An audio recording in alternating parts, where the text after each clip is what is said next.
I's the boy that builds the boat, and I's the boy that sails her. I's the boy that catches the fish and brings them up to Liza. Hip your partner Sally Taboo, hip your partner Sally Brown. Fogo, Twillingate, Morton's Harbour, all around the circle. Sods and rind to cover your flake, cake and tea for supper. Codfish in the spring of the year, fried in maggoty butter. Hip your partner Sally Taboo, hip your partner Sally Brown. Fogo, Twillingate, Morton's Harbour, all around the circle. I don't want your maggoty fish, that's no good for winter. I can buy as good as that down in Bonavista. Hip your partner Sally Taboo, hip your partner. Hello and welcome to DreamLeague Season 27 China Closed Qualifier. I'm Atomo and I'll be doing solo casting for this game. It was not really on schedule, but these things have happened. And I'll be bringing you the first match of the day. So there's going to be quite like, I think 14 matches total for us to reach the end. One team from the 8 invited will make it to DreamLeague Season 27, which will, crown the end of this tournament. We are going to be doing Roar Gaming versus Tier Limits, and for you guys wondering, there's also another match going on between Yakult Brothers and Two Lights. So that's on another stream that's called Dota 2 Void, I believe, but Mangoes are much better. Stick to Mangoes. I like them. I like Mangoes. Stick with me. I get lonely without you guys. So yeah, this is what we're going to be working with. And of the two teams, I kind of feel like Roar Gaming looks a little bit better. They seem to have a little bit more of the experienced squad. I have my notes just now, but I'll open up again. So I do feel like Tier Limits, my bad, is going to be the one that is going to be looking a little bit better. So I'm going to be putting my, well, not money, because I'm not going to do that, but I'm going to be putting my mouth on Tier Limits. That also sounds wrong. That's right, know your face. I predict that Tier Limits are going to be taking this one. In general, Dota, if you haven't been watching for a while, the meta has been shifting very interestingly in a direction where everyone's buying Helm of the Dominator. And I'm seeing like position 4s, Monkey King, Slarks. You buy Helm of the Dominator, you send the creep to push lanes and farm up for you safely, and then you get whatever items. Literally before this match, it was like 8k, 9k bracket match, I had the position 4 Monkey King buy Helm of the Dominator into Radiance. He lost because, thank God. But that is sort of the idea. We're seeing a lot of Helm of the Dominator coming out as sort of the defining item of the meta right now. But we'll get a patch soon and we'll see how that works out. Let's see if they have any brackets or anything we can show you guys, brackets or schedule. We are going to be having 2 streams on 3 games each on both streams. And we're going to be going for quite a while. It's going to be 12 hours a day. There's going to be a bit of a break, 4 hours between matches, but it's going to be quite a schedule, so we're going to be here for about 12 hours every day. Now, if you guys are wondering what 2 teams are playing, as we mentioned, it's going to be Tier Limit, which comprises of Erica, Echo, SRF, 7E, and ZZQ, versus Roar Gaming, which is Ulu, not Ulu. That's apparently something very different. Ulu, Butterfly Effect, Shanxi, Cat U, and Red Panda. I've seen Red Panda quite a lot before. I think he was a bunch of TI. Same thing with Erica, but in general, we'll be getting to know these teams quite together as the game starts. So for the 2 carries, a bit different. Erica has been playing a lot of like Templar Assassin, Medusa, Terribly, quite farming type carries, whereas for Ulu, it's Ursa and Abaddon, which are a little bit more active. So I do think that might be a little bit of a difference between the 2 of them. Definitely mid is quite different. Echo likes the big brawly mid laners like Tiny, the Kunkka. Obviously can play other things, but Tiny, Kunkka, and as well as Dragnet are what I'm expecting. Whereas Butterfly Effect is a lot more of the standard mid laners, the Spirits, the Puck, a little bit of the Shadow Fiend as well. I've never been a fan of the Shadow Fiend mid, but it's like the magic build is kinda okay if you go for it. For offlaners, SRF, seems like it's a lot of the Darkseer and the Centaurs, not too much of a difference, but the position 4s are quite different, as Katu likes the saving 4s, the Tusk and the Ringmaster, a little bit of that Snapfire and the Marcy as well. 7E, he's very aggressive. Shadow Shaman, Dark Willow, Nature's Prophet, bit of Grimstroke. Obviously, I suspect that some the teams are going to be aware of what the other person's picking, so they might try to counter pick them in the draft, things like that. But we'll see. I am ready. So they are asking in the lobby if I'm ready. I have to make sure that I tell them that. My bad. Play and delay the match. So now the casters, you delay the game. Like, yes, this one was my fault. I did not say caster ready when they asked. But oh well. All right, and position 5, there is a little bit of, I guess, some overlaps. Both teams like to play the Crystal Maiden and the Elder Titan. Now, those are a bit unusual to see because most position 5s don't play them. But yeah, for ZZQ, it's Crystal Maiden, Phoenix, Elder Titan, nice big, team fight look. For Roar, a little bit more, a little different. It's like Disruptor, who is good team fight, but it's also the Undying, the Shadow Shaman. It's not quite the same thing. But we are going to be going into the draft in just a second. Production promised me that we had the graphics, and then they didn't show any graphics. They just let me talk the whole time. So yeah, I'm going to be very mad at them. I'm going to be very mad at them about this. But yeah, let's go to the draft. Let's see what we're working with here. It's going to be Roar game with the first pick. Yeah, I am not happy. I'm going to be sending some complaints. All right, Roar. They start off with the Sand King ban. Now, this is another hero that has been rising in popularity in TI, whereas Tier, as we mentioned, they are going for the Marcy and the Disruptor. We did talk a little bit about Marcy for Roar, saying that it's something that Katyu likes as a safe support. And of course, Red Panda's most played support is also Disruptor. So they're they're targeting a little bit of those support picks right now for Tier. What else are we working with here for Roar? They're thinking, like, what could we put here? What could we get rid of? The Beastmaster. Very different approaches. Getting rid of those strong offlaners or strong cores. Beast and Sand King have been played as 2 and 3. And I mean, we have seen even carry Beastmaster, and it works all right. Although I don't think Erica would go for it. As we mentioned, he's a bit more of a farmy kind of carry guy. Well, there comes cold today. My God. Just adjusting a little bit here. Whoa. All right. So where we're at. And by the way, I do read chat. So if anyone has any compliments, please have some. You can write it there.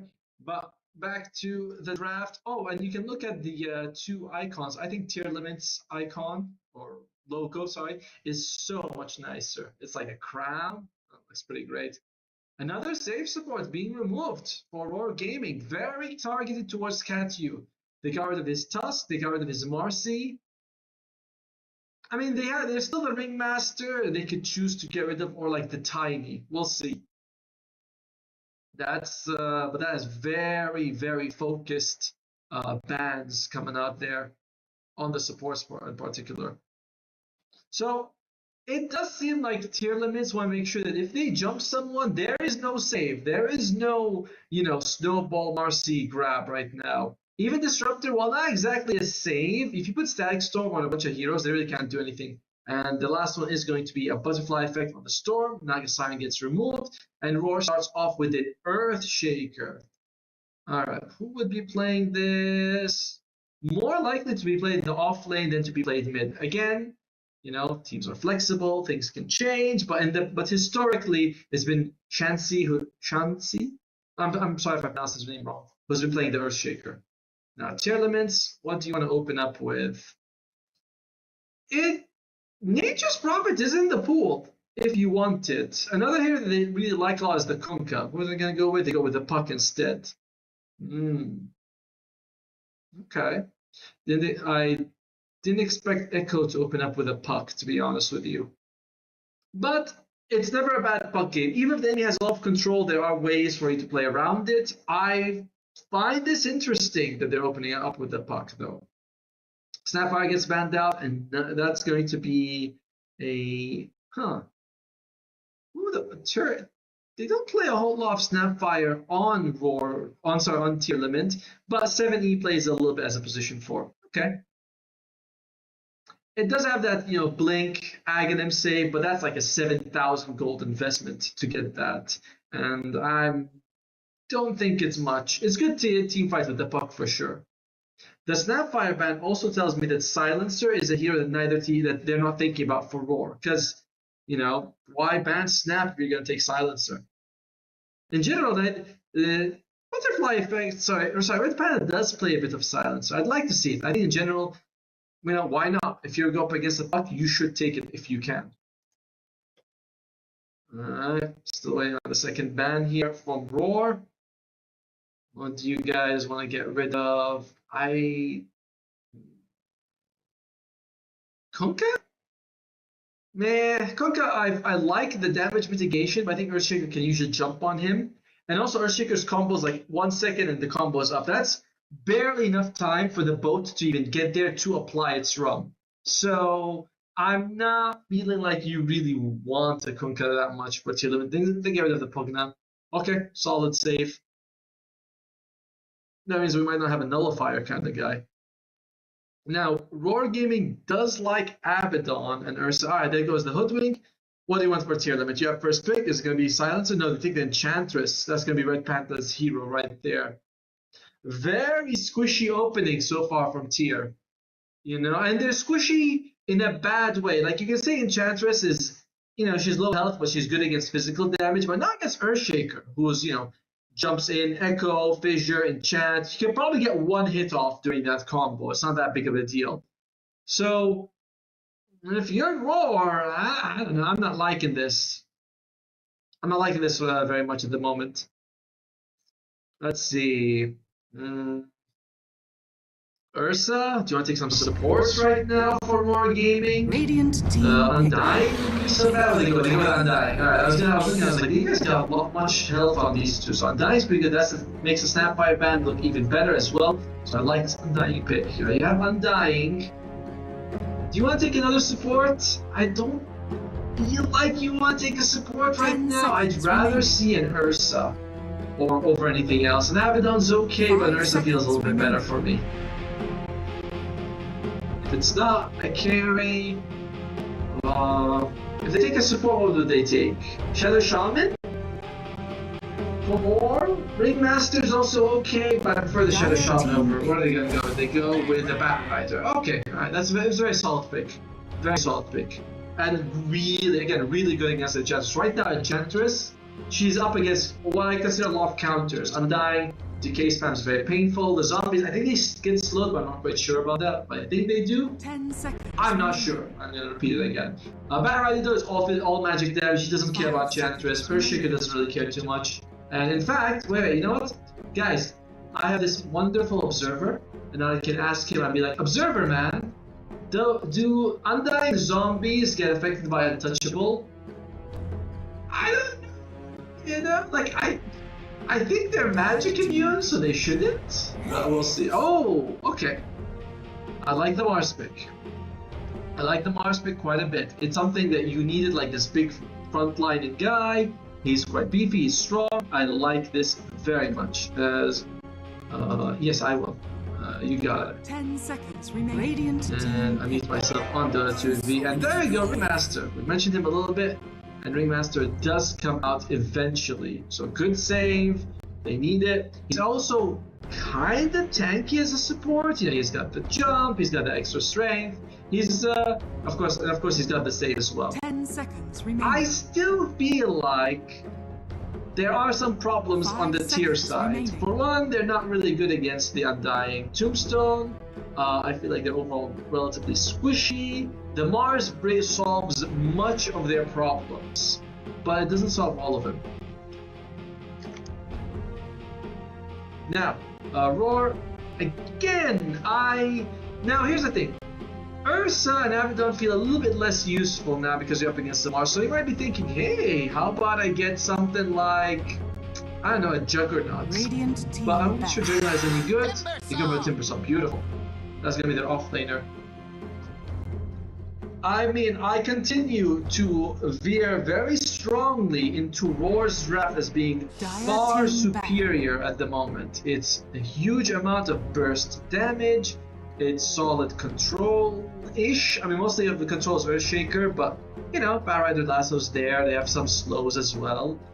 They're a little bit weaker team fight-wise than the Mars and the Puck. I'll say that. But you still got a very, you know, durable group of heroes right now. So I'm still with Roar. Alright, last band. Both teams need carries. Medusa gets removed.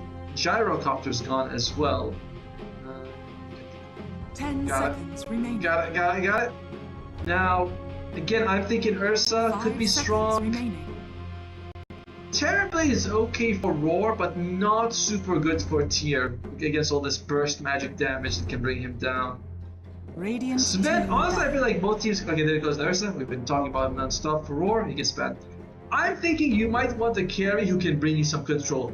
If I was looking at this, I'm thinking Sven looks very, very high value. If not Sven, let's see, Roar. What would you like? 10 seconds remaining. I mean, they could go for Terrorblade on Roar. That's fine, and 5 Abaddon would also be seconds good. remaining. But Sven would be my sort of ideal pick at the moment. So, you know, Sven, Abaddon, Terrorblade, they get rid of the Morphling. Who's it gonna be? Dire team pick. What's it gonna be? It's gonna be the TA. That's very different. I not think Roar would go for TA right then. But you have enough melee. I guess you know, some range damage would be good. Could get the shard, the silence, really nice against the puck. All right, Tier. What would you like? They don't play the 10 Abaddon. seconds remaining. Medusa's gone. Muerte? 5 seconds Oh, remaining. you know what I think they could. I want to say Bristleback, but Bristleback I feel like it's a little bit melted by the Timbersaw. But I would like the Bristleback overall. Yeah, Bristle, Doom, Muertes, and TB. All of these are potential options for tier limits right now. Yeah, I would like something like that. Some sort of frontline guy with the Bristle and the Doom more. TB and Mort are okay, also okay just because it's something Erica plays and he likes. Bristle... neither Bristle or Doom is that ideal. What am I gonna go for? You're gonna go for a Luna. Wow, then I am so off on those on the carry picks, with both of them going for, you know, range hitters at the end. Okay. Luna coming out with the Moon Shield as well. Now again, the team fight from tier limits looks really good. A lot of these Lunas are going for this first item Ags. You go like Mask of Madness, yeah, you know, Manta into Aghanim Scepter, so you can farm very fast. You get the Ags. You have this really great kill involvement, which I like. So that's pretty good. But if tier limits falls behind damage-wise, you're up against a very durable group. You know, you have the Refraction blocks a full eclipse. Undying is very strong. We know that Timbersaw is hard to bring down, so there's a lot. It feels harder for tier limits to run their draft than for War. So I'm favoring War in game 1, but the last, you know, couple of picks, the TA for War, I was like, eh. The Luna for tier limits is pretty good. Moonshield is amazing. It's like what, 30 or something, 40% damage reduction. It's very nice. I'm the Roar, but when we start, here's what's gonna happen, guys. When the game starts, our observer is gonna type which team is gonna win. All right, and you guys, you write it down because that's the team that's 100% guaranteed to win. I think that's how it works, at least. We'll see how it goes. Oh my God, what the hell is John doing? Now, we're gonna go in the game and we're gonna see what we're working with as we're loading into it. Now, another way to know which team is gonna win is who has the better cosmetics. Oh, that is a good win rate right there, my friend. Okay. Hello, everyone. We're back to me as we're just gonna make sure that everything is set up perfectly. Don't worry, guys. You're not missing any of the action. The game is just paused right now. We can actually look on some of the interesting facets. Now, the Timbersaw has gone for Twisted Chakram rather than for the one that cuts the trees when he uses the chain. This usually means that he's a little bit more concerned of not exactly post-laning phase, but wants to be stronger later than early on because that one's kind of better at the laning stage. We'll go back at the game just now. Alright, there you go. See, I told you guys, it's paused. Look at that. Beautiful. All our facets on the left right there. Overprotective Wisps for the Enchantress to prevent, you know, just, I love that one. I feel like it gives you so much durability, which he is definitely going to need. Moonshield and Curveball. A lot of people have been enjoying this new one for, when I say new, it's just been buffed with that 5% extra damage sort of thing. Observer.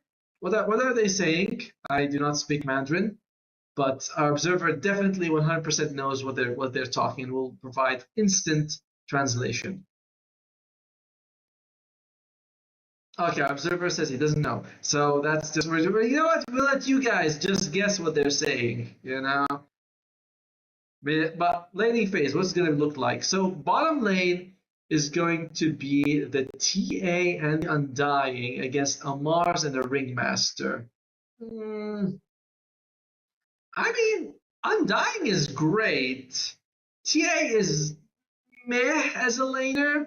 You're up against Mars and Ringmaster. I think that feels like it can go either way. It's gonna be it's gonna be everything on the Undying here to make sure things go well. We'll see if Red Panda is up to the task or not. What's that? I don't hear any game audio on VMix. That's a little sad. Oh, hey, it's called Small Panda? It used to be Red Panda. Did he change? That's very strange. So top lane will be the Bat Rider and the Timber Saw up against the Luna and the Enchantress. Oh, that's gonna be a tough one for like the Luna Enchantress combo. Bat Rider Timber Saw is incredibly strong. Luckily, he went for just a chakra. Otherwise, it's just gonna be a destroyed lane. But I'm favoring War heavily in the top lane. Bottom mid is going to be the Earthshaker versus Puck. Again, I think I favor Roar. But I favor Roar in 2 lanes. Top heavily, mid is like meh, mostly Earthshaker. Bottom could go either way. Maybe that was slightly for the other side. We'll see if tier limit can do it or not. Smoke's coming up, boys. Smoke breaks on the Earthshaker. He's like, guys, and the Puck as well, by the way. He's like, I think they're around here, boys. Look at where Enchantress is. They might get her on the wrap back here. They could. Tier limit. Alright, looks like Smoke breaks on Bat Rider. He's gonna go in. He sees Erica, but that's like, I wanna go for this. Glove takes a lot of hits. And in the end, it's going to be possibly a 3-for-1 favoring tier limit. Unless they can make it in time. Look at bottom bounty. It's going to go, yep, it's going to go 3 for tier limit. Nice start for them. As I mentioned, the lane phase doesn't look super good, so this is pretty huge. Do we have passive choice? Oh, yeah, I didn't realize you had. Alright, let's see how it's gonna go. Let's go dagger on Clove. Downtown, 70, nice aim there. I can't believe that spell gives you 4 daggers. 4! How is that a thing? But, top lane. Now, one thing SS might have to worry about is that early on the harass could be a little annoying. You know, it's 2 range.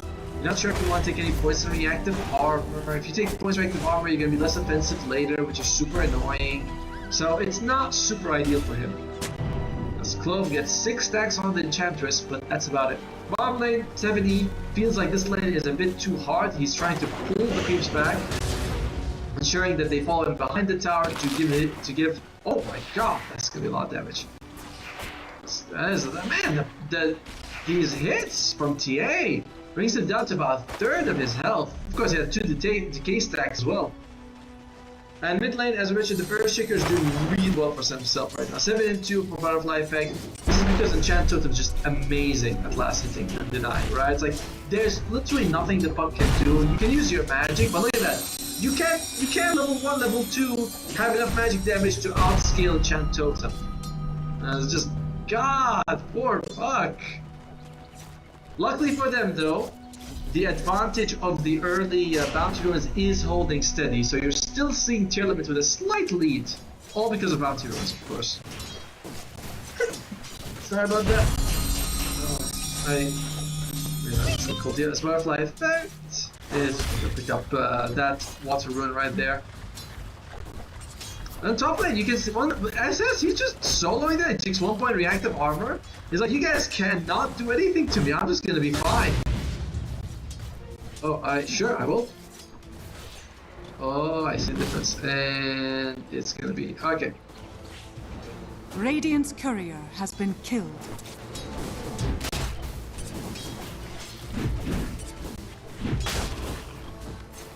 Aiming setting right there. Hopefully by about 2.5 minutes, we'll see if in the game, we'll see if it works. Alright, so bottom lane continues to be pretty good for War. The biggest win so far, ironically. Meanwhile, though, but yeah, you can see Ulu, he's farming very nicely for himself. Now, no one dies. Oh, nice spear. Alpha secures himself the Lotus. What's it called? Healing Lotus. Yes, Healing Lotus. I stop it. Oh, ZZQ. Is he gonna be alright? Oh, turns around. I think to get land this slow, Barrier does not have the flame break to push him back.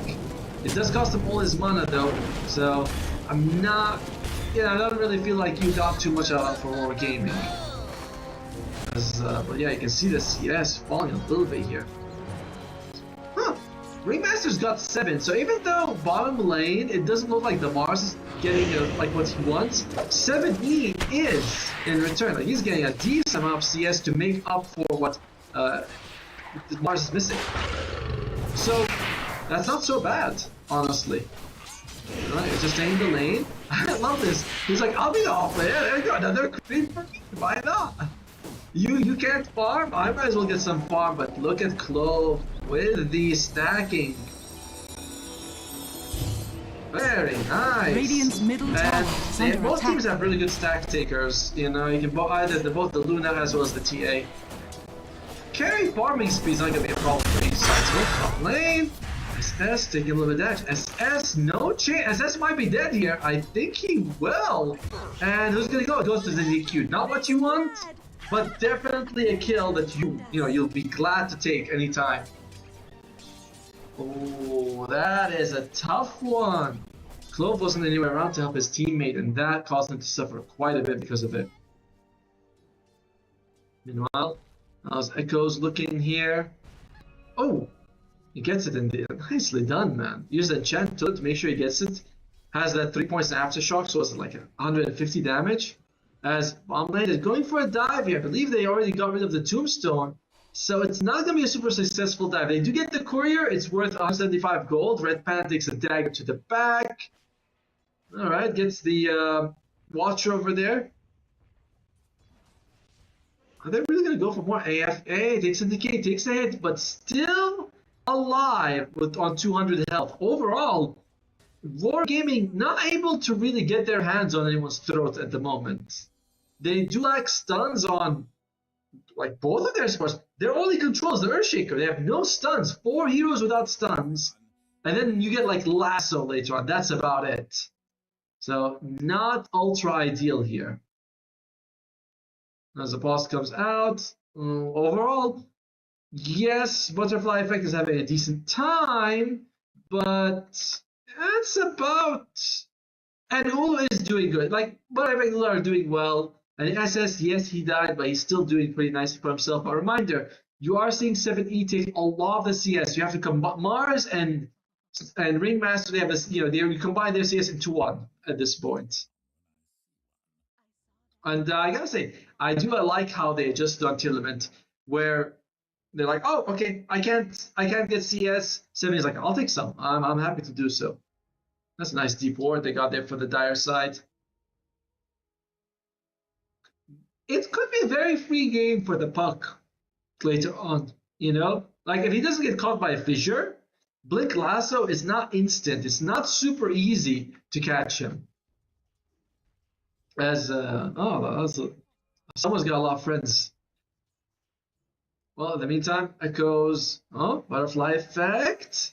He's level 6, and Echoes doesn't have his Dream Coil just yet. He's about a couple more creeps to get it. This might have been too early, honestly. He's next to the tower. They don't have Coil. Tearlament, not the best timed rotation, but they will be able to secure the ruins as well. So it's not a big deal either way. Oh, Clove, bit off a bit more than choose. Takes a Coil. One more. There you go. Yes, the kill. At least prevents the puck from taking the illusion. But this is a level 2 Bat Rider. That is not good. The level 2 Bat Rider. Oh well, Tearlament. Again, the CS says something. The kills, look at that. The CZQ is like, well, look at this. Lots of creeps. And if Echoes comes, he should be able to take quite a few of them. Puck has decent magic damage early on. Sentry Ward gets removed as Clove was like, all right, you're going to stop me from stacking some more. As Echoes, what? That was risky. Echoes, that was interesting. Echoes slammed, and what?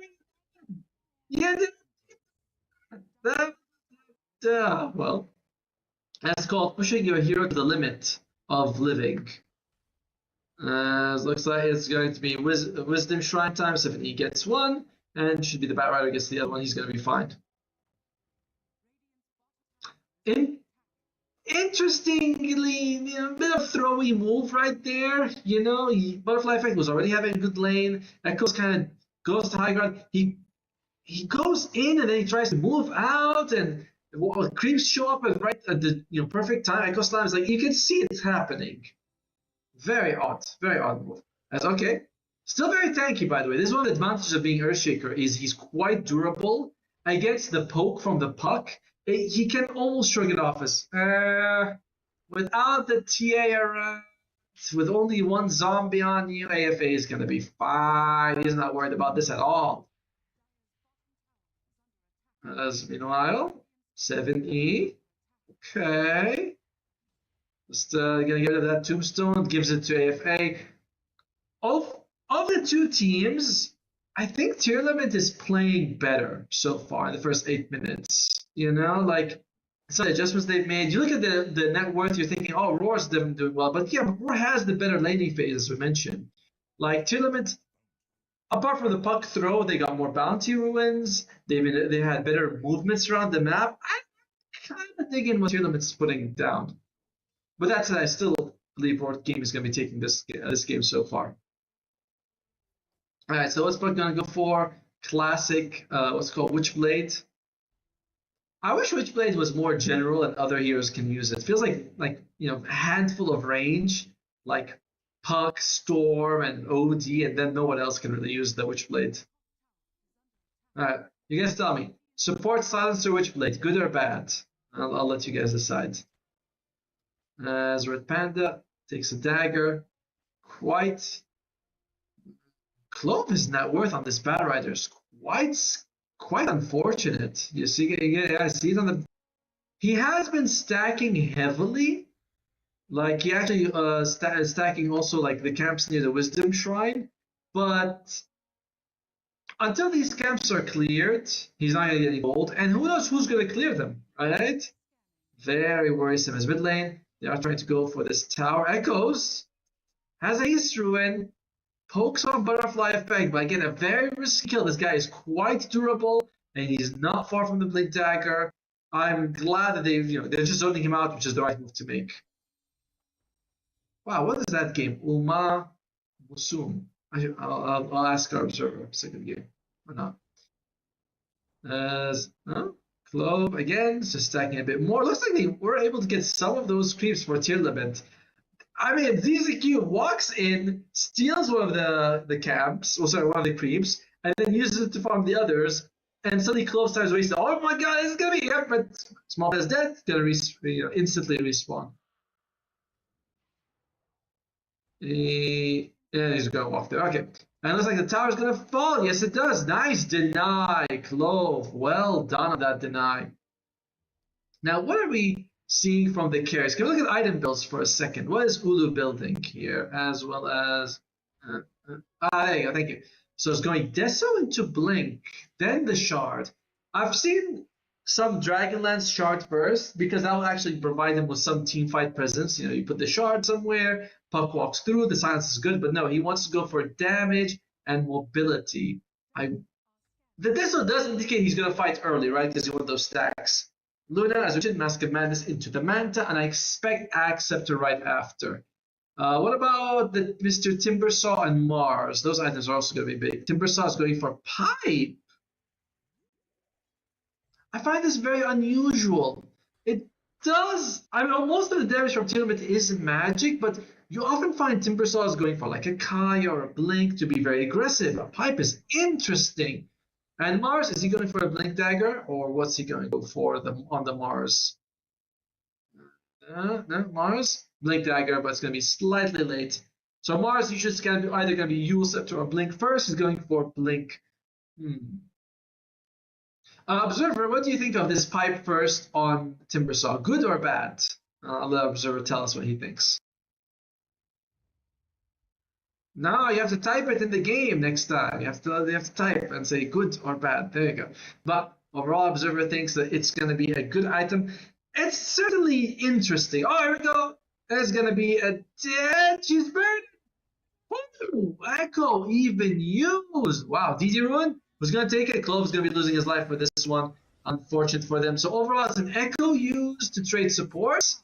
Okay, Coil was out, but they weren't able to get Butterfly Fate. They're going for Small Panda. Small Panda, only level 5. He's walked towards the Tombstone. That's nice, but 2 for 1 in the end, favoring Tier Limit.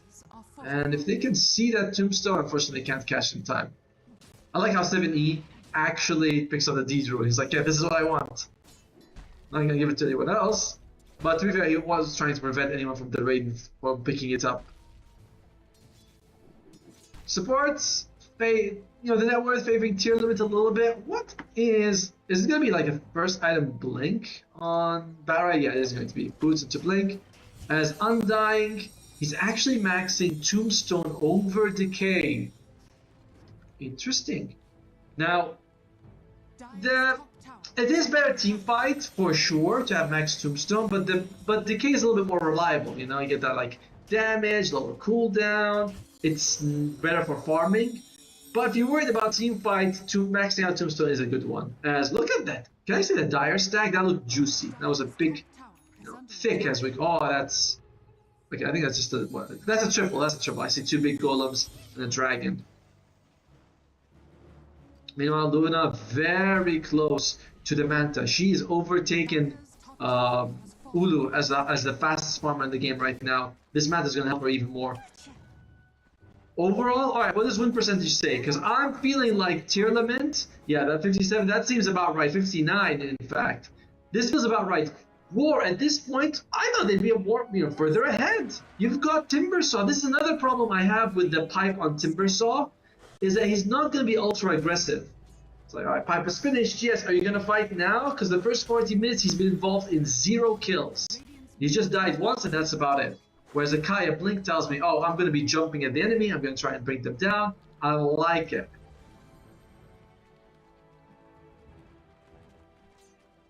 There's EZQ.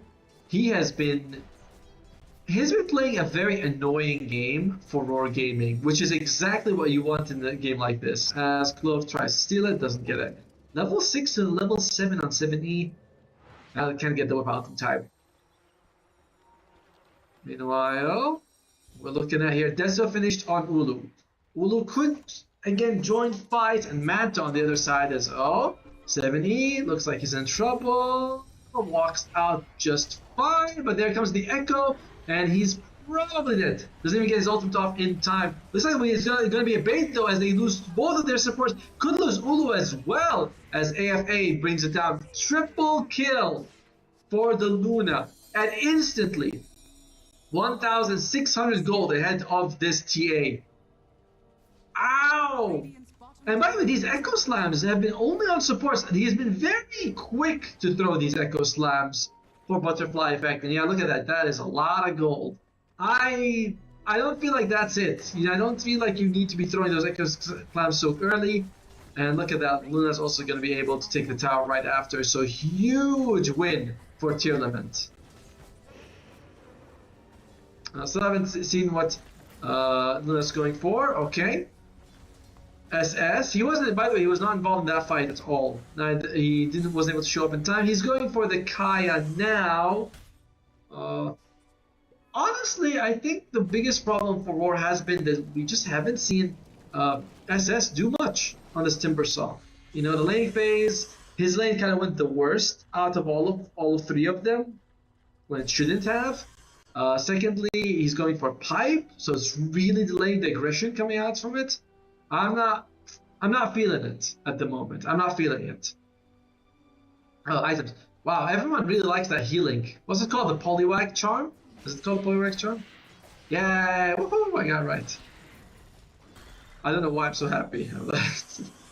Alright, looks like Luna is not going for the Axe Scepter. Wants to go for a Dragonlance, so it's all in on the right click. I guess that's fine, I suppose. I mean, it actually is interesting adjustment. Maybe he was thinking about Axe, but you see the Pipe on the enemy side, you're like, listen, my Axe is a lot less effective than usual. Might as well go to for pure right click, because right click, how are they really going to mitigate it? So 4,000 gold here ahead for tier limit. Now, before this game started, the production crew was like, man, I told me you're lucky. I'm like, really? How am I lucky? They're like, you got China, one of the most active, high fighting regions. I was like, yeah, that's good. Not like C. Oh my God, ZZQ. Can they kill him? He's. Yep, no, they can't. He's 1600 matched max nature's attendant with the facet, the overprotective wisps, and I think he used the essence string as well. So he just, oh my God, oh, they try to hit him and it's so cute. 3,000 gold difference between the Luna and the TA. Brutal difference, honestly. Butterfly effect does have his echo. Right. He's going for. He's got the Kaya as well. Kaya finished up on him and SS, so they got some decent magic damage if they can get on top of people. So yeah, I was told I got lucky. Not like Southeast Asia, which is all farm. You know, they're like, it's gonna be like 1 or 2 kills a minute. I'm like, sure, 1 or 2 kills a minute. Guess that's not exactly how it worked out. Blink Dagger soon on Ulu. It's gonna be nice. Enables him to jump on the target they need. There's no like Oracle or Shadow Demon, so if the TA gets 2 seconds on snow, so that person's dead. There's no real rescue apart from the, of course, the Ringmaster. Alright, Timbersaw. Level 13. Has pretty decent farm on himself, honestly. But it just hasn't translated to anything. We'll see in a little bit if it's going to make a difference. Enchantress, ZZQ is going for the Solar Crest. It does a lot to mitigate the damage coming out from the TA. You know, all that physical damage for a Solar Crest on top of like Luna is pretty strong. As Earthshaker, as smoke comes up, 3-man smoke on each side. Earthshaker, will you jump? Same thing with the Mars. Oh, alright, Afa. He spots them out. Small Panda. He doesn't really feel like he needs to do too much, and this is gonna get him. Oh, he ulties actually. That is interesting. Now he responds without his ultimate. As Area comes out, beautiful Wheel of Wonder as well. It's kind of brutal right now. What? Actually, it's going the other way now. Roar Gimmy's the one that's having a good time here. That Pipe actually was doing quite a bit of work here. Can they get the kill on the Luna? They spar out that blink. There's the save. But did you really save him? Nope. He's dead. As ZZQ is trying to catch someone as well. They might bring down Butterfly Effect. They do, but can they kill 7E? 7E looks very dead to rights here for me. As SS going for him, but he's like, I'm tanky too, boys. I'm no easy kill. And in the end, it's a 3-for-2 trade. Undying died first, but he was able to respawn thanks to his innate. And the fire recap was going to show. Yep, it's oh sorry, Batrider also died. 3-for-3, but you get 2 cores for 2 supports. A big kill, big fight for the Timbersaw. That is what we've been waiting for, right? Like he's been a little bit quiet, you know, a little bit inactive. That pipe didn't exactly fill me with confidence, but nice show for them overall. We're looking at for the supports. Barrett finished his Blink Dagger after that fight. And what are we looking for? The Undying. Undying is very close to the Glimmer Cave, so that's a couple of useful items, especially the Blink for the Battle Rider. They may have been sort of waiting, being like, let's not play too aggressive until we have that.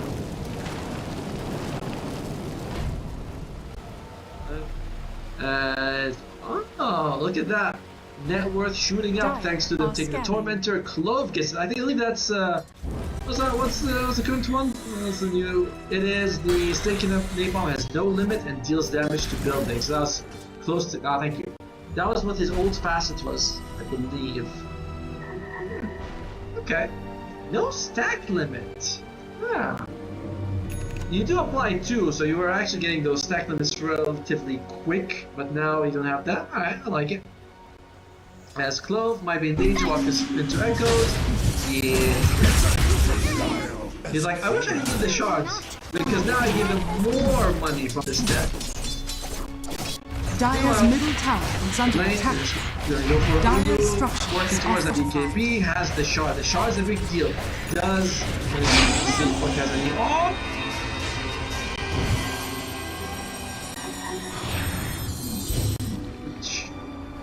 Oh, that's gonna hurt. Now if you're Roy, you're thinking, guys, let's smoke up. Let's go, because, you know, they just wasted oil on nothing. That was ZZQ just running around here. Oh, that was pretty brutal. That was pretty brutal to see. Well, we're gonna smoke on tournament, seeing who they can find right now. Looks like, and BKB is finished on Mars. BKB is finished on the Luna as well. It's all right click. This Luna does not care about going for the Acceptor. Might consider it later on, but it's all right click for her right now. She wants to just be able to stay and fight.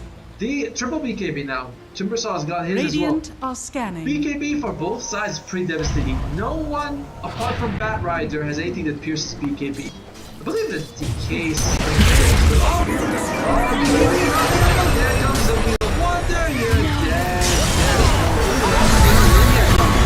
Finally, still that nice thing. He starts BKB when it comes out. He just uses it straight away, thinking, I'm not gonna fall for this. Nice use. Yes, it's not like ideal first BKB to save your life, but hey, you're gonna die. Perfectly fine for me to use your BKB to survive. Good save, I think, as well. And now, tournament. Roshan's always gonna be awkward if Earthshaker's alive. You know, as long as Earthshaker's around, you're gonna have to be like, do I want to go for it? It's kinda risky. You know, one big echo is gonna set us back to the Stone Age. Interesting items coming out. Earthshaker's finished the Kaya Yasha. He's working towards the BKB. And on the other side, Pak is actually going for an Acceptor. He had BKB queued up, but he switched his mind towards an Acceptor for the Puck. Huh. We're wondering when anyone who's hit by the coil, he'll be auto attacking them the whole time. It's quite nice. As my god, Arms is popular. He's getting friend requests while casting. I've never gotten a friend request while ever, actually. Oh my god. But he gets it while casting. What a guy. What a guy. Ringmaster, by the way, is also going for a blink dagger so he can blink and save people. I like this. This is a very nice choice for him. Alright, what does win percentage say? Because again, tier limit have been playing, 64. They have been playing so much better than Roar. Execution! Oh, the chain misses! Oh my lord, but the second chain does not miss. Alright? Unfortunate on the first chain, but does survive at the end. It's still a BKB force. Oh wow, really Echo? Gotta say, Enchantress, you are spot. Echo. And Lasso. I look at the physical damage. There's none of it. Now if you're tier limit, you might be thinking, guys, they just use Echo, they just use Lasso, they use BKB on Timbersaw. This is why, in my opinion, opening for Roshan if they want it. We'll see if that's what they're thinking or not. They might decide to go for a fight instead. Tombstone is also down. Another sort of big spell that they have to be worried about. Let us die. Time, but not enough to. So last time I was gonna say the glimmer, but he loses his life in the end. Ouch! And look at that! There he is! Roshan is ready to revive it. You ever feel bad for Roshan? In his house, doing nothing. Come on, kill him. Radiant's middle tower is under attack. Moon Shield, what's the damage reduction on Moon Shield? Is Dire's top tower is under attack. wild. It's in red. Does that mean it's only for physical?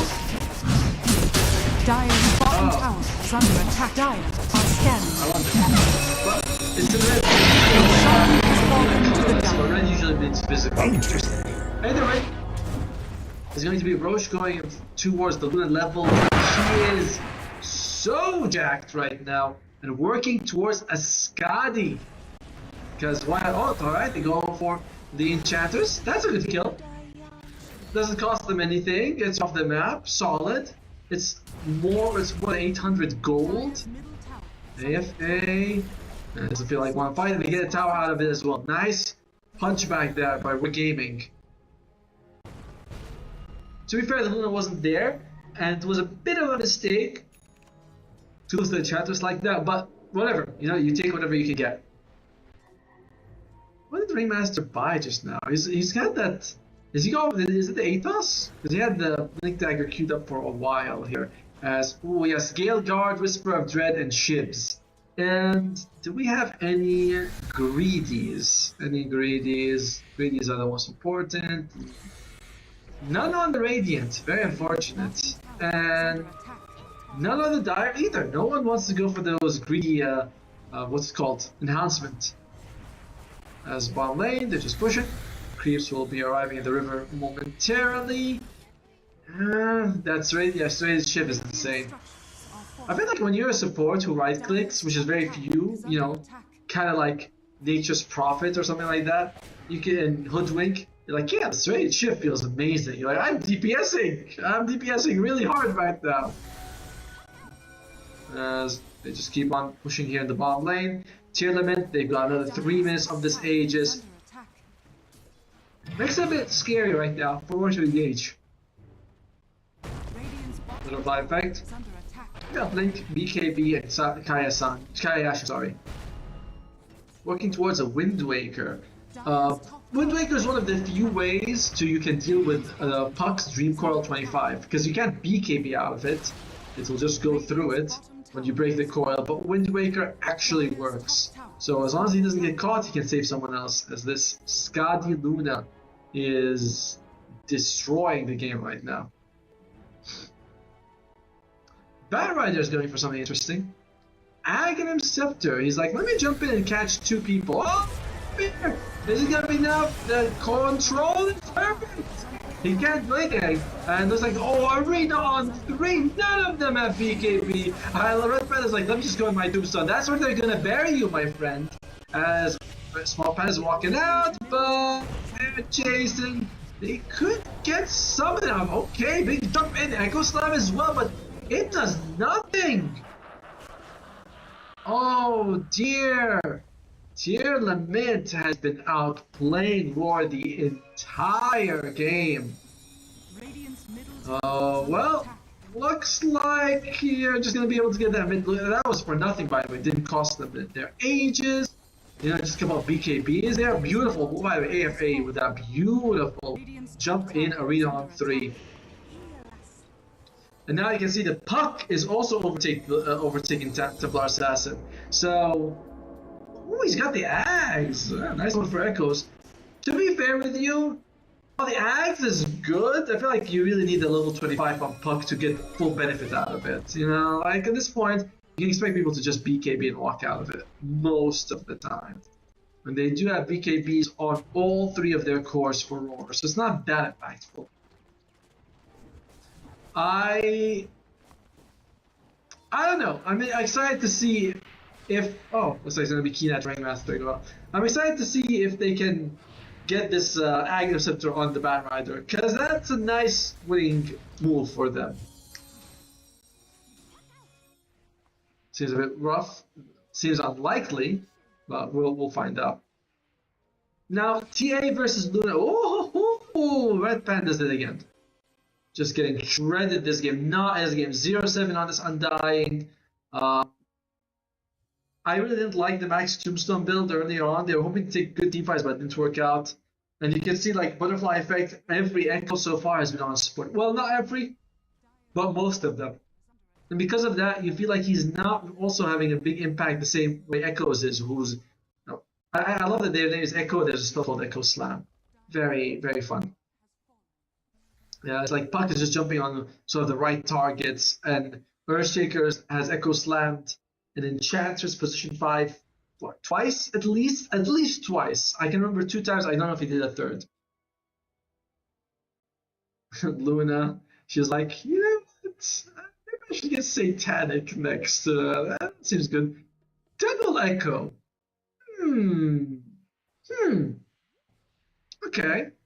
All right. Our observer will now type for us that Double Echo is going to win them the game. What do you think? Do we think the Double Echo is going to be the key winning item here?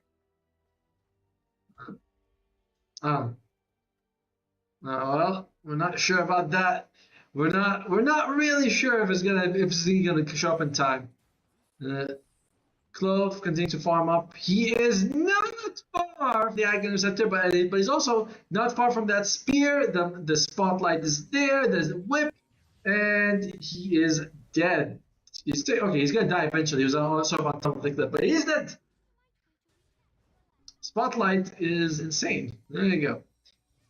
Well, that's a dead Bat Rider. 8,000 gold heads for tournament. The entire game, I feel like War is waiting for something to happen.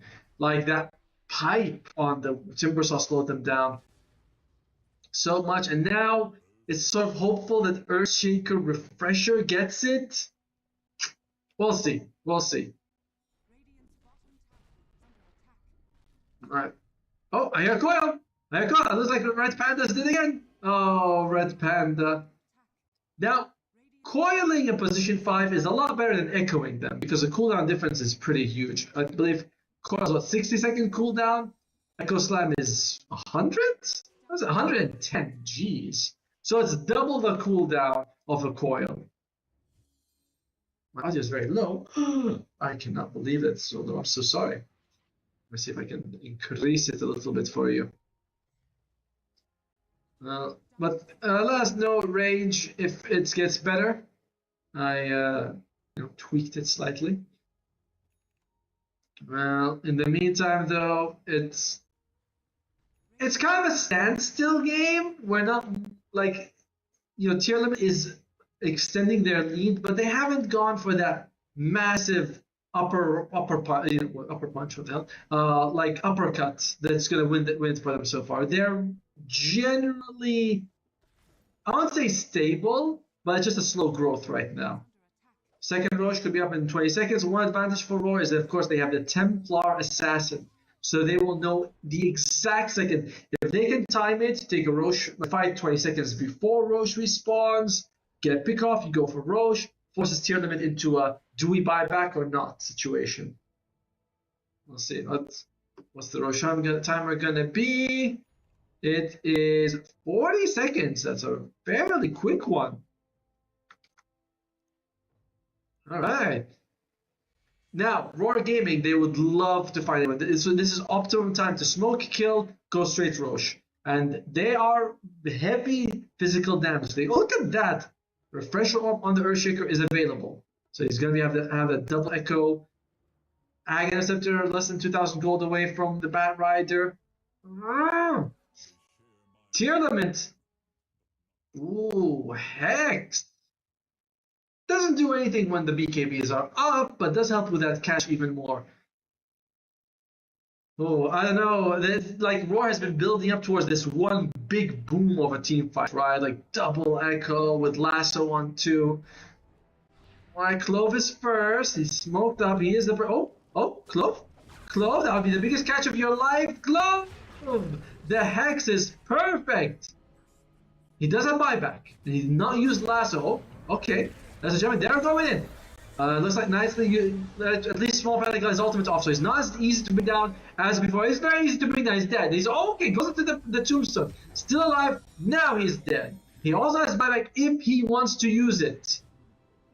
So far, saving it though. They jump on him. This will be a nice catch. They get one. All right, Mars is down for the count. The Undying buyback. All right, they're saying we're committing. We're going all in. The last though on the Luna. And they bring her down to second echo. It is going to be enough. She's down for 9 seconds. Now they're going for ZZQ. ZZQ, my friend. It's only going to take 2 hits for you to... Okay, it's going to take a while for you to die. Holy crap, he does die at the end. Perfect move coming out from Roar. They do lose Clove, but that's a dieback. Kind of good, because that means the next time is not going to be so long. Small Pandas also have to use a buyback, but you get the Roshan kill, which is all that really matters. Were they able to get there? I think the Luna BKB came out. No, it did not. Yeah, the BKB from both the Luna and the Mars was not used, which is why they were able to get that kill. Very unfortunate situation. And now it is going to be Roar Gaming who is leading the charge. Or, well, the net worth. Let's go with that. That double echo. First on the Mars, second on the Luna. Butterfly Effect was MVP of that fight for sure, and they cut the net worth deficit by half. It is still 2/3 of matches like this will go to tier limit, but that's look at the XP, look at that spike. Jeez, that is massive. The XP is huge. All right. So, well, Bad Rider, he did die back, so yeah, unfortunately, there's 0 progress made on his Acceptor because of that dieback. He was 2,000 gold away from the Axe. He remains 2,000 gold away from his Acceptor. Well, so, Clove's sacrifices went really well. And look at the difference, though. The Mars is really falling behind at this point. You know, AFA is... He's going to go for a what's called the Aeon this one and a refresher orb after. Observer was like, he's never gonna get this one out. As lasso, decent kill, solid save. Can they bring ZZQ? They'll need a couple more hits. Nah, ZZQ's gonna be fine. And Tombstone's also gonna be melting here. Tier limit, they're like kind of half now on taking fights. You know, up against an Aegis TA, not super ideal. And Puck is going to go for Nullifier.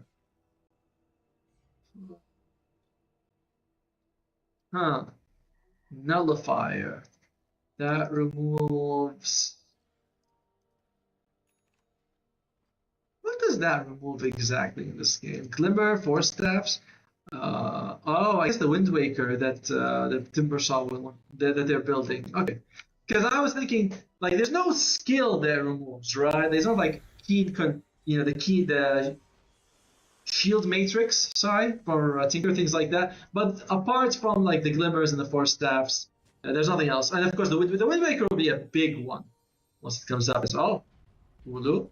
Very close to 25, by the way. So is the Puck. That unbreakable coil is going to be a huge problem.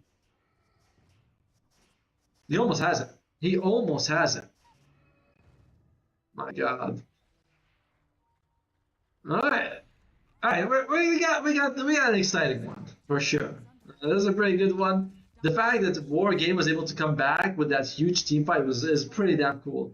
Here we go. Get that. Towers down. Now Bob Leno. They might have to go and defend smokes up from War. Not sure he'll be catching on this one. Bob Lane, Ulu. He does have the Aegis, so he's not exactly the best person to jump on, but you could at least get the Aegis out of his hand if you want to. Unfortunately, with only about like less than 2 minutes on it, you might not want to jump him when he's so close to expiring.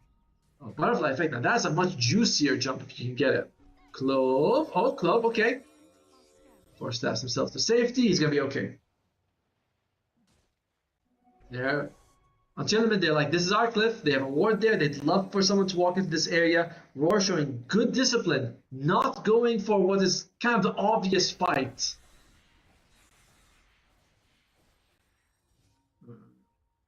30,000 net worth on a Luna. Yes. That's pretty crazy to see. That's pretty crazy. That is a very farmed Luna for sure. Alright, Aegis is about to expire in about a minute. So Roar Game, if they want to do something, they don't have that much time. And look at that, he's got the giant small. So TA jumps in, giant small, maybe even a crit. Oh, there we go. Small Panda is like, I see it, Small Panda. Interesting place to walk. He might need to ult. He dies. But it doesn't, it's not everybody's back. But next to is the back, and they do get the puck in return. Oh, Luna's trying to get his ultimate off on someone, but it's not really working too perfectly. As, Ulu, he wants to die. Another good Echo Slam, but their save is even better. That's a good time to die. Only 30 seconds left on the Aegis. Unfortunately, the rest of his team is also dying. And that's going to be the Timbersaw gone. No buyback. And oh no, he's dead too. Ulu. This could be game. He's dead 100 seconds. No buyback. No Timbersaw as well. Red Panda. Sure, he was able to come back in time, but unfortunate. All they got was a puck, and that was a fight with the Aegis on Roar. As we mentioned, that was the obvious, area that they maybe should have considered not going for on Roar Gaming. Now that's Satanic finish on the Luna. Buyback comes back for Ulu. Somewhat surprising that Tier Limit is not, forcing it as heavily as I am, but as I thought, but they could do that now. They can start going high ground if they wish. The puck is not available just yet, but he will be Ringmaster. Aether Lens Blink, all in on the catch. I think he has that enhancement that gives him cast range. Oh no, he does. Oh! Red Panda! The spear misses! Well, it's a clever keep. How is he going to be able to tell? Oh no, don't worry, he got it. He got him in the end. He's fine. And it's going to be... Well, once they take the melee barracks, it's going to refresh, which is awkward. And there he goes. You have to take it anyway. That's too low health. Which means they have another glyph available for Roar if they want to do so. But... Can we look at Earthshaker? Oh man, that's 2 set of barracks. Yeah, can we look at Earthshaker? How close is he to the his refresher orb? I mean, I know he has it, but what's the cooldown on that? He's got 1 echo. Earthshaker! Earthshaker! He's got 50 seconds. Okay, first echo comes out, no second echo. Arena though stops them cold, brings Clove down, brings a Timber Saw. SS is gone. Ulu's there. It's GG. They're like, no, this is not it. I really like the draft coming out from Roar Gaming, but that last pick Lunatia, I was like, I feel like Tillamith was able to, a little bit fix that draft at the very end. Not much cash for a puck, but really it felt like the execution on Tier Limit was better. I love what CZQ is doing. He sees stacks, he goes in and he takes a creep and he uses it to farm others. He was super annoying. There's like 2 Echo Slams from Butterfly Effect were wasted on him, which is what he wants. He's like, yes, echo me. I really didn't like what SS was doing with the Timber Saw. Going in for first item pipe, it's nice to mitigate damage, but I want the Timber Saw to be Blink, Kaya, aggressive, Ag Scepter, being unkillable. This was just not really how I thought the game was going to be played. But kudos to Tillamith, fantastic performance. We're going to go break. We're going to come back with game 2 of this series. We're back in about 10 minutes, so we'll see you guys just then.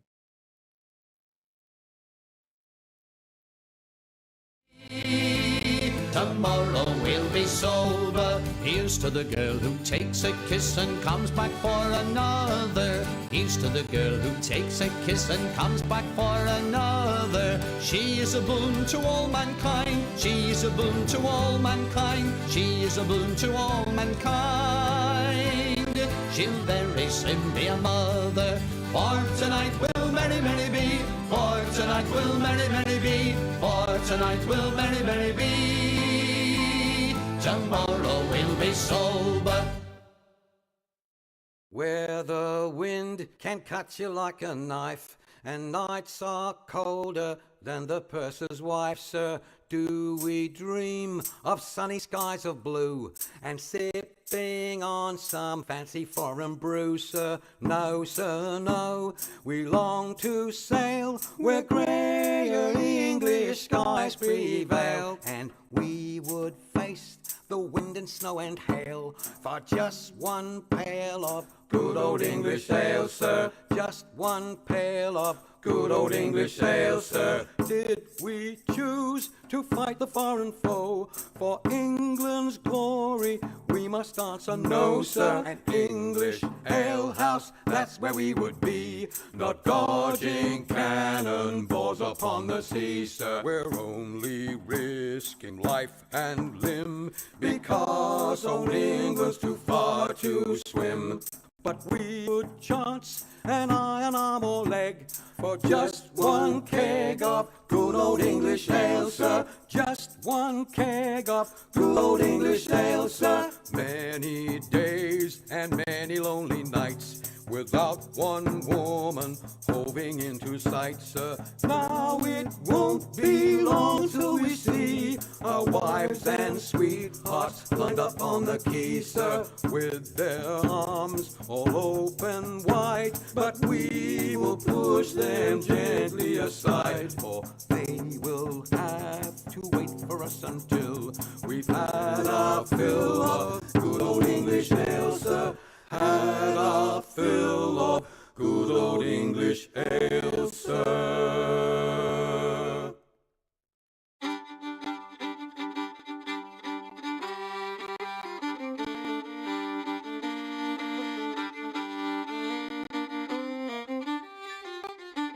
There were two little sisters a walking alone, hey, the gay and the grinding. Two little sisters a walking alone by the bonny, bonny bowls of London. And the eldest pushed her sister in, hey, the gay and the grinding. Pushed the sister into the stream by the bonny, bonny bowls of London. Oh, she pushed her in and she watched her down, hey, the gay and the grinding. Watched her body floating down by the bonny, bonny bowls of London. Oh, they laid her out on the bank to die, hey, the gay and the grinding. For the fiddle came riding by the bonny, bonny bowls of London. And he made some strings from this yellow hair, hey, the gay and the grinding. Made some strings from this yellow hair by the bonny, bonny bowls of London. And he made fiddle pegs from a long finger bone, hey, the gay and the grinding. Made fiddle pegs from a long finger bone by the bonny, bonny bowls of London. And he made a fiddle out of her breastbone, hey, the gay and the grinding.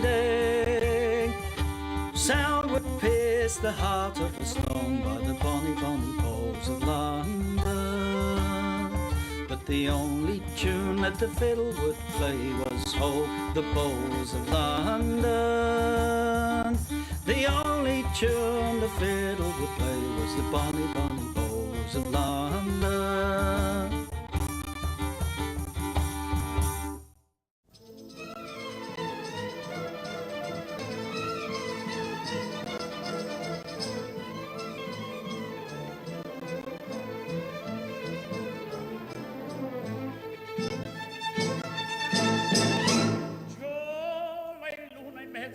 Mamma mia si salterà, l'ora è bella bella danzare chi è buon mancherà. Ciao la luna mezzo al mare, mamma mia si salterà, l'ora è bella bella danzare chi è buon mancherà. Già la luna mezzo al mare, mamma mia si salta, resta in danza donna mia venite qua, un gatto bello giocondo ciascuna cocchierà, finché in cielo una stella e la luna splenderà, il più bello con la più bella tutta notte d'ora. Mamma mia, già la luna in mezzo al mare, mamma mia, si salterà, fringe, fringe, fringe, fringe, fringe, fringe, mamma mia, si salterà, fringe, fringe, fringe, fringe, fringe, fringe, mamma mia, si salterà.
Hello and Tomo. welcome back. Apparently, I'm doing it. Yeah, I was like, I'm used to you doing it, but fine. Well, and welcome back to Dream League Season 27 China Close Qualifier. I'm joined with apparently modern Justin Timberlake, British, much younger.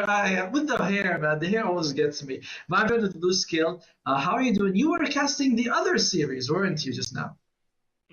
Yeah, had to fill in a little bit there. That one was very short and sweet, a little bit stompy, not gonna lie. So it was pretty easy casting. But I mean, it was kind of expecting. It was, the TI replacement team coming on through. So I felt like the result was kind of guaranteed.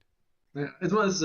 But you had a pretty decent one here, where it was like one team had a better draft, the other team outperformed them by a lot, and we went to this big team by the end with double Echo Slam that still missed. So that was a lot unfortunate. But we're going to go into the game in just a second here. And, you describe me things as short and sweet, but you never call me short and sweet. Well, for one, you're not tall, Thomas. Short. I think you're actually somewhat tall, aren't you? Not really. It's like 177 cm is not that tall, is it? It's like pretty average. Hey, mate, I'm English. I work in feet and inches when it comes to height, but then kilograms of weight. Why do you guys do that? You are really weird. You should know. Wait, so what were you? 174 centimeters? Well, I said 177. I said 178. 78, not 74. What? 178. All right. Hang on. I just got to do some actual maths to actually figure this out. Isn't that like 5'10" or something like that? It's not that tall. 5'9". I'm about to find out. Let's have a look, shall we? Well, I'm 5'11", whatever that is in centimeters. Oh, you're pretty tall. Taller than me at least. So I should be short and sweet in your eyes because I'm shorter than you. Oh yeah, you're always actually you're never sweet to me, but I think you are sweet either way. Oh, thank you. So I'll take that. Yeah. Well, the game is where the draft is underfoot. Tier limits, they banned a lot of the same heroes as they did in Game 1, which were the Tusk, the Marcy, and the Disruptor, along with the Storm. They don't like these save supports on Roar. Whereas Roar, they've got rid of Enchant. That's the change. They did get rid of the Sand King and the Puck. So 2 heroes in the previous game they got rid of. Enchanters was super annoying because they were making stacks on Roar, and then ZZ walks in, he takes a creep with his enchant, and just like able to farm the rest of the stack with that, which was very cool. And Echo was just, they didn't catch him at all as Puck. I mean, that's always the nature of the hero, isn't it? Yeah. You're a slippery little bugger, you're so elusive, it's very hard to lock you down. You need to basically curate an entire draft just to try and really deal with that. And a lot of times it's easier said than done. But, we'll see what happens in this one. Last band to come out here from Raw. Any other heroes from that last game, Atomo, you're expecting to see banned? Let's see. Maybe the Mars. I think the Mars was very disruptive for War. It was. There you go. The Mars gets banned out. That was the one that I thought bothered them a lot. It is 3 of the previous game heroes have been banned out. What they go with? They go for the Snapfire. So they're saying Raw picked a Undying. To be fair, Tillamit's never really brought down the Tombstone most of these fights, but it didn't even matter because fights were so one-sided in their favor anyway. Well, now I guess they have that little safety window for the Tombstone if it does actually come on out, but we'll see. Second and third pick to come out here from Raw.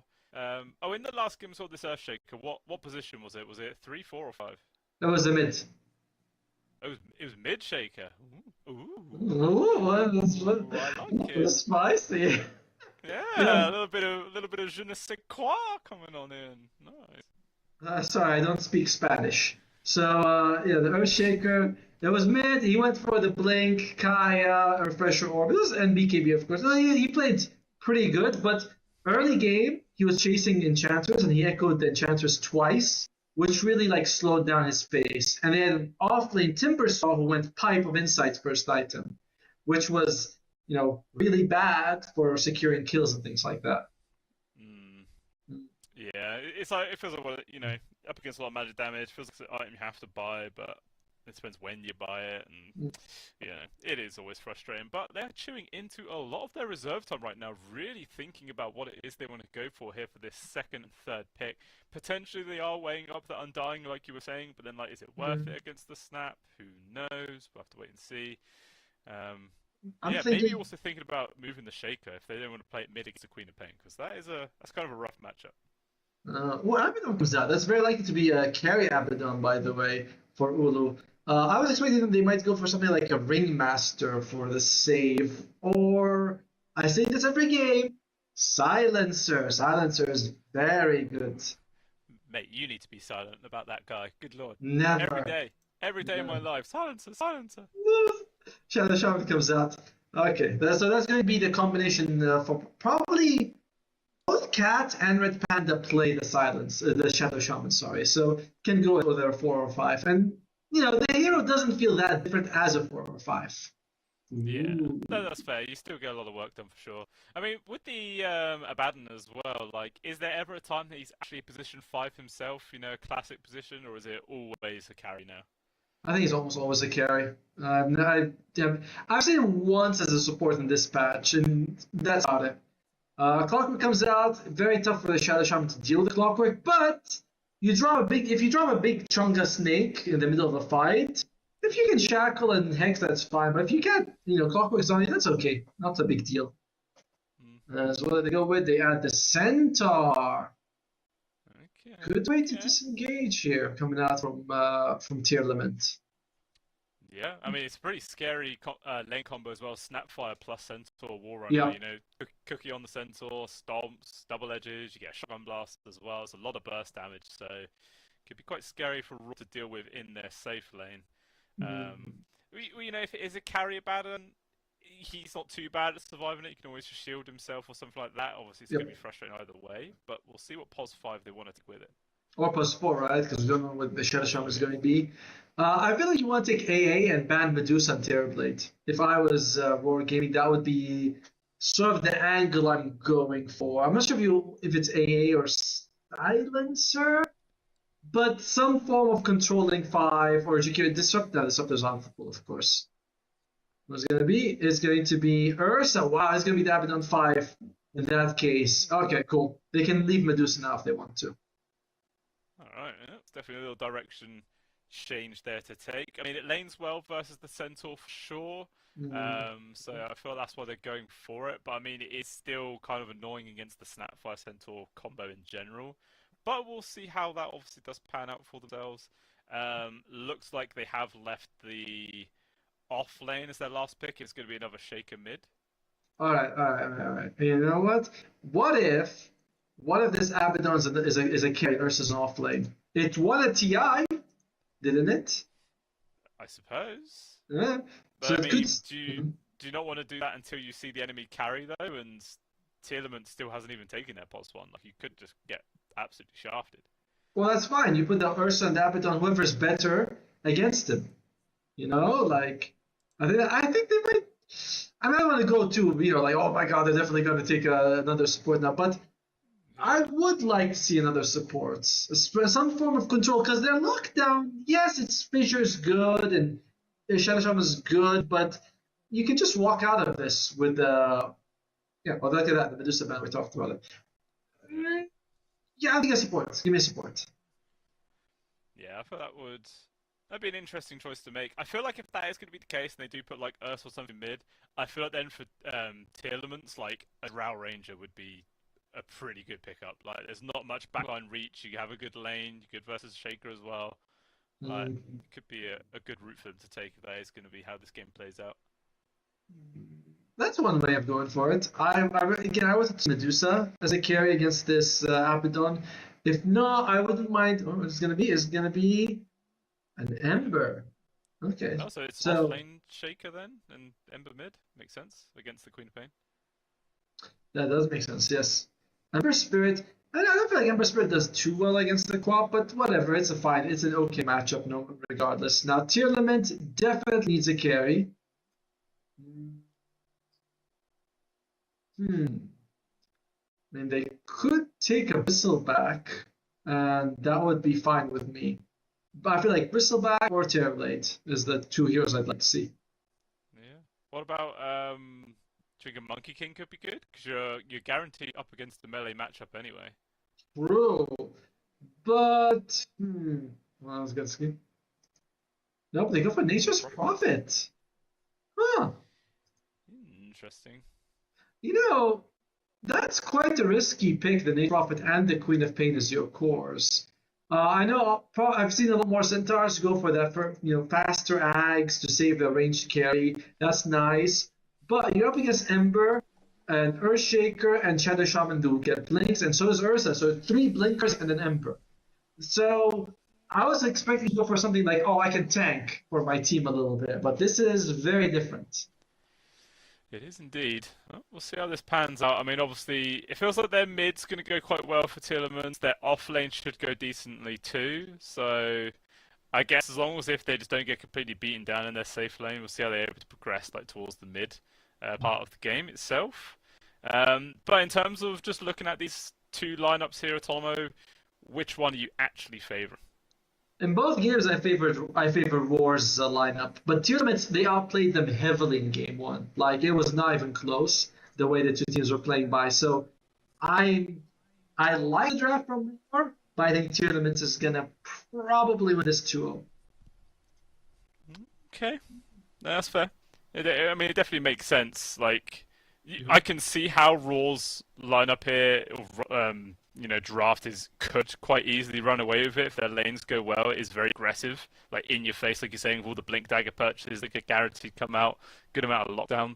We could see him take that down, but sometimes all it does take is a team a bit more coordination, a bit more teamwork. That's all you need to actually shut them down in real. So we'll see if this does end up panning out this way in this game number 2. Teamwork. That's what me and you have whenever we play together, right? Mate, you don't play with me anymore. You say you don't want to. My MMR's not high enough. Well, it's not my fault Mars is too low to play with. It's like our height, I'm much shorter than you, so I can't pretend we're the same height. The same thing with the gameplay. We can't pretend you're at the same level. Sure. No. I'll take the victory in height. I don't mind that. It's a blow I willingly take. Feels like that's one. But as we didn't also just pass this a little bit. One thing that we're seeing is, Chain Gang. It is going to be the Mass Serpent Ward for the Shadow Shaman. I love this a lot. I think it's the better facet. Most of the time, I do like the ward trapping, gotta admit. But it is a nice one to have. I'm going to go back into the game. We didn't pause for you guys. We're like, let this one cook a little bit. Yeah, you let it cook. Every single time I think about the massive serpent ward, I keep remembering the RTZ clip where he's like spends 10 seconds hitting it in the jungle, and then in the fog of war, someone just denies it from the other side, and he just like full on face palms himself, and he's like, "Oh my god, what is my life?" It is hard to farm that. To be fair, it's like 20 hits is insane. Tier limit, they're smoking up. We'll see what they can catch. And they smoke up on the other side too. It's a whole That's smoke exactly show. what we want to start game number 2. Smokes are breaking, Clove in front. Nobody makes a jump though. What a game of cowards here. 10 people, no one wants to fight. Go next. Get me out of this game. I like how Glove has boots first on Shadow Shaman. So he's like, I'm gonna catch him. And then just U-turn straight away. A little bit too scary. Quite interesting to see ZZQ's already blocked the Ancient camp in the Dire Triangle. Like, really wants to stop those stacks happening as soon as possible. Yeah, this is when you play with against an Earthshaker, they're always going to get that big stack on both sides, and you bring the two camps together with like 15, 16 creeps total. When it goes time, you clear it out, instant Blink Dagger. You would know that if you were the same MMR as me. Huh? Creeps? You get money from killing creeps? What? What's stacking? Huh? Why would I stack when I can just kill? I don't want Wait, war. you could activate items in this game? What? Oh, the good old days, dude. You have. I feel like we really need an old patch of Dota. It's like, oh, here comes Dota 6.52 or something, where you have to buy TP scrolls and they take an item in your slot. And the pauses. They're unpausing. They're pausing. Oh, Okay, that was weird. Okay, then we pause again. Awkward. No, how about you go back to proper 1.0? You get all of that. You get the same graphics as well, so it's all a bit like grainier and everything. That would be very nostalgic. That's what we want. I want Dota, like a beginner or something like that. That's a disconnect. Ooh, unfortunate. But we haven't had a chance. to talk about the laning phase. So bottom lane is going to be a Nature's Prophet Clockwork against an Earth Shaker Shadow Shaman. I pity the Shadow Shaman in this one. Hey, it's rough in general for both of them. Like, you can already see SS is just pushed all the way back. He can't even get close right now. Yes, sir, is just going to be hitting the creeps, having a good time, no problem at all. So unless we're going to see like some, I don't know, a rotation come out potentially from, well, no one. Like, it's going to take a long time before the Ember wants to rotate, and Small Panda on the Abba. Like, what the hell can an Abaddon do rotating into lane? Absolutely nothing. No, he's pretty garbage at it. Mid lane, again, I expect this to go very even. You know, once Quinn becomes a caster, he'll tell us all about this mid lane matchup. He'll be like, we'll see at minute 3, it favors the Quap, but at minute 4 and 5, it's back to the Ember, and 6, it goes back to Quap, and, you know, we'll have a real mid laner telling us what's going on. Yes. But does he really know what he's saying most of the time? I don't know. Yeah. Man talks fast. He does talk fast, but he's got a very good vocabulary, you know? Words? I like it. He does, yeah. Like when he insults people, he's very good with the insults. And I'm like, wow, I've never heard that word being used that way before. Yeah. I like it. I just hear the same 2 words again and again. Yes. F and well, that's about it. That's where we're gonna go. We're just my ones begin with a C and then a B, and I think everyone knows what they are. Type it for me. Okay, I'll send it PM just to clarify. But yeah, okay. Seems to be some connection issues here for Clove. Hopefully, this is sorted out very soon. Nothing worse than the game being spoiled by lag. I mean, was there many pauses in your first game? No, actually, no pause at all. Like, it was so smooth, you know. But some things changed. I feel like we added some sort of factor in this second game, the second cast, that wasn't there in the first game, which was so much better. I don't know what it was that we added that made it worse. Oh, I wonder what thing, yeah. Who knows what? You know, we'll leave that up to the lovely audience and chat to decide what that thing is. But it looks like the game is back underway. Hopefully, Clove's internet does hold up. Easy carrier kill. There you go. Money. So, and top lane, we already mentioned that we like the Snapfire Centaur, a very famous combo. Now, to be fair, Abaddon, the moment his shield is used, you can jump on him. You know what I mean? Like, it's not. He's the best bodyguard. He does work decently with an Ursa, though. Like, but Ursa's most of the offense, and Abaddon's like, oh, you're stuck, let me shield you. Yeah, it does feel rough. Oh, and is 70 going to be able to get another one? He does. 2 courier kills for him. Very, very nice indeed. 250 gold pretty much for the entire squad. Oh, and by the way, he also took the Little Shredder level 1, which is pretty insane damage. Like, you're usually dishing about, like, I don't know, 250? Something like that. Because you remember, you also have like that extra damage you're dealing, you're reducing armor, it's a lot. Yeah, very frustrating to deal with for sure. Small Panda can't really do anything here to try and counter harass or anything like that, so Ulu's, you know, he's still doing alright so far in terms of CS 7 and 0. He's still got plenty of tanks left up, but I feel like it's going to get more difficult. And actually, we say that, alright, he takes a little bit of poking, but to be honest, he's fine. Just gets a little miscoil to the back, you can say okay. And that's what Abaddon gives you in the lane as a 5, you know? It's like, I like this hero, but when you lane against a very aggressive matchup, you're kind of useless. Like, this is that's the sum of his contribution. He throws a missed coil. So, tough on top lane there for Tier Lament.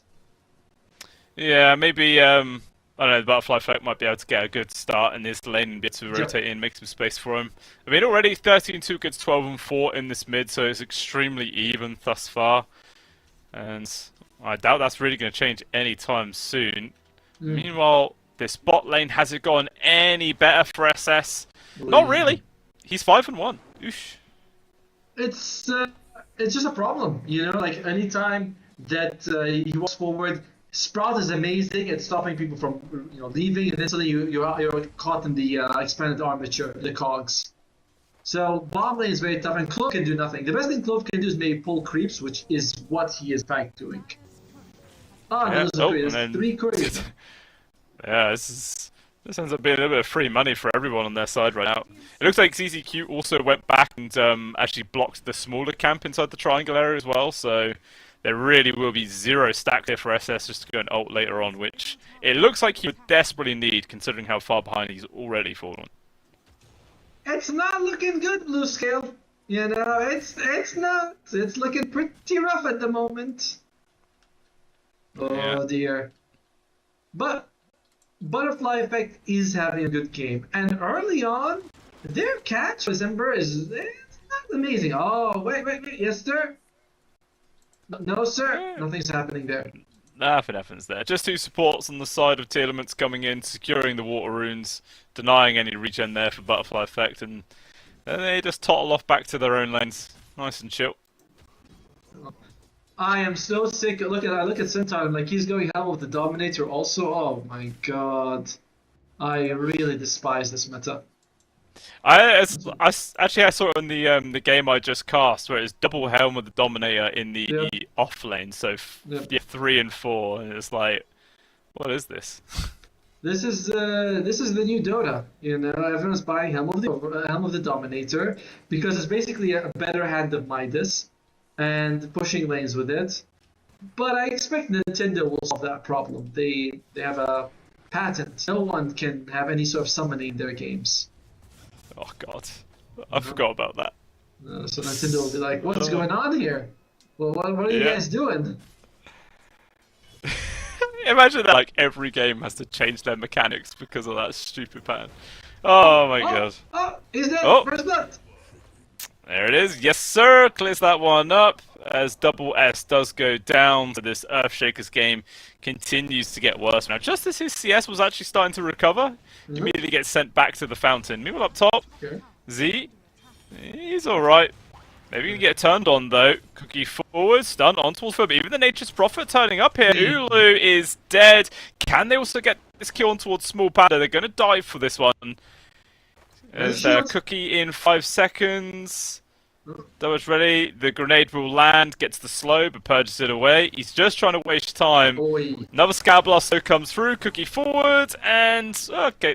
Snapfire actually does get the last hit there, but even still, yes sir, a kill and an assist. It's worth his time. Very much so. And CCQ looks like he even gets the Lotus as well. Poor guy. Everything is looking good for TLS. Oh, again. Oh, okay. Immediately comes back and beaten 2 again. That feels rough. I mean, all it's going to take is another Nature's Prophet teleport, which is off cooldown now. They could potentially just go for this kill again. Like, what the hell is Ulu going to be able to do? Nothing. It's and he's got the ultimate now available as well. But Butterfly Effect is 6, and they. It's easy Q. He's basically just soloed Clove. He does bring him down, but Butterfly Effect's going to be able to get the kill in response. Eventually, yeah, he does get ran down. So, to be honest, I feel like that's a trade Raw will actually take. You know, it's a solo kill and experience going towards their mid. Yes. At the same time, you can also be like, Telement, you know, I was keeping 2 enemies busy, right, with one of their guys, and they get a kill. So neither team really walks away as the winner in that situation. I'm excited to see what Yes Sir is going to be building as his first item, or Erica, as his official name is. But you got me going now on Yes Sir. Well, if his name's Erica, set it Erica. Get rid of this nickname nonsense. Alright, I don't deal with that. I say what's on the screen. I'm a simple person. Coming up towards the top as Ulu. He looks pretty dead. Gone again. Small Panda as well. Maybe in danger. Actually going to use the Stampede here just to make sure that Yes Sir can get on top, but Afa will take the last hit either way. 2 more kills going the way to Telements. 6 and 1 with a 3k gold advantage. They feel more confident on tier limit in this game. You know, with this like more aggressive draft in your face, the lane stage went even better for them. In game 1, Roar had the better heroes for the lane phase, which kind of slowed them down for tier limits. They had to recover, but now it's like better lane phase, and the better teams, you know, they were taking it all from the start. Ulu, he's teleported back to tower. I thought they were all going to dive immediately, but the Nature's Prophet's already TP back. He was considering sticking around. He decides against it, and Ulu. He's actually the one who's getting aggressive right now, just charging at Afa. And this guy needs support right now. Finally, the Nature's Prophet does TP in, but it's too late. They've already lost the life of their Centaur Warrunner. If they can at least kill Ulu, it's not going to feel as bad as they will get the trade there. So the gold advantage does actually go the way of Ulu, but it's just more death time for the carry on the side of Raw. Now look at his net worth. He's 1,000 gold ahead of the supports, and he's barely keeping up with the Earthshaker. This is pretty disaster territory right now. There are a few things that will help. For one, if SS is able to get the Blink Dagger, I don't know if we're going to be seeing a fast pipe. If not, then this Echo Slam could do a lot of work. Yep, it could do a lot of work for them, but I like that idea. So basically, you're saying Raw's banking everything on a big Echo Slam coming through from Double S? I think that's the safest way to look at it, because... What's he got? Mage Slayer? Okay, working towards the Mage Slayer. That'll help a little bit. Yeah. Yeah, I mean, it'll help to his own game for now, but it's going to be a while before he's able to make a lot of space for the rest of his team. Because it is actually the Nature's Prophet who is just charging ahead in terms of net worth. He's a full, 2,500 gold ahead of the counterpart carrier just sub 10 minutes into the game. It's pretty nuts. Like, he has his Maelstrom up in 50 gold. Yep, with a Power Trace as well, which is not an item you often see on Nature's Prophet, but when you're playing as a core, you do want that movement speed and extra attack speed in between bundling camps, so it does help. Well, 4,000 gold ahead. Observer, what is the win percentage? Wow! What the hell? Really? Gaben is crazy, man. Observer, do you agree with this 50-50? There you go, the X. He does not agree. He thinks that Roar is actually going to win this one because he didn't say anything about that. So. You're putting words into his mouth there, but it looks like Double S is finally going to be able to get this Echo. There it is. I think that was a triple stack in both the Triangle Arrow on the side of Radiant, on the Dire side, so big cash injection for him. Yeah. And that does now mean Blink Dagger up in 200 gold, which, considering his start, it's not bad. No, it's not. It's very solid for sure, like you said.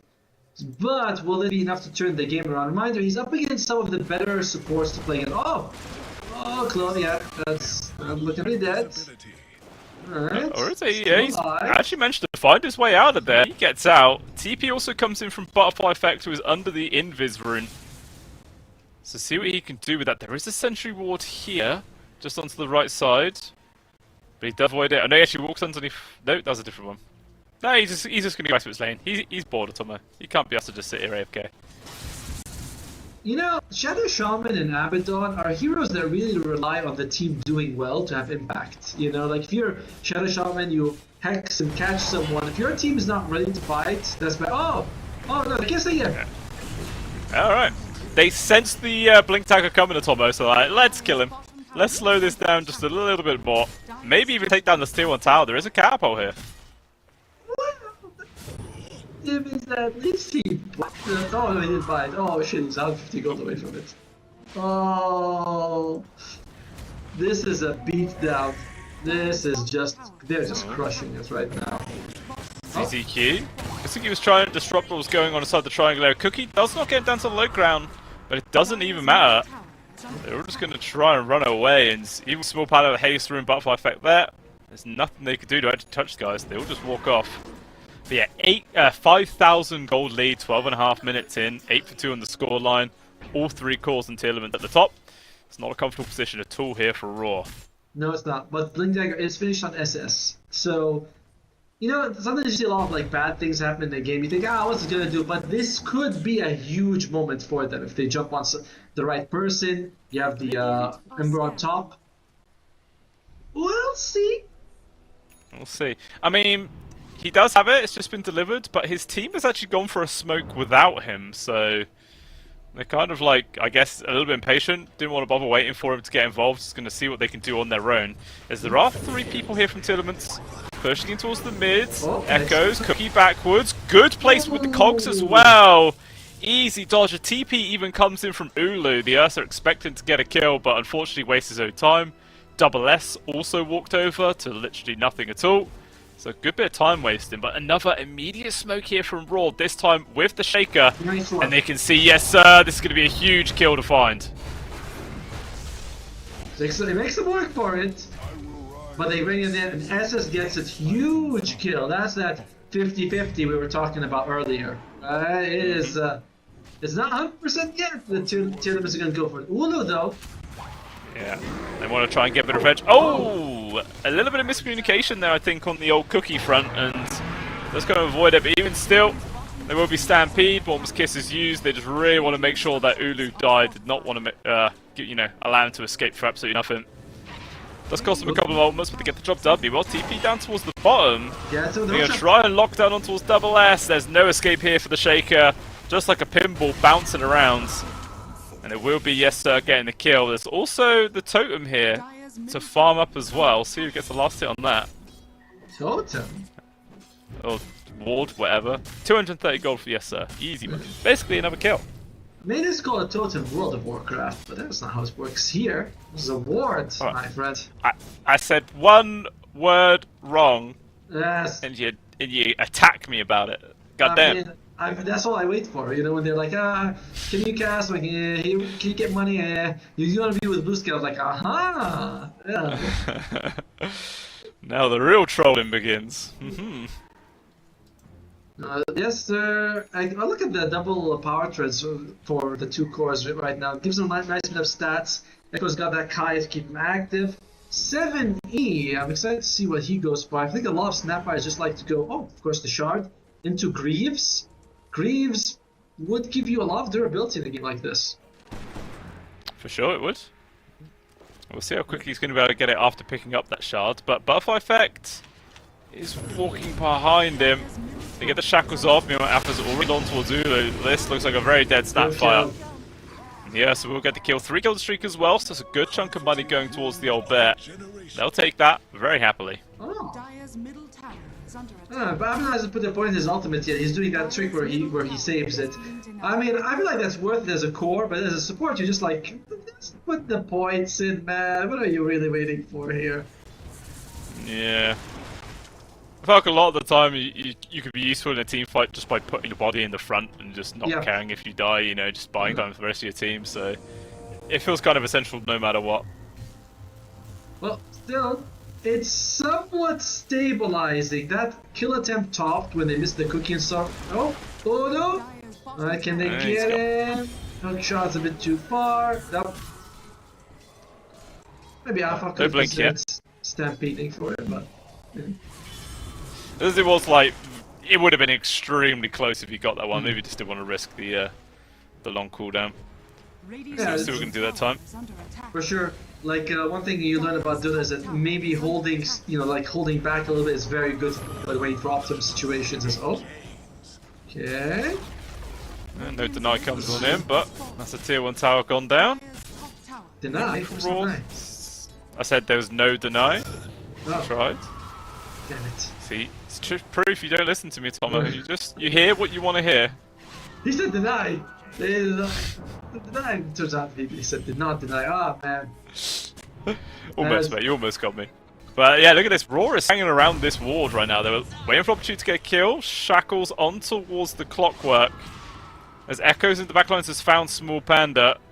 Obviously, he doesn't want to commit for the kill. He knows it's a level 8 Abaddon. It's probably going to be an... Oh, actually jumps forward and finds Clove. Drops down. There will be the old cluck trying to keep him alive. Not going to work there. And unfortunately, they weren't able to get... He's like a bit separated from the team. They can't jump to save him. It doesn't really work out for them. The thing is, Ulu, I think he just finished his Battle Fury. It's a very late Battle Fury on this Ursa. So, like, the solo farm, yeah, he's accelerating, but he's so far behind, it doesn't feel like making space for him is super worth it, if that makes sense. Nah. You know, like, your carry's so far behind, maybe you should just bring for a fight and try to get a couple pickoffs with him. That might be better. Yeah, I mean, when you compare him to the old Nature's Prophet, he's 5,000 gold behind. Like, he's got Mjolnir, he's got Dragon Lance, he has Hurricane Pike in 200 gold, like, oof. He's just so damn loaded, and then he just appears trying to find a free kill on towards Small Panda, who has the ult. Yeah, he might. He does. Okay. This time he used it, but for a pos 5. Even so, he gets the kill. I'll take it. Oh, down bottom. Ulu! He's been found from ZCQ. He has hook shot, trying to delay this. Once the spores get closer, Morp's Kiss is raining on forwards. There will be the ulti popped there from the Ursa, but it's only going to delay the inevitable. Or is it though? SS is here as well as Butterfly Effect. They're providing support there for their carry. Echo slammed just on towards ECQ as Clo trying to work the backlines, but eventually he will die. Echoes just locks down towards double S. So far it's a 2-for-1. It's a costly save here for the Ursa, but at least they do keep him alive. True. But it feels like it's very similar to the previous game where War, they like using Echo on anyone they can find. Sometimes they just kind of, I don't want to say waste it, but you wonder how worth it is to use your Echoes when you're behind on position 5s that, you know, like are so low before a team fight even begins. Yeah. That's Ulu. He's got no ulti. He's being hunted. Oh, dodge. Actually just hops out the way there of the scream. Very, very close there, and very right, so he gets the TP out. And a dip as well. BM, tilting is the easiest way to get a win, you know? Just get inside your opponent's head, make him mess up. To be honest, I used to play snooker a lot with my friend, and the only way I would beat him is if I would constantly berate him and insult him every time he missed, and he'd just get really mad, and then I'd win. It works, boys, it works. That's how I'm approaching this cast, you know, if I find out all the things that make you annoyed, I win. But, you know, we're working together, right? Oh. I don't know if that was explained in your contract. No, it wasn't actually. They said they said you'll be working with the blue sky, I just assumed working against him. As bomb blade, yeah, Red Panda, he is looking... He maybe alright. Fisher's doing some work, trying to slow it down. One more Sky Blast, he will eventually die. I mean, this is just the nice thing about Pulse 5 ABBA. It feels so painful to kill him. You know, it takes so damn long. But eventually he does still go down. They'll take it. 30 seconds as well until the next Wisdom spawns, and it looks like Telements are already setting up to grab it. By the way, Alpha, we haven't mentioned this, but he's got a Lotus Orb on the Centaur. So everything that the Shadow Shaman does is useless. Oh, he's in trouble. Okay. Big jump underneath the tier 2. Morp's Kisses to finish him off. Easy peasy lemon squeezy. Plus there's going to be the Wisdom on top of that. Man, the support duos from the two sides are so different. Because Snap and Clockwork, you can see they can kill a core. Hook into cogs with some kisses on top. Mwah, beautiful. On the other side, Shadow Shaman and Abaddon, not so much. Shadow Shaman, yes, a little bit with the snake, he can do a lot of damage. But like this. No. Yeah, it's like you got the save from the Abba, you got a little bit of control from the Shaman, but together they don't make anything. It's not a recipe for a spicy dish, Atomo, it's just kind of there. But we do see Raw. 4-man smoke. They have Echo online, have all their ultimates available. They want to try and invade their triangle and reclaim some of their space. They found the jump here on towards the Centaur. Alpha is dead. CCQ also here. The Fisher actually being kind of a nuisance, but even still, they just hop over it. And there will actually be 2 kills going into the way of Raw. They lose nobody for it. It's finally a good trade from them. And look at this! Straight into Roche. Why the hell not? You just brought 2 down. The enemy team, they do have the tier 1 standing, but again, it's still a distance from Roshan. And then with an Ursa and the snake on top, you can bring this down very quickly. I know if tier limits no or not, but either way, it would have been a risky contest. This is that's a pretty big win right there. It is like they've probably just upped their odds by a fair bit. I'd assume just from that one play alone. Even just going to finish off the tower as well. Bit of extra money. That's brought down the. To be honest, it hasn't actually changed the net worth lead too much. I thought it would have come down more, but it's only been like just over 1,000 gold. Yeah, I was looking at it as well. I was like, that's not you get 2 good pickoffs into Roshan and moves for like 1,000 or 2,000. Not the biggest deal in the world, but if you're stabilizing and reducing it slightly, it's a huge thing for you anyway. So, nice move for Roar. For sure. Looks like BKB though just completed here for the Nature's Prophet, and then in comes Butterfly, says snap. He's got his own, so a couple of BKBs coming in for the next fight. Meanwhile, Small Panda has been caught yet again down at the bot lane. Yule's just delaying out the ult. Here's another kill. It is a slightly better BKB going for the Radiant because Sonic Wave and Hookshot both pierce BKB, whereas the Dire has literally nothing that does. But you also want to get BKB regardless for both sides. It's just, you know, you want to deal with the cogs, the cookie, the stuns, everything. It's all very annoying. You know, just looking at the Nature's Prophet facet, right? Yeah. So Soothing Saplings. Apply after Sprout is cast, all trees in 900 radius heal nearby allies. Is that 900 radius from the hero or from the Sprout? From the Sprout. From the Sprout, okay.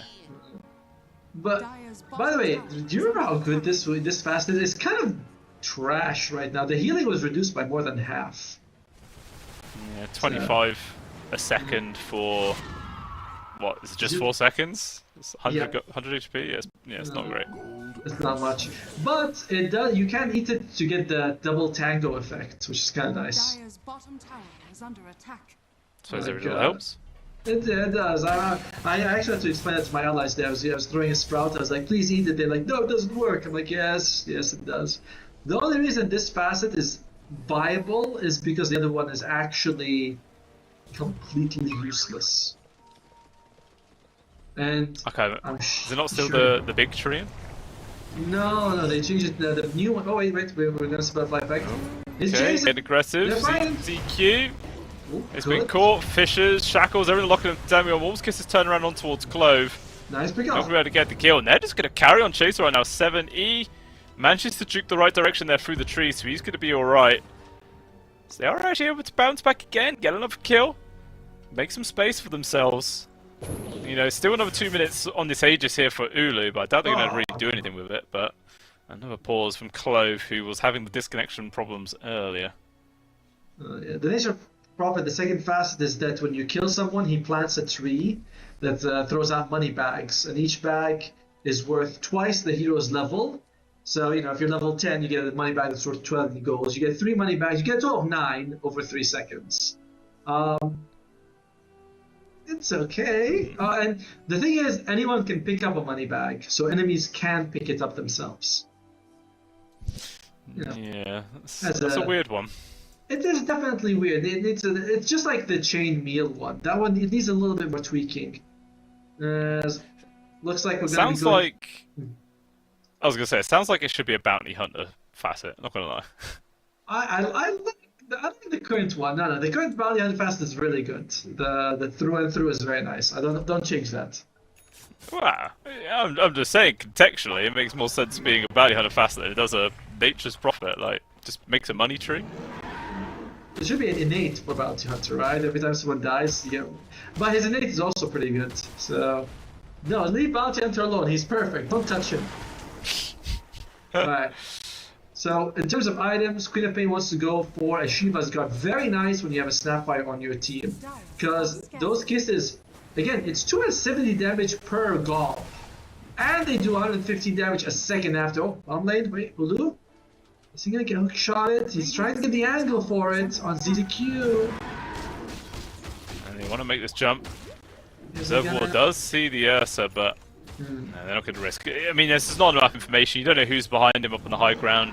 Still had the Aegis for over a minute as well, so I think quite a wise decision there for Tillemans just to let that one go. No. You go for it no matter what, you know, so you establish dominance in the game. Explains why you're still a caster and not a player.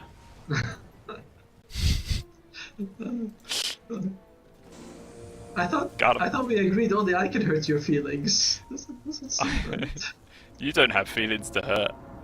You machine. Oh, by the way, this is the upgraded Sprout healing. It's only 20 without, I think. Is it only 20? I'm not sure. I think it's actually 25. Huh. Either way, looks like they're going to go for the Acceptor on the Centaur after the BKB, which I like. Oh, okay. Cookie actually sends him the opposite direction. Hookshot misses the backlines as well. Snake gets dropped. Basically, a lot of spells get used there at Tomo, but absolutely nothing happens. That's pretty decent there for, I guess, War. They do keep their Echo Slab. You know, that's the big deal. Now you can take a fight knowing that the enemy team doesn't have Stampede, so you can jump on them. Unfortunately, Aegis just expires. Yeah, I feel like they're just still in recovery mode right now. I mean, the Ursa is finding farm. He's basically competing with the other cores now. It's just this Nature's Prophet who is a mile ahead of everybody. 21,000 gold net worth. Hurricane, Mjolnir, BKB, Shadowblade, Silver Edge completed in, what, 600 gold as well? This man is just so stacked. He doesn't need no money tree, you know, he just makes his own. And I love how he's been using his ultimate, just clicks it every time for farm, not saving for like, oh, we might get, you know, a fight, I'll need extra. He's like, nah, I'm just using it every time. Meanwhile, dire side, looks like they're grouping up, and I'm thinking about a smoke here. You know, there's no big item I'm looking at the dire that might make a big difference, but Shaker's working towards the BKB. I'd rather he just go straight up Refresher. As we mentioned, BKB is decent this game, but doesn't do anything against, you know, the Cook Shot or the Sonic Wave. Yeah, it definitely has its limitations for sure, but so they actually fully complete for it either way. Did they do? Who got the 20-minute Tormentor? I didn't even see. Happened too long ago. Did anyone? Let's see. It was 8 minutes. Someone had to. It was 8 minutes ago, surely. Okay, there you go. Observer's on it, man. Because Radiant took it. I know the Snapfire bought his. That's what I know. I was like, he bought it very early. So Quap gets it. It's a nice one. It's a bit of extra damage, and you get the silence on top. Yeah. You could say it was very observant of him. Laugh, damn you!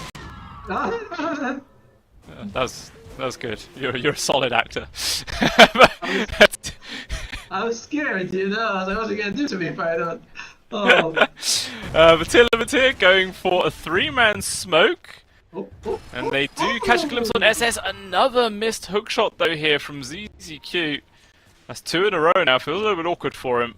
And kind of puts an end to this smoke move itself. Unless, of course, SS is just so overconfident. He hangs around this area anyway. Ooh, has his blink, holding onto it. Oh, butterfly effect though. Appears in front of everybody. Gets another jump and an awkwardly timed pause. Kale. Calais, I believe. Oh, isn't it Calais? Is this how it's pronounced? Calais. Yeah, they like it. Kale. Are you hungry? This early in the morning?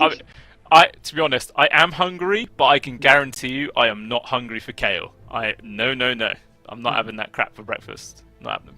Why? It doesn't have any flavor. And I've had your cuisine. I feel like it fits right in.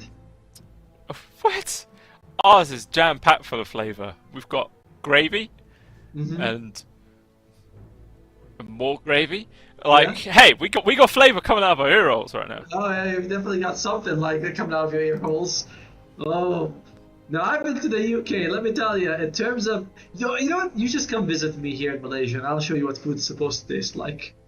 Yeah, is that the real reason that you went home? It was like just couldn't bear the food anymore.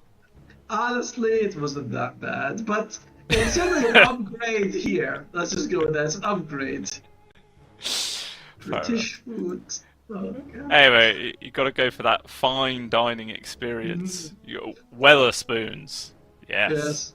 Each bite is like 20 pounds. You know, you're gonna be like, oh my God.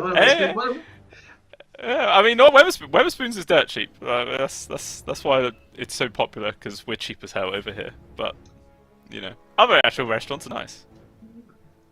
Well, maybe next time when I visit, we'll see. As one thing that happened in that fight was Alpha. He went up the stairs. He wanted to blink, but because Ember Spirit had a remnant, and the remnant does do some of that fire damage because of the shard, he wasn't able to blink on top and get the kill. So that was very nice heads-up play. I mean, not heads-up play, but the benefit of the shard. You know, you can see how it can have an impact in situations like that. Yeah, definitely intentional. It's what he was planning all along. Oh yeah, it helps for sure. They put it there. It's like, hey, eventually someone's gonna walk in. I'm gonna cancel their blink. Like, yeah, sure, you will. But yeah, speaking of butterfly effect, 1,200 gold, and he will have his Ags online. Makes him even more mobile and quite frustrating to catch on the side of tenements.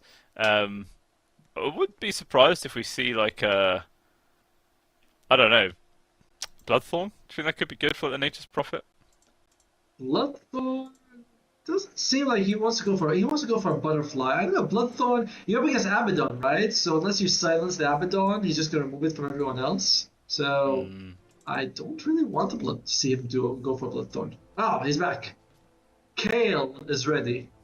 Kale. Kale. You know, for the longest time, I think I was gaslit into thinking kale was like a seaweed. Ah, it sounds like a seaweed kind of food. You know what I mean? Like I can definitely see that. Is it? And one of the few foods that you burn calories when you eat, or something like that? Yeah, I think that's either like it's either kale, lettuce, or cabbage. I can't remember which one. One of them is like burns calories to, like eating it is actually good for losing weight in some way. I don't know how it works. Yeah. But there is a Shiva's Guard on the co-op, so that is going to be a huge increase in the damage for the Snapfire as well. Luckily, for the Dire side, they've got BKBs on all 3 cores. Very soon to get it on Mr. SS, but the other 2 already have it.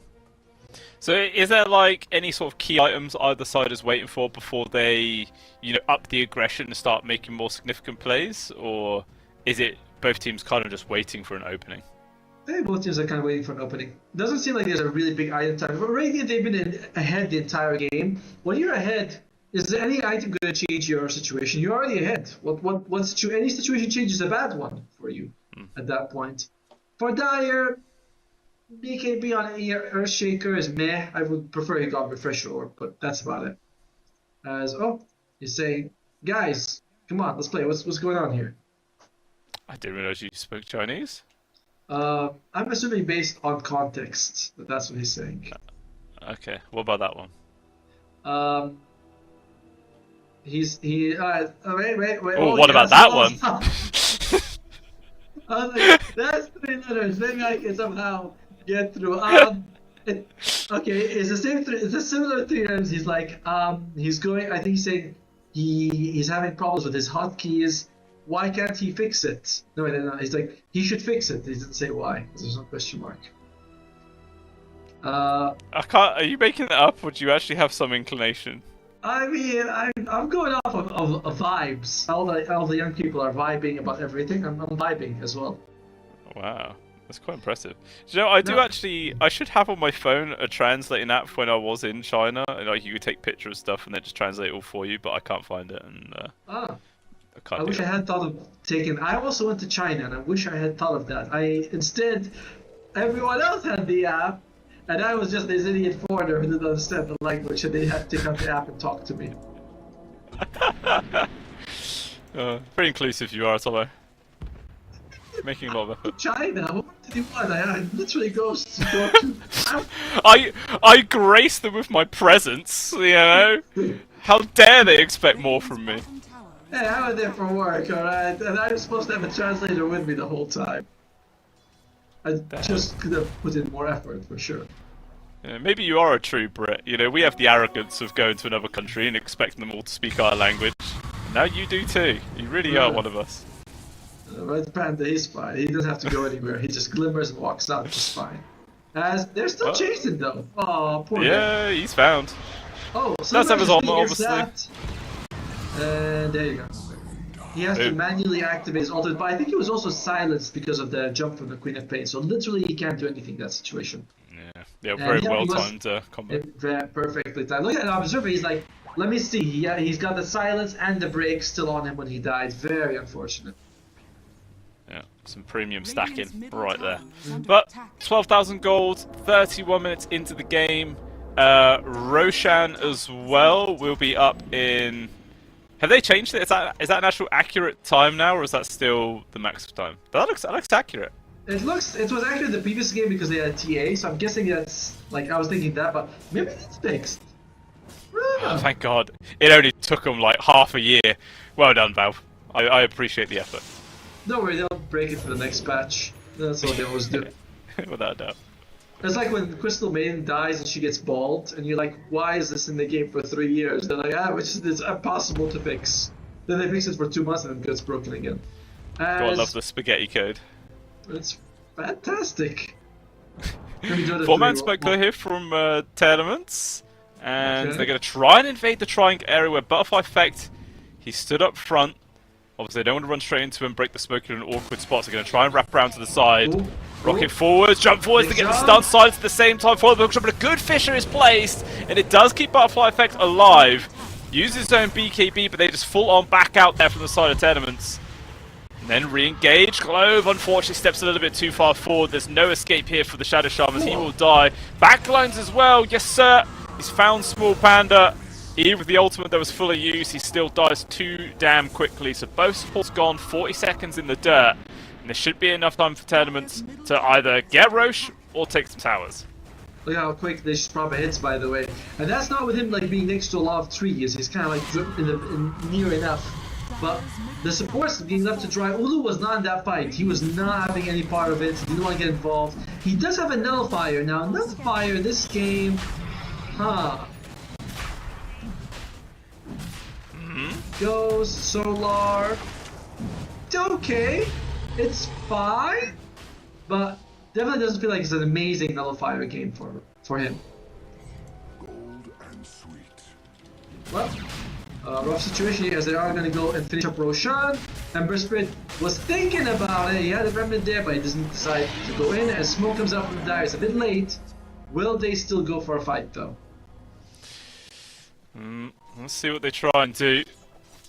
They're going to try to wrap around, see who comes near the exclusive farm. Just EZQ.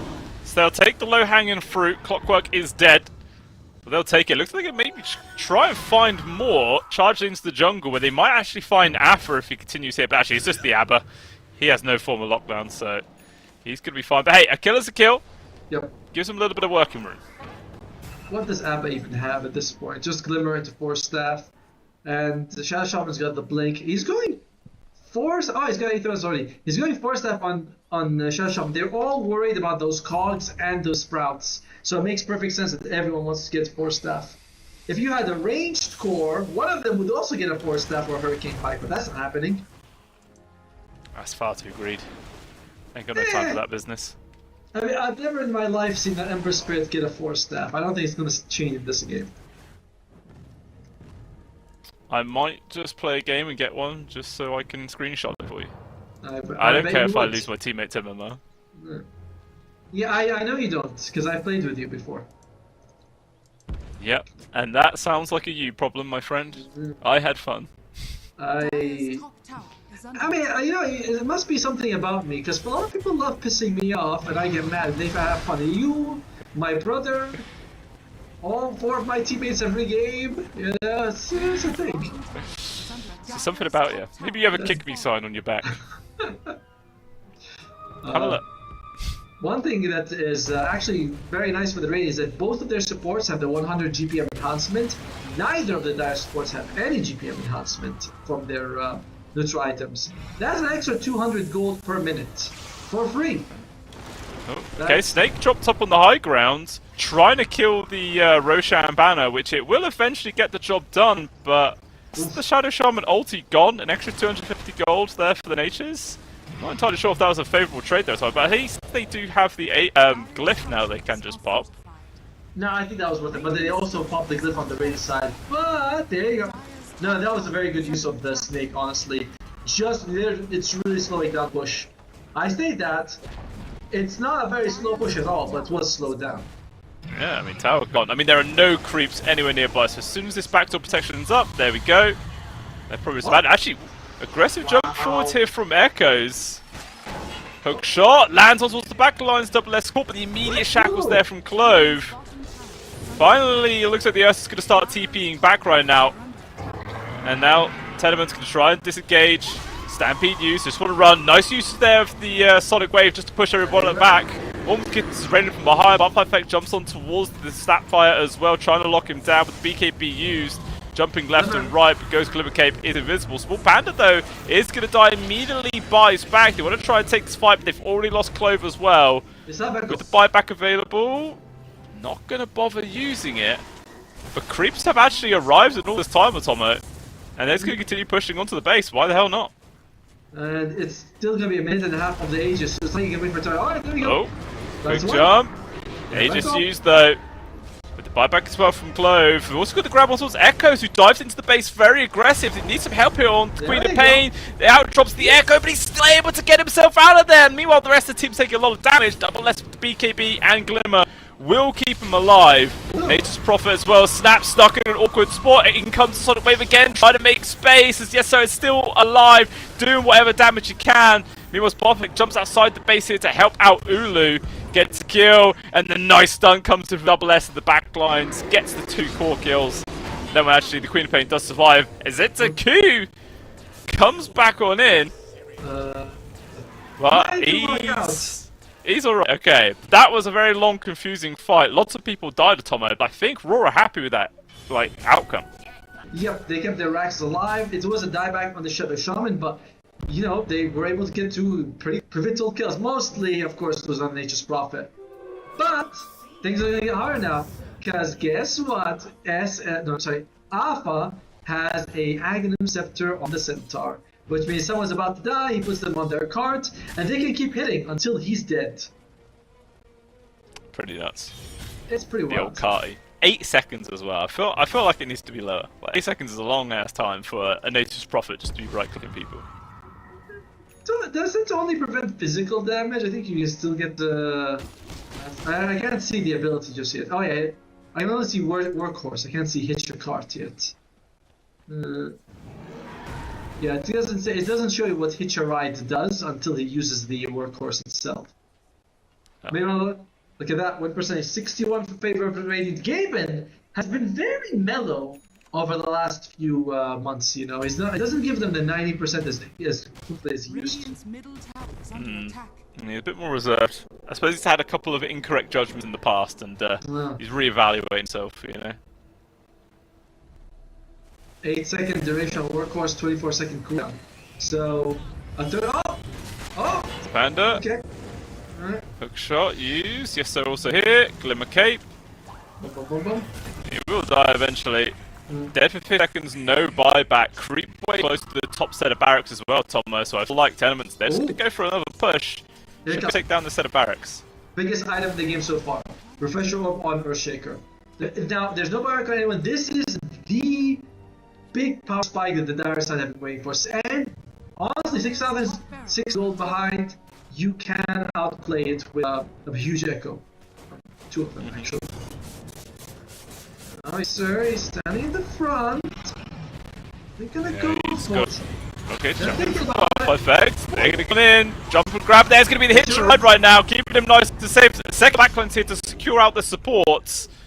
So far, it's a 1-for-1 trade. Everyone else on the side of Raw just disengages. So, lots of ults expended. Only 2 supports to die, but I think double being used is huge. Tenements can probably just carry on pushing, right? By the way, I love what Alpha did. He BKB'd ran in so he doesn't get by anything and just grabs his friend. And it was somewhat signaled because the Ember said you went in to use a Shiva's guard. And they're like, oh, extra percentage damage. If he had just jumped in Echo, that might have been better off than trying to get Shiva's guard debuff. Unfortunate move right there. Yeah, a little bit greedy, doesn't pay off in the end. We'll see for time though. Anyone who's played Dota, when you're in the late phase and suddenly the enemy's charging at you, you're like, someone's probably coming and rotating to the lane to kill. Then you know to go back. It's very telegraphed. But when Ember jumped in Shiva, it was telegraphed they were going to go for a jump after. This is an educational stream, by the way. It really is. I always learn a lot whenever I cast with you, and then I forget it immediately afterwards. Well, I get to re-impress you every time. You know what I mean? Like every time it's like, oh my god, he never told me this before. I'm like, well, at least he's easily just. It's had the same fact plenty of time. But who knows? Yeah, he still likes it. Yeah. Okay, smoke gang coming their way. Ulu. Stun first from Appa. Immediately pops the ultimate. Break on towards the Abba, but the ghost there keeps him alive actually, so he's able to disengage. But unfortunately, abandoned again. And he will be dying. Gone again, 55 seconds without this guy. Roshan, 30 seconds away. So we'll see what Tenement's going to do with this time on the butt. Whether it's worth pushing or waiting, who knows. But 1 Echo's available. Still a minute though before the refresher orb is up. You know, it's not also like that goes like, but again, you're up against like 3 BKBs. You're also up against like Guardian Greaves and the Glimmer. Like, and, you know, if your Echo Slams don't kill people, you do heal a lot. So remember, the cookie also. Did you take the healing? No, wait, they're not even a factor anymore. Oh, yeah, you still have the Guardian Greaves, which is going to be a health regen. Oh, it does heal the target now. It is. It doesn't say how much it heals the target for. What spell is this? The Sapphire Cookie. When you get the shot, it heals. But this is the healing amount's 200. Okay, got it. Damn, 100. Not bad. 200. Pretty good. But Roche has been started. Yes, they'll try and finish her off. Meanwhile, the rest of Raw with this smoke coming on forwards. Oh, the Fisher placement is awful. Now it actually makes it very difficult for his team to jump on forwards right now. Ulu, though, will commit forwards to try and finish up with the Glimmer Cape, keeps him alive. He's going to be A-OK. Hookshot forwards comes out, cancel out the shackles. That is double death on the support tier of Raw. They're in an awkward spot. There's the hitchhop right now. Ulu is trying to run as Double S has loss of life. And the bear can do nothing, go extinct as he will fall. Triple kill there, but yes, sir. Only survivor being the Ember Spirit. Well, that is 4 bills. It's going to be a Roshan on top of that going into the hands of this Nature's Prophet. And we're going to see some more buildings go down. If they didn't have, if the Echoes was used in that fight, they would have GG'd out. But because Echoes wasn't used, they still had the option. Like, Altaim is in an extremely terrible spot for their side, but Double Echo gives you that bit of hope can work. The vision block was unfortunate because Talk with like barely any health. Ghost Scepters uses that hook shot to interrupt a shackle on the Shadow Shaman, which was a huge play for them. Very sad for them. We're gonna try and delay here. Let's see how it's gonna go. That was a long fisting. Oi, oi. Well, that's 2 melee barracks down. Top range gone. Middle set. Gonna be going as well, but the Earthshaker spawning in 5 seconds. Maybe give pause to 4 here for Tenement. As obviously that Double Echo is going to be a dangerous part of the fights for themselves. Oh, stun on towards Wanda, forced to use the ulti yet again. Double S, oh no! 3-man Fisher with the Echo drop. So much damage! 3 people obliterated! They got the kill on towards the backwards of Afro also gone, and yes, in a 1 versus 4. Already used the Satanic as well, so on the second life. Let's see what he actually do. Probably not much. He's going to be chain stunned here. And what an absolutely colossal turnaround there coming out from. And to be honest, just a big mistake there from Tenement grouping up like that. And again, Ryan, we said before it happened. Right now, we said that in most games you GG out in situations like this. But because they had Echoes, look how much damage did you do? Wait, I'm sorry, can you do like that? How much damage was that? How much damage was that? Almost 12,000 and a half from the Double Echo. You grew up asking for it. You were asking for it. So, oh man. Huge. I mean, that's exactly what Raw needed to try and keep themselves alive here. In not only this game, but the entire first series of the DreamLeague Season 27 qualifiers. I mean, no one wants to start off at all with a loss. And hopefully for the side of Raw, they've been able just to keep themselves right now. It looks like the bottom tier 2 go down, middle tier 2 will likely fall as well. But we'll see if Raw's going to try and risk it and go for any high plays. It's going to be very hard. Most people are respawning. There's a buyback on the Natures as well. Oh. Ember's trying to find anyone, but Butterfly Fate just can't catch. Wow! Threatening high! Bold! I'll say that much. It's quite a daring one. It really is. Snake as well dropped in the middle set. So that's slowly going to do work towards the tower in its own. Whereas eventually with Cookie trying to slow this down. Nature's Prophet up in 10 seconds. Shackles on towards 70. They drop down the screen, trying to focus on towards this Ember Spirit, locking it down. Second screen comes on 3, he is gone. Second's dead. ZZ will fall himself. But a bind towards the Snapfire. They're going to try and take this fight as best they can as Ulu trying to run, but he's not very fast, Atomo. He's dead for 100 seconds himself. TP out there from Clove, not going to work. It's cancelled. Double S though will be able to escape himself. Do go for a very bold high ground play, Atomo. Sure, they actually do get 2 tier 3 towers, but they're mostly going to be forced to use their buybacks now in response. Yeah, I don't think that was. I thought that was a bit too risky. You know, everyone was sort of respawning on Radiant, going for it. They also tried to get very greedy, right? A snake mid and a bottom. Instead of focusing all their push in one lane, making it much faster. Now it's going to cost them big buybacks. Remember, they only have one barracks and no glyph. So, you know. You gotta. Now, do we have a double echo is the question. We do have the. Yeah, that's what it's all banking on. I mean, it's all up to if Double S can do it 2 times in a row right now. They've got the grab on towards Down. He's able to pop the BKB with the Satanic, stand his ground, easy peasy. Grab towards Small Panda with the ulti. He's going to be A-OK. First Echo used. They want to trap down. The hitch right. It's not there in time for Appa, so he's dead. But they comes if they just profit. They are throwing everything into this. If the Nature's dies here, this could end up costing Tenements the game, so they've got to be so damn careful as Appa's slowly being dealt with. But Clover side looks like he's going to die. Double up in the forwards. They've got the lockdown on towards the Nature Spit. Push back there with the Hurricane Pike. 2 seconds before the Satanic's alive, but it's fast enough. He's dead. 2 minutes. He's in the ground for buyback now from Double Air. Out comes the Sonic Wave. Dodge from Butterfly Effect. But Sport will lose his life, but they're spending all their buybacks on both teams here at Tomo. They're throwing all their eggs into one basket. It looks like the Queen of Pain's going to be able to for 70. Ends up being a distraction. But now that is 2 people dead. No buyback on Tournaments. Oh my lord, it's risky play going for that aggressive back and not pan out at all. I mean, but the timing of the Echo, he was able to get off right as BKB was expiring. That was insane work from Alpha in that situation, and very crazy how they're doing. The thing is, you are still playing against 2 lanes of super creeps, and it can push out lanes pretty decently with our ultimate. So, I don't know if this will be the push that ends the for the Dire side.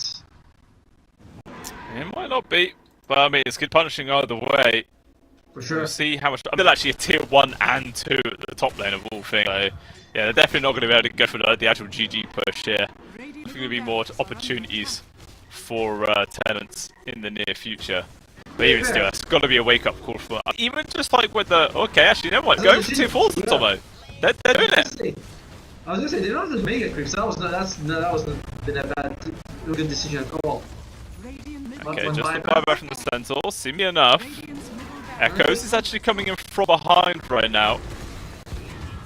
Quick jump forwards. Focusing on towards Double S. They know they've got to deal with this. Code's perfectly placed. He's dead. 2 minutes. He's gone right now. In comes Buffett to help out now. The Centaur, he's taking so much damage. Finally gets the lead, but he gets bashed to Tomo. Held in place. Nature's Prophet, though, alive in seconds' time. But Echoes, he's also being caught on the Queen of Pain, but he does buy back himself. Such expensive fights in these last couple of minutes. And now Raw will disengage. My god, there are win conditions everywhere, Tomo. If you look at it, not a single person has buyback left. They have all been used. They're all timed out. Genius. Now, Roshan might be the factor that determines the game right now. You do also have the lane pushing advantage for the raid. You can just keep, someone bottom pushing out the lanes. Maybe a queen that can be very helpful for you, but incredibly risky game right now. I feel like the Radiant threw this one a little bit, Oh, yeah. I'd at their peak they were 88% on the win probability, but now one again Gavin, he's dipped down and actually saying it's in the favour of Raw. Alright, let's look at some of the items, see what could actually make a difference here.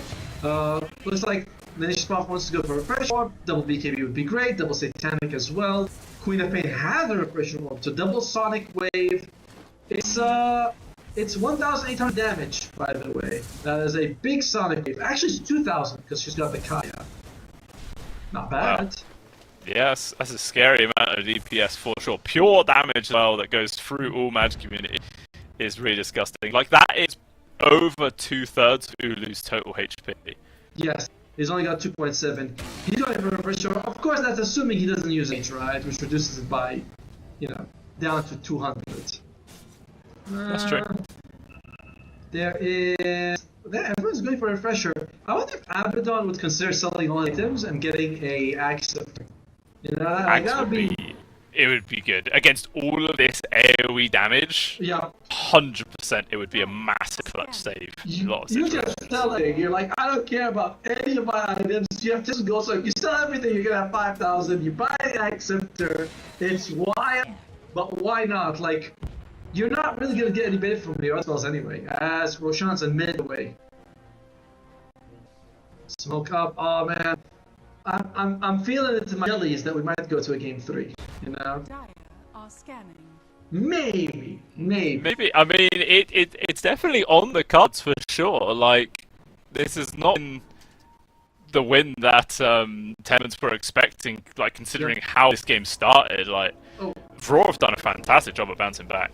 One thing I had mentioned is that the zoomed Bloodrite on Earthshaker. That's why his echoes have been quite. If you look over the echo, the mouse over the echo slab, it's pretty big. Like, that's a big circle. Oh. We go. Seconds move. left. Put it in the back lines. Oh, nice pick up. That's a big kill. 90 seconds. Oh, yes. Has been gone. Oh, they found in the back lines to the scary spot. Ulu, though, trying to stand his ground. Needs help with the rest of the team. Hitch is going to be there. Wants to try and chase up the bear, but he's actually just going to be able to get himself away. Echo's coming in the back close. There will be the scream. Has got on towards the Shaker's dead for 100 seconds. Second scream calling out. Clove barely able to avoid the damage himself as Barbex is still in. The 2 people dead. Considering re-engaging right now, Ulu has to be careful. He's only got 800 HP. He will just back on out. Clove though, trying to TP. He does not. Also going to die. That's 3 people dead. No buyback here at Tomo. It's a 2 versus 4. Can these guys hold on? At least stop themselves getting megged. But I mean, there's also an Aegis now.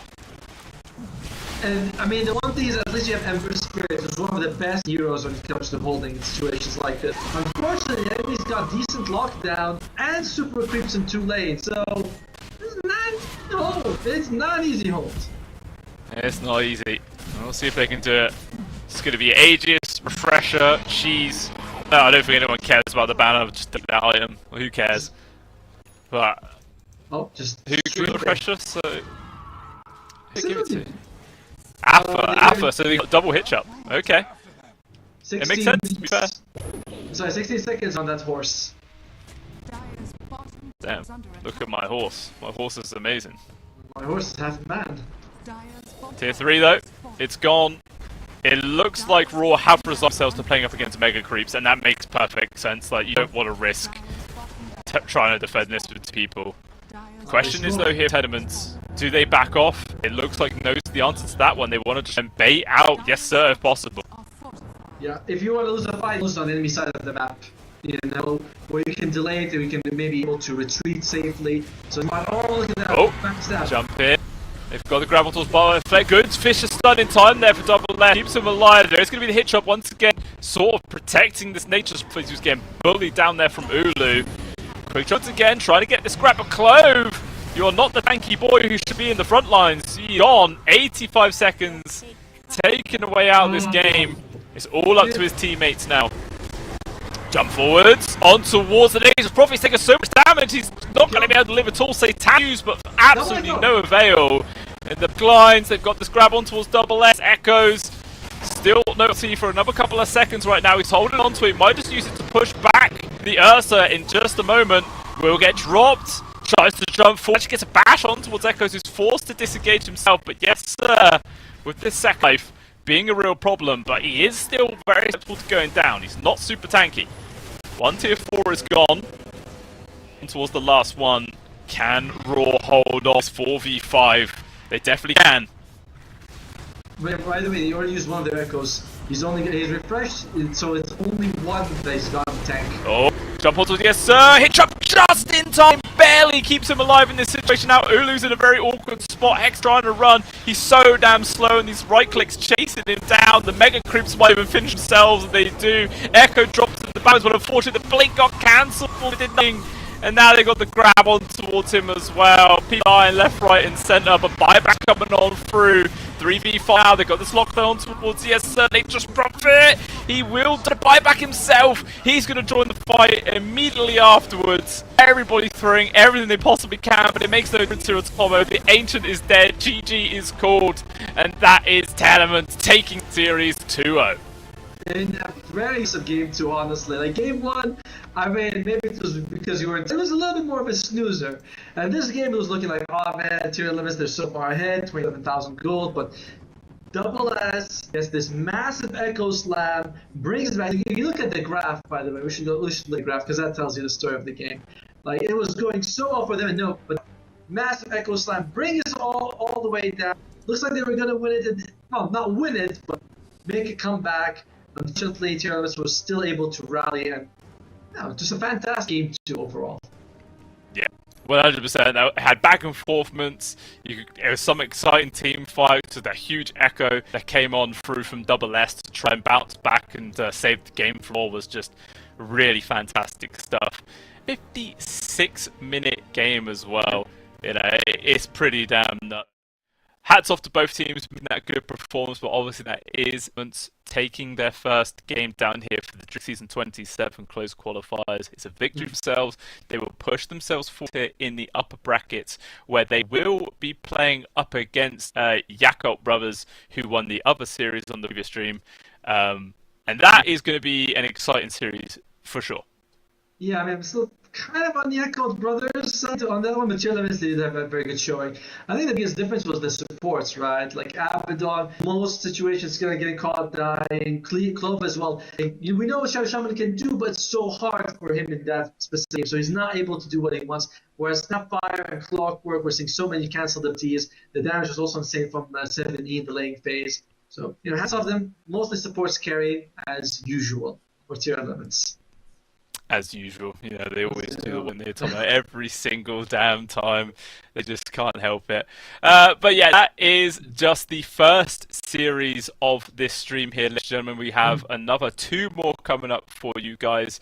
There will be a extended break, obviously like another, hour and a half? Something like that. So yeah, it's a long old time. Make sure you guys, have a nice rest. Maybe a little nap in between, I may very well do.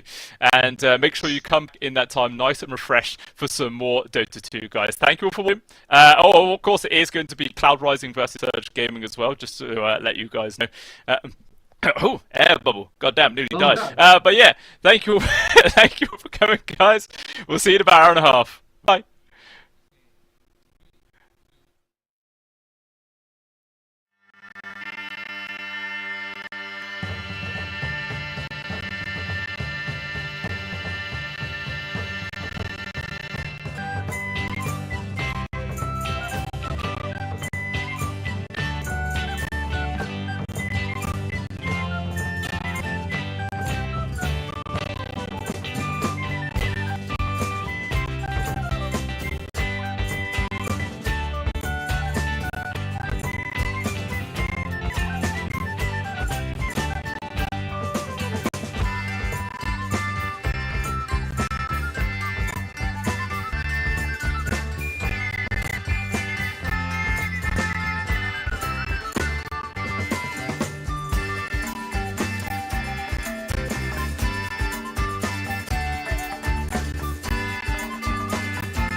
once was lost, but now I'm found.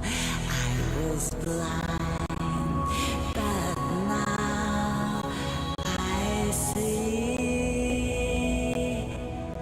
Was raised that thought my heart to fear, and grace my fears relieve. How precious did that grace appear the hour I first believed.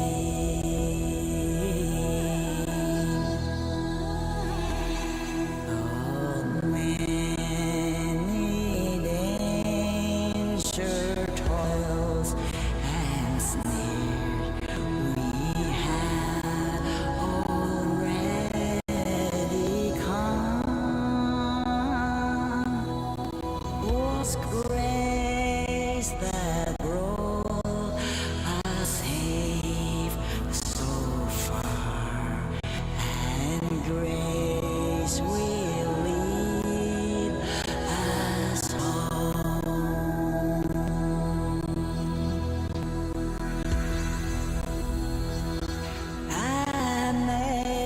Amazing grace, amazing grace, amazing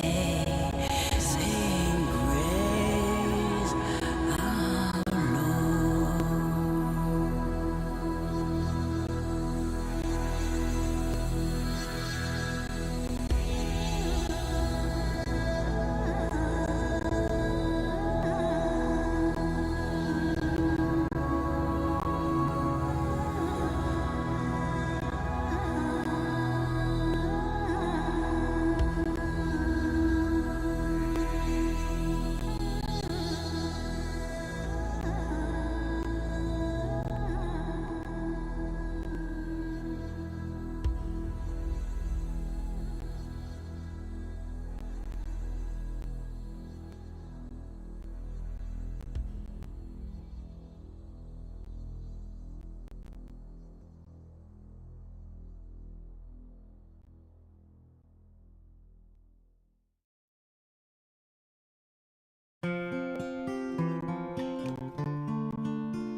Should old acquaintance be forgot and never brought to mind? Should old acquaintance be forgot and old lang syne? For old lang syne, my Joe, for old lang syne, we'll take a cup o' kindness yet for old lang syne. We twa hae paddled in the burn fae morning sun till dine. We've wandered mony a weary fit sin old lang syne. For old lang syne, my Joe, for old lang syne, we'll take a cup o' kindness yet for old lang syne. We twa hae rin aboot the braes and pooed the gowans fine, but seas between us braid hae rolled sin old lang syne. For old lang syne, my Joe, for old lang syne, we'll take a cup o' kindness yet for old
these melting tones which soothe my soul,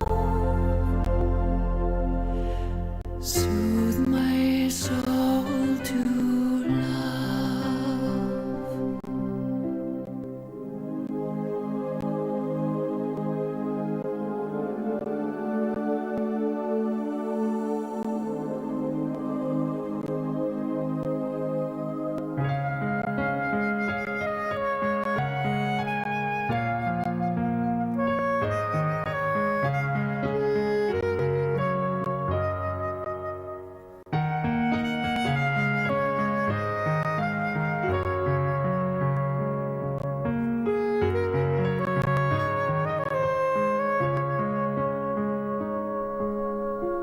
Alive with passions from his breath that flow, yield your music winds breeze to blow.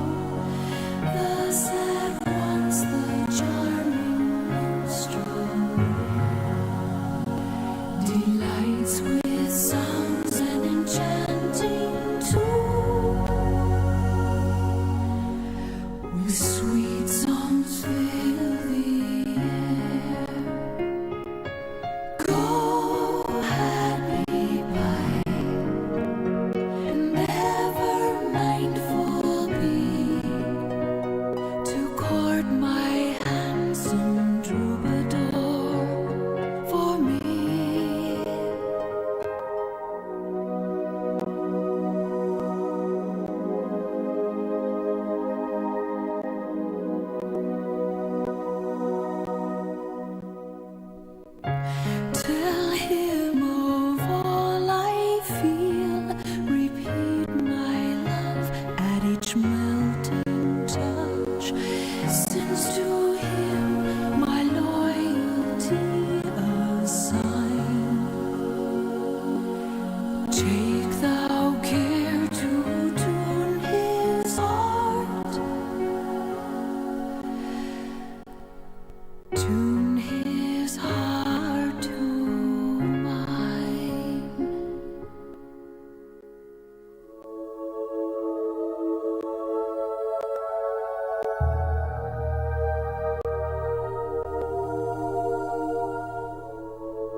rind, a covey of flake, cake and tea for supper. Codfish in the spring of the year, fried in maggoty butter. Hip your partner Sally too, hip your partner Sally Brown. Over Twillingate, Morton's Harbour, all around the circle. I don't want a maggoty fish, that's no good for winter. I can buy as good as that down in Bonavista. Hip your partner Sally Taboo, hip your partner Sally Brown. Folk of Twingate, Morton's Harbour, all around the circle. I took Liza to the dance and faith that she could travel. Every step that she did take was up to her knees in gravel. Hip your partner Sally Taboo, hip your partner Sally Brown. Folk of Twillingate, Morton's Harbour, all around the circle. Susan White, she's out of sight, her petticoat needs a border. Old Sam Oliver in the dark, he kissed her in the corner. Hip your partner Sally Taboo, hip your partner Sally Brown. Folk of Twillingate, Morton's Harbour, all around the circle.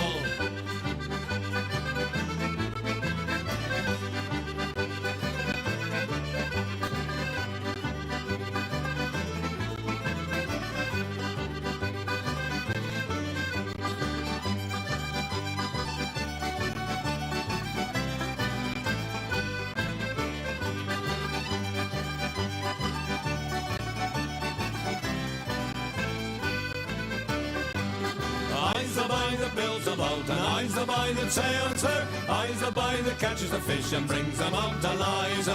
Hip your partner Sally Taboo, hip your partner Sally Brown. Folk of Twillingate, Morton's Harbour, all around the circle. Hip your partner Sally Taboo, hip your partner Sally Brown. Folk of Twillingate, Morton's Harbour, all around the circle.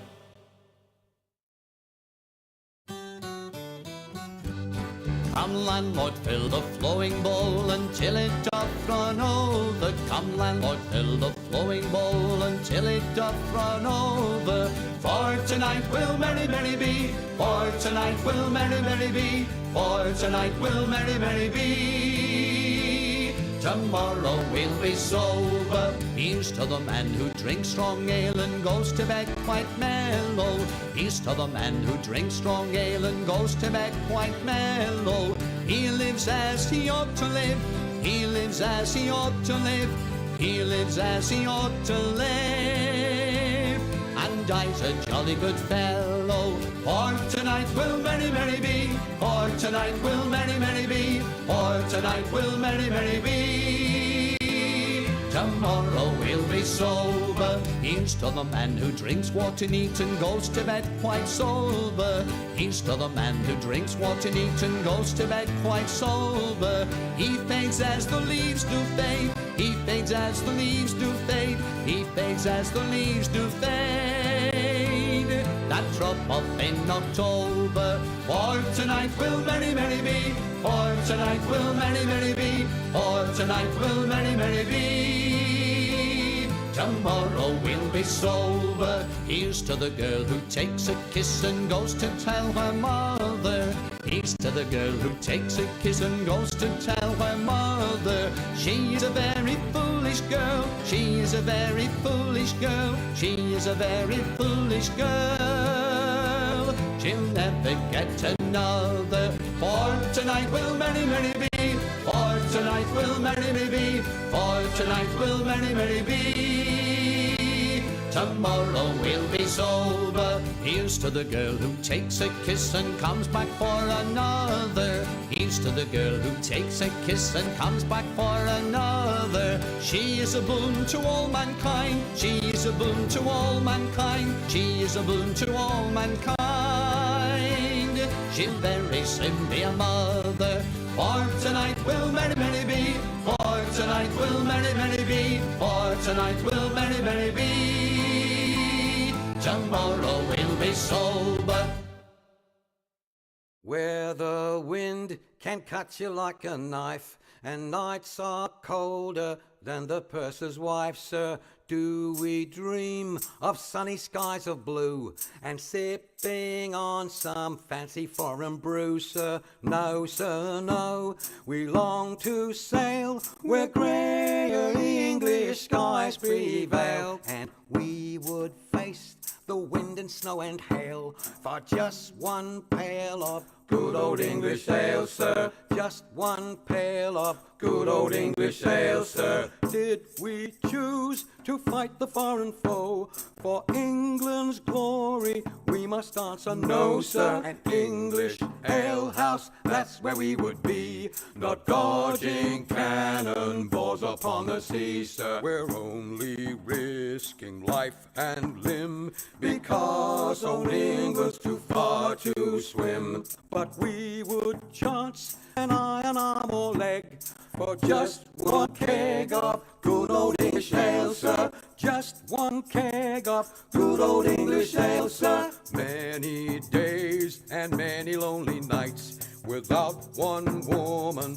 hoving into sight, sir. Now it won't be long until we see our wives and sweethearts lined up on the quay, sir, with their arms all open wide. But we will push them gently aside, for they will have to wait for us until we've had our fill of good old English ale, sir.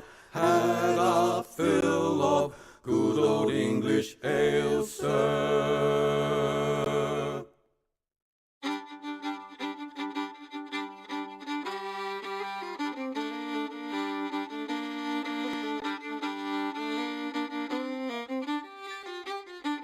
There were two little sisters a-walking alone, hey, the gay and the grinding.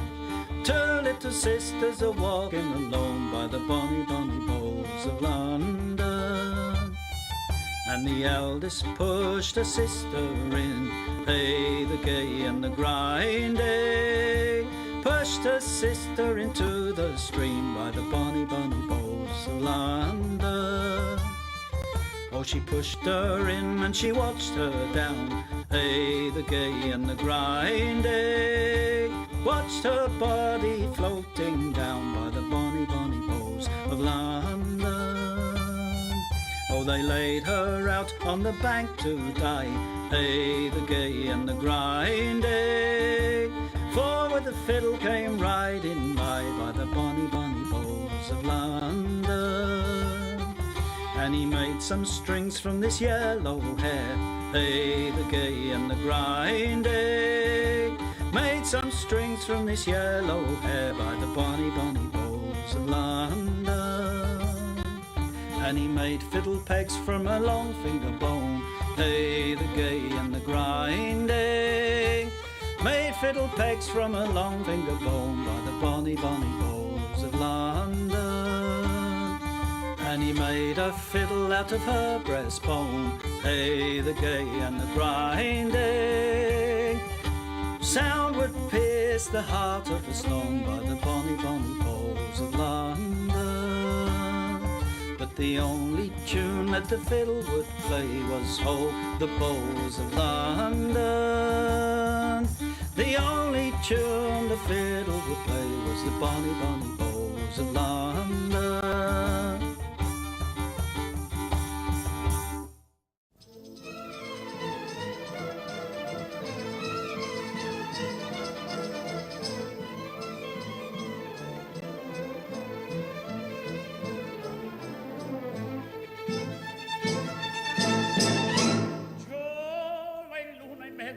Mamma mia si salterà, l'ora è bella bella danzare, tiene buon mancherà. Già la luna mezzo al mare, mamma mia si salterà, l'ora è bella bella danzare, tiene buon mancherà. Già la luna mezzo al mare, mamma mia si salterà, resta in danza quando donna mia la ride qua, verso un bello giocondo ciascuna toccherà, finché in cielo una stella e la luna splenderà, il più bel con la più bella tutta notte danzerà. Mamma mia, già la luna in mezzo al mare, mamma mia, si salterà, fringe, fringe, fringe, fringe, fringe, fringe, mamma mia, si salterà, fringe, fringe, fringe, fringe, fringe, fringe, mamma mia, si salterà.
As I went down to Galway town to seek for recreation, on the 17th of August, me mind being elevated. There's multitudes assembled there with tickets at the station, and me eyes began to dazzle. I'm going to see the races with me whack, fall the tittery item dame.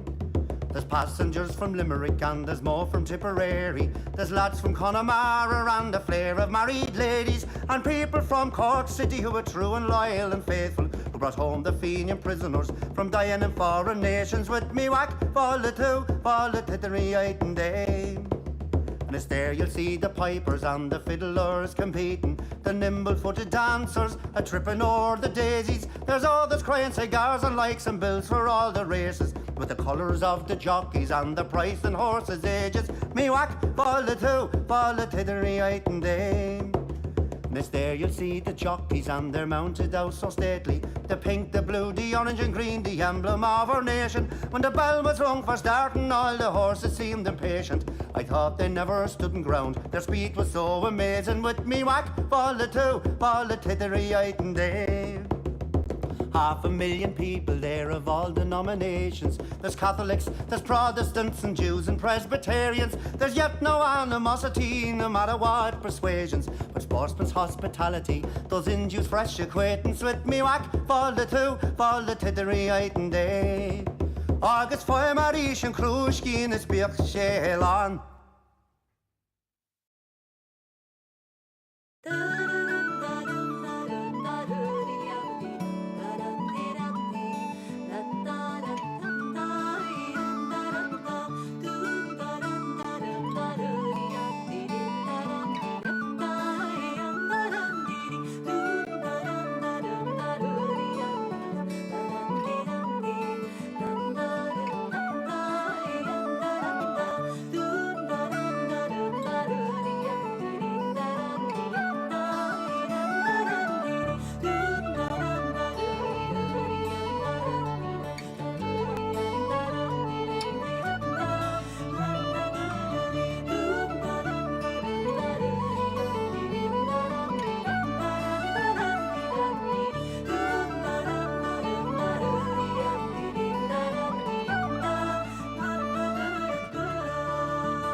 alive with passions from his breath that flow. He'll draw music when he's pleased to blow. Thus at once the charming minstrel delights with sounds and enchanting tune. With sweet songs fill the air. Go happy by, and ever mindful be, to court my handsome troubadour for me.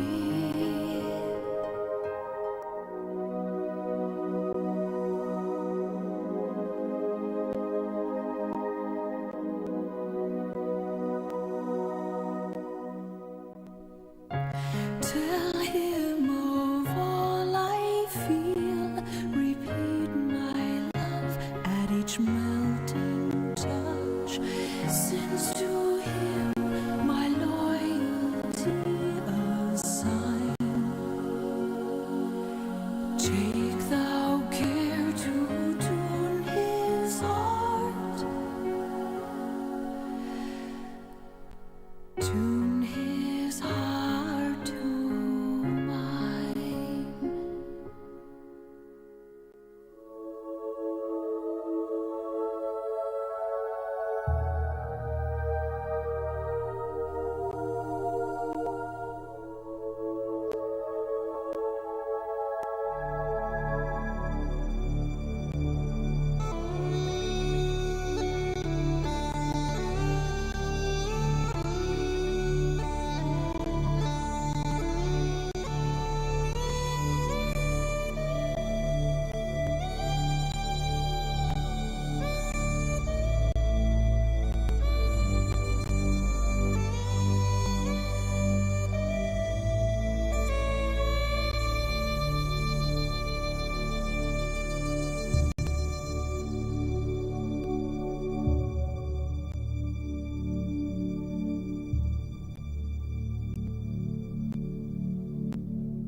Good morning, ladies and gentlemen. Welcome back on into the stream here for the Dream League Season 27 closed qualifiers in the Chinese region. It was a nice long hour and a half break between the first series and now, so I'm glad that you guys have all stuck around and are here to watch the second series of the day.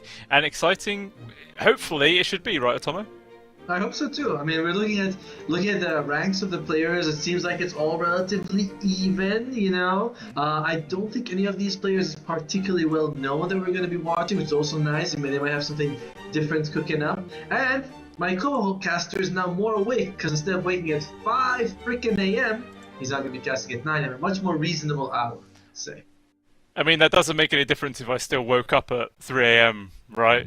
You know. Didn't you nap? You said you didn't get a nap. I tried. I went to nap. I lay down. I closed my eyes, and you know, like behind your eyes, it's kind of going duh. And I was like, okay, I'm not napping then, am I? So I had to get up, and I ate noodles. I had a bowl of noodles.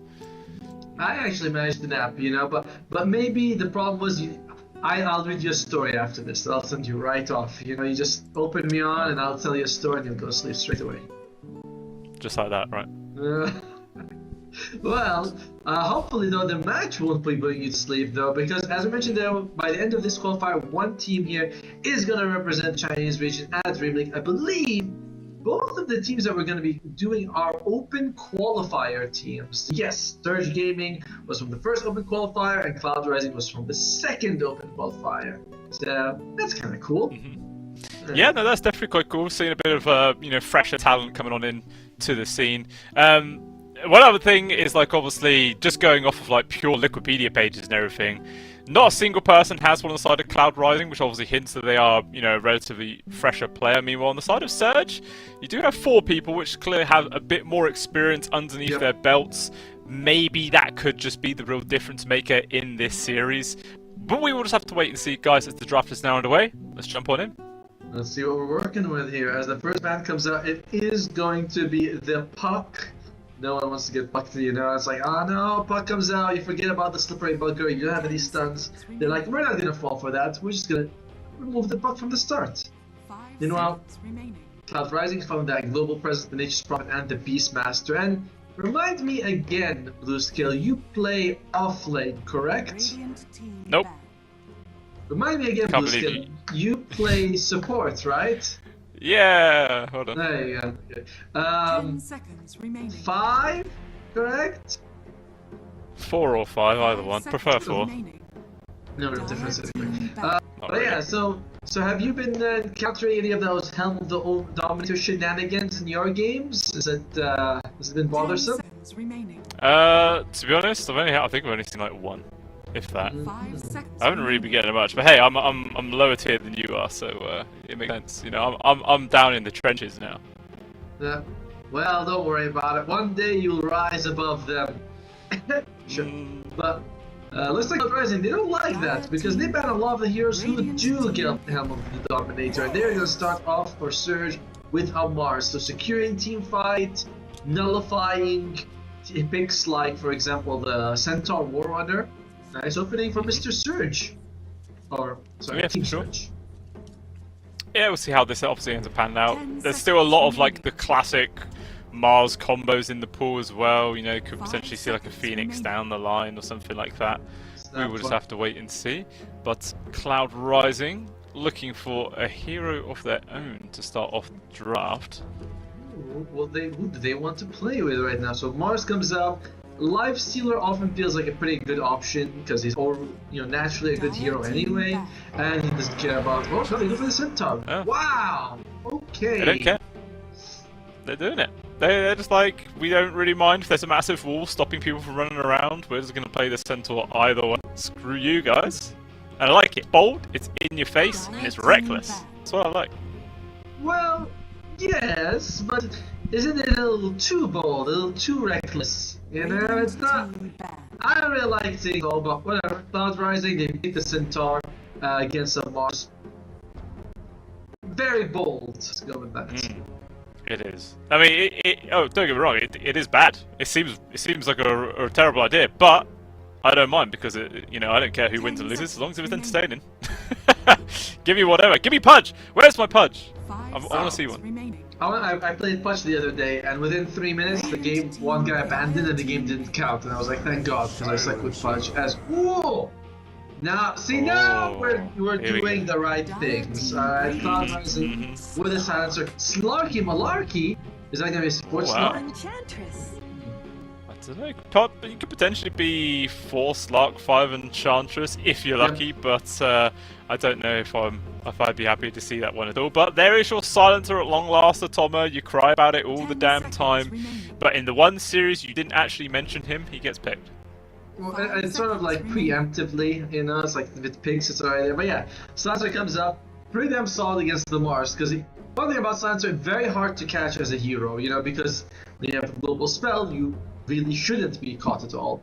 If he lays up against Slark, he might consider putting one point in glaives, because against the Slark, he won't be able to purge it off, he won't be able to trade Slark. Slark's support in the lane phase is pretty shit. Let's just go with that. Yeah, you are kind of a null factor, not really much you can do. But I mean, what's the ratio between support Slarks and actual core Slarks you see nowadays?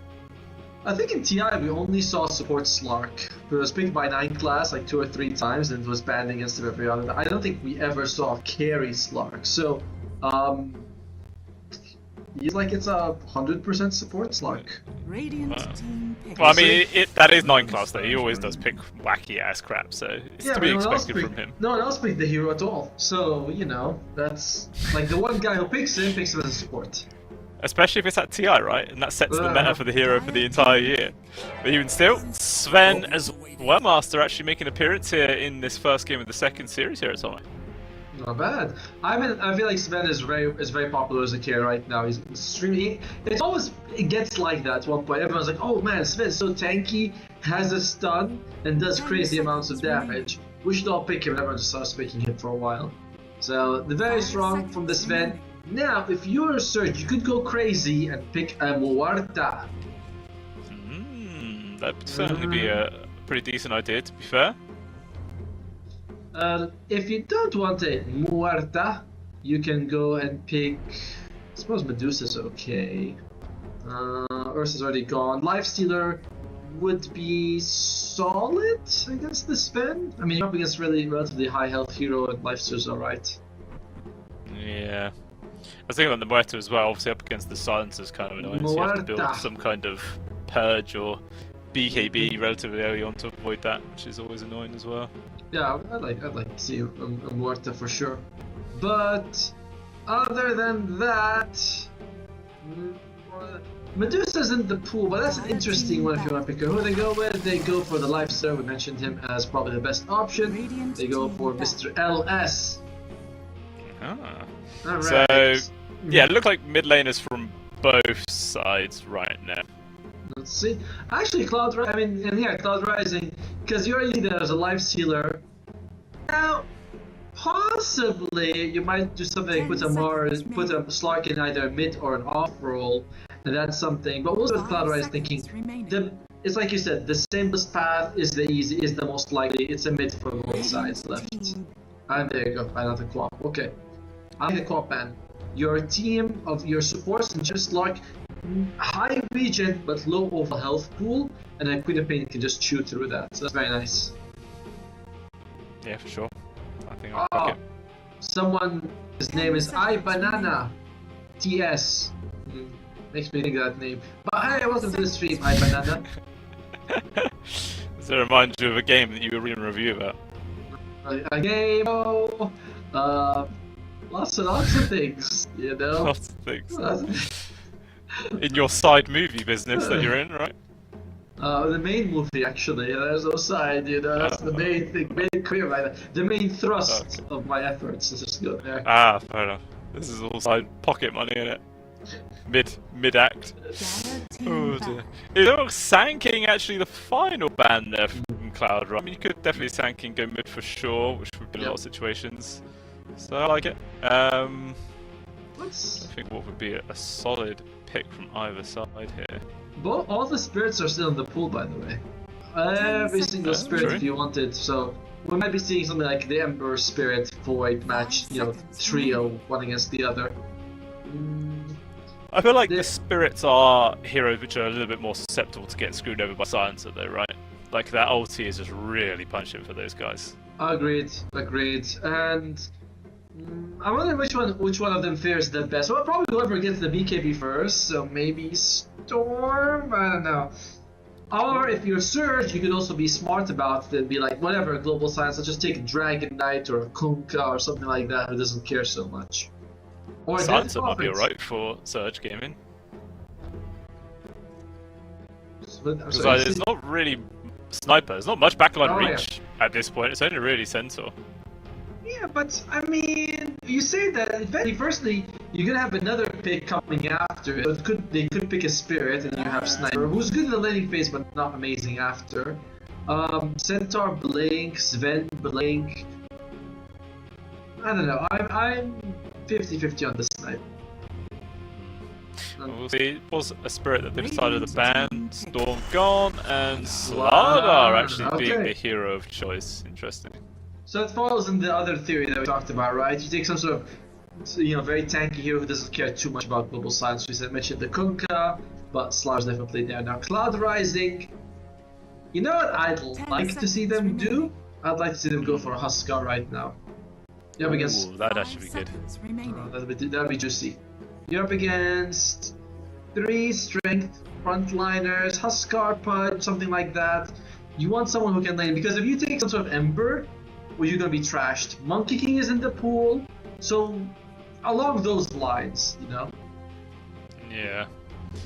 Yeah, it definitely feels like that would make a lot of sense. Or Underlord mid could be another interesting shout. The percentage damage. It would give you a nice bit of global presence, right? Silencer, Centaur, and Underlord. That's pretty good. Oh, wait, I got Magnus.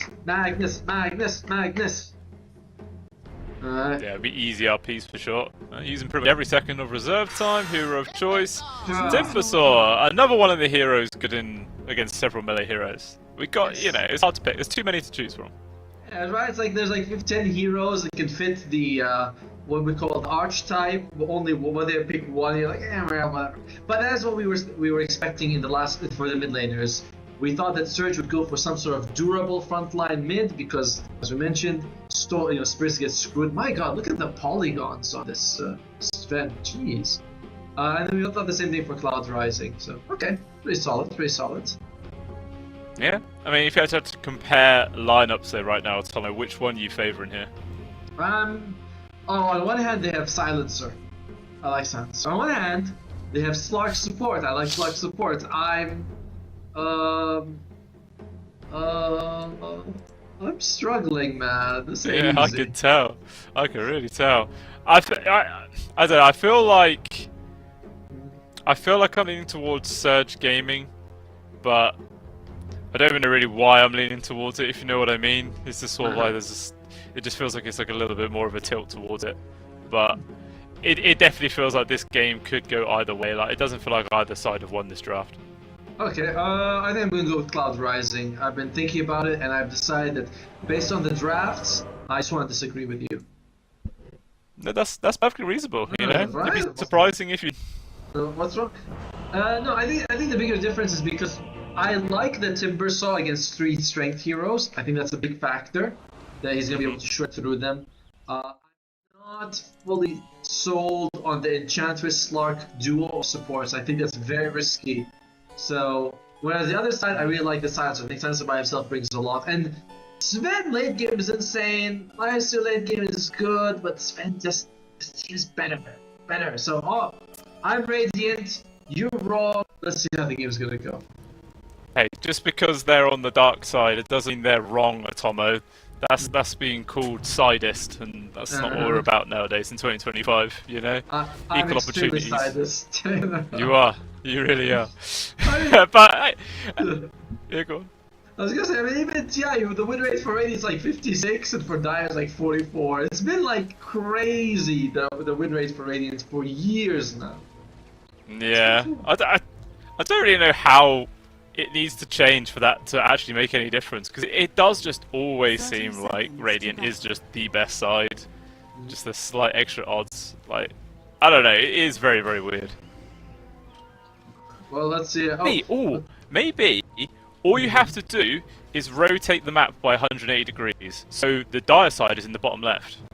Maybe it's all a mental thing for people. Have you played? You know, a lot of the mobile games do that, where both sides are at the bottom when you play. You're never at the top side, so that's kind of interesting. Oh. That is interesting. I didn't know that. That's weird. Yeah, because I play what was it called, Honor of Kings. And I was like, why am I always one side? They're like, oh, it's always like that. You're always going to be the bottom side. And then the other team is also just going to have it flipped. I was like, huh, that's pretty cool. It's nice.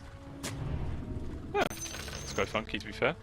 That's kind of rather funky. Alright, so let's look at mid lane. It's going to be the Slaughter versus the Timbersaw. I think I'm going to be favoring Q7 on this one. Just seems like it's easier to play Timbersaw to a melee matchup. Might get a little bit annoyed with that. No, that's another question. The bash as well, but overall still favoring him.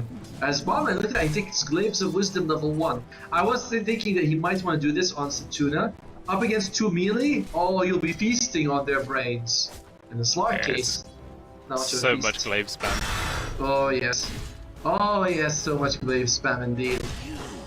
I mean, if you're going for this kind of build, do you want to go for like, you know, maybe just pick up like casual Sage's Mask or something like that, just to sustain yourself a bit more? I mean, I wouldn't mind. I'll be honest with you. I wouldn't mind if you went a second point in Glaives, because you're just gonna be, you know, you double the insta, it actually solves the amount of problem because you can actually keep on right clicking way more. So, but no, if you get a Sage Mask unless you use it to something else, you know, like arcane boots or something like.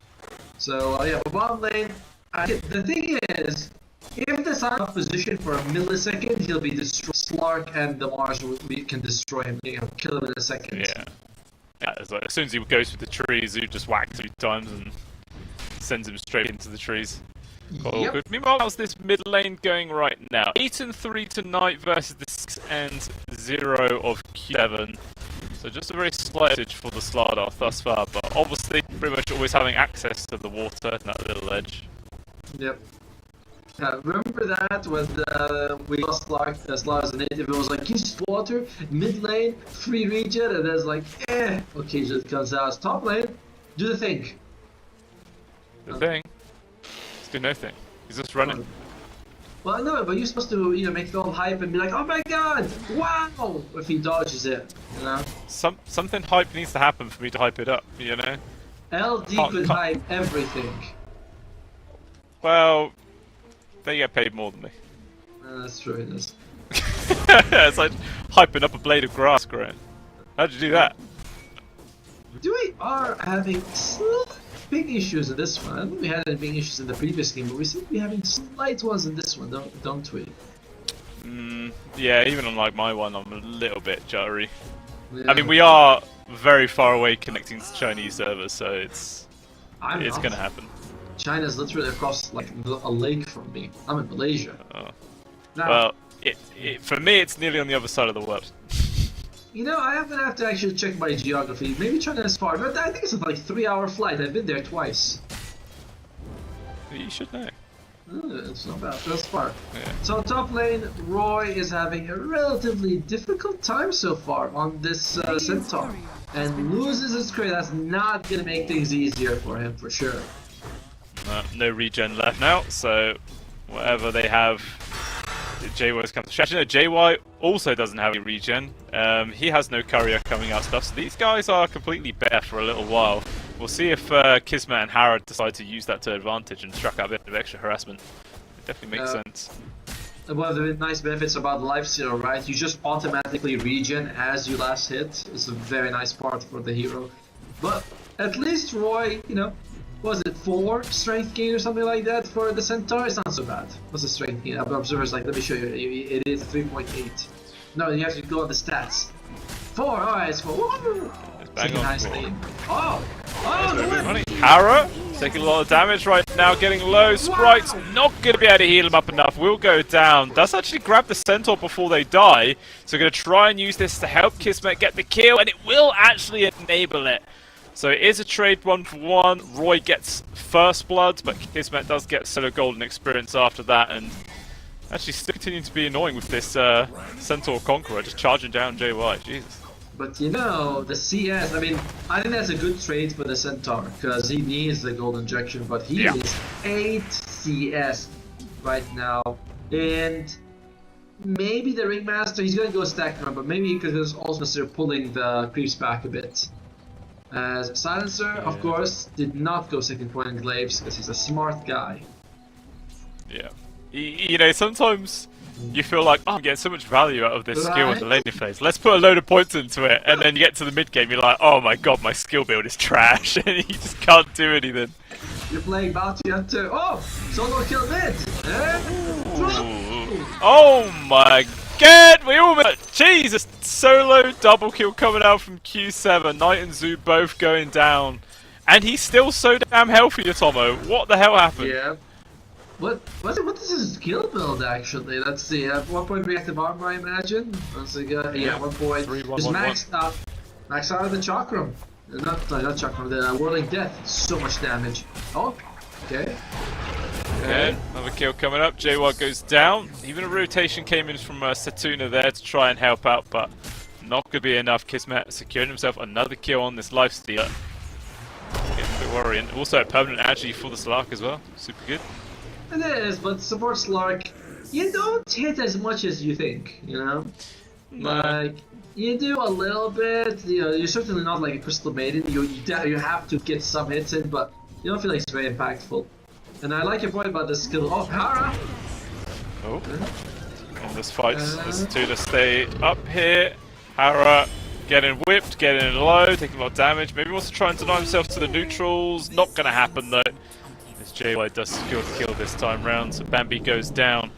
30 seconds as well until the Wisdom spawns, and Zoo is kind of hanging around it. He's ready to steal it. The both supports have to go together. If one of them goes, it's kind of dangerous.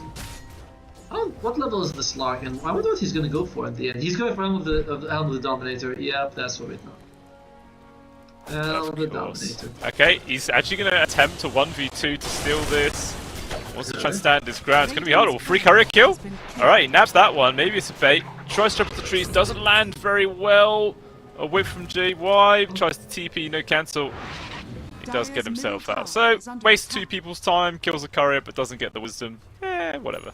He has to also use his TP though to get out, which is not super ideal for him. Because now he can't TP to anywhere else on the map. And he's going to go take their wisdom shrine right now. Yeah, this is the 9-class way of playing Slark. You go for Helm of the Dominator, use that to farm up, and then you use items that you get, you know, Orchid, Yule Scepter, Drums, things like that. But, I don't know, I'm so sick of Helm of the Dominator. I hate it. It's everywhere. You just can't escape it, man. Until Ice Rock decides he's sick of it himself, and then he nerfs it. Well, you know, me and Ice Rock, we're best friends basically, like brothers. And he said that he's not gonna do any changes to Helm of the Dominator. He loves it as it is. So, there you go. Okay, so he clearly likes the game more than he likes you then. Fake friend. I'd change it for you, Tomo. See, I care. I bet. Although Roy, he's not caring too much himself. Getting ran down. Slow lands. Ooh, escape pack comes in just time for Q7!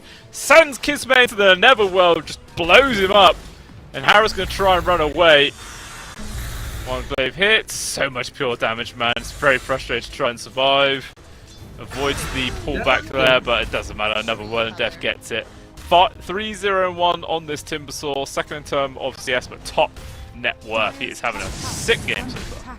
He is, and he kind of needs to though, because it doesn't feel like anyone else is having a really good game. You look at the Spin, you look at the Centaur, they're really struggling at the moment. So Q7, he's doing what he needs to, go for that early Sanjin Kai. I love this build. It gives you good amount of stats, good amount of extra damage, and mana regen especially. Yeah. Just anyway, sustaining is going to be super good. Tier 1 tower has gone down. Kismet's actually gone inside the Thunderhide right now, but doesn't really want to try and force down any kind of kills, just backs away. One of the benefits of picking a Sven tends to be that you can always recover nicely if you have a bad lane. And Yum, he's had a very bad lane so far. Yumi? Could be Yumi. I might just say Yum because I'm lazy. Meanwhile, maybe another kill up towards Hara. Of course it is. All that easy pure damage just takes him down so damn fast. Not only down bottom, Irving was also taking quite a beat in there, but he's still able to walk himself away, no problem. Knight's very close to the Blink Dagger though. Once that happens, I'm not gonna say he's gonna be able to equal Q7's impact, at least he can show up in the lane. Oh, Zoo, what you doing?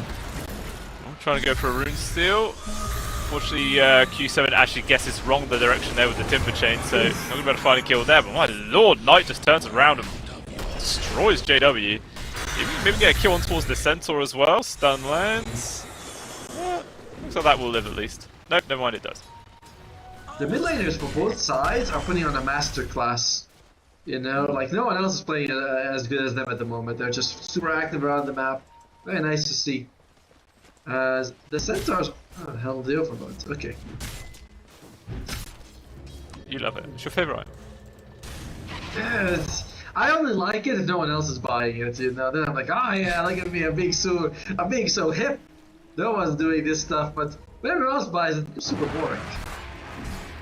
That's true. But with that logic, you should just be buying Dagon all the time. Sure, that's the most fun item in the world for you.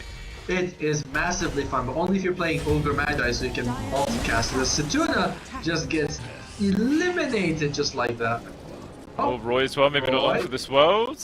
Obviously still holding on. Actually, no, Stampy's on a cooldown for 40 seconds. Forgot level 1's mad long cooldown, but all night. Good 2-man blink stun. Taking a lot of damage there from Q7. Wants to try and finish off on towards JW if he can, but it's not going to happen. Just surrounded and beaten down, and that is a huge killed find on the Slug. Slaughter. Yep, not worth it if you get a silencer, but you lose a Slaughter, 30 seconds later. And Yum continues to be 1,000 gold behind the Lifestealer. It's like I wonder, am I overestimating this Sven's farming ability, or is he actually just struggling right now? I mean, certainly struggling, but should he be struggling is the question. I guess he's been kind of left in a 1v1 against Irving for quite a while, and I suppose it's very easy for the Mars just to harass him and keep his distance. Fair point. I don't know. Yeah, I feel like it is semi-difficult. Maybe he'll just like have better efficiency if he goes straight jungle. Who knows? That's what I'm wondering as well. He already has the Mask of Madness though, and working towards that Echo Saber. So jungling becomes way better once you have the Mask of Madness, because you have all that life steal, you have the extra movement speed in between camps. As Zhu being annoying. That is nice part about playing this life support. You get to annoy people, which feels great. Yeah. Just tilt them. Remember, always tilt your enemies. Oh, why no ward there? You're supposed to plant. I did plant wards, and you're Slark, and you're like. Oh, speaking of the Slark, Zoo.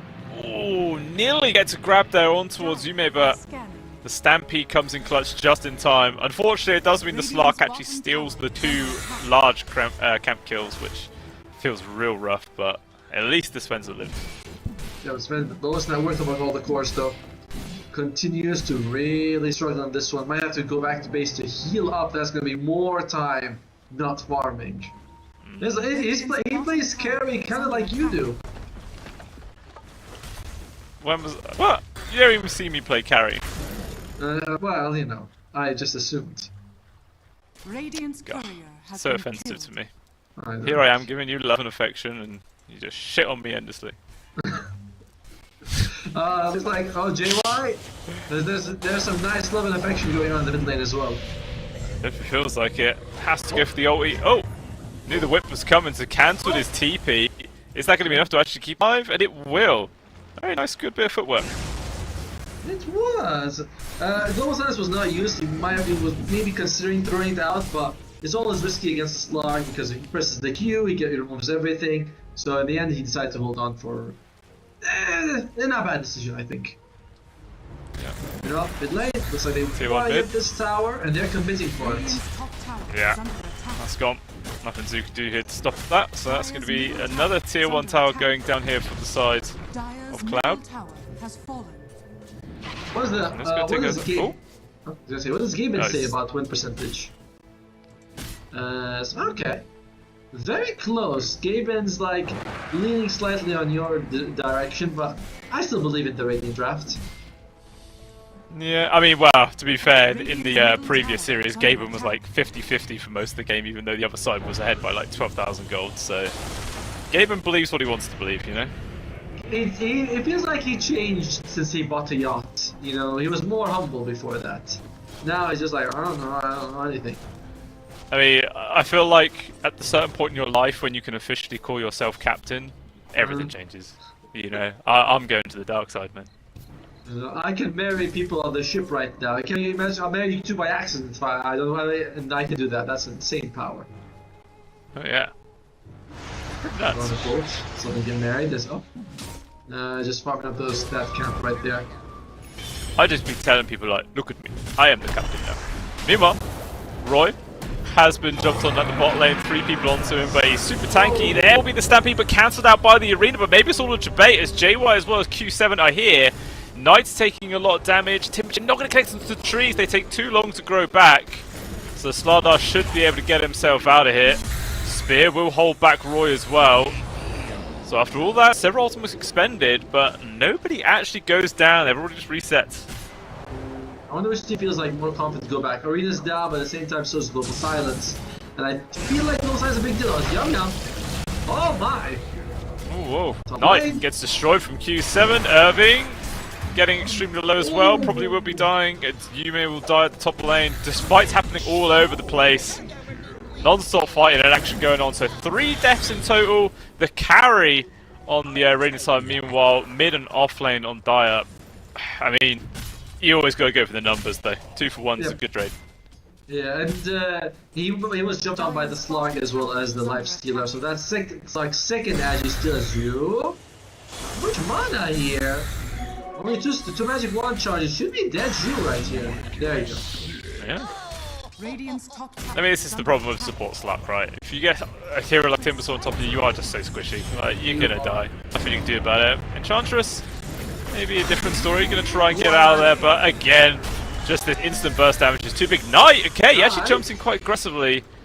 But Q7's Timber Chain, again, does not latch onto a tree, so he can't keep chase, so at least Knight will be able to get himself out of there. There's lots of action happening in this game, and to be honest, 12-6, only a 1k gold advantage at 70 minutes in, it's just so damn close. Even though we've been mentioning Yu has lowest net worth among the cores, there's barely anything between him and like the 3rd place. You know, they're all within 100 gold of each other from 3rd to 6. So if I was up 1 creep cap, he'll just be right up there with the top 3. At the same time, we might start seeing Lifestealer get active soon. You know, he's got the Radiance. He needs that Manta style to be safe. But once he has the Manta style, he can remove the Global Silence. He's gonna be alright. Yeah, for sure. I mean, what? He's like 400 gold of having the Yasha, and then just another couple of thousand, then Manta will be online. Not really that far away, all things considered. We'll see if Cloud Rising are going to try and make a play before them. There's also Irving has gone for the Use Scepter, trying to make sure that they have these dispels available because as I mentioned, Global Silence is annoying. He's been caught. Speed, Arena controls. How comes the Arena, but it's not going to make any difference at all. Reinforcements will not arrive in time. So that's a dead Sven for 40 seconds. Irving is infested up right now. He's talking about, oh, the dagger blind through the trees actually does land on towards Irving. Spear connects, but the Centaur stun comes on through from behind. And just going to go for the Rage TP out. He does not want to stick around. But godlike spree now here for Q7. They're just 18 minutes in. Very unfortunate to lose this Sven twice in the sort of the same area. You know, it's, that was it. Okay. Okay. Tries to go into the ulti. Burst damage will eventually be enough, but it does give time for Knight to just take out Satuna. So once again, just another 1-for-1 exchange. Maybe not over yet. Taking forwards, Knight. Good stun. He's able to back on out. Feels like Roy desperately needs that blink. Yeah, I went for a Lotus Orb early, I believe, which is unusual to see on the Centaur. It does remove that corrosive haze, which is very annoying. Kara, they know he's there, they can smell him. Smells like veal in the morning. It feels like these are some of like the worst heroes to be chased by because not a single one of them relies on right clicks. Yep. It's like they are all just spell damage. I mean, it's still taking a really long goddamn time, but sprites are strong as hell, man. And that was this is without overprotective wisps either. To be fair, he didn't have to use Essence Ring for that. Oh, he was like, no, stop hitting me. Oh, unusual. He's going for a Diffusal Blade. Now, I don't think that's a bad item. I like this. It's just that I thought I might go for Yules or a Shard instead. What would you say is the thinking behind the defeal? Oh, actually up top, hang on. Knight. Trying to go for 1v1 against Roy. Actually going to pop the BKB. He's trying to stand his ground. You may also hit with the God Strength pop. BKB just ran out, and so has Knight's hopes of living, as he will die. That was ambitious as hell to just run into 5 people looking for a solo kill. Zhu sees the courier. He's like, mine! But unfortunately it's nice. Yeah, the thinking of the Diffusal Blade, that's what I'm wondering about, because, whoa! Look at the damage. Oh, okay, he's alright. Is he alright? He's alright. I think so. Should be. Oof. Maybe if that landed, Q7 might have been able to keep chase, but actually blinks up online, goes the wrong direction. But, free Tormentor. It makes sense to pick a Diffusal if you're gonna be able to like get a lot of right clicks. The slow is also a nice factor. Oh, shard. Yeah, that's an okay shard, I suppose. But I don't think that's maybe you should have maxed it. Oh, Arena doesn't land anything. He's actually able to juke his way out of that though. But then how on earth did that dagger reach global range? Not going to be enough to get him round down either way. Or will it? Q7 man just keeps chase non-stop. Blink on Lando for Arving. Yeah, okay, he's gone. Yeah, I'm wondering what this diffusal blade will do for the Slark, because I would have thought he'd go for use the shard, help people up if they get caught. It's a way to remove the global silence, but no. However, they did get both Shrines of Wisdom. That is no small achievement. Yeah. Just you being annoying, really. Doing whatever the hell he wants, running around, the wards.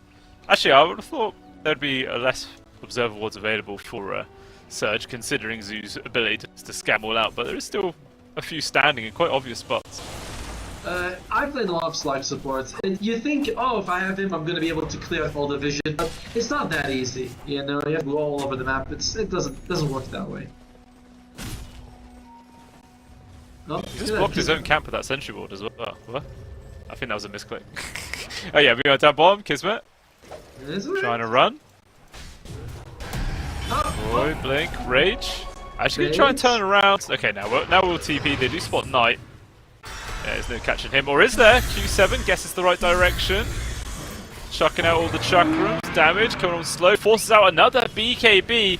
He has to TP out. Meanwhile, fight going on the top lane though, Otomo. Yume with the right clicks just chunks down Hara. He is gone. And Zhu can do nothing but watch. They're just going to TP away. And they lose 3 intelligence out of that. Not fun if you're the Enchantress. As overall, it is the Radiant coming, you know, in decent control of the game. So much of this game. If there's an MVP, it's gotta be Q7. His Timbersaw did so much for them. Gem on the silencer as well. Risky pick to take off. Okay. Risky pick to take a gem this early. I know that, you know, there might be some deeper wars because of a Slark, but if Slark kills him and gets the gem, it's going to be so good for him. I imagine he's passed it over, right? He would keep on the silencer. Yeah, he's already given it away. Yeah, Q7 has the gem now. Meanwhile, speaking of Q7, on top of Knight, TP coming in from Irving. It's too late to actually help on out. Escape pack comes through, but the two-man stop comes in from Roy, plus the silencer ult he used. I'm not really going to try and gamble for any more kills, just going to accept the grab on towards the enemy mid, who, you know, Irving, the Slardar Knight was having a really, really good start, but now he's actually bottom farm core.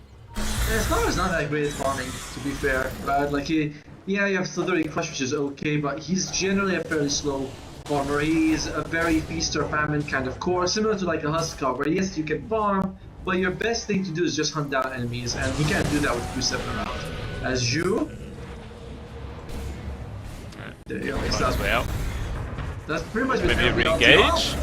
Arena traps on towards 2, trying to go on towards Jay White. Escape pack though, keeping him alive for a little bit longer. And now with the Stampede use, going to try and disengage, moving over towards Irving, getting low. He will fall. Kismet now wants to really try and finish off this Ringmaster, but Jay White's living for so long. Eventually he does die. It does bait him in quite deep. Knight goes into the backlines, 2 hits to Tuna, but Hara also dying in response. Trading endlessly for all these supports. Knight with the BKB, running out pretty quickly because it was already down to a 7-second charge. And he needs a little bit more damage. Blink, off cooldown in a second. Off cooldown, long range grab there from Q7. Once again, a successful fight coming out from Cloud Rising. Yep, they may have lost both their supports, but they get two cores and a support in return. They're very happy with this. And you know, I'm not gonna say I was blaming him. I was only pointing out what was happening. But he has very much recovered from being bottom net worth among all the cores. Very even right now with the lifesteal. He is having a fantastic time. Yeah, I mean, he's just got a casual 3,000 gold sat in his back pocket right now. Not sure what he's saving up for, but what would you say would be the best item to go for at this point?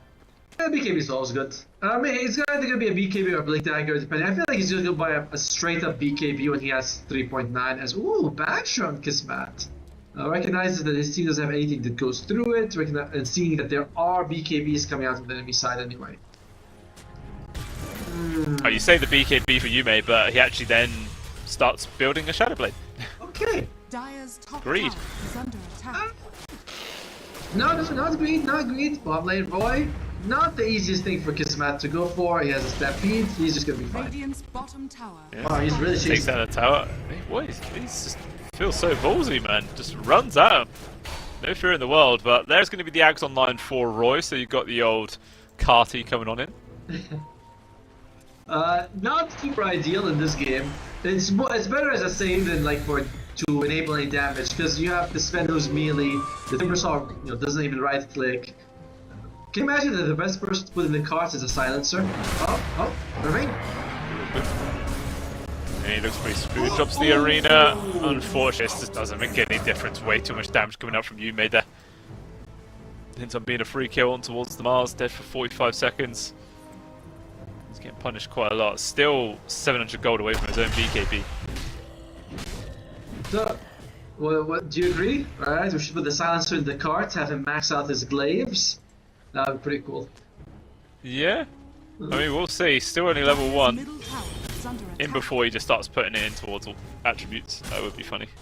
That is actually what I think is better most of the time. You might put an extra point glaives because it helps you farm much faster when you have a couple of points in. But you generally want the stats to survive. Glaives max out is not really worth it. And TI, there's a... right clicking. Satuna! Speaking of, he's dead. He croaked. Yeah. We're terrible people, aren't we? But at least we can admit it to ourselves. I feel like a lot of people can't.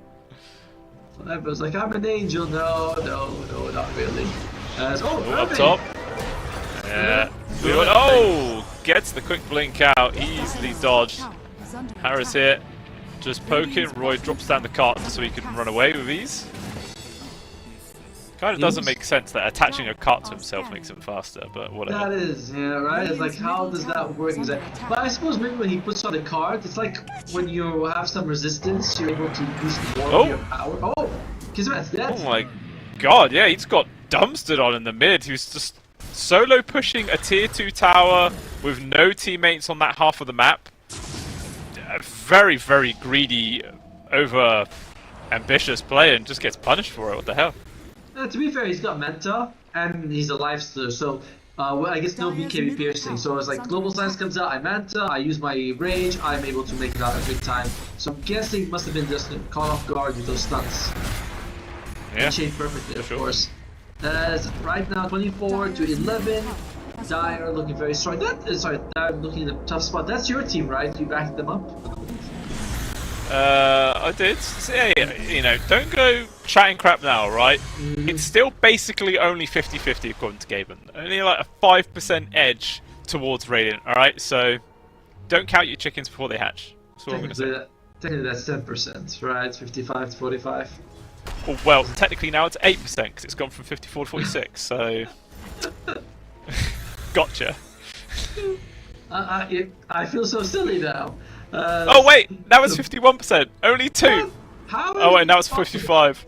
It's changing so much. Now it's 50. I don't know, man. That chart has a mind of its own. Well, there's a smoke up, and they have this infest bomb. What can they find? Oh, the quick fingers from Roy, but not. Oh, they're still going for it. Okay, Arena dropped. He drops the cart right.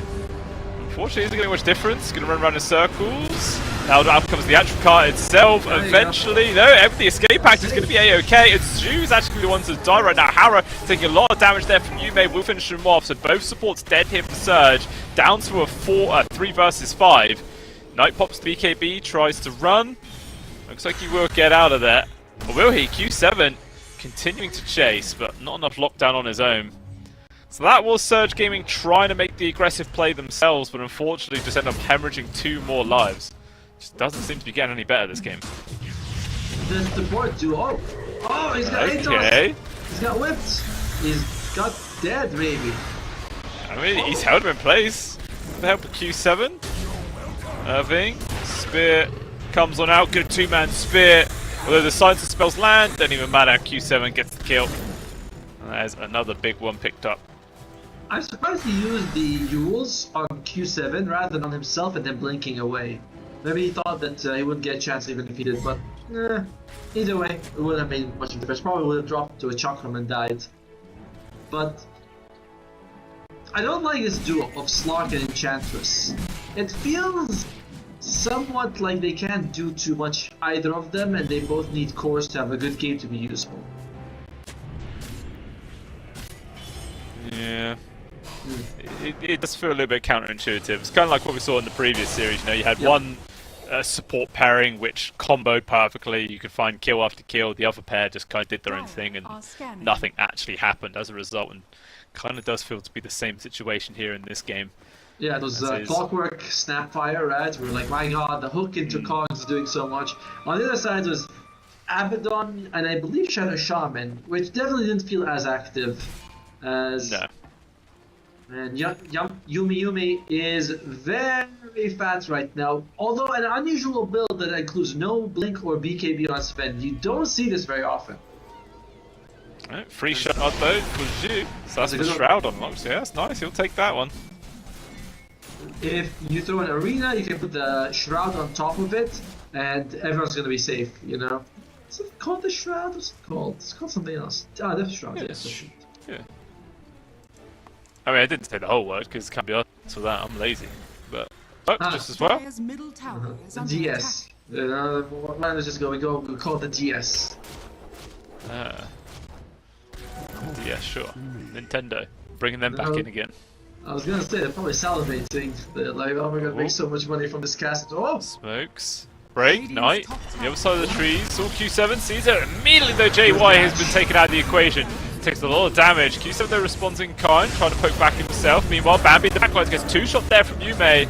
Move the arena, he's trapped himself in here with Roy and the Sven. But he will back away. Q7 though, taking a lot of damage from Kismet. He needs some help for the rest of his team. In comes Yume now, finally trying to help on out.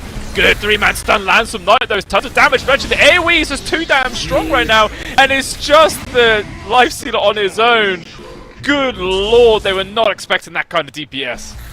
Let's say it was really nice. He actually gets a mid temperature. None of it needed, but there's 5. Then he comes out straight away. Whirling dead. A few more hits from this man, and it is the cores on the Radiant side. We talked about it. Very tanky, very durable, hard to control, and they all have sort of disable or control that they can do out shouts. Yeah, it's nuts. I mean, I think it's kind of crazy that somehow the Centaur actually did more damage than the Timber that fight. Like, that's just not something you see too often. That's true. I guess some of it must have been. Do you reflect that? He's got the Whisper of the Dread that helps him out a little bit. But yeah, that is very surprising. As Silencer's got a Refresher Orb. You know what's better than 1 silence? None. 2 silences. There he is. Okay. There you go. The 2. British educational system is very good. Counting's hard. Actually, my son really enjoyed the schools in the UK. He loved it a lot. Oh, that's good. Did he learn anything though? He learned that they're not called chips, they're called crisps. That's what yes! Yes, the rest of the world needs to know that. They're crisps, damn it. Chips are something completely different. No, what's wrong with people? One time he was telling me, he's like, Dad, today Eddie was cross at me. I was like, cross? Like, where was he sitting? He's like, not cross! It means very angry. Sorry, man. Yeah. What an attitude you've got on you. You know, English vocabulary is unmatched, let's be honest now. Meanwhile, jump on towards Q7, pops his own BKB. Hex actually turned around now on towards Irving, forced to use his own right now. So lots just getting used and expended, nobody dropping just yet. I'm going to try and keep chase here from Cloud Rising. See if we actually get the grab onto her. Hara, Sandler's ground. Oh, 2-man stun of the backline's there from Knight.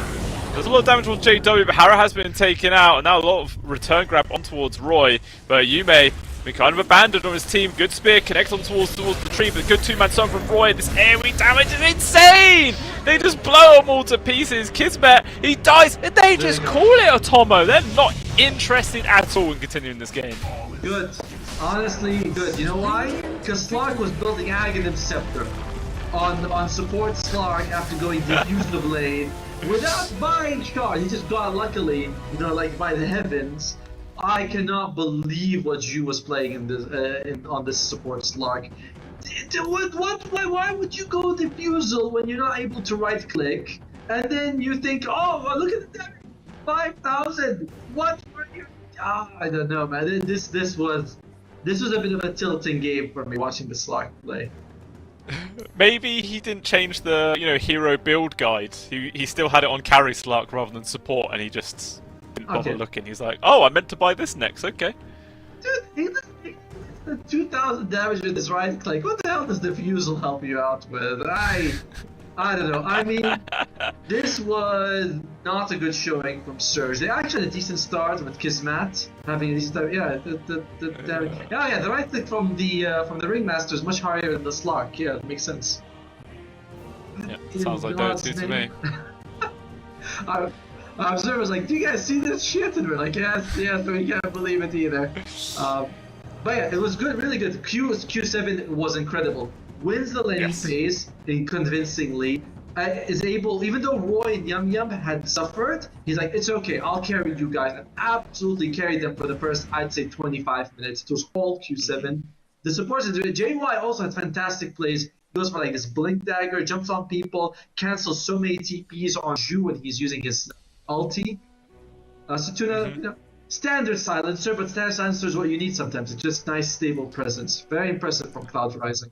I mean, all you need to do is silence, alright? Is just make sure you press your R. That's literally your one and only job.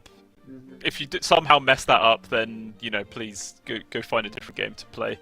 But, yeah, I mean, like you said about Q7, phenomenal performance. 15, 0, and 13. Didn't die the entire game. Just did so much damn work. And I wouldn't be too surprised if we see Surge Gaming potentially ban that one out going to the next phase. But obviously, it was a last pick of the entire draft. It did just kind of counter everything that Surge Gaming was bringing their way.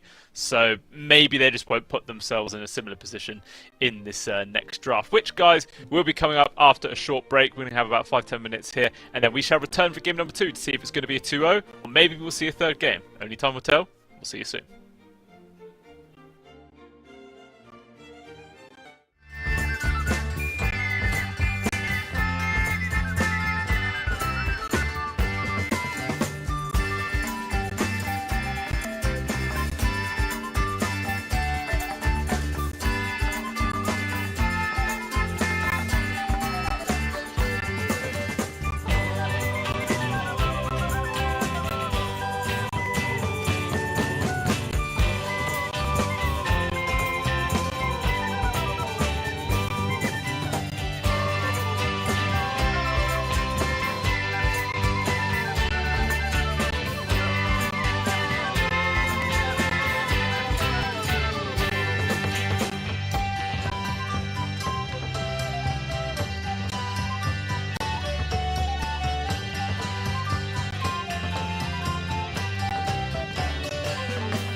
these melting tones which soothe my soul,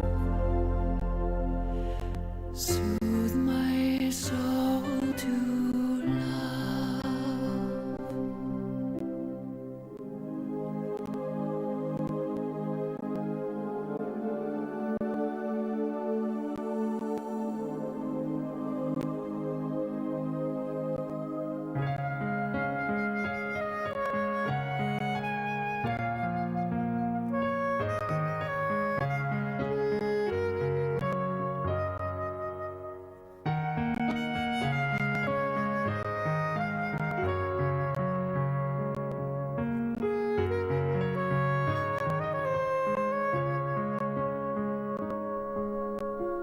Alive with passions from his breath that flow, he'll draw music when his breeze to blow.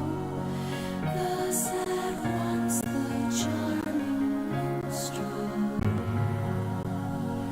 delights with sounds and enchanting tune,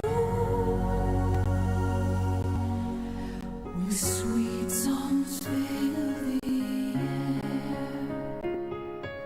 go happy by, and ever mindful be to court my handsome troubadour for me.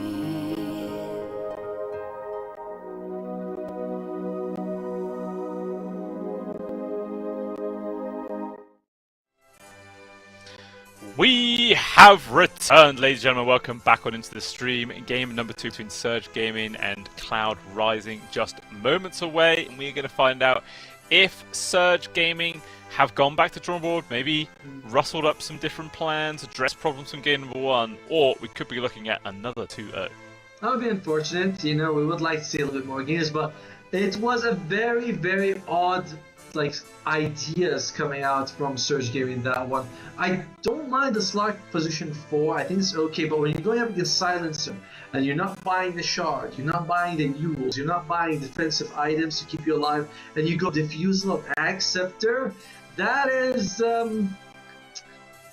weird. You know, that is definitely not the build.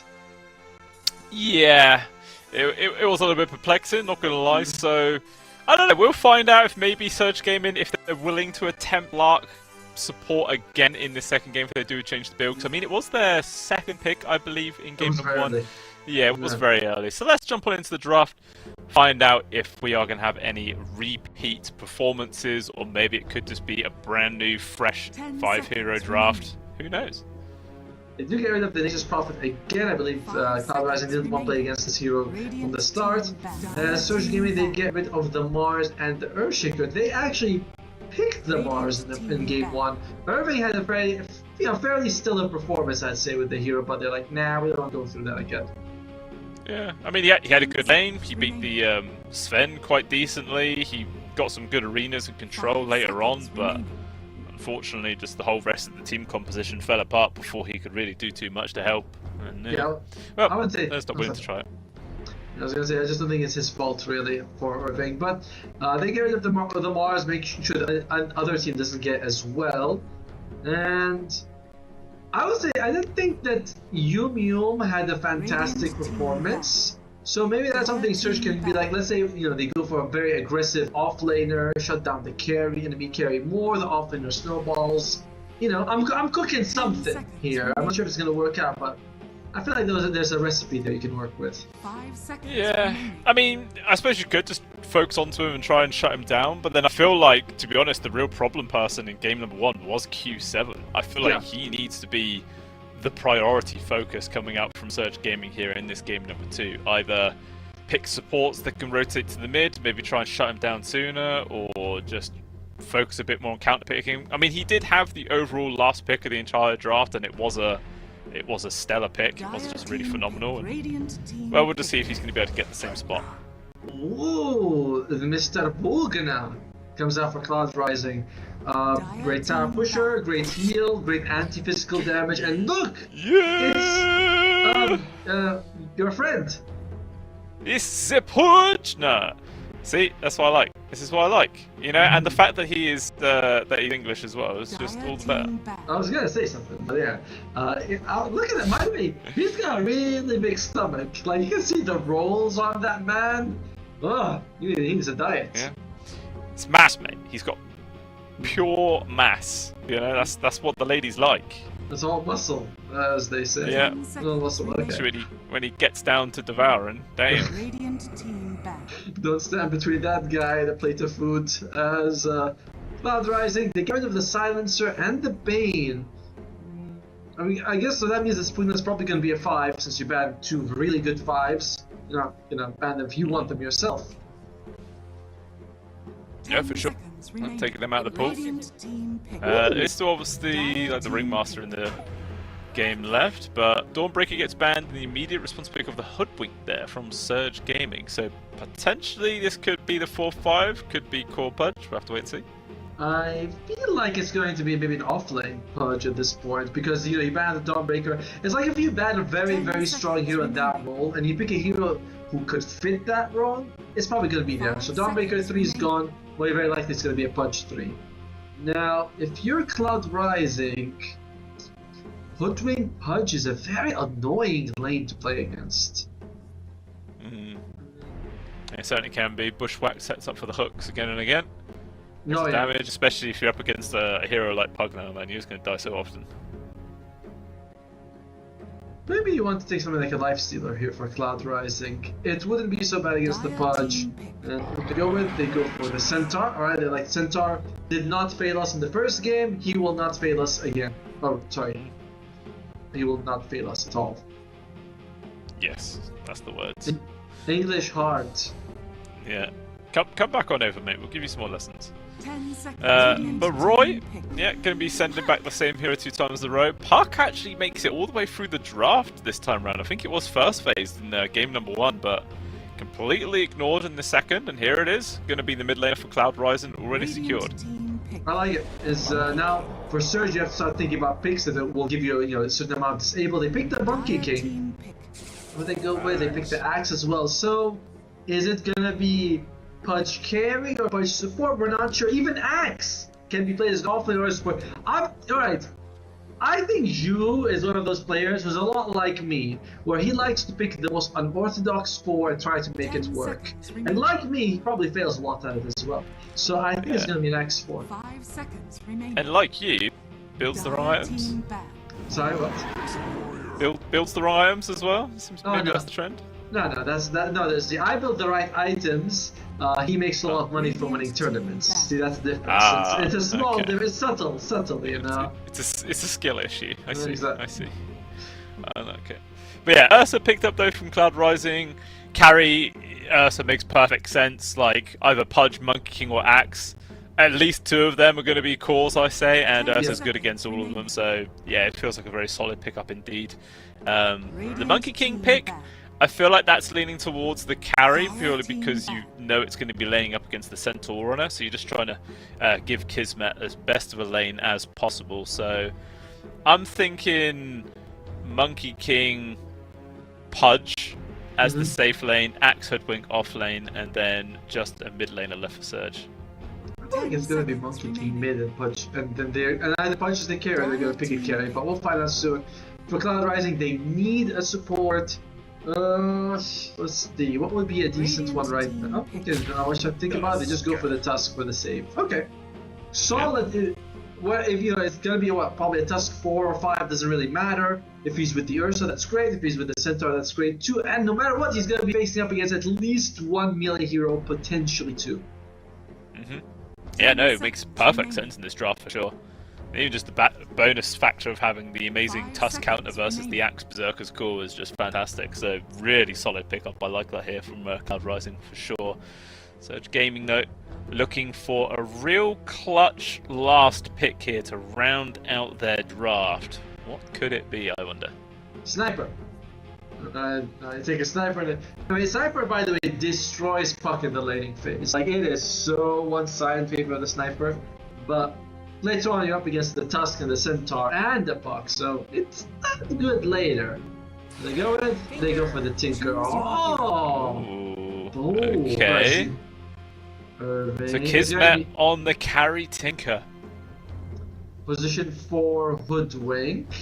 Mid Monkey King. That's very. They must be switching roles because you're not gonna put Tinker 1 and Monkey King mid. You're gonna swap them around. I'm fairly sure about that. I don't know. Let's find out. I'm eager to see Pos 1 Tinker coming on through. I don't mind it at all. And it's going to be position 5. Another one. They're doing something weird on Surge Gaming. I don't know what it is, but I'm not about that life. I believe Cloud Rising is going to take this. I think Surge, they were like, oh, what does everyone want to pick? And then they have all these weird pieces that don't fit together. I'm all in on Cloud. All in. All in, all in.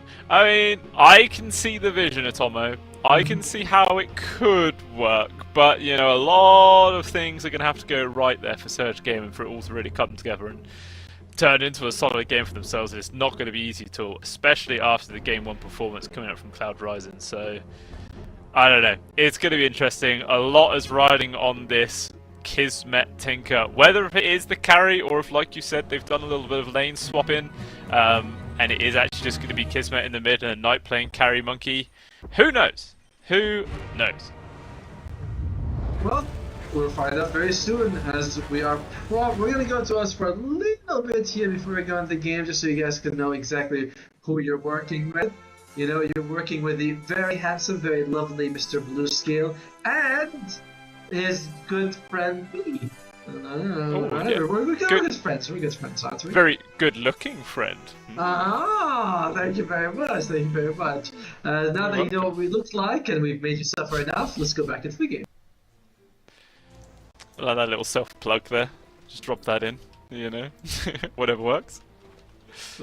Alright, so what are we looking at in terms of any facets? Rotten Core is interesting. Now, I've heard if you take 2 points in this on Pudge, at level 3 you do something like 200 damage per right click. Or like, it's pretty insane how much you can do with the Rotten Core. So it's pretty nice. Okay, not 200 damage, sorry, more like 150. But that's pretty good. Other than that, it's basically the same facets you expect that we've always seen. Yeah. I mean, I guess he's just going purely for those right clicks, taking Orb of Frost as his first item. Ah. And he's going to be probably up against, what, the Centaur and the Tusk? Not bad, right? Like, you are going to be hitting people with it. Yeah. Okay. I mean, he's setting up to try and go for a cheeky little hook grab. I think they just saw a sliver of the Tusk as he showed himself. Oh, Irving scouting out. Not going to see anything though. And now a smoke of their own here from Cloud Rising. Maybe they still want to take this fight. Oh, hook! Not going to connect there on towards Roy. The whole gank plan has failed already. And we'll just default going back to try and secure those bounties. I mean, you still have enough time to get another hook off, and you can secure it both, maybe river ones, if you have the punch in the right place. Sure. Remember that they see Q7 walking that ward. They also see JY. Oh no! Miscommunication at its finest right there. That is a terrible way to start the game. Gives away the Observer ward as well. Tilt and tips coming their way. Oh, tipping your own teammate after he misses a hook. Okay. I will say something. I don't believe... I'm not sure how I feel about the Pudge going for this Rotten Core Orb of Frost when up against 2 melee. On paper, it seems like, yeah, it's good. You slow both, you hit them, but he's a low armor hero against a Tusk who turns on tag team and just punches him in the gut. I don't feel it. I mean, it's not like this Tinker's really going to help out too much in that situation either. Yeah, it's awkward. And yeah, you know, we didn't actually touch on it, but it is a guaranteed Kismet Pos 1 Tinker. So they didn't do any swapping, yeah. I feel like this is actually, the Tinker is the solid partner in this particular situation, because the defense matrix is good to make sure you take less damage, and the laser prevents all the damage from the right place from one of them to miss out completely. Yeah, I suppose. When you put it like that, it sounds like he knows his stuff. I mean, I'm assuming this is how it's going to work out. We're going to find out, but it'll be interesting to see. So far, top lane, going fairly well for... Alright, who's gonna win? I would favor the Radiant in this lane over the Dire. I like the Hoodwink and the Axe a little bit more than the Ursa and the Pugna. Yeah, I think I agree with you there. Like, well, they got a bit more lockdown, a bit more KO potential. We'll have to see. Another thing about the Pugna is he's extremely quick, he's got extremely long attack range, he's got annoying harassment ability, so he can be quite frustrating to deal with. We can, for sure. But if he's out of position, a bushwhack into a call, he's gonna be dead. And he's also not, the battle hunger can be real pain in the ass to deal with. In the bottom lane, a little closer, I feel like I still favor the Centaur Tusk over the Pudge Tinker, but it's very close overall. That's at least how I see it. Mid lane, I definitely believe that the Puck just destroys the Monkey King, as he has been destroying him so far. Yeah, I mean, I wonder if when they picked the Monkey King, they knew they were going to be playing it up against this Puck, because it did come out afterwards, didn't it? So yeah. It must have been a conscious effort to put this matchup here, or they were expecting to play the Monkey as the carry and felt like they need to do the last minute switch. I mean, this is what you wish you have comms from the teams. I always thought that was like the best parts of tournaments were like, now we're gonna see how the teams were talking during this pivotal moment. And oh. Some damage coming out bomb. Damage, trying to run, another double edge. And Roy gets first blood 2 games in a row here on his Centaur Warner. This time round though, he doesn't die for it in exchange. He'll take it. This is very bad. When you pick the Pudge support, buying Orb of Frost with Rotten Core, if you're not dominating the lane in the first 10 minutes, you really feel awkward about it, because the facet is not ideal to have. Okay, good hook. And the item build is certainly not ideal to have later on either. Okay, that's something. Yeah, it definitely feels like dead gold in a way. It does feel rough. With the facet, right, Rotten Core, as soon as you turn off Rot, does it immediately go down to 0, or does it like taper back? It tapers over a second, so it's almost immediately, right? Like, oh wow. I mean, if it was like over 3 or 4 seconds, it feels a lot better. But it takes 5 seconds to charge and 1 second to disappear. That's not right. Yeah, it feels rough, especially early game. Late game, sure, that's fine. You can leave it on almost permanently, but yeah, early, that's rough as hell. Yeah, also bot lane. Looks like Kismet. Once again getting gone on, stomp into the snowball, controlled up. JY is actually taking a lot of damage. Hook will put him down. Now Roy, he's getting ran at, and they did not pay respect to the amount of damage that this Pudge could do. They were focusing all their efforts onto the Tinker. And that's a massive slap in the face. Whoa, there's 3 kills across the map coming out right now. Huge move there from Cloud Rising. I was like, Surge Gaming, my bad, I'll make sure I think we don't have their logos, so for a second I confused them, but... I thought you were just trying to really like tilt them then, like, oh, huge play, giving away 3 kills. I was like, you asshole. I never mock teams, I was very polite. Oh dear, Hara, he's dead. First time heard it. Yeah. This time, they remembered their mistakes and they just focus the Pudge. Just really kill him. Forget about Kismet. I feel that's the right choice. Interestingly enough, by the way, the Pudge has gone for a second point in Hook rather than a second point in Rot. Don't see that very often because, level 2 of Rot literally doubles everything. Doubles the damage, doubles the extra bonus damage you get from the facet, almost doubles the slow as well. Yeah. Meanwhile, Hook, 2 seconds shorter cooldown and 70 more damage. Not as impactful, but Yume dying again at this top lane. 2 deaths in a row here for the Xerxes. That's going to be punishing quite a lot. I mean, their CS is still pretty similar between Yume as well as Irvin, but these deaths will add up. To be fair, this is the Yume special. He lulls the enemy into a false sense of security by by tactically dying in the early lane, so...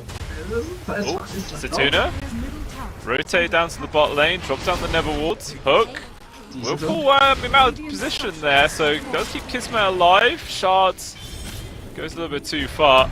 Zoo also now turning up, gets the stun on towards Hara, that is going to be a dead Pudge. Just a relatively soft target, must be all that cheesecake he eats. His knight is around, trying to get someone, could catch Roy, and that's going to be the target. So close to the tier 1 tower though, it's not going to be easy. They just ethereal him up as well, stun.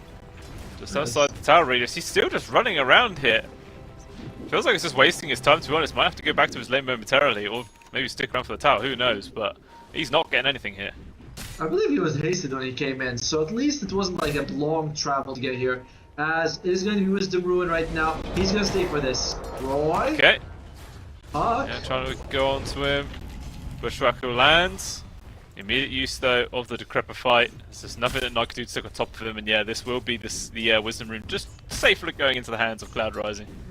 Look at the net worth difference now between Q7 and Knight. Q7 was mid, just farming, didn't care, and Knight is now again lowest net worth among all the cores. Yeah. A 1200 gold difference between the two mids. It's massive.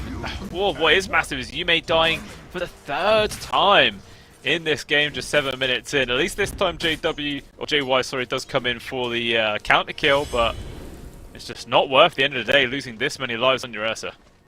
Yeah, it definitely feels like 3 deaths, quite a lot in the first 7 minutes of the game for sure. And there'd be some pinging his levels and the timer right now if this was a pub. Oh, for sure. Reported, added to a void list. Yeah, it happens. Standard. Isn't it weird how asshole is a global language? You know, like everyone knows when someone's being an asshole. As, oh, yo, is he gonna be able to do? He's trying! He's trying! He's, oh, I died. Hey. There you go. Where's the tips? Where's the tips? No, only his own teammates tip him when he misses. That is respectful. Oh, wow, not something to see too often. But yeah, again, they bring 3 heroes up. Yume, fortunately enough, will not die this time. Does have to just go back to hitting neutral creeps though. And actually, Zhu's already spotted him out here with this Observer Ward. Maybe just gonna harass him down. Oh, Bushwhack lands. No punch though, close enough to just go for the immediate hook. Irvin's just trying to chase after him, but with the use of the Stampede, Zhu should be right. Okay, mass TP's coming in. Cloud Rising. They really want to try and go for this counter kill, and yeah, this is a punishing hard right now. Hook will be able to pull back Q7, but Irving wants to just take off the head of Yume, and I think Yume just dies to all these dots though. Yeah, I mean, I don't really know why he turned around. Why? I don't know why he turned around. Like, he should have just ran back to base. He would have been fine, but he allowed another round of spells to come on out. It was so weird. Yeah, we also had the TP and the Tango in his inventory. I didn't use either. Oh god. This is definitely the best kind of Dota to watch. It's very cloudy, there's a lot of mistakes. I like it. It's humbling, you know? It makes you feel like, even I could be a pro. He's making the same mistakes I am as well. Doesn't punch. This one's to creep. JY. Over, like, how is this Tusk so leveled, man? What the hell? I think it's because, well, they were getting good kills bottom, remember? A couple of them went only to him, because the Centaur died before him, but yeah, it's just, he's having a good time. He's very high net worth as well. He really is. He's dead. Oh. Huh? Oh. Maybe not. Snowball towards the side. Hook.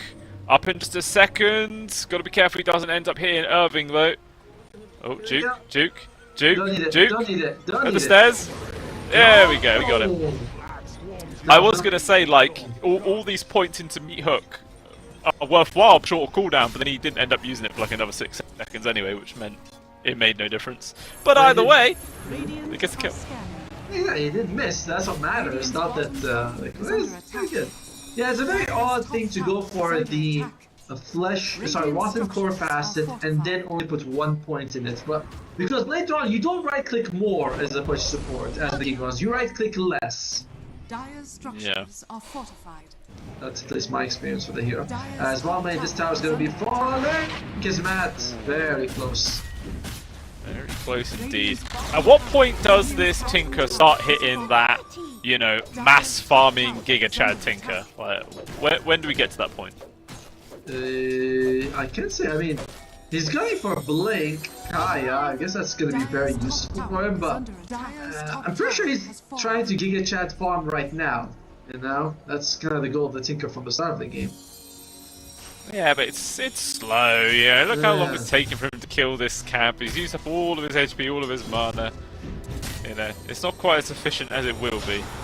What is it? Oh, hook at the bottom lane. Hara does manage to get the grab onto Tuna with the two-man pushback as well, locking them all down. That is going to be a dead Pugner. It probably will be the life of Hara, though, traded away for it, and he does go down.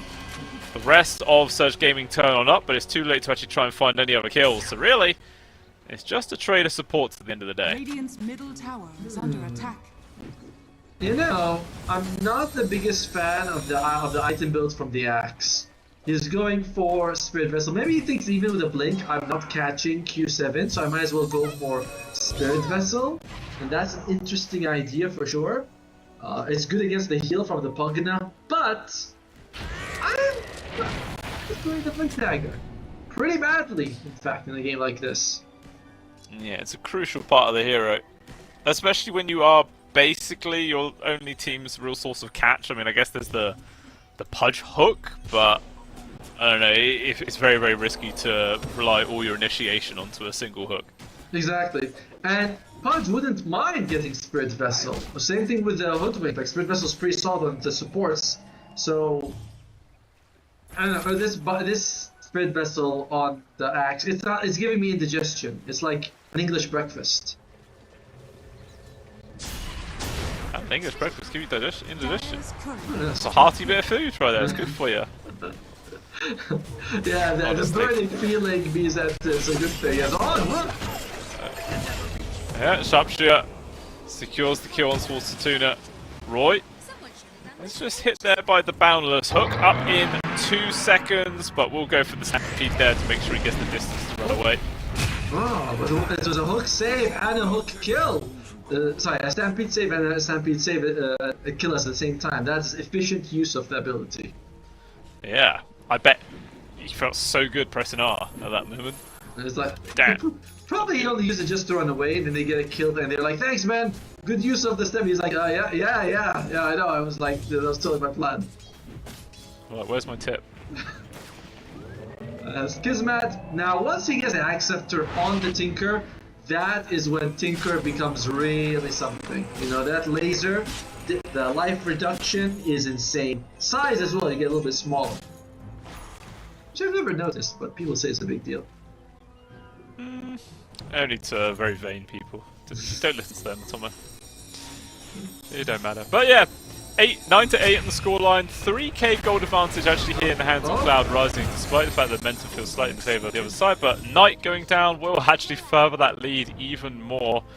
As yeah, Q7, not really, you know, as imposing as he was in game number 1, but you can quite clearly feel this guy is still just doing whatever the hell he wants. Recon towards 2. This member not lasting long at all there because the punch coming on out. Another orb forwards, going to commit to get the kill on towards Shu, and he will die. And now Hara, not long well. Snowball won't actually land, but who really cares? He gets the kill regardless. Yeah, the puck is 4-0-3, and Blue Scale's like, not as good as he used to be. You know, the man's washed. He got those 3 kills in the space of like 25 seconds after I said that statement, so hush. Right, it's proving you wrong, see? Yeah, he's having an insane game right now on this puck. As we mentioned, he crushes Knight in the late phase 2 times in a row, then he out-rotates him the entire map. As, oh, Roy! Okay. Yeah, Boundless left. Oh, unfortunately runs right into the way in arms there of Roy. Gets one stomp off, second one comes up there from the creep, but unfortunately there's just too many members to that party. And he will go down regardless, but he did distract 4 people at the very least, I suppose. I like that he's going to go for the Lotus Orb. Good against Dismember, good against the lasers that comes out. You know, Tinker shows up, he's like, yeah, I'm gonna start bursting someone. You put on Lotus Orb, Tinker's like, wait, that's not what I wanted to do. Now the laser's hurting my ass. Sorry. No one likes the reverse laser on the ass. That's alright, if it hurts your bum, it hurts your bum, Tomo. No, we're not sure about ESL's censorship rules, you know what I mean? I mean, we've said a lot worse than hurting his ass on this stream already, so if that's what gets us cancelled, then they need to really review their policy. I do not affiliate with this man at all. I have never met him before. I did not recommend to work with him. Meanwhile, Hara gets a free grab there onto Satuna. Kismet comes in with the quick laser to the face. He is a deado. And yeah, Kismet is, you know, it started off a little bit shaky in the lane after, you know, Hara was getting dropped a few times. But he is second in terms of net worth, doing well. And JY. He's actually able to dodge the Berserker's call there nicely done. Unfortunately, Knight joins him, but a good punch up. He's delaying so many people right now. He's like, guys, why is nobody mid to help me? Could have maybe done something. Okay, they've even dropped the Wukong's command. Knight getting extremely low. Oh, he does actually dodge that one there with the mischief. Very clutch. Very close. I think maybe the changing of the old guard, not the mischief dodge. But either way, what do you say? Either one. I don't know. I can't see anything. I'm blind. But what I do see is Q7's head missing as he gets taken out of the game. Roy now. Control of the Dismember, but looks like most people from Surge Gaming are just interested in running away. Okay, double miss on towards Hara. Another one. And another one. Okay, eventually does die. Blink. Picked up there from Yume. And the fight continues. Two-man bushwhack control. Hit on towards Roy. Trying to keep him at a distance. Irving really wishes he had that blink dagger right now. He could do so much of it, but unfortunately he's just running around in circles in the outskirts. And that will be the end. Or is it? Immediate smoke here from Cloud Rising. Want to try and get his grab onto Irving. He's not expecting this. The blink forwards there from Yume. That is a dead axe. So, we've been saying, right? Like, the axe without the blink doesn't feel like he's doing it so much. He's going for the pipe after. He had probably the most active hero on the map, but with a blink to be able to do more. At the end of the day, it was like a fairly even trade. The ring actually came out on top until they lost Irving at the very end of that fight. But if you're Dire, you're saying, yeah, well, it wasn't the best, but we get a Roshan out of it. We're gonna be fairly happy with this. Yeah, it's a trade they'll gladly take now. Aegis in the hands of Yume. We'll see what Cloud Rise are going to do with this. What is Hera? What's coming towards you, Hera? Lance! A Central comes towards him for now. Doesn't really follow up with a Dismember though, but they're going to try and poke out from afar. Quite a few members of Cloud Rise are coming in for reinforcements. They turn it around. Both supports wiped from the face of the earth. They are gone, and now Kismet is in a very awkward spot. Roy's getting extremely low. He wants to try and disengage, but Kismet will die. Irving is chasing after him. His axe hungers, but unfortunately, he's just too damn slow, Atomo. They're getting kited like hell. And that's 4 people dead. Nothing in response, and this could just be the snowball that starts going downhill here.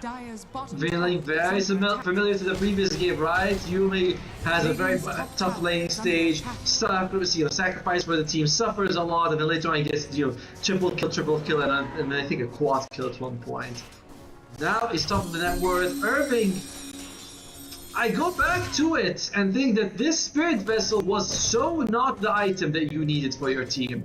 And he's going for a pipe after. A pipe! Yeah, I don't know why he's allergic to this blink, but it seems to be quite a heavy issue for them in this game.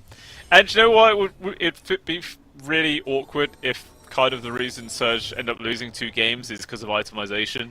Yeah. It would be a real feels bad man moment. Yeah, game 1, Zhu going for Diffusal Acceptor on support Slark was really awkward. This game, prioritizing Spirit Vessels, like why do they need Spirit Vessels so badly? It's so strange to me. To be fair, that did get him that greedy kill on towards that, the Ursa, the early part of the game, but obviously that doesn't make any difference at this stage as Hara does go down. Good 2-man bushwhack, Sharpshooter lands. The aggressive Stampede, they look to fight. Bane out from the trees, Wukong's command. Good grab on towards Roy, he's a very tanky person though, so it's going to be hard getting this kill. And he's actually just able to walk himself out of this one. Cloud Rising, maybe looking for an opportunity to re-engage and jump on into the fight. As Kismet, he actually gets teleported to the low ground there, kind of a lucky spot. Fantastic shards block off there from JY, but he does still lose his life. At the same time though, Irving separated and killed himself. Axe being a big ticket item. Lucky King jumps on towards Yume. He's very greedy here with those Jingu stacks. It's not going to be enough, and he still ends up dying to Tomo. Greed is feed, and that is another big kill going the way of Cloud Rising, man. This is getting worse and worse, and their Wisdom Shrine gets stolen. Oh, the Hera's dead. Oh, what? He was just my going for it. Uses his Aegis, but I think that's perfectly fine. This is how you want to use the Aegis most of the time. And Oh, for sure. Yu's in trouble. Nice dodge from the bushwhack. Yeah. Defense Matrix comes in clutch there. To be fair for tonight, he jumped. I think he wanted to jump in, jump out, but it was a first hit bash from the Ursa. So unfortunately, he was just like glad that he was already overpowered or something. So instant hit, instant stun, couldn't jump out. I think that's what happened. I mean, Yeah, I saw that. sense. I saw the stun icon on top of him, but oh well. Pugna's got a Glimmer Cape, a nice way to keep people safe from the Pug. Sorry, not Pug, from the Tinker, and he gets the shard, which is not good of a shard, but it's fine in this game. Is it? I mean, I feel like people's opinions on this shard are it's garbage. It's very garbage. It's only good when you're up against like illusion-based heroes, you know, because then you can like remove all PL illusions instantly. But yeah. Other than that, I've never seen it being used. No one uses it. Like the value is the extra cast range for the Nether Ward, not the ability to suck off multiple enemies. All right, Body Blue, calm down. There you are. Trying to get a grab on towards JY. Not gonna land. He's fine. Walks away. Spirit Siphon is the name of the ability. That's the word. Okay. Oh, sorry, that's the other one. That's what's her name? Death Prophet. This one's Life Train. Okay. So What's the training going on? Roy. Irving thought he found an enemy, but they found him instead. Hook back on towards the Pug. It's a very strong spot. He's taking a lot of damage, but everyone else is dying much faster than he is. Tuna though is traded away at long last. Irving taking a lot of damage. Knight though just gets focused down from Yume. Torn a new one. Now Irving stunned in place. A buyback from the Monkey as well as the Pudge. They really want to take this fight as best they can. Out comes the Wukong's command. Locks down on towards the Puck. Trying to disengage here from Q7, jumps off towards the side, actually gets the finish on towards Zeus still. The task eventually drops, but they need to kill this Puck, otherwise this buyback from Knight is so costly. The Boundless does not land, right clicks are missing, another orb away. He's actually out, Tomo, and that is so punishing for Surge, oh my lord. That is a 4-for-2 trade. You use the buybacks as well, and you... not good. Very not good. And the Pugna's here is like, here, let me give you some life, buddy, you're gonna be fine. Their control for Puck, I mean, they have stuns. It's not that they don't have, it's just hard to get them on the Puck. Okay. Oh, that's rough. Yeah, Knight thought he was just going to farm up some quick creep, so it runs in towards Yume, who now just gets a +1 eye. Oh, those are the diebacks as well! A minute each in the ground! Oh no. So it was funny because last game, after Knight died in that team fight, he just immediately GG'd and left. I would have been surprised if he just GG'd then out of like some pure tilt. No, they still have... Okay, here's the thing. Tinker with Aghanim Scepter, you never have damage issues for the rest of the game. Like, that is just the function of the hero. He's got the Kaya Yasha, so... We believe in Kismat's superiority. Yeah, well, we'll see. We'll see. There's a lot on the weight of this very small little man. See if he can do it. I mean, his net worth isn't even that bad. Still on par with Q7, only a couple of thousand gold behind that of you, mate. No, it's... The only problem, though, is that pure damage is amazing. Unfortunately, Ursa is one of the very few heroes who can reduce pure damage with his ultimate. So as amazing as it is, you're up against one of the few damage counters for a Tinker, you could say. Yeah, especially considering how Yume's also gone for an Ag, so he's always going to be able to use that ultimate in awkward situations. Yeah, that is just quite unlucky. I think the Ursa was picked before the Tinker as well, wasn't it? Last pick Tinker. I feel like it was last pick Tinker, right? And also you have the heal from the Pugna and the save from the Tusk. Like, it's not... Again, you don't have damage issues, but you're gonna have problems getting the damage out to each other. Oh, Roy! Okay, Roy? Okay, it's literally only 2 of them here right now, but they were feeling greedy enough to go for the jump. Now reinforcements have arrived. They've got Dream Core on towards the 2 supports, locking them down. They use the Stampede, trying to get them out of there, but they've lost 1, they've lost 2. Q7 though, killed first, is a big one to find here from the side of Surge Gaming. They're going to try and push for more with this. It is a 4 versus 3, so they've got to be careful. We'll see what they can do. Yume, he's trying to run. Maybe he's going to try and turn around. Knight so low in HP, but he can't get the finishing touch. It doesn't matter. JY actually gets the kill instead. Now everybody else tries to run. Roy not willing to blink forwards there into the blind parts of the map. But it is a 3-for-1 exchange favouring Cloud Rising yet again. What was interesting was that Cloud Rising, in that particular game, it seemed like they were kind of scared of the 3 people coming out of the Radiant side. Like they weren't, even though they were 4 versus 3, they didn't really want to fight. Because without the puck, I think they get worried about catching the Tinker, which is a very like reasonable fear to have. In the meantime, though, it's still 17,000 gold. Could be more if they now. Well, it doesn't seem like they're gonna be killed. Oh wait, the fight continues. Alright. Trying to get this kill on towards Harrow right now, but there's several members of Surge nearby. Cool control towards 1. JY has been taken out of the equation. Harrow loses life. Irving, not long for this world either. He will fall. Now Kismet is actually getting aggressed here. Oh, the huge Boundless lands on towards Q7. The puck nearly dies, and he will. A laser into the back finishes him off. Huge bushwhack as well. Connects on towards 2. Off goes the head there of Roy. And now it's Yume as well as Atuna trying to keep the chances alive going here in this team fight. But now it is just Yume versus the world. Illusion Rune, kind of handy, purchases away some of those slows. TP coming in, turns around, good to try and bully him through, but he actually gets the Ghost Scepter just in time. Actually, where did that even come from? I don't even know. And he gets the kill. How did he get Ghost Scepters? Ethereal Blade from Tinker. Oh yeah, I didn't even realize he had an E-Blade now, wow. But that is a huge fight there from Surge Gaming. Good lord. This 2 problems have occurred to them twice in a row, and that is that they lose the puck very early. Both times he jumps in. He's got no defensive items, by the way. Like it's Plasma, Blink, Power Treads on Wisdom, on Intelligence. Sorry. So he's jumping in. 1 stun kills him every time, and he has been getting stunned. Once the Centaur, once Roy has a what you call it, Aghanim Scepter on the Centaur, he's gonna be able to save him. But until then, he's struggling a little. Yeah, for sure. I mean, how close is he to that BKB? Still like 1,400 gold away, isn't he? So, bit of time. Brosham, half HP. Weren't able to finish it off right now, and with Yume spawning in just 10 seconds, might try to double down to go for this one, but it looks like Cloud Rising are ready and willing to take the fight here to stop this one. Roshan just keeps bashing away on towards the Monkey King, which is really slowing this down. A hook! It just casually lands on towards JY in the backlines. Glimmer Cave's trying to keep him alive a little bit longer, but it's not going to be enough. He's actually dead for 50 seconds at Atomo. That is huge. Absolutely massive here. Well, Yume alive though. Did they continue staying? Roy smokes up. Smoke also on the other side. Who's going to catch who? They have vision there. Oh, nice jump. Oh, Roy. Stun on towards Irving. Oh, they get the tree comes well towards Knight.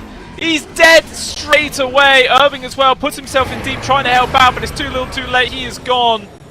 It looks like the rest of the team actually disengaged, despite the fact that they were in the 4 versus 3 scenario. They didn't want to try and run into that bottleneck. Instead, they find a 3+1 on towards Shu. They've got the grab on towards Tara as well. Kismet, the only survivor because he TP'd to the bottom part of the map to continue farming. He did not want to stick around. And just when it was starting to look up from Surge Gaming, Cloud Rising shut him back down. Oh, but he's moving. Not moving fast enough. The scary thing could be that they could also get double Wisdom Ruins if they want to as well. As that is an option for the dire side. Kismet, the BKB will help a lot. Unfortunately, it doesn't do much against the Tusk. Oh, Kismet's going for it. He's like, let me just get this. Come on. He's got it. Radiant's top tower is under He'll take it. Almost onto his level 22, so he's definitely doing quite well in terms of experience as well as gold. Actually, top farm core now. So he's doing everything he possibly can. But it's just when Cloud Rising get the right kind of initiation, they just destroy everybody, it feels. I'm interested to see if he can get 25. I've never actually noticed the AoE laser. That's a new one. Huh. It's a very small AoE though, only 200. Oh, I feel like 200's big, man. 200's pretty nice. Yeah, I suppose. I suppose it's definitely when you're pairing up with like the Berserker's Call as well, for instance. That'll definitely help out a lot. True. The other talent seems kind of useless. What does the 10 seconds of defense matrix gives you? Like, it's not, the barrier's not that strong anyway. It won't last 25 seconds, and when it goes, it takes away all the benefits. I don't know. Maybe I'm crazy, but does anyone else think this defense matrix 25 is shit? Yeah, seems a bit lackluster. Middle up top. Knight has to Wukong's BKB TP out there. Meanwhile, Dream Coil does catch on towards Zoo. Trying to TP out in the trees, not going to work though. Stampede. Oh. Okay, Zoo somehow gets himself out of there. Slippery little squirrel. Observe Ward did see him. Dust. And this is why your core should carry Dust, ladies and gentlemen. Q7 continuing the chase.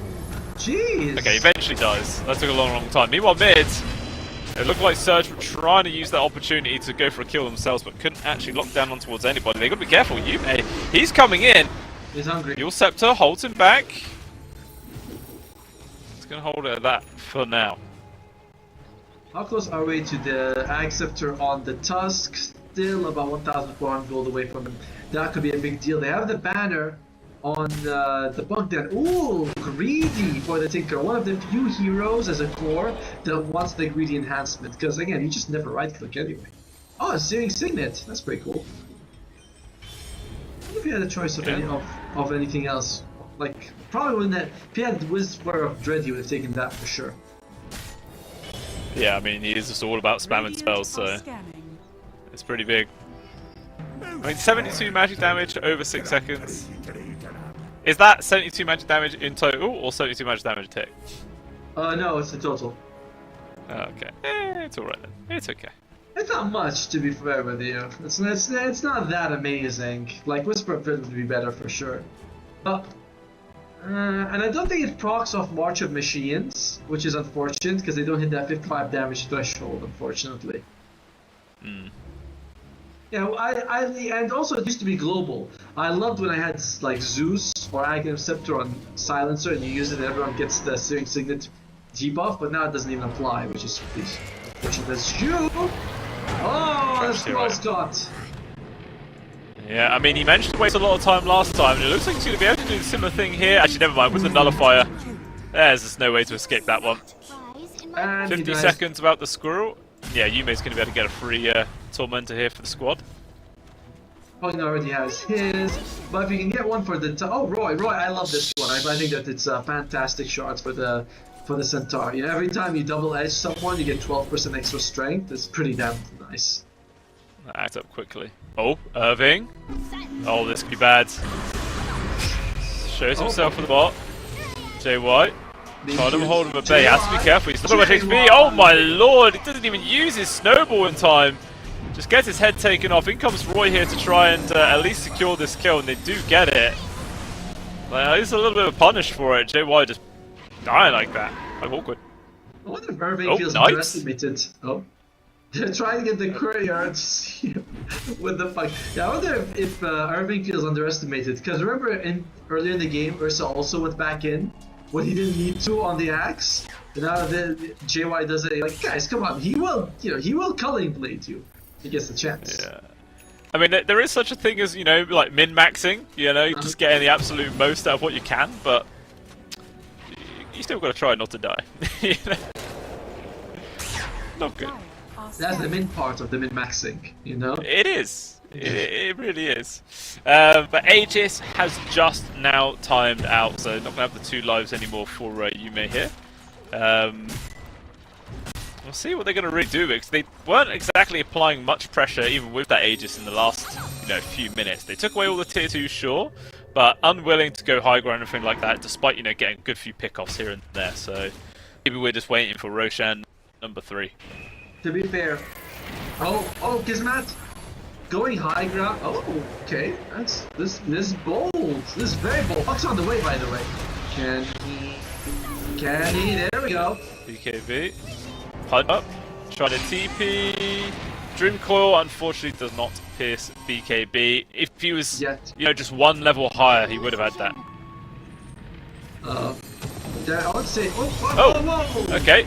Knight coming to re-engage. Trying to get this grab on towards the tusk, but they've already lost the life of Hara right now, but JY is able to blink his way out of there. Head down towards the south, not going to find it. JY is just playing around with Knight up again. The right clicks are too damn far, my friend. You've got to stand further away than that. Irving, though, is getting extremely low. For staff, not going to be able to get him too far out there. Actually, a buyback here from Hara. And the call from Cloud Rising just to immediately back out, so damn well coordinated. And now, Knight actually able to get himself out there, just barely, though. Hara taking damage with the cart dropped. Just trying to back away. Re-engage from Irving, dragging Roy back in towards the fray. Hook also brings it back a little bit further. It will be a free kill. And now Q7 steps forwards. A little bit savvy, but they're all just going in one by one here, Cloud Rising. Where's the coordination right now? And now Earth is in a really awkward spot. Hook not going to be able to land towards anybody, but Harris still ends up losing his life there to the bear. Streamcall just holding so many people at bay. Oh, TP cancelled. They turn around. Kismet! He's dead for 94 seconds, Atomo. With no buyback. Oh dear, and there's no buyback. A lot of times when you play Tinker with this translocator passive, you kind of rely on it to move you around. But it gets nullified. Nullifier just removes the ability instantly. So you don't get that free blink forward that you really were hoping to get. Very unfortunate for Kismet in that situation. And he just bought something, you know? Arcane Blink. Just upgraded it to it, and now he has no money to buy back. Yeah, this could be big. At least one set of barracks going to go downhill. Maybe more as you just casually dies as well. 50 seconds out the squirrel. Now the thing is, Pudge and Tinker are the main, points of defense for the Radiant side when it goes to high ground. The defense with the marching machines and the hooks, you have to be very careful. They're both dead. It's the freest tracks in the world. Literally nothing holding them back at all here. Make sure to cut Creep Wave's bottom as well, so maybe they can go for that set immediately afterwards. Still 25 seconds without the Tinker. And okay, they are going to go for it. We're kind of taking their time. Might have enough time just to take away the tier 3, maybe the ranged barracks at an absolute push, but it will be risky. Oh, the hook though pulls him out of position. Nullifier used, and then that is Harrow also dead now for 50 seconds. So he's not going to be able to help out the rest of his team once these guys end up respawning. So maybe with that, Cloud Rising just continue to stay. They're in a 4 versus 5. Why not? Kismet. Once he shows up, that's going to be oh, they found Knight in the trees. JY punches him up. Zerk is cool, just pulling Roy out of position, but immediately will use the Stampede to disengage. The Wukong's command as well, use a Veil. And it's level 25 coil if he wants to use it, by the way, on Q7. So oh, they find him in the trees again! Knight! He's just lurking on top of the branches, but that's not enough protection at all, my friend. He's now gone 80 seconds. No buyback. Once again, another 4v5. Like, just as someone's about to respawn on the side of Surge, somebody else dies with no buyback. Yeah, they're just permanently behind. Oh, okay. Try to lock him down. Cool. On towards Roy. A lot of damage on towards the puck there, but in jumps. You may try to buy some space for his offlaner. And Roy is just so damn tanky, man. They're trying to kill him, but he is the hardest kill to find the entire team. Okay, cool. On towards Irving, but it means not. He could just rage through any disable, no problem at all. Puts the bear at the cart and walks away with him. Yeah, I've heard of staggering kills, but staggering deaths, that's a new strategy that we're seeing coming out here. But unfortunately, yeah, they lose the Pudge, then the Monkey, then the Pudge again, and it is very rough for them to defend without the Pudge and the Tinker available. Now, and guess what? Third Rosh is up if they want. I think this was a very fast Rosh. I think it was about 2 minutes spawn time. So it was about mid, I am very surprised that they actually went back, to be honest with you.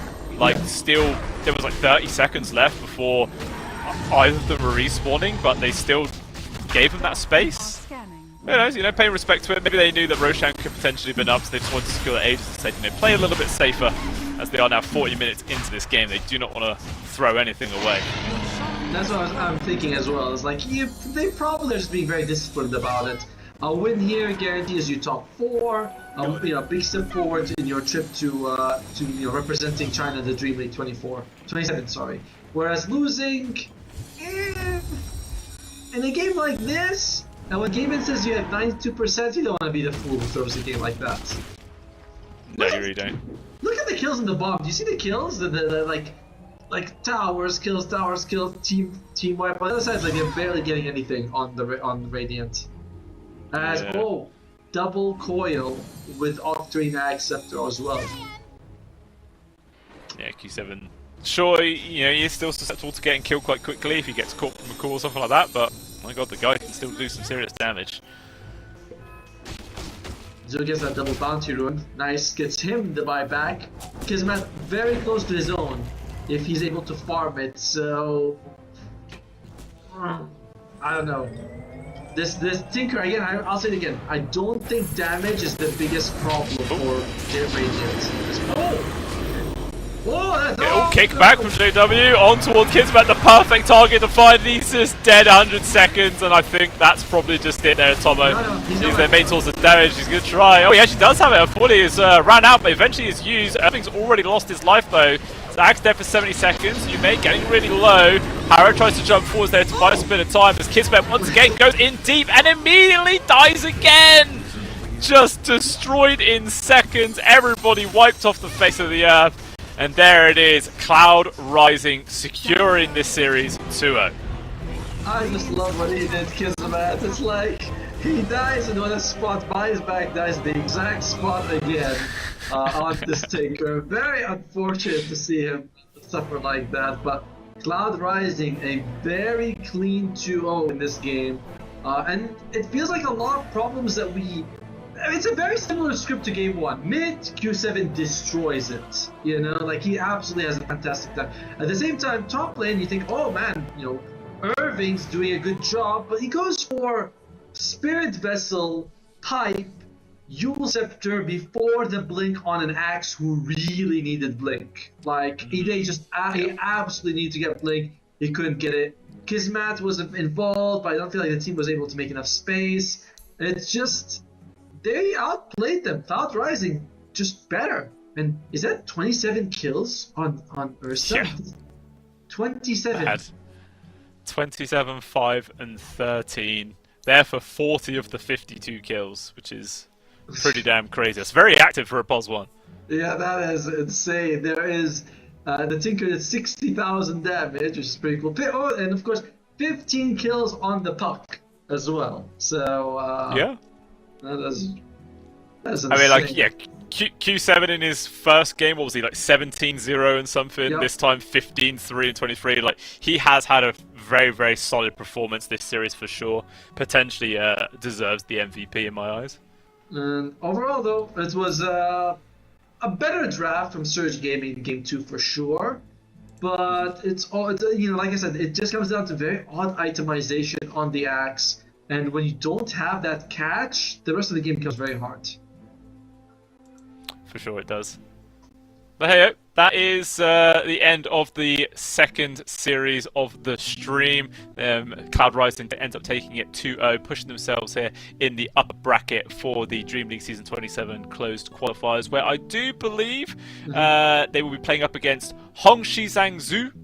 I probably butchered that pronunciation, I do apologise, but I believe that's pretty close to being it. So yeah, that is going to be, I believe, the next one up in this series. Is that tomorrow's game? No, that'll be the next one. There's going to be in about 2 hours we will be able to bring you the action from that game. But yeah, that is this series done and dusted. Pretty clean. Oh, game 2. There's a little bit of throws, but that is just spice on the meal. That's just what makes it gives a series flavor.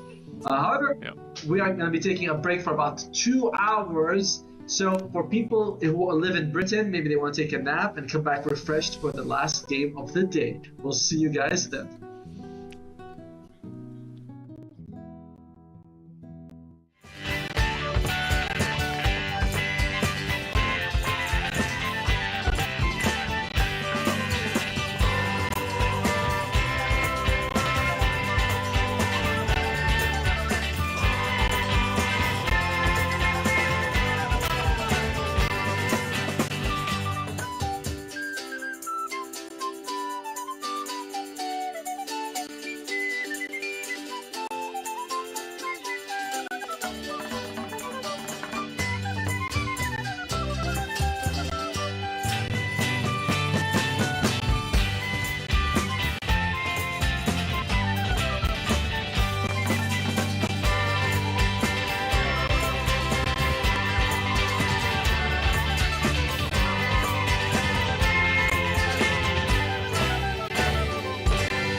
these melting tones which soothe my soul,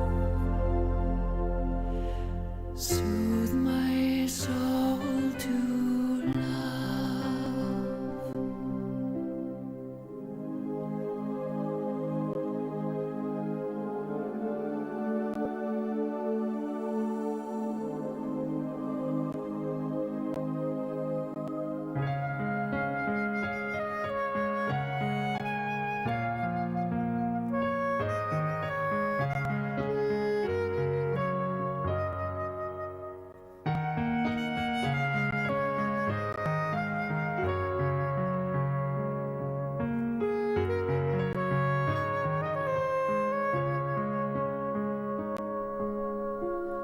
Alive with passions from his breath and flow, healed your music when his breeze to blow. The sad ones, the charming minstrel,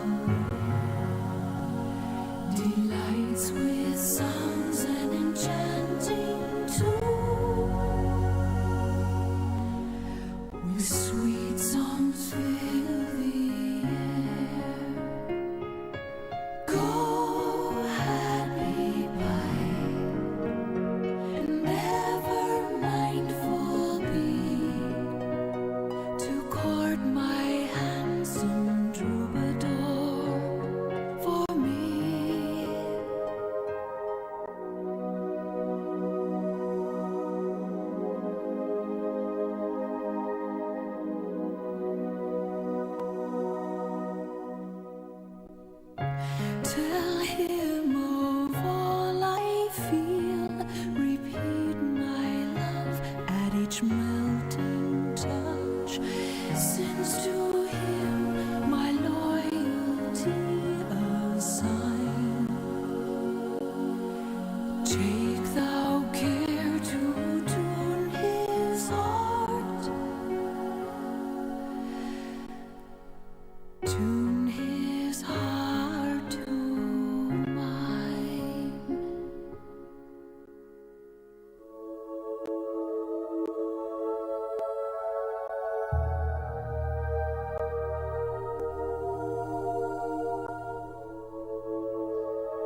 once was lost, but now I'm found.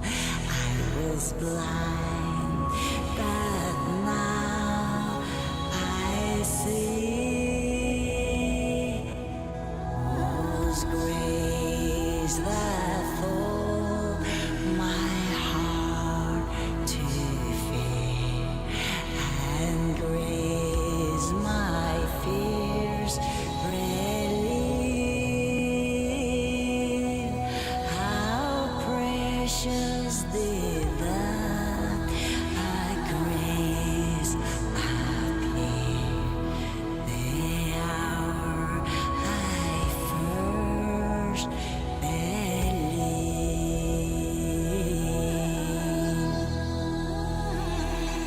Oh, many danger toils and snares we have already come. Was grace that brought us safe so far, and grace will lead us home.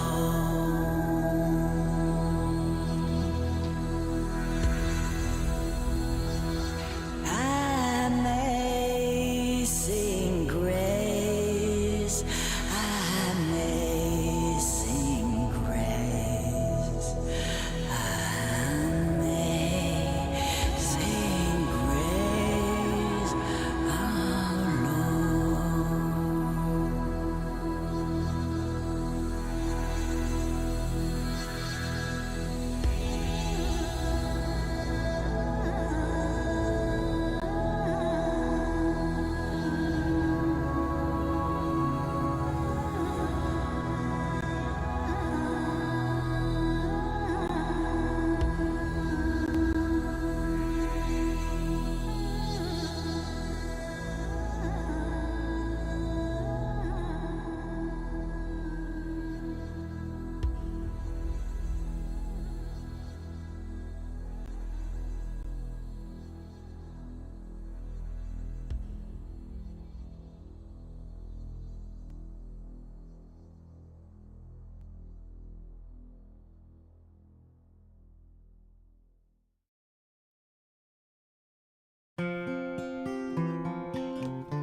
Should old acquaintance be forgot and never brought to mind? Should old acquaintance be forgot and old lang syne? For old lang syne, my Joe, for old lang syne, we'll take a cup o' kindness yet for old lang syne. We twa hae paddled in the burn fae morning sun till dine. We've wandered mony a weary fit sin old lang syne. For old lang syne, my Joe, for old lang syne, we'll take a cup o' kindness yet for old lang syne. We twa hae rin aboot the braes and pooed the gowans fine, but seas between us braid hae rolled sin old lang syne. For old lang syne, my Joe, for old lang syne, we'll take a cup o' kindness yet for old lang syne.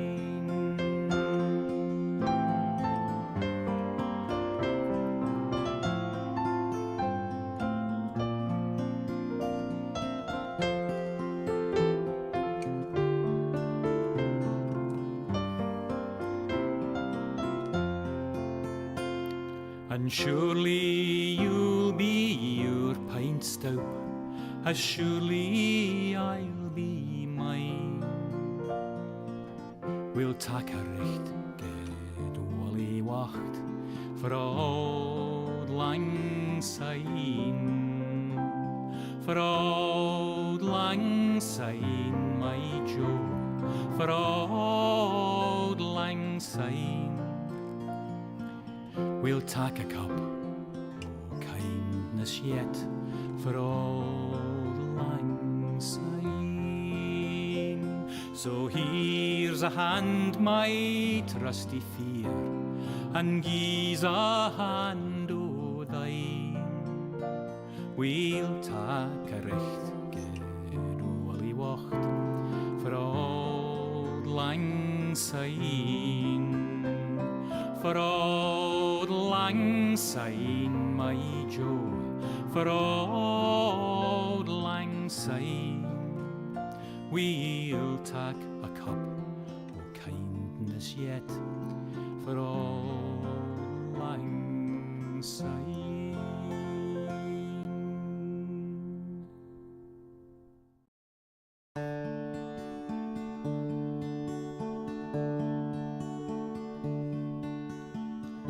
A fond kiss, and then we sever. A farewell, and then forever. Deep in hair-wrung tears, I'll pledge thee. Warring sighs and groans, I'll wage thee. I'll ne'er blame my partial fancy. Nathan could resist my Nancy, but to see her is to love her. Love but her and loony other.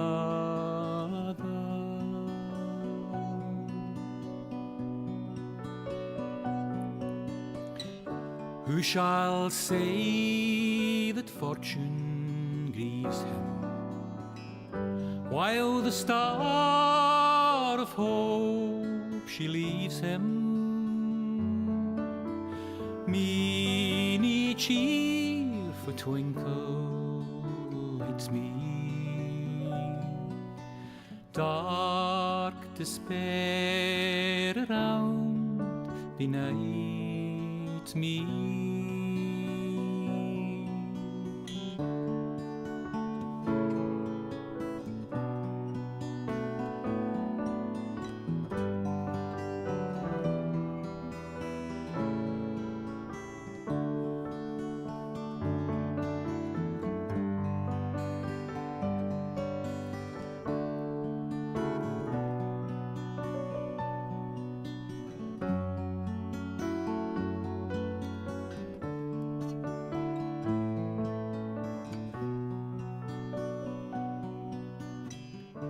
Had we never loved so kindly, had we never loved so blindly, never met or never parted, we would never been broken hearted.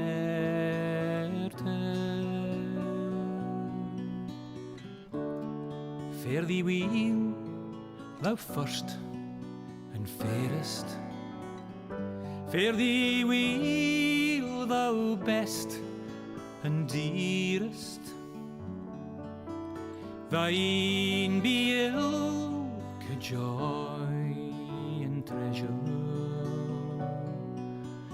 peace, enjoyment, love and pleasure.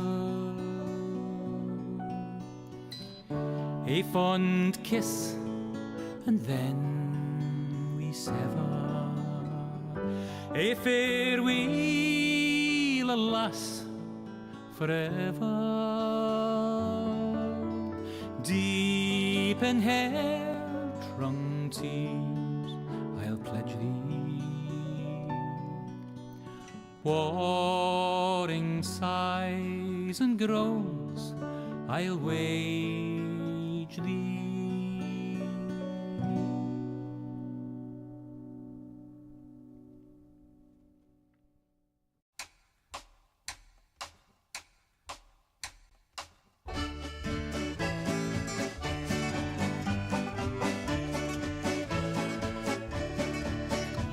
My grandfather's clock was too large for the shelf, so it stood 90 years on the floor. It was taller by half than the old man himself, though it weighed not a pennyweight more. It was bought on the morn of the day that he was born. It was always his treasure and pride, but it stopped short, never to go again when the old man died. 90 years without slumbering, tick-tock, tick-tock, his life seconds numbering, tick-tock, tick-tock, but it stopped short, never to go again when the old man died. In watching its pendulum swing to and fro, many hours had he spent while a boy. And in childhood and manhood the clock seemed to know, and to share both his grief and his joy. For it struck 24 when he entered in the door, with a blooming and beautiful bride. But it stopped short, never to go again when the old man died. 90 years without slumbering, tick-tock, tick-tock, his life seconds numbering, tick-tock, tick-tock, but it stopped short, never to go again when the old man died. My grandfather said that of those he could hire, not a servant so faithful he found. For it wasted no time and had but one desire, at the close of each week to be wound. For it kept in its place, not a frown upon its face, and its hands never hung by his side. But it stopped short, never to go again when the old man died. 90 years without slumbering, tick-tock, tick-tock, his life seconds numbering, tick-tock, tick-tock, but it stopped short, never to go again when the old man died.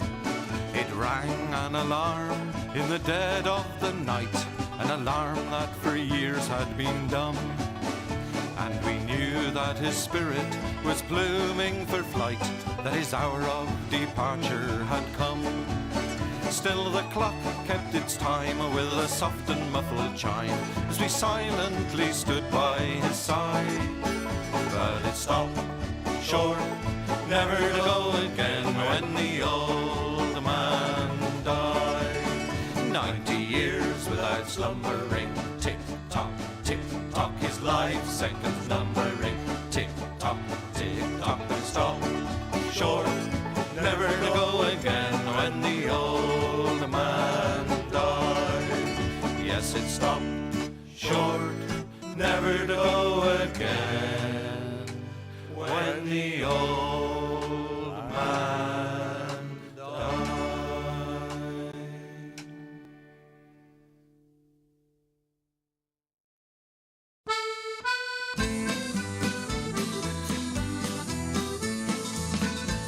As I was going to Derby, 'twas on a market day, I spied the biggest rancer that ever was fed on hay. And indeed, lads, it's true, lads, I never was known to lie.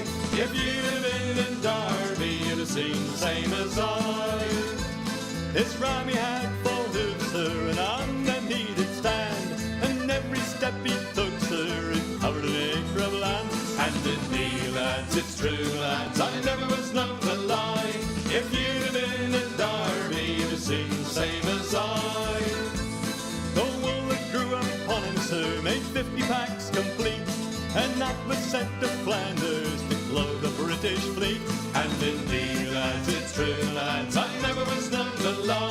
If you'd have been in Derby, you'd have seen the same as I. The tail was 50 yards, sir, as near as I can tell, and was sent to Rome, sir, to ring St. Peter's bell. And indeed, lads, it's true, lads, I never was known to lie. If you'd have been in Derby, you'd have seen the same as I. This rammy had a head, sir, that reached up to the sky. The eagles built their nets in it, I heard the young ones cry. And indeed, lads, it's true, lads, I never was known to lie. If you'd have been in Derby, you'd have seen the same as I. This rammy had 2 horns, sir, that reached up to the moon. A man climbed up in January and didn't come down till June.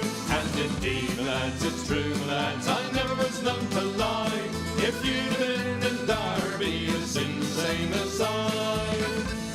And all the lads of Derby come begging for his eyes, to make them into footballs, for they were football size. And indeed, lads, it's true, lads, I never was known to lie. If you'd have been in Derby, you'd have seen the same as I.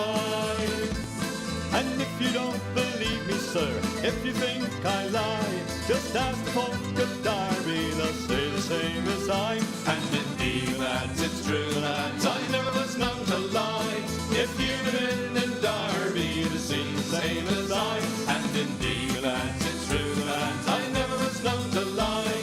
If you'd have been in Derby, you'd have seen the same as I.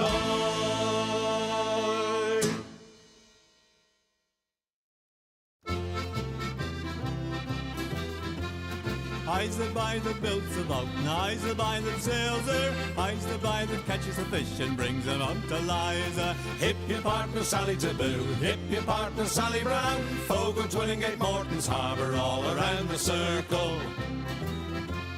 Sods and rind to cover your flake, cake and tea for supper, codfish in the spring of the year, fried in maggoty butter. Hip your partner Sally Taboo, hip your partner Sally Brown, Fogo, Twillingate, Morton's Harbour, all around the circle.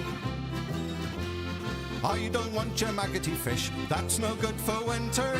I can buy as good as that down in Bonavista. Hip your partner Sally Taboo, hip your partner Sally Brown, Fogo, Twillingate, Morton's Harbour, all around the circle. I took Liza to the dance in faith that she could travel. Every step that she did take was up to her knees in gravel. Hip your partner Sally Taboo, hip your partner Sally Brown, Fogo, Twillingate, Morton's Harbour, all around the circle. Susan White, she's out of sight, her petticoat needs a border.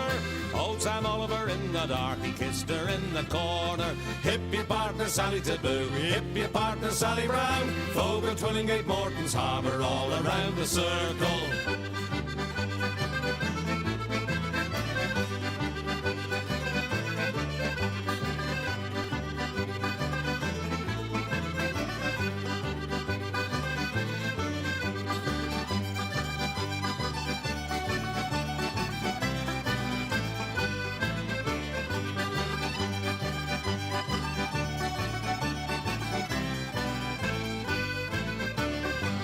Eyes the buy that builds a boat, and eyes the buy that sails her, eyes the buy that catches the fish and brings them up to Liza. Hip your partner Sally Taboo, hip your partner Sally Brown, Fogo, Twillingate, Morton's Harbour, all around the circle. Hip your partner Sally Taboo, hip your partner Sally Brown, Fogo, Twillingate, Morton's Harbour, all around the circle.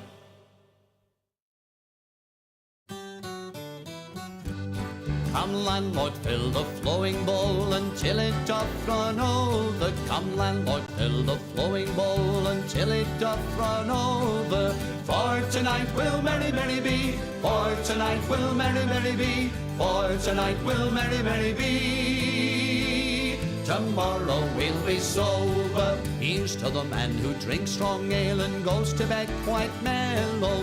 Here's to the man who drinks strong ale and goes to bed quite mellow. He lives as he ought to live. He lives as he ought to live. He lives as he ought to live. And dies a jolly good fellow. For tonight will merry, merry be. For tonight will merry, merry be. For tonight will merry, merry be. Tomorrow we'll be sober. Here's to the man who drinks water neat and goes to bed quite sober. Here's to the man who drinks water neat and goes to bed quite sober. He fades as the leaves do fade. He fades as the leaves do fade. He fades as the leaves do fade. That drop off in October. For tonight will merry, merry be. For tonight will merry, merry be. For tonight will merry, merry be. Tomorrow we'll be sober. Here's to the girl who takes a kiss and goes to tell her mother. Here's to the girl who takes a kiss and goes to tell her mother. She is a very foolish girl. She is a very foolish girl. She is a very foolish girl. She'll never get another. For tonight will merry, merry be. For tonight will merry, merry be. For tonight will merry, merry be. Tomorrow we'll be sober. Here's to the girl who takes a kiss and comes back for another. Here's to the girl who takes a kiss and comes back for another. She is a boon to all mankind. She is a boon to all mankind. She is a boon to all mankind. She'll very soon be a mother. For tonight will merry, merry be. For tonight will merry, merry be. For tonight will merry, merry be. Tomorrow we'll be sober.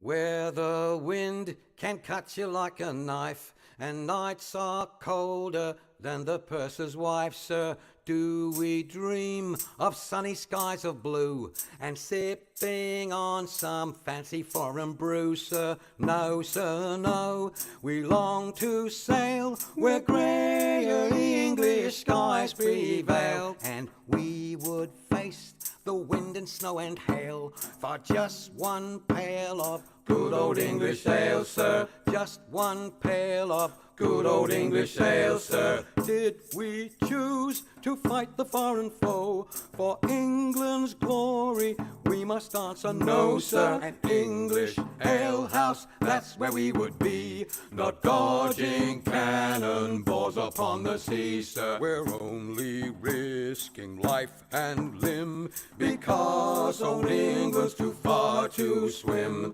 But we would chance an iron arm or leg for just one keg of good old English ale, sir. Just one keg of good old English ale, sir. Many days and many lonely nights without one woman hoving into sight, sir. Now it won't be long till we see our wives and sweethearts lined up on the quay, sir, with their arms all open wide. But we will push them gently aside, for they will have to wait for us until we've had our fill of good old English ale, sir. Had our fill of good old English ale, sir.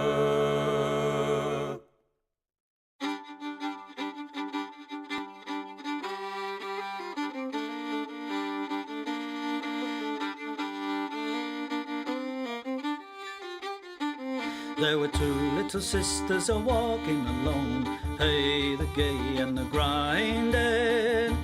Two little sisters a-walking alone by the bonny, bonny bowls of London. And the eldest pushed her sister in, hey, the gay and the grinding. Pushed her sister into the stream by the bonny, bonny bowls of London. Oh, she pushed her in and she watched her down, hey, the gay and the grinding. Watched her body floating down by the bonny, bonny bowls of London.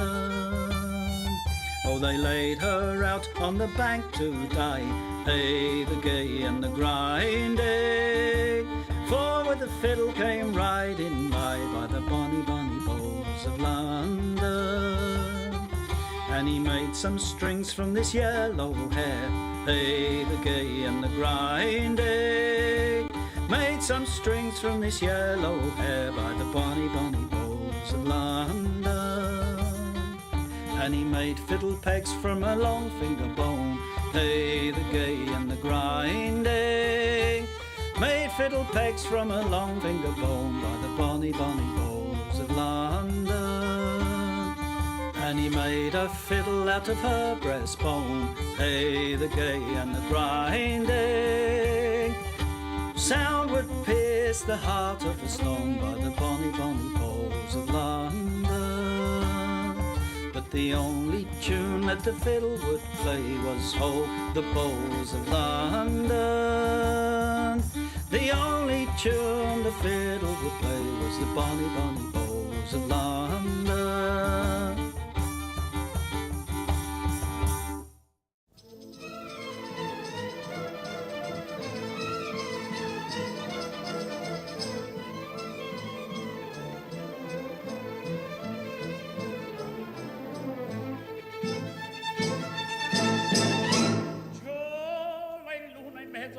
Mamma mia si salterà, l'ora è bella bella non so che tiene mon mancherà. Ciao la luna mezzo al mare, mamma mia si salterà, l'ora è bella bella non so che tiene mon mancherà.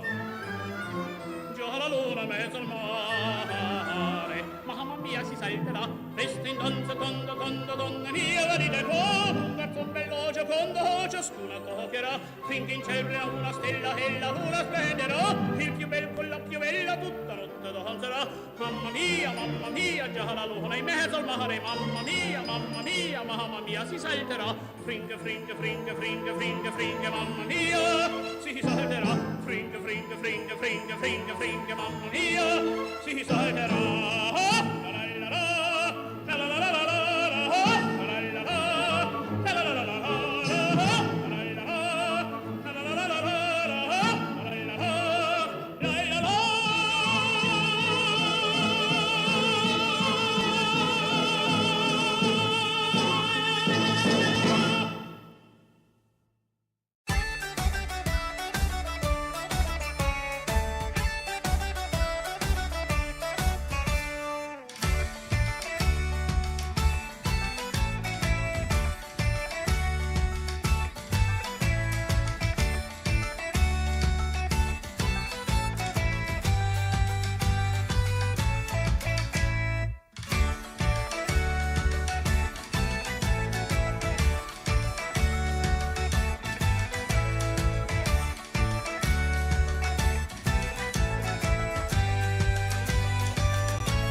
As I went down to Galway town to seek for recreation, on the 17th of August, me mind being elevated. There's multitudes assembled there with tickets at the station, and me eyes began to dazzle. I'm going to see the races with me whack, fall the tittery and dame. There's passengers from Limerick and there's more from Tipperary. There's lads from Connemara and a flare of married ladies, and people from Cork City who are true and loyal and faithful, who brought home the Fenian prisoners from dying in foreign nations. With me whack, fall the tittery and dame. And it's there you'll see the pipers and the fiddlers competing, the nimble-footed dancers a tripping o'er the daisies. There's others crying cigars and likes and bills for all the races, with the colours of the jockeys and the price and horses' ages. Me whack, fall the tittery and dame. And it's there you'll see the jockeys and they're mounted out so stately, the pink, the blue, the orange and green, the emblem of our nation. When the bell was rung for starting, all the horses seemed impatient. I thought they never stood in ground, their speed was so amazing. With me whack, fall the tittery and dame. 500,000 people there of all denominations. There's Catholics, there's Protestants and Jews and Presbyterians. There's yet no animosity, no matter what persuasions, but sportsman's hospitality, those induce fresh acquaintance. With me whack, fall the tittery and day. August fire Marish and Krushki in his beak shelan.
these melting tones which soothe my soul,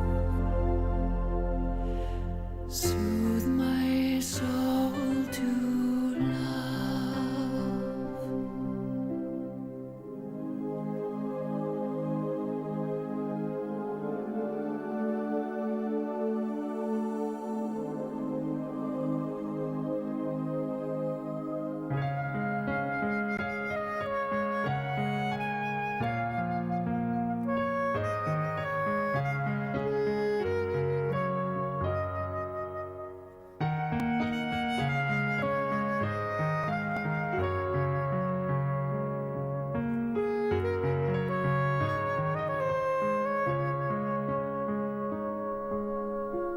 Alive with passions from his breath that flow, healed your music when his breeze to blow. Thus at once the charming minstrel delights with sounds and enchanting tune, with sweet songs fill the air. Go happy by, and ever mindful be, to court my handsome troubadour for me.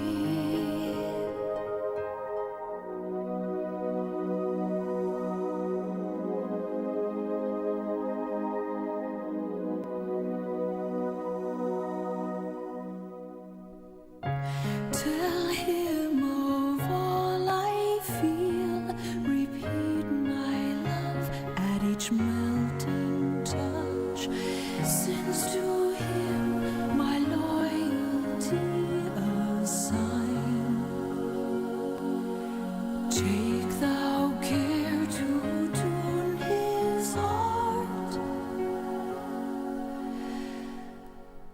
tune his heart to mine.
Amazing grace,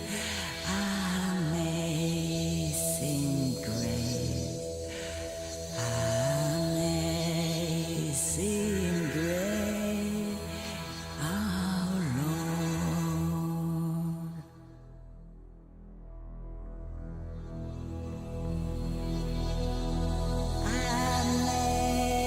Amazing grace, how sweet the sound that saved a wretch like me. I once was lost, but now I'm found. I was blind, but now I see. Was grace that taught my heart to fear, and grace my fears relieve. How precious did that grace appear the hour I first believed.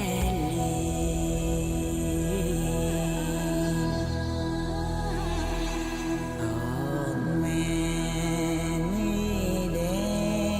danger toils and snares we have already come. Was grace that brought us safe so far, and grace will lead us home.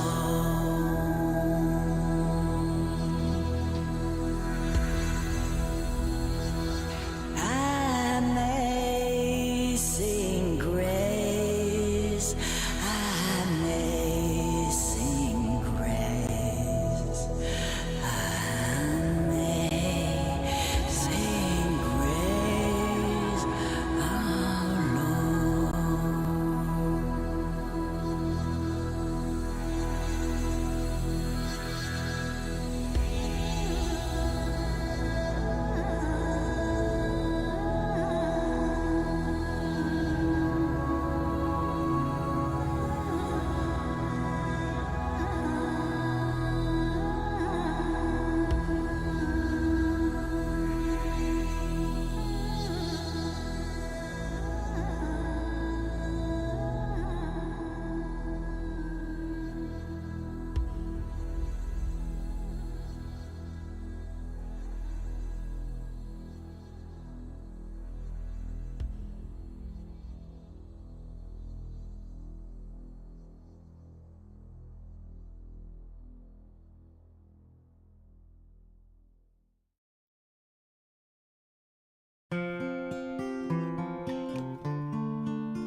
Should old acquaintance be forgot and never brought to mind?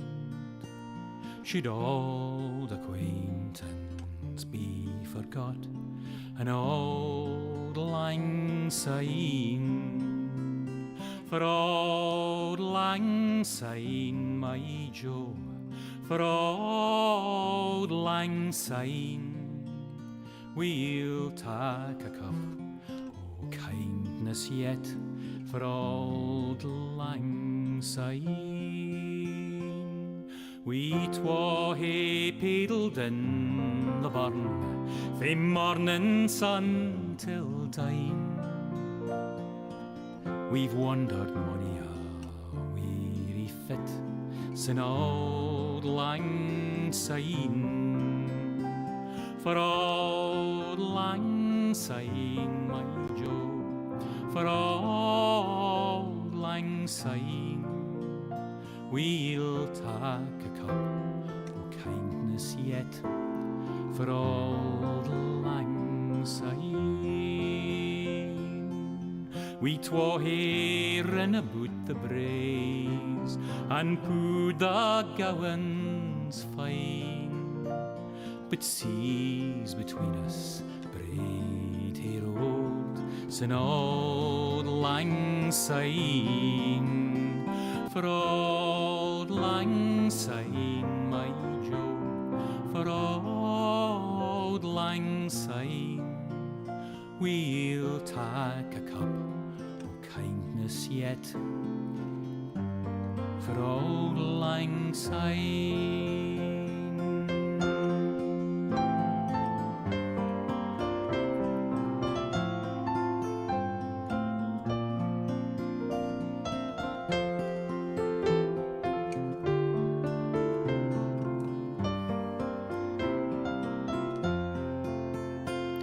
And surely you'll be your pint stout, as surely I'll be mine.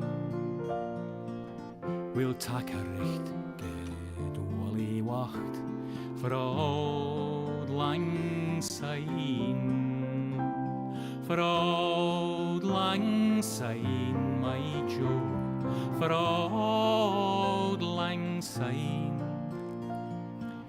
We'll take a cup o' kindness yet for auld lang syne. So here's a hand, my trusty fear, and gie's a hand o' thine. We'll take a recht good wally wacht for auld lang syne, for auld lang syne, my Joe, for auld lang syne. We'll take a cup o' kindness yet for auld lang syne.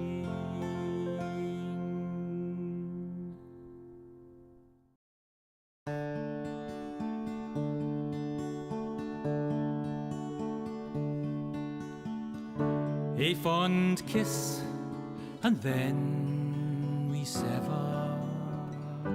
A farewell, and then forever.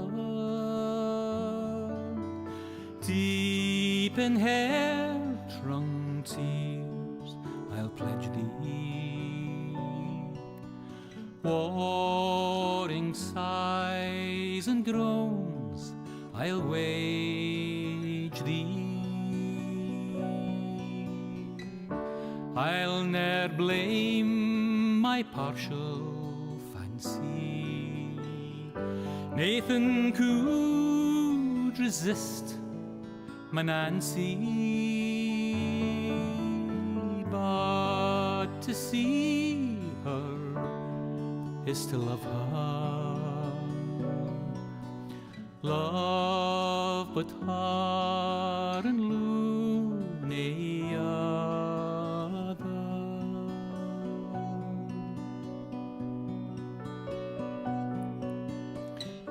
Who shall say that fortune grieves him, while the star of hope she leaves him? Meany cheerful twinkle lights me, dark despair around benight me.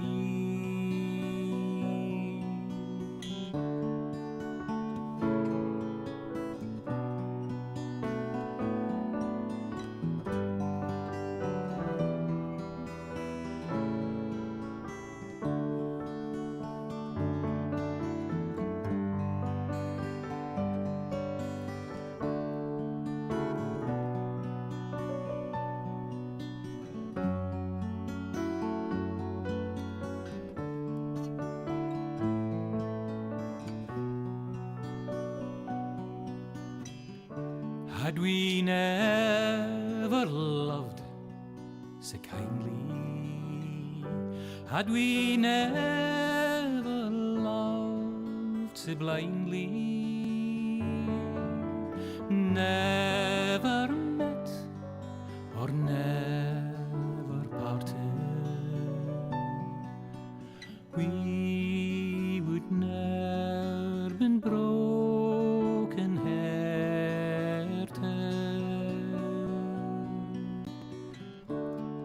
Fare thee weel, thou first and fairest. Fare thee weel, thou best and dearest. Thine be ilka joy and treasure, peace, enjoyment, love and pleasure. A fond kiss and then we sever. A farewell, alas, forever. Deep in hair-wrung tears I'll pledge thee, warring sighs and groans I'll wage thee.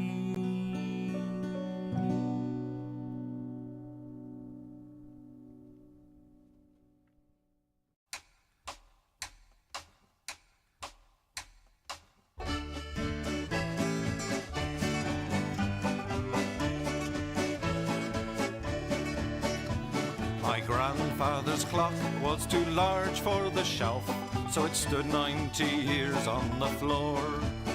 It was taller by half than the old man himself, though it weighed not a pennyweight more. It was bought on the morn of the day that he was born.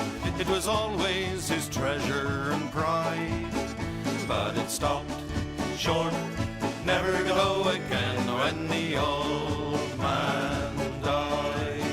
90 years without slumbering, tick-tock, tick-tock, his life seconds numbering, tick-tock, tick-tock, but it stopped short, never to go again when the old man died.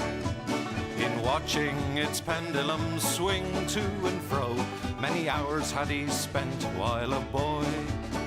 And in childhood and manhood the clock seemed to know, and to share both his grief and his joy. For it struck 24 when he entered in the door with a blooming and beautiful bride. But it stopped short, never to go again when the old man died. 90 years without slumbering, tick-tock, tick-tock, his life seconds numbering, tick-tock, tick-tock, but it stopped short, never to go again when the old man died. My grandfather said that of those he could hire, not a servant so faithful he found. For it wasted no time and had but one desire, at the close of each week to be wound. For it kept in its place, not a frown upon its face, and its hands never hung by his side. But it stopped short, never to go again when the old man died. 90 years without slumbering, tick-tock, tick-tock, his life seconds numbering, tick-tock, tick-tock, but it stopped short, never to go again when the old man died. It rang an alarm in the dead of the night, an alarm that for years had been dumb. And we knew that his spirit was pluming for flight, that his hour of departure had come. Still the clock kept its time with a soft and muffled chime, as we silently stood by his side. But it stopped short, never to go again when the old man died. 90 years hours without slumbering. Tick tock, his life seconds numbering. Tick tock, but it stopped short, never to go again when the old man died. Yes, it stopped short, never to go again when the old man died.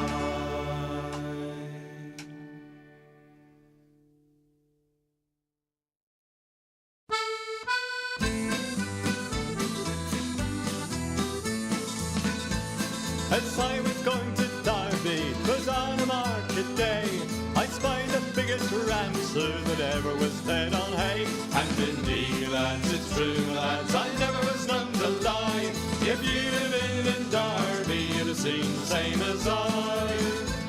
This ram he had full hooves, sir, and on them he did stand, and every step he took, sir, it covered an acre of land. And indeed, lads, it's true, lads, I never was known to lie.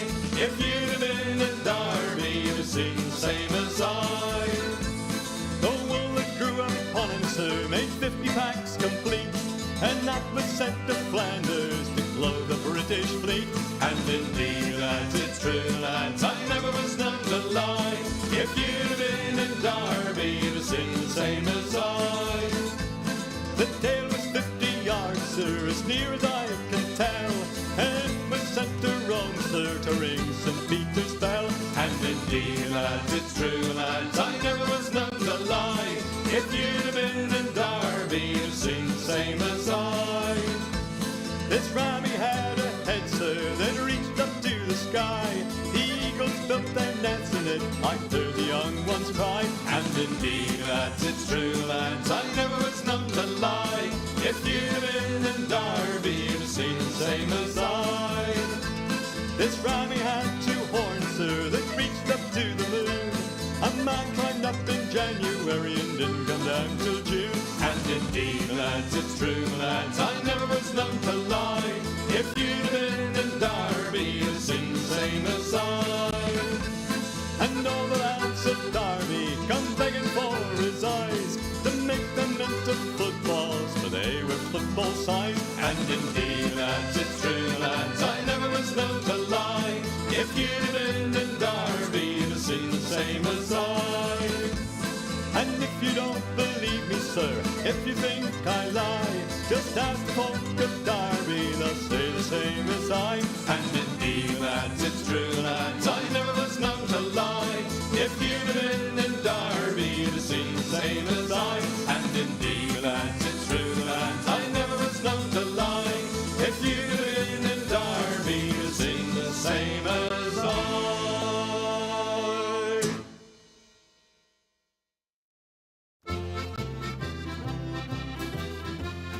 I's the boy that builds the boat, and I's the boy that sails her. I's the boy that catches the fish and brings them out to Liza. Hip your partner Sally Taboo, hip your partner Sally Brown. Fogo, Twillingate, Morton's Harbour, all around the circle. Sods and rind, a covey, a flake, cake and tea for supper. Codfish in the spring of the year, fried in maggoty butter. Hip your partner Sally Taboo, hip your partner Sally Brown. Fogo, Twillingate, Morton's Harbour, all around the circle. I don't want your maggoty fish, that's no good for winter. I can buy as good as that down in Bonavista. Hip your partner Sally Taboo, hip your partner Sally Brown. Fogo, Twillingate, Morton's Harbour, all around the circle. I took Liza to the dance, and faith that she could travel. Every step that she did take was up to her knees in gravel. Hip your partner Sally Taboo, hip your partner Sally Brown. Fogo, Twillingate, Morton's Harbour, all around the circle. Susan White, she's out of sight, her petticoat needs a border. Old Sam Oliver in the dark, he kissed her in the corner. Hip your partner Sally Taboo, hip your partner Sally Brown. Fogo, Twillingate, Morton's Harbour, all around the circle.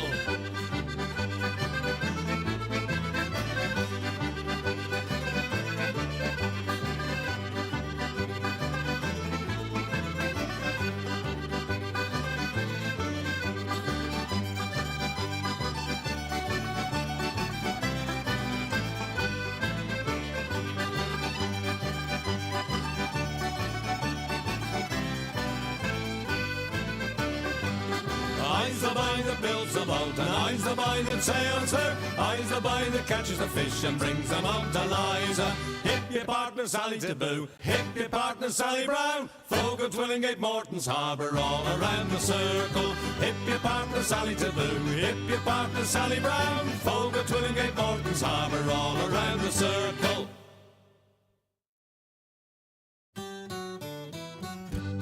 Come landlord, fill the flowing bowl until it doth run over. Come landlord, fill the flowing bowl until it doth run over. For tonight will merry, merry be. For tonight will merry, merry be. For tonight will merry, merry be. Tomorrow we'll be sober. Here's to the man who drinks strong ale and goes to bed quite mellow. Here's to the man who drinks strong ale and goes to bed quite mellow. He lives as he ought to live. He lives as he ought to live. He lives as he ought to live. And I's a jolly good fellow.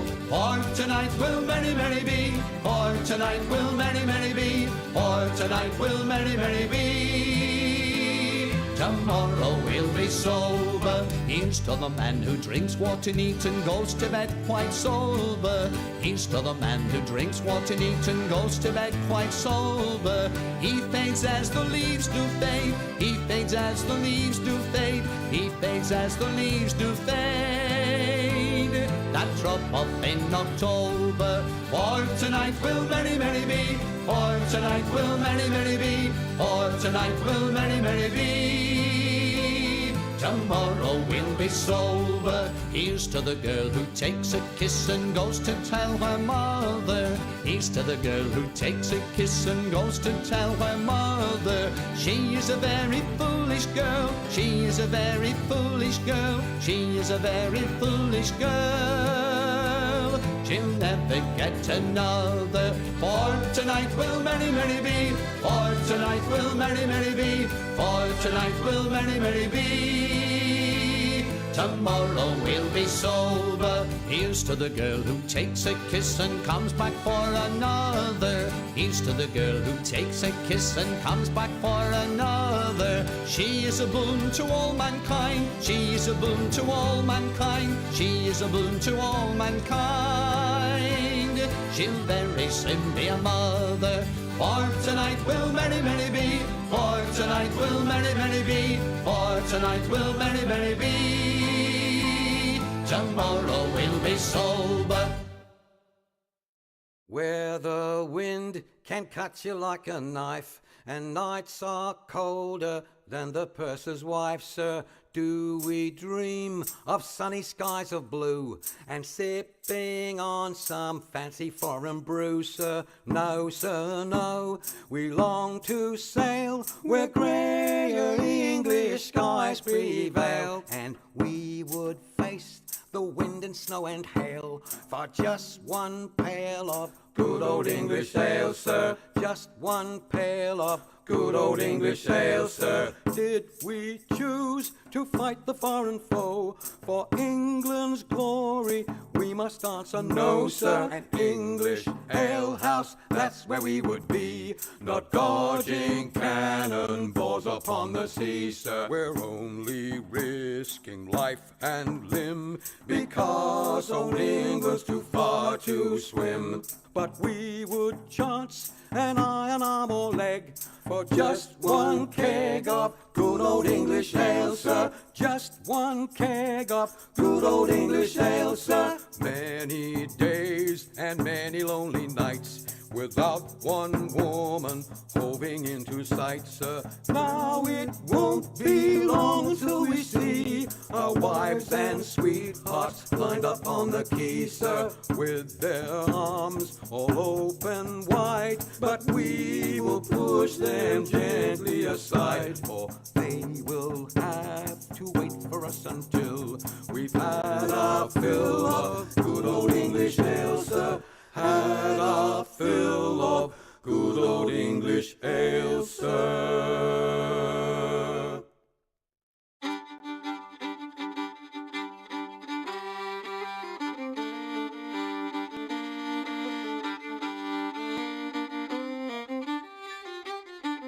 There were two little sisters a walking alone.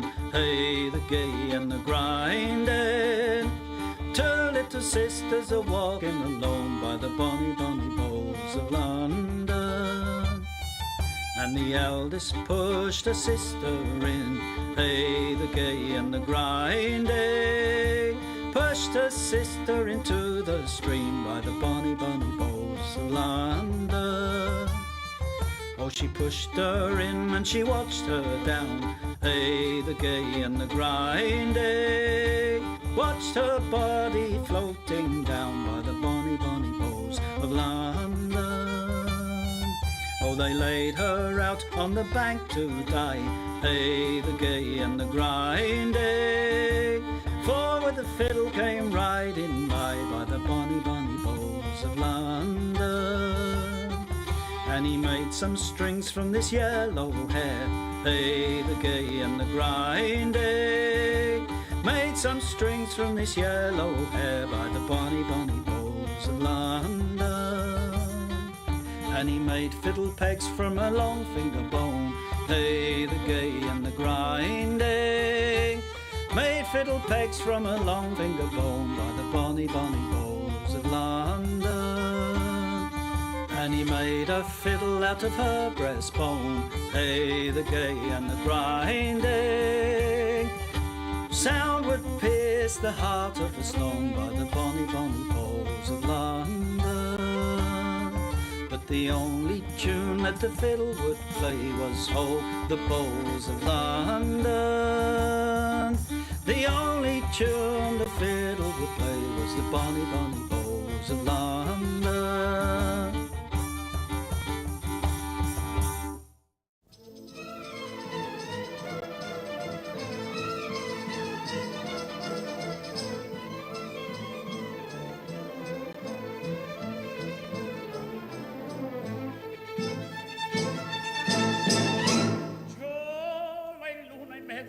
Mamma mia si salterà, l'ora bella bella non so che tiene mon monterà. Ciao la luna mezzo al mare, mamma mia si salterà, l'ora bella bella non so che tiene mon monterà.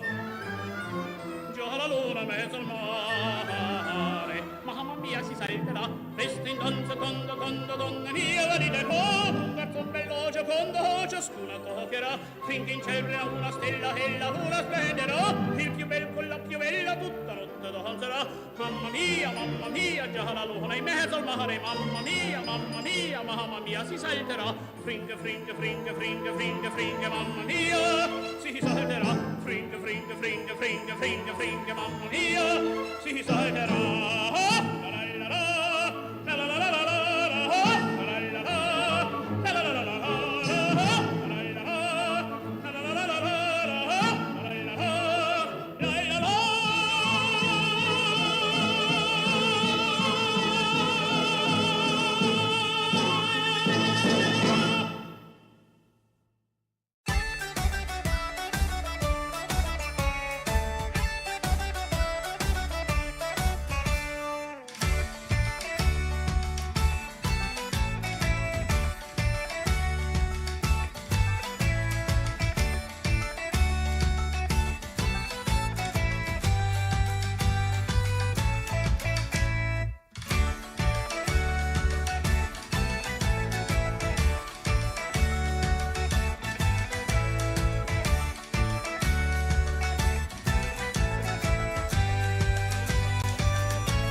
As I went down to Galway town to seek for recreation, on the 17th of August, me mind being elevated. There's multitudes assembled there with tickets at the station, and me eyes began to dazzle. I'm going to see the races with me whack, fall the two, fall the tittery-eyed and dame. There's passengers from Limerick and there's more from Tipperary. There's lads from Connemara and a flare of married ladies, and people from Cork City who are true and loyal and faithful, who brought home the Fenian prisoners from dying in foreign nations. With me whack, fall the two, fall the tittery-eyed and dame. And it's there you'll see the pipers and the fiddlers competing, the nimble-footed dancers a tripping o'er the daisies. There's others crying cigars and likes and bills for all the races, with the colours of the jockeys and the price and horses' ages. Me whack, fall the two, fall the tittery-eyed and dame. And it's there you'll see the jockeys and they're mounted out so stately, the pink, the blue, the orange and green, the emblem of our nation. When the bell was rung for starting, all the horses seemed impatient. I thought they never stood in ground, their speed was so amazing. With me whack, fall the two, fall the tittery-eyed and dame. 500,000 people there of all denominations. There's Catholics, there's Protestants and Jews and Presbyterians. There's yet no animosity, no matter what persuasions, but sportsman's hospitality does induce fresh acquaintance. With me whack, fall the two, fall the tittery-eyed and day. Agus foy marish and crushki in the speak shelan.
Good afternoon, ladies and gentlemen. Welcome back into the stream for the final series of the day here for the DreamLeague Season 27 Chinese Closed Qualifiers. I am Bluescale, joined by Otomo, and hopefully in this final series, it's super close. We get some strong, exciting games to really round off the day.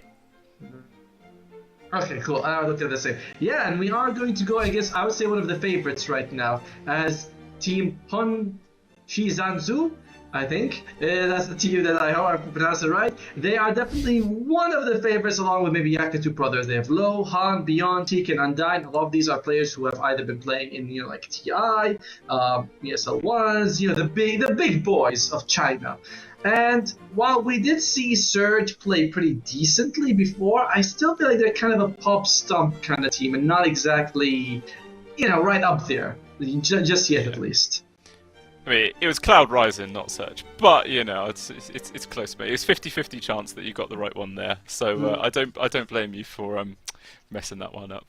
But yeah, no, I know what you mean. Like, they did seem very strong in that series, but I can definitely see how, go up against an actual stronger team, they would struggle in certain areas. So this will be the real test for them coming on into this one, guys, to see whether they have what it takes to push themselves into the upper bracket finals already here for the closed qualifiers, or if they are going to be knocked down to the lowers and have to slug their way through that way. It's never a nice spot to be in, so nobody wants to see that at all. But it does look like the draft is already rolling, guys, so hopefully we'll be able to jump into that soon and see what these two teams are going to be cooking up for us. And if you win this game, you are only 2 wins away from representing your region at DreamLeague. So, a lot on the line here.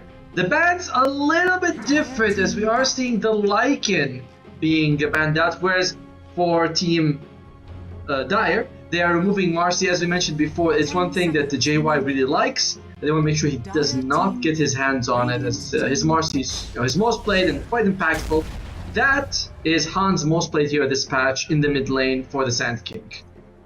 Yeah, just snapping that one up straight away. They want to make sure that their draft starts off as strong as possible. And to be honest, it's not even like there's an obvious counter pick to a Sand King, like, oh, grab this hero and now Sand King is trash. Like, he is always going to have value. So yeah, it doesn't feel too bad starting the draft off of that. One thing I think we need to lock down, Otomo, is how we're going to abbreviate their name throughout the course of this series. Are we going to go like Hongxi, or should we say Jiangsu?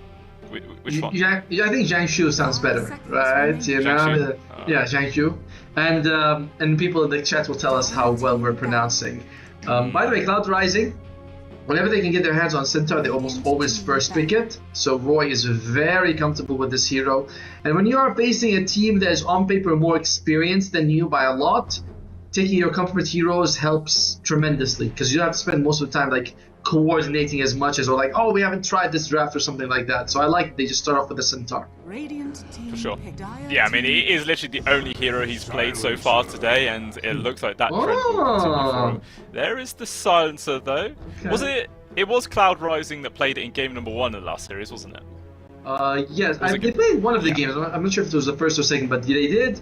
It looked pretty good. It was for Situna. And yeah, just a solid hero overall. You can never go bad with Silencer. No, you can't. I mean, you even won a game in between the series, didn't you, on your Silencer? I did. Thank you. As we're looking at the support coming out from Shanshu, it is going to be the Disruptor and the Hoodwink. Decent lane, decent control. Nothing bad with these two. As Storm comes up for Cloud Rising. Okay. I mean, I feel like the Storm versus the SK mid isn't too bad, because even if the Sand King, goes invisible with the Sandstorm, whatever, then your Remnants can always hit him and stuff. So yep. It feels slightly better than other picks. So we'll see how this one does pan out. But Ringmaster also paired with this hero, so this draft is going very quickly, Tomo. Not a single person has touched on reserve time yet. We've got both supports, offlaner and mid, for the side of Cloud Rising. Meanwhile, Shangsu got both their supports. Mid laner, you say, as the SK seems to be where it's going to be ending up. So are they going to go for their carry now because they know the lane matchup's going to be Ringmaster Centaur, or maybe do they grab their offlaner? I think you. I mean, if you know you have a mid, you can decide which one's more important for you. Do you want to show your carry right now because you know what you're playing against, or do you want to secure an offlaner that you feel like is really good? They are going to go for what I'm guessing is the carry here for the 4 low here at the Templar Assassin. It is. Well, it doesn't play that much, but I'm fairly sure this is going to be the carry pick. Yeah, it would make most sense. I mean, doesn't mind too much getting global, because obviously if you have the refraction charges already up, then you can still stand your ground and fight kind of thing. You can build Manta in certain builds, so yeah, I like it. The interesting, by the Cloud Riding, just very quick get rid of 2 offlaners they don't want to play against.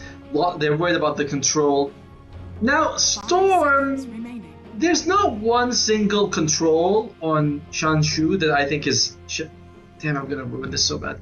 That's super strong against him, but Bushwhack, Static Storm, Glimpse, Sand King Stun, TA, Silence, like, you can dodge 4 of these, and you get caught by the 5th one, that was the one that kills you. So, it's annoying amounts of control. As they go for their offlaner, it's going to be the Bristleback. That's good.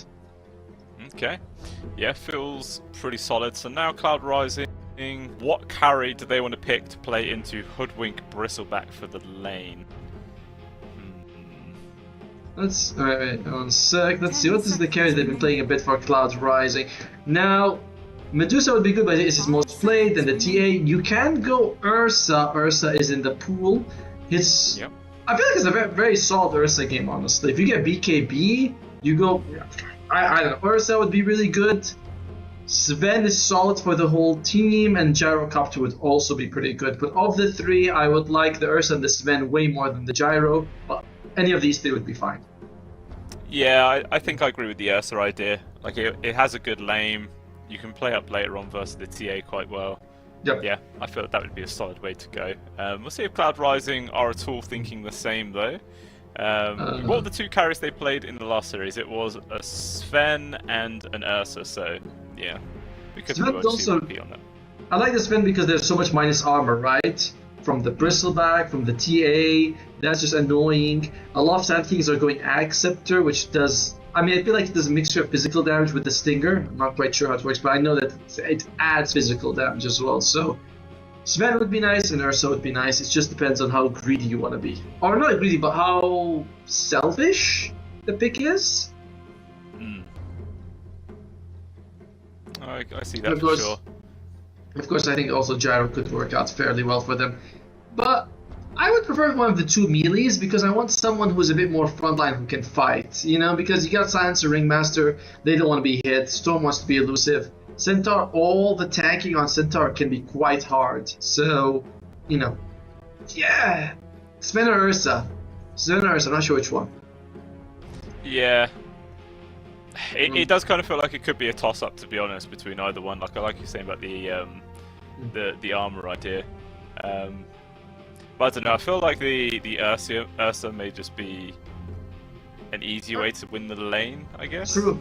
But Yumi seems pretty bad in the laning phase. You know, at least it's not as strong suit. Last game he was like 0-4 in the laning phase, and then he ends the game 27-5.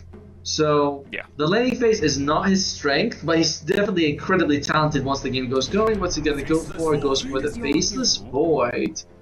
Okay, that's interesting. I mean, generally when you go for a Faceless Void, you want to have, you know, a couple of calls or at least supports that can throw damage into the Chrono to at least help you out, but there isn't really anybody on the side of Cloud Rising. I mean, I guess Storm Spirit's right clicks later on, but that's kind of it. It's interesting. I don't know. And Storm Spirit is exactly, his right thing is what, like 400 range, so it's not the same as like a sniper where he can hit people on the other side of the Chrono. Storm is... No, I don't like the Faceless Void pick at all. And Faceless Void in particular is not good against Disruptor. You know, Glimpse is fantastic against catching the Faceless Void. You bring him back into a Static Storm. It's... No, I don't like this. I don't like this last pick. I'm gonna go with the Dire side. I think they just came out with a better draft in the end. Yeah.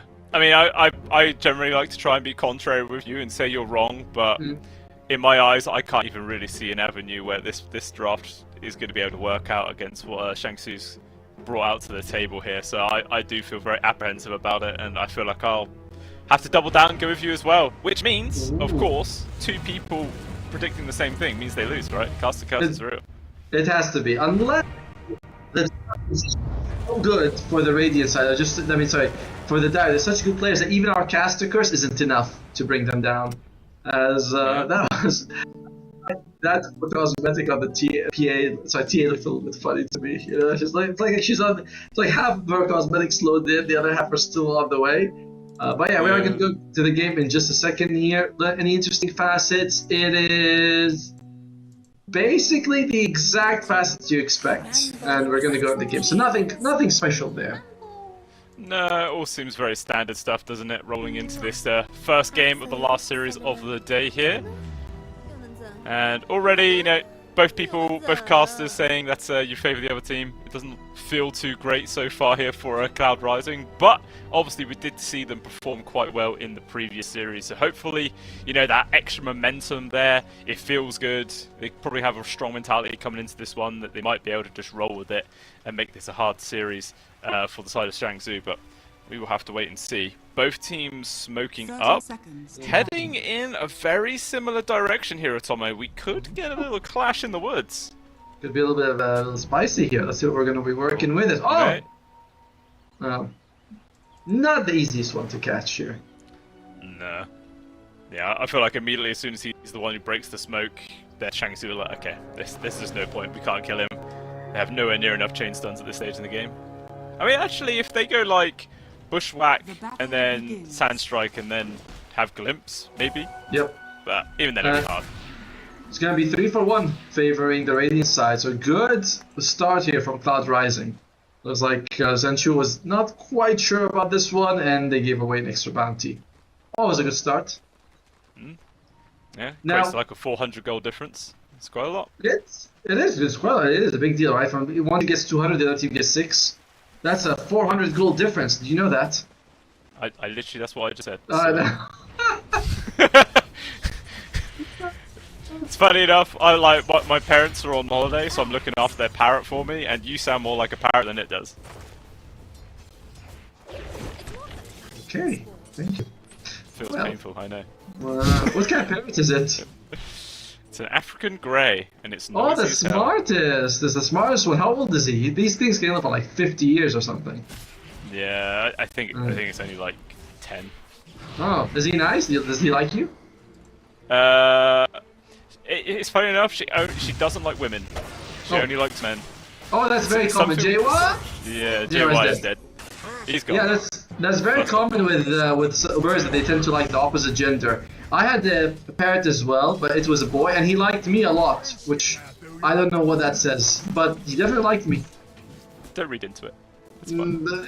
Nice personality. Let's go with that. One thing that they have that's really good for Cloud Rising is that their mid laner tends to be very dominant in the lane. Q7 won both laning phases in the previous game. He was able to snowball that. That is very nice because they will need something like that in order to like not fall behind against Shangzhou. Yeah, I mean for sure it's already going quite well. What's this going to be? 12-2 versus the 6-0. So doubling up on CS at just 2 minutes in is a very, very solid start indeed. I mean, as the levels start piling on, do you see that shifting at all, or do you think G7 can kind of hold on to this advantage? It gets a little bit easier once you get a bit more levels in the Sandstorm, you know, but it's not going to get... Like, it gets a little bit better, but the gap will always favor the Storm, I think, because actually Storm is pretty low. He needs to not get overconfident and feed away a kill, because he's doing amazing so far. Yeah, that's it. Has to go get the water room, bottles it up. At the same time, Han does the exact same thing, and Han, in terms of regen, feels a bit more comfortable in this situation. Ooh, yeah, we'll see if anything changes. I wonder if Satuna took that 1 point in Glaives. No, he's not. He doesn't feel like he's going to be trading enough to make it worth it. Okay. Yeah, I suppose last time he was against a double melee lane, wasn't he? So he was just endlessly right-clicking people, not being traded against. He felt nice and safe. But this time, K-Class is just being a real nuisance, throwing nuts around. And yeah, put him on his toes. You know, I almost think that it's not really... Oh, well, top lane. I'll change my thought. I'll share my thought in a second. Whip comes out. Polo's not leaving it though. Low. Radiant's Goes top tower is backwards. under attack. Roy. Luckily he's a very tanky man, so he might be alright here. Refraction's used and not going to make any difference. So Roy is able to walk himself out of that one. And it was obviously the TA in the end that managed to get the Lotus.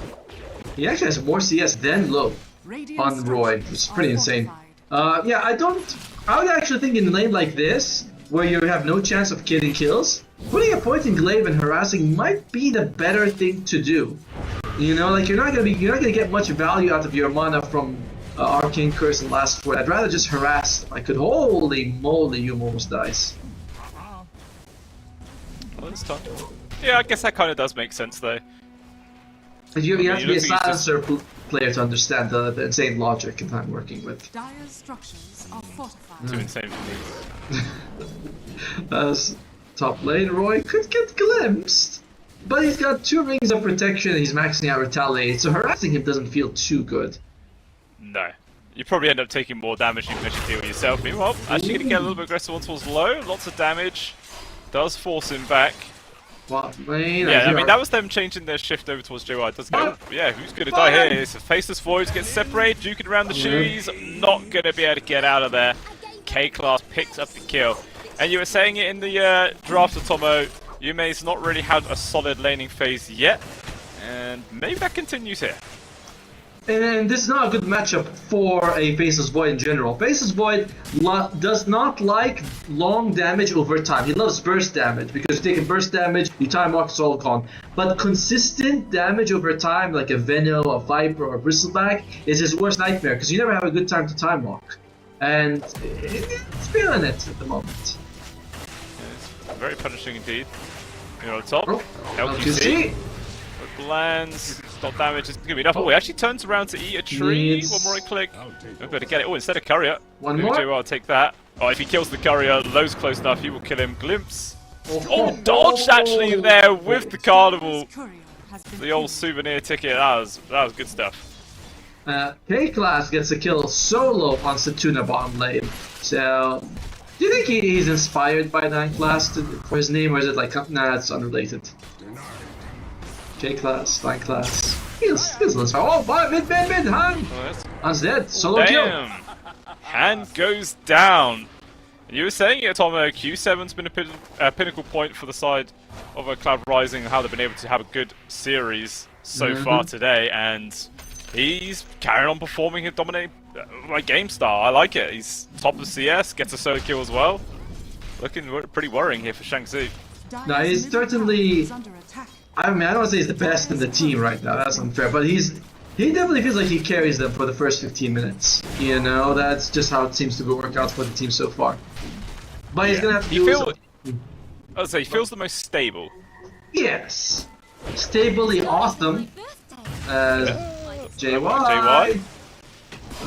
K-Class kind off the tree. JY knows he's dead, so he wants to try and at least get a kill on towards LQC, but unfortunately not quite going to be able to get that one down. K-Class with killing spree online, position 4 hoodwink at 6.5 minutes in. That's a pretty dream scenario, to be honest. He can actually buy items. That's I like the idea of putting the silencer top and tri-laning versus tri-lane. I think that's actually a good move from Cloud Rising. You know, the enemy supports are pretty fragile. Your supports are a little bit more durable, especially because one of them is Ringmaster. You put the Centaur in front, you chase people, you get a stun into a dagger, you can do some good work. Putting the silencer bottom against a Bristleback is going to do nothing for you. So this is a very nice change for them. For sure. You're grabbing the Wisdom Rune as well. Gets some level 4, makes it a bit easier, but you may. Okay, he's already used his time walk away. K-Class. Not going to be able to. Meanwhile, Connect Field will provide a little bit of space, but Longtip comes in here from QZ and gets the kill. Final touch as well, takes LQC out as well. And to be honest, the Glyph just kind of gives Q7 a little bit of a easier trip back. Actually, no, he stuck around. Maybe wants to push the tower with the rest of his team, but Han has also moved in here to try and keep this tower alive. And by the way, in the bottom lane, he's maxing out time walk. I like this a lot from Yumi. He's feeling like, okay, yes, time walking is pretty hard against the Bristleback, but you max it out, it goes down to 6 seconds. At least you can run away pretty consistently from the guy. As Low goes mid, level 5 in 8 minutes, not super great for the carry. No. I mean, it's not like he's 5 and he's close to 6. He's just 5 flat. You know, like just turned 5. Yeah, I guess Han was like, right, I'm at your top lane now, I've not got a TP, you go mid, because I don't want to waste time walking all the way back across the map, but it looks like he's doing just that anyway, which has now left top lane open, so we'll see how much damage is going to get thrown its way here, as it looks like several heroes from Cloud Rising are coming on in. Look at Roy with that huge amount of armor he's getting from all his items. Plus 8, and maxing out Retaliate as well. Not gonna be fun for the Heroes of the Dark to deal with this guy at all. And I like this, he's pretty much saying, I'm a shield, I'll be very annoying for you guys to deal with, and my supports will be doing most of the damage, which Silencer early is pretty good, and, you know, we all know how good a Ringmaster is at hurting people. Top tower is under attack. Yeah. Radiant's middle tower I mean, that's just kind of been what his role has, you know, has been throughout the last series as well, playing this Centaur runner every single game. But it is nice to see that he has, you know, adjusted the build order a bit. So he's not just, you know, copy and pasting every single game the same build. Like, he does adjust, which is really good to see. Q7 tries to steal a few creeps from low. Nah, poor low man. He is slightly bit. Oh, what's he going for? Well, QC. Just forcing, you know, getting his health down. They might jump on him a little bit if they want to get this killed. Yeah, I mean, he still had the regen route going. Want to get use out of it. Radiant's bottom Oh, and he went for 2 points of Thunderstrike on Disruptor. I like this build, but it does mean that your Glimpse gets maxed at 8. And Glimpse is definitely your best spell on Disruptor. But level 2 Thunderstrike is so good. Oh! Fight going on. Pull on towards Han. Arcane Rune actually picked up here from Q7. It's the perfect one to grab for him. Trying to do lots of damage right now. Actually goes up towards the high ground. Han prepping the ultimate. Hey, with damage gets the fire strike towards Q7 getting low. Will actually get the double just before he dies. Atomo super close. It looks like JY would be able to get at least counter grab there on towards LQC as well. So it actually ends up being a 3-for-1 exchange from a big play there from Q7. My god, he was able to get that last jump, which gave him the damage he needed. Insane. Q7, man, this guy is, like, in terms of his mechanical skill, is incredible. Very impressive. How much intelligence he is really pulling out all the stops. Next fight, they're gonna have global silence as well. So when he jumps in, they're just gonna have to, you know, trouble controlling him. And guess what? Bristleback is very farmed. Good for him. But they're doing the right thing on the Radiant, where they're just like, let's ignore him, let's not deal with him, let's go for other squishier targets like a Hoodwink and Disruptor instead. Yeah, I suppose like in the later parts of the fights, when there's a Bristleback, you know, you can just get him trapped inside the Chrono and then kind of ignore him and deal with everybody else, just leave him so he's the last hero. Which is always a nice way of dealing around it. Yeah, exactly. To be honest, it's still only a 1k gold advantage at this point here for a Cloud Rising. Like, not really as much as you would think, considering it feels like they've got a lot of momentum on their side. Roy hasn't been able to get that much farm, so on the Centaur. Like, yes, they've been beating the low at the top lane, but it's not like he's got a huge amount of farm. He's going for Pipe. Now, I like and dislike this. Against a Sand King, if you get a Pipe, the hero's damage is 60% nullified. You know, like you're getting less than half damage out of the Sand King, which is huge. But you're also losing initiation from your Blink. So, I don't know. I'm half on this one. I guess in this regard, he does at the very least have a Faceless Void who could do that for them. So I guess he doesn't have that much pressure behind, like, yes, I have to be the one to get the grab. And like you were saying, stopping all the damage from this Sand King is going to be huge. Like, and then really it is only the TA and Bristleback you need to worry about. And to be fair, he's also got a Storm, right? It's not like he's got a Dragon Knight or some sort of very mobile mid. He's got one of the most mobile heroes in the game, so he doesn't need Blink Initiation as much as he would in other games. So, overall, I think Roy is making probably the right decision. Probably. Probably. I mean, he's the pro. I'm sure he knows what he's doing. Oh yeah, pros never make a mistake, ever. Alright, it's easy. No, that's the one pro who's never made a mistake. You know, when he gets on top of a cliff, he's aiming for it, baby. Like, that's what I want to be. According to plan. Look at the vision I'm giving you for my teammates as JY might break the smoke and lose his life. As that's he is burrowed forwards, got the grab on towards the Storm Spirit, no further follow-up though, and they don't even get the grab on towards JY either. It's a bit of a disaster initiation here from Sang-Soo, and Han, he's just getting chunked down here at Tomo. JY does eventually lose his life, and okay, QZ had to give up trying to look for that kill. Found Roy, obviously he's a very tanky boy. Yume with the Centaur, glimpse back, Yume drops down the Chronosphere, just lands on towards the Disruptor, zip in as well here from Q7. And they are able to actually bring down the Disruptor, so 1 kill picked up, 1 for 1 so far. Beyond, just now going to try and carry on chasing down Roy. He's got tons of these stacks built up, he's doing so much damage. We were talking about how tanky the Centaur was, but not when you got this boy on your case. Take back though, good 3-man whip, makes some space, but the stun comes on through, locks them all in place with that bushwhack, perfectly timed in positions. Now they're going to try and turn on towards Beyond now. Gonna try and walk himself away. Sharpshooter. Oof. Hits. Ooh! No, it hits! But it barely survives. He was aiming for Q7. Oh, I mean, I thought I might consider going for the Ringmaster, who could have been an easier kill actually. Does get Q7, but as you mentioned, he lives. So, you know. In the end, the Dire probably are very happy with that, even though the start of the fight looked pretty terrible. You know, they jumped in, Q7 was able to get out, JY also great global silence to keep everyone alive, but this is the problem. Bristleback, he's an issue. They don't really have a way of dealing with him at the moment. No, he did way more than anyone else on his team's worth of damage. 3,600 in that engagement just from the Bristleback alone. Like, yeah, he is going to be a big problem. Like you were saying, they were ignoring him, they were dealing with the other 2 problems, but eventually this Bristleback rears his ugly head and really does cause a whole lot of pain for everybody on the side of Cloud Rising. We'll see what he's going to get next. Already got the Lotus, actually has a pipe of his own queued up here at Tomo. I like the Lotus on the Bristleback, just so you can remove the silence on you or anyone else, right? Global comes out, or Arcane Curse. Arcane Curse is very annoying for Bristleback to deal with. You always want to spam, you don't want to have that problem, so nice Lotus up early is very heads-up play. What else are we looking for in terms of items? Faceless Void just going to get that Maelstrom so he can farm faster. Cool.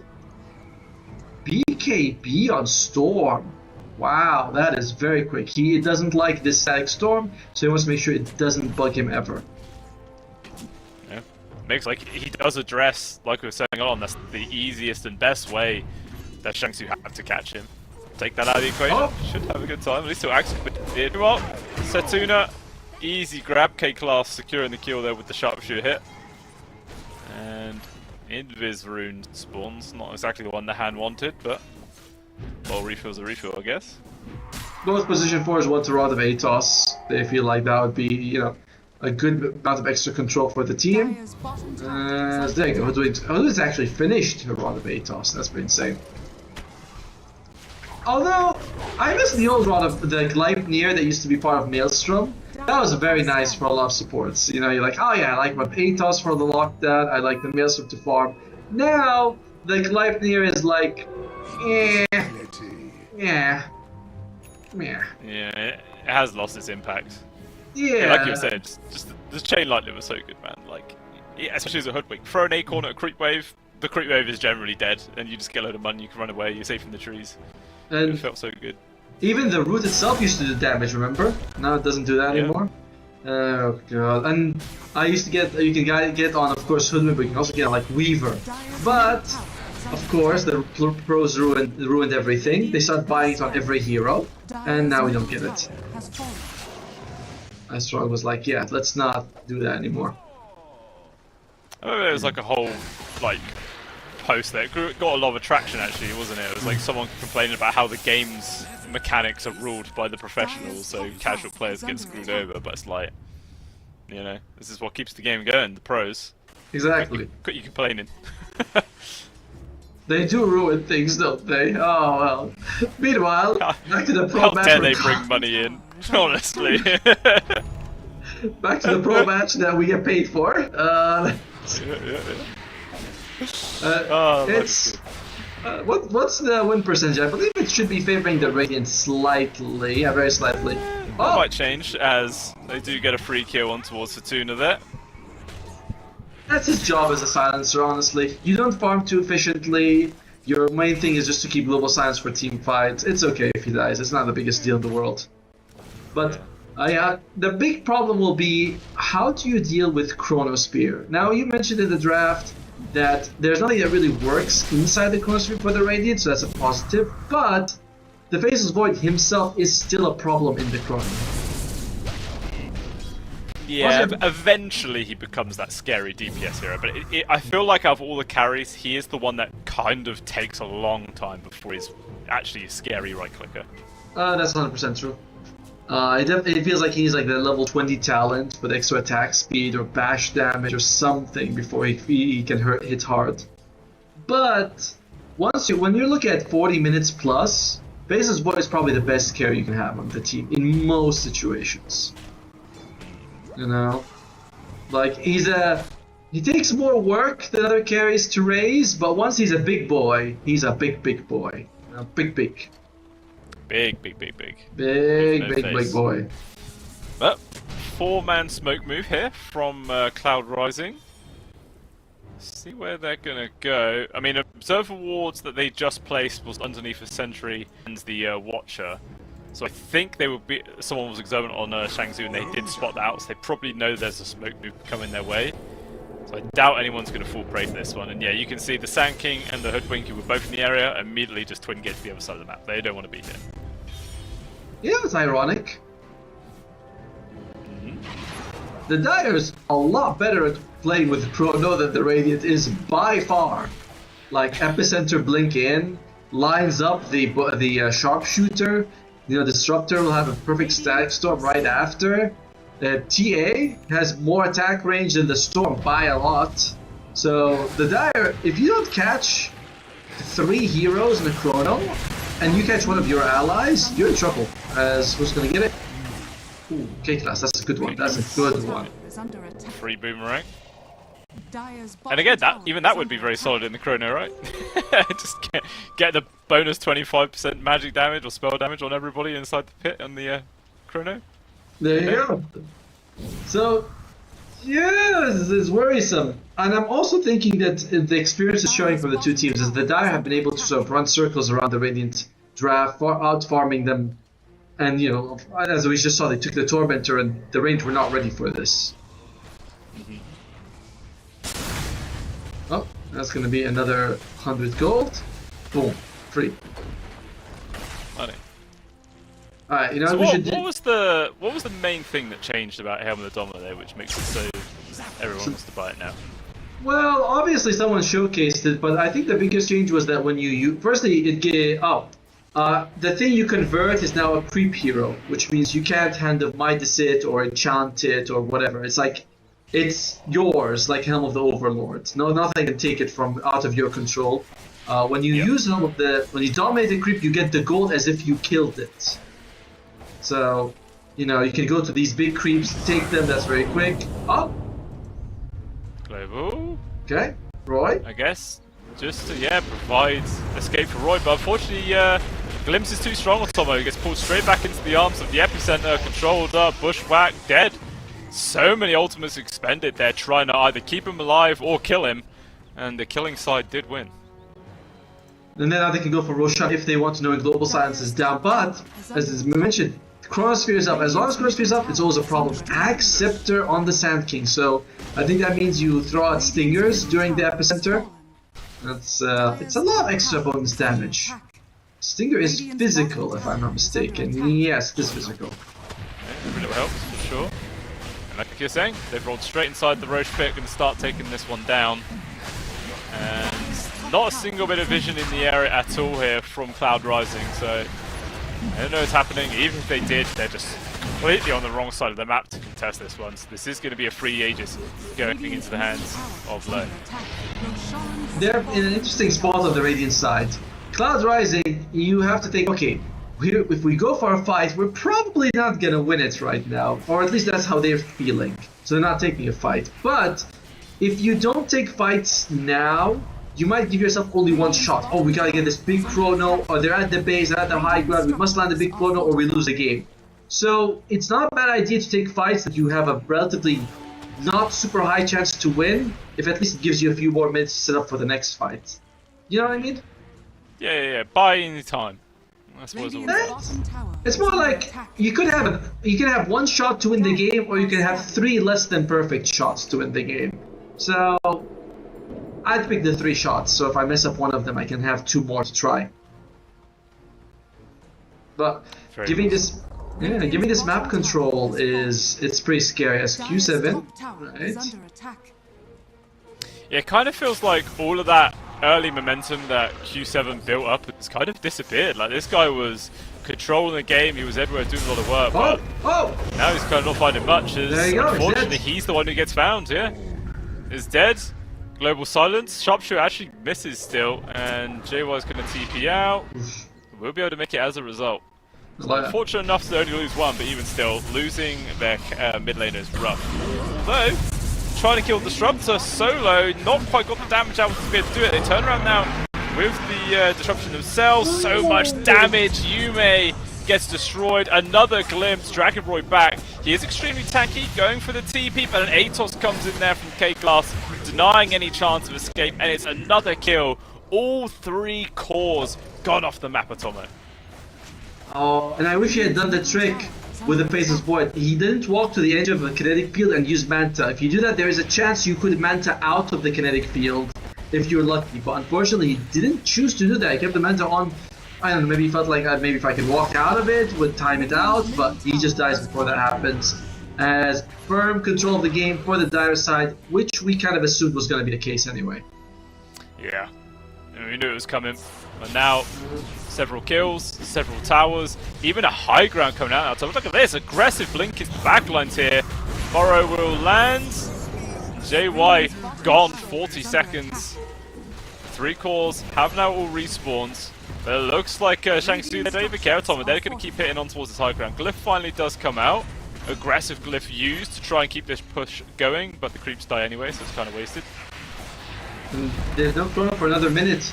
Global Silence is up in 20, but without a chrono, you're just missing so much of your control and damage. I love what they're doing in the Dire. And this goes back to the mistake we mentioned earlier. If you are only gonna wait for the enemy to come high ground to take a fight, you're giving yourself only 1 shot to win the game, which is like that big chrono fight. Whereas if you go and hunt them, even if you give a little bit, you know, you get a 5-man chrono in one of these fights, you can win it that way. As that's just gonna be, you know, Raxus being given away. Yeah, full set gone, and to be honest, it kind of looks like Shang-Tsu is still positioning very aggressively right now, like low inside the base, still a minute and a half on this Aegis. They've got to grab on towards the Centaur, Sharpshooter lands, even commit in the stack Storm. They really want this guy dead, and dead he is. Gone for another 45 seconds. The Faceless Void is still arming Tomo, like, he knows I've not got any chrono, there's no point in me coming back to the base, just be a waste of my time. Exactly. He's doing the right thing by not being there. But at the same time, it also means, hey, he's not there, let's just fight. He is back, he does have chrono. Fortunately, that's TA with an Aegis. Yeah, and unfortunately, that's just another tier 3 about to go. Glyph used, Q7 getting the pull back on towards Beyond. He is tanky, he's also control out, although Burrow onto the sidelines. Q7 saved there with the trick. The trick for Global Silence also expended for this one, Atomo. That's one of the most important ultis, and it's gone just like that. A little bit of trigger happiness on the R button there from the Silencer, I feel. Now it just looks like Avella Barracks is about to go down. Well, they at least have Centaur. They're able to do it now, but melee Rax, are you gonna give it? They do. It's gone. Okay, Burrow forward, the epicenter, lots of damage on towards Roy. Out comes the Chronosphere as well, lands on towards the 2 main cores, but unfortunately this is not enough damage on his own. Actually able to kill the TA for the first life. Meanwhile, Q7 in the backline to try and kill these supports, but Kalas, the elusive squirrel, is evading all of it. Now in comes the second life here of the TA. Yume is trying to stand his ground. The TA with the BKB activated is A-OK. Out comes the Wheel of Wonder. But Hand faces away, so he's going to be fine for now. Burrow actually connects on towards Yume mid-jump. He's got to be careful, he's very low on resources. And it looks like everybody's going to fall back. Another glimpse. No further lockdown though. Hand not choosing to jump in there for another Burrow strike. So out of all of that, is it literally just the Aegis to go? That's it? What the hell? That's it. That's all that. Look at all the damage. Nobody gets XP, nobody gets gold. Chrono was used, but one of the sad things was that there was like no damage inside the Chrono, which was a problem we've been saying. Like this Faceless Void pick, it's so not gelling with the rest of the team, and now they only have one set of barracks top lane standing. I told them, but what can you do? They just didn't listen. Comms were just not accurate enough. JY! Attempting a TP out as Q7. Buys some time for him, does actually allow his support to get out of there, so a good bit of teamwork coming through. And still, minor consolation prize considering how you've lost 2 full sets of barracks at 28 minutes in. And it looks like Shang Tsung, they're just going to focus on top lane and try and secure Megas. Tier 2's next on the list. Faceless Void getting close to that BKB and maybe a tier 3. Well, come on, give us serrated chips. Serrated chip, that would help us a lot. He does have serrated chip. There you go, takes it and gets the tough as well. So it's a little bit of extra damage. Does not solve your problems, but it helps. Radiant's top tower is under attack. It's certainly a step in the right direction, but who knows if it's enough, as they've got to go far more than just one step, maybe a couple of miles to try and recover this first game. They're 15k goal behind. Their last tier 3 already down to half HP. Roy is trying to put his body in the front here to buy time for it. He's kind of getting ignored. Just poke knocks it from Q7. BKB already activated as well. He has to get something out of this. Pull back on towards Beyond. It's actually a good amount of damage for this Bristleback. There's going to be the Crimson Sword. Lands on towards 3 in the back lines. Perfectly placed. Global Silence as well. Just making this so damn hard for Shang to fight. With a good 2-man Burrow Strike from hand. Out comes the Stag Storm as well as the epicenter. The true damage is starting to flow on through as 2 counter kills are found. And Low carrying on the chase up towards the high ground. Satuna has been found. And Yume has to now run. No bushwhacks locked down, okay, 1, but everyone else is too far away. 3 versus 2. Can they carry on pushing here? Gotta be careful, Hunt could just jump and stun someone to a bushwhack. That is the scary thing, that might just happen, right? Oh, well. Burrow, instant grab on towards JY. 3 buybacks though, immediately expended. They realise Shang Tsung's gone very deep inside their base. They've got to try and find a free kill for this one. Hand looks pretty dead on my screen. Question is, will Low or K-Class also fall? Oh, that TA looking mighty juicy.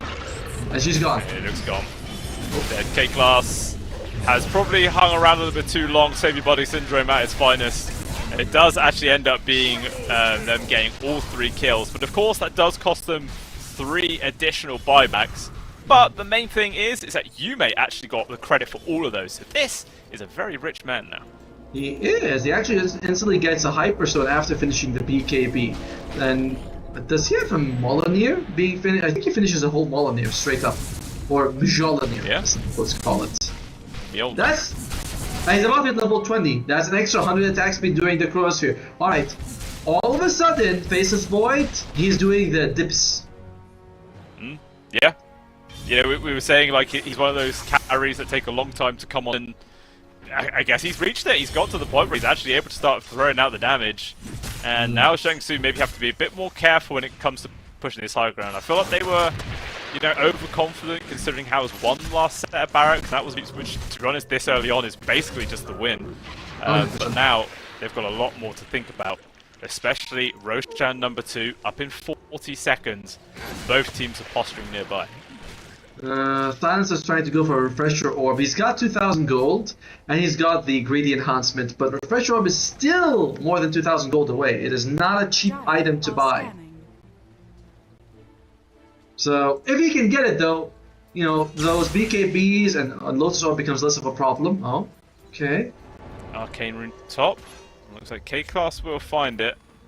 There's actually the main thing is just not to give that Arcane to the Storm Spirit. That would be horrible.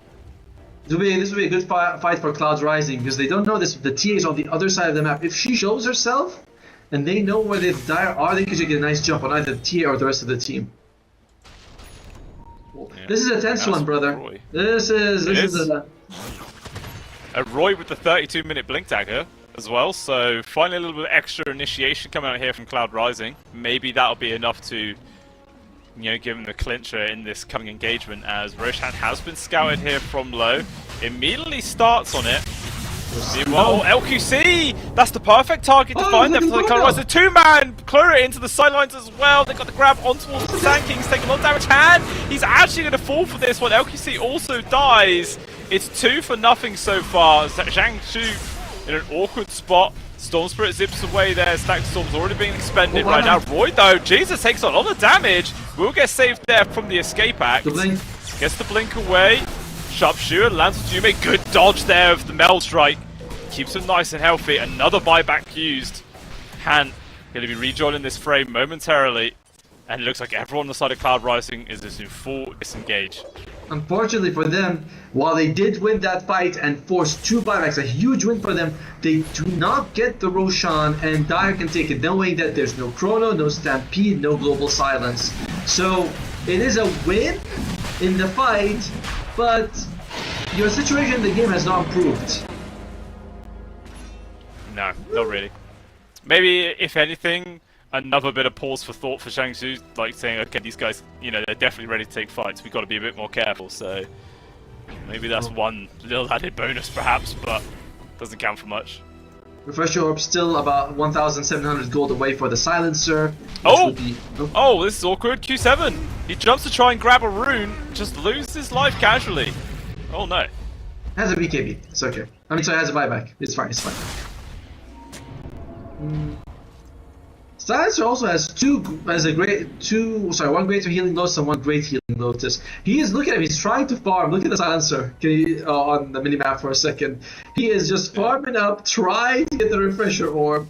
It's like, come on, guys. Still so far away. So far away. They have a glyph. They do not have Chrono, but it should be available fairly soon. How is it going to be? In about 15 seconds. Oh, okay. Roy jumps forwards. Knockdown towards you, mate. Lots of damage on towards this guy. Glimmer Capes will be enough to allow him to disengage. Trying to keep this Aegis intact right now. Stag Storm actually dropped him, which does trap Roy. Ghost Scepter, avoiding a lot of the right clicks though, so he's going to be fine. Satuna caught off. As he will fall, Roy's still very healthy. Going to try and walk himself back towards the safety of his teammates, which he will be able to make it. As the Storm Spirit respawning in 5 seconds. He must have bought something because his buyback money is gone. He's bought out another big item. Hopefully that's going to be enough to change the outcome in this next fight for him. I think he finished the Witchblade. I remember seeing it earlier, it wasn't around. But either way, they keep the Storm buyback. Oh, okay. Another jump. Grabbed. Good two-man bar strike comes in from a hand. Trying to keep this Aegis alive, but it's not going to be enough. So that first life of the TA has been taken out right now. Second life coming on through. Yume drops down the Chronosphere. Is there any save? There's just nothing. There's actually the Bushwhack buys a bit of time. Bar strike comes through from a hand, but it's still not actually enough to keep him alive going. And now Han's one to get focused up. This DPS is insane. Q7 with the double kill. Only the support so far to die on the side of Cloud Rising. And now Roy on Death's Door will get glimpsed back. They can kill this Centaur. Might not be too bad of a situation for Shang-Tzu. They will. Down to a 3v2. Can Beyond secure the Mega Creeps at the very least? They just want to get that as a small victory. But Q7 as well as Yume are just desperately trying to stop that from happening. He's got a heart on Beyond. He is regenerating 120 health a second. Not an easy kill at all. As Stackstorm dropped, Mega secured, and now BKB jumps immediately on towards the 2 supports. They do just glimmer up, which makes it pretty frustrating, but LQC will still die. K-Glass not going to be able to make it very far either. He will fall, so they do lose 2, but Mega secured is very worth it at 36 minutes. It's still a very expensive Mega overall, you know? This was not like a cheap, oh, we walked up. No, they had to expend a lot for it. And by the time the next fight happens, there will be a Chronosphere available. So, it's not too bad. And I think we're very close to a refresher orb on Silencer. Something, where's this courier? It's running around the left side of the map. It's coming, yeah, it's got all the stuff on it. There you go. Now, Face's voice got 4,000 gold as well, so he can choose to buy what item. He's looking like he might get a Butterfly, which is a nice mix of damage and survivability. Yeah, it doesn't look like the TA's getting MKB anytime soon, so that will help for sure. Oh. It just feels like, all of a sudden, like a switch has been flipped, and Yume is really terrifying now.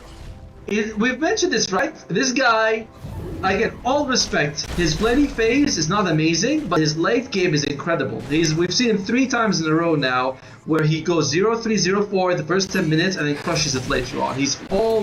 It's like you mentioned, the switch turns on at some point. He's like, okay, time to plug in the keyboard. Time to actually win this. Low. It does force out BKB there from Q7. Obviously, it's already a 6 seconds, that doesn't matter, but hey, at least that's 90 seconds where the Storm feels a little bit vulnerable. He wants to go for an Acceptor on the Storm. I like it. It's going to be that secondary amount of control that you can work with. As Beyond just solos the Tormentor. Hunt gets it. What's this one? The Epicenter every 3 seconds. Okay. You know it increases the Epicenter pulse by like 5 damage per pulse. It's barely anything. Really? It's very sad. Every time they're like, oh, it increases Epicenter damage. I'm like, but how much? They're like 5. You're like, oh, okay, 5. That's something.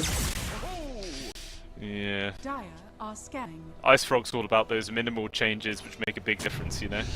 Sure. That's like, but his example's always going to be like, well, haven't you ever seen it where somebody lives with 5 HP? Well, not anymore! That bastard's dead now. Yeah, you know, I showed him. I love this game. Oh, I was talking about how they might not see an MKB for a while from low, but never mind, he just bought one out, so he does now have that going. Yeah, I didn't think that this was gonna, like, it's not gonna come out, you know, he's got free farm all across the map.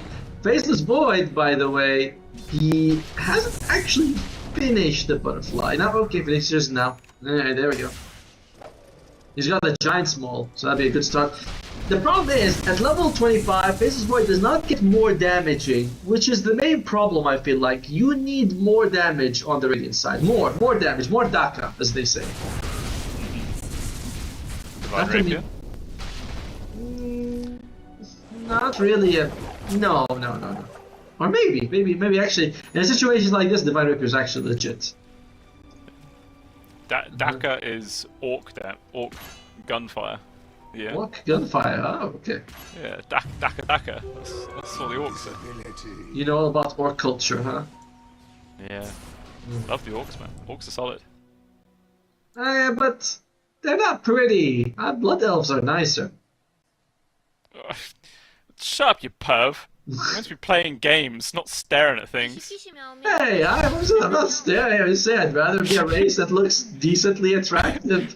You know? I like this game for its physics. It's so good. What's wrong with that? I think you can make a whole genre out of that kind of gaming. You can. They're in a very dark corner of Steam, alright? Very dark corner. Well, one thing that there's not a dark corner is the fact that Satuna has a refresher orb. He is working his way towards an Acceptor. I don't know about the Acceptor on that side. So, not saying he's bad, I would be very impressed if he is able to get an Acceptor in a game like this on Silencer. Yeah, I kind of feel like, I don't know, maybe just a Glimmer would be best? For stuff? Okay, here's the thing. If you're playing Silencer, I don't want to be in a position where I can actually use the Glimmer. If I'm using Glimmers, that means I'm too close to the fight. I want to be in the fountain, pressing R, and then, after 5 seconds, I press R again. That's, like, what more do you want from me? Then, I charge into the fight and throw an Arcane Curse. There you go. Man knows his stuff. Silencer, it's a good hero, good hero. So things like Force Staff or Glimmer Capes or all these, if the Silencer is using them, then you have a very big problem. Yeah, no, I guess that makes sense. Well, what about a Ghost Scepter then, Atomo? Surely that would be the right item for you. If I have Ghost Scepter, that's gonna save me if they jump on me. If they jump on me, I'm dead, Roy. Okay. In an awkward spot, but actually maybe he's already found Hannah. She does quite a lot of damage. Big zip from Q7. He's found the disruption to the back line. You're going down. Out comes the disruption right now, but the lockdown on towards the left side beyond. He's trying to focus down JY. Drops down the Wheel of Wonder. Should be able to get out of there. Epicenter with the Fire Strike. Q7, but he's still able to survive. Somehow he gets out of there. Finally, the chrono does come out. Chain gunning on towards low. Does so much damage. This TAE is dead. Everybody living with a sliver of HP here on the side of Cloud Rising. Buybacks expended from both sides. Roy with the Ghost Scepter. He's trying to run, but not very far. Beyond does take him out. Will he buy back? Of course. He has no choice as everything is coming towards their base right now. The final tier 4 is dropped, throne exposed. And this game is becoming very scary right now. Yume, all the damage on towards Beyond, zips past, wants to focus on towards the tier, he has to be careful. Burrow Strike lands up towards 2, perfect place from hand. Buyback comes up there from Yume. And Roy, he's just kind of getting ignored. Everybody just walking away from the Centaur, going 10 movement speed a second. And Yume once again, chucking out the right clicks, jump forwards on towards low, we can flick backwards, make some space, sharpshooter, we've got 2-man Burrow again, hand, landing these multi-hero stuns continuously, although Low's the corner back onto Tomo, he's dead, 2 minutes he's gone for, they do buy back on towards the Sand King, but we're losing their lives, die back on towards the Centaur as well. They drop, lose people in the back, Q7, he's out of mana and he's out of hope, he is gone, but he does still have buyback indeed, he will be forced to use it. 3v3, but it's the two scary people on the side of Cloud Rising Beyond. He wants to try and go for the Ancient if he can. The constant spines are just dealing so much damage. Then she's got the lockdown towards Yume. He is dead. Global Silence came out a little bit too late, but it doesn't matter, Tomo. The throne is dead. And Changsu, they take it after such an absolutely brutal game. Fantastic work, though, from Cloud Rising to hold on as well as they did. You know, it was looking very tough for them early on, but they get this good chrono. They were able to hold the top racks for a long time. They threatened them inside the Roche pit. It was very, again, look at Yuma as 0-1. Was it gonna, my God, 0-1 for the first 20 minutes. Look at that, 0-2, and then he gets like 5 kills in a row and it impresses us all as he always does. But no real combo with the chrono, which is what we mentioned before. Like, he's got no one to work with him. The supports are mostly saved. The Silencer was trying to get a refresher. It took him forever. Roy does nothing inside the chronosphere. It's just, you didn't bank hard enough on the late game, nor bank hard enough in the early game. You it kind of went in this middle, and it didn't work out for them. No, for sure. It was, yeah, it was kind of a hard spot. Like, maybe if you swapped the Ringmaster for something like a Snapfire, perhaps. Yeah. Then maybe that extra source of damage might have been enough to make the difference in this game. But, you know, that's just the power of hindsight, isn't it? You can always say, if they did this, did that, maybe it would have been different. But in the moment, I'm sure the draft made sense for them. But yeah, just a very entertaining game number 1 here for the final series of the day on the stream. To be honest, I feel like we were both kind of expecting that to be a bit more one-sided for Zhangzhou just to come and crush him. But, nah, Cloud Rising, they were here to play. No, they definitely showcase that this is more than what we thought, right? I was thinking, like, it's a bit of a pub stack, you know, they're okay. It's like the 12, 13k mark. Looks good. They stomped another team. They're going to suffer here, but no, they show that they are very much on the rise. Very impressive. And I'm looking forward to game 2. But for now, we're going to take a 10-minute break. We're going to come back with potentially our last game of the day, or, you know, we'll see a tiebreaker. We'll see you guys in just 10 minutes.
Alrighty, ladies and gentlemen, welcome on back. Game number 2 between Shangsu as well as Cloud Rising just coming up. Draft pretty much already starting, and we will find out if Cloud Rising can bring some of that magic from their previous series into this one and try and push it to a third game. They definitely had chances in that last game for sure. They were able to push back and cause a lot of mayhem, but now they've really got to put the pedal to the metal.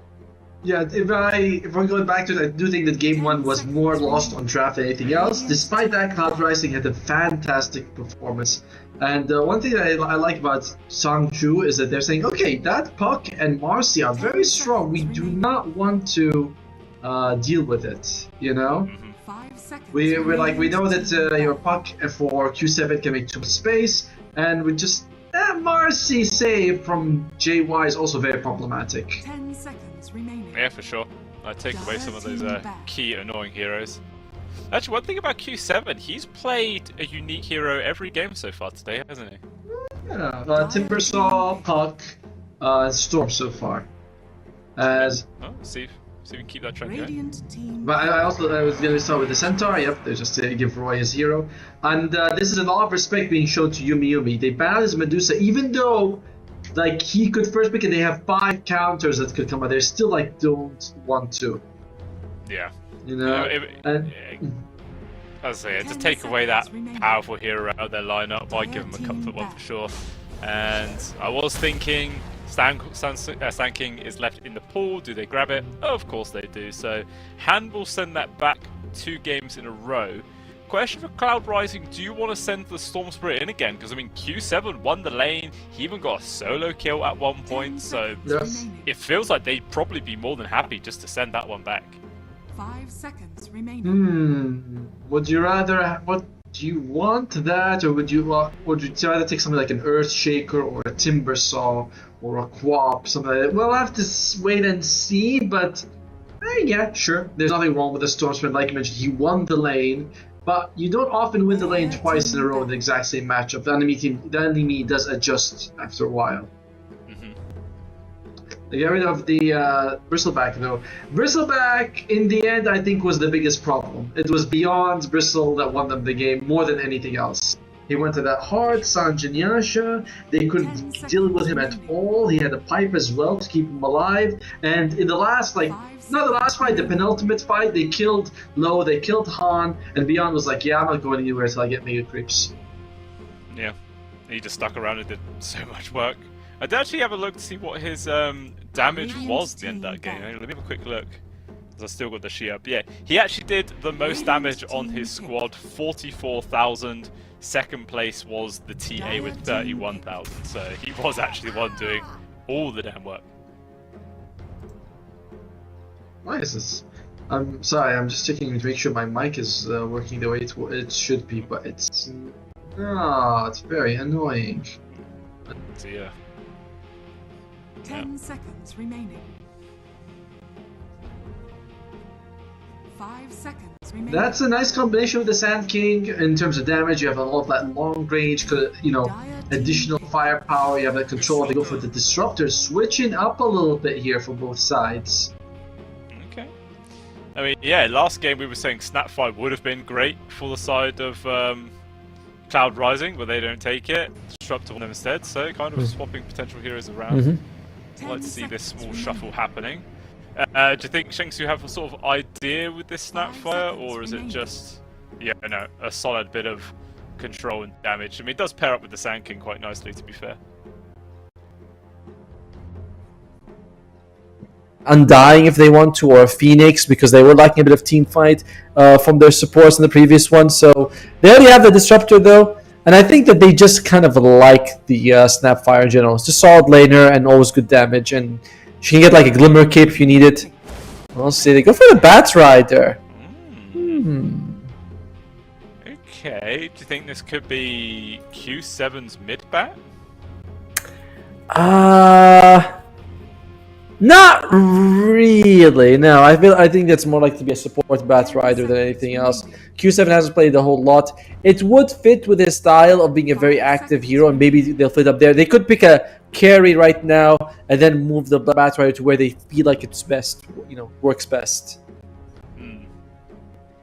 Be interesting to see where it does end up.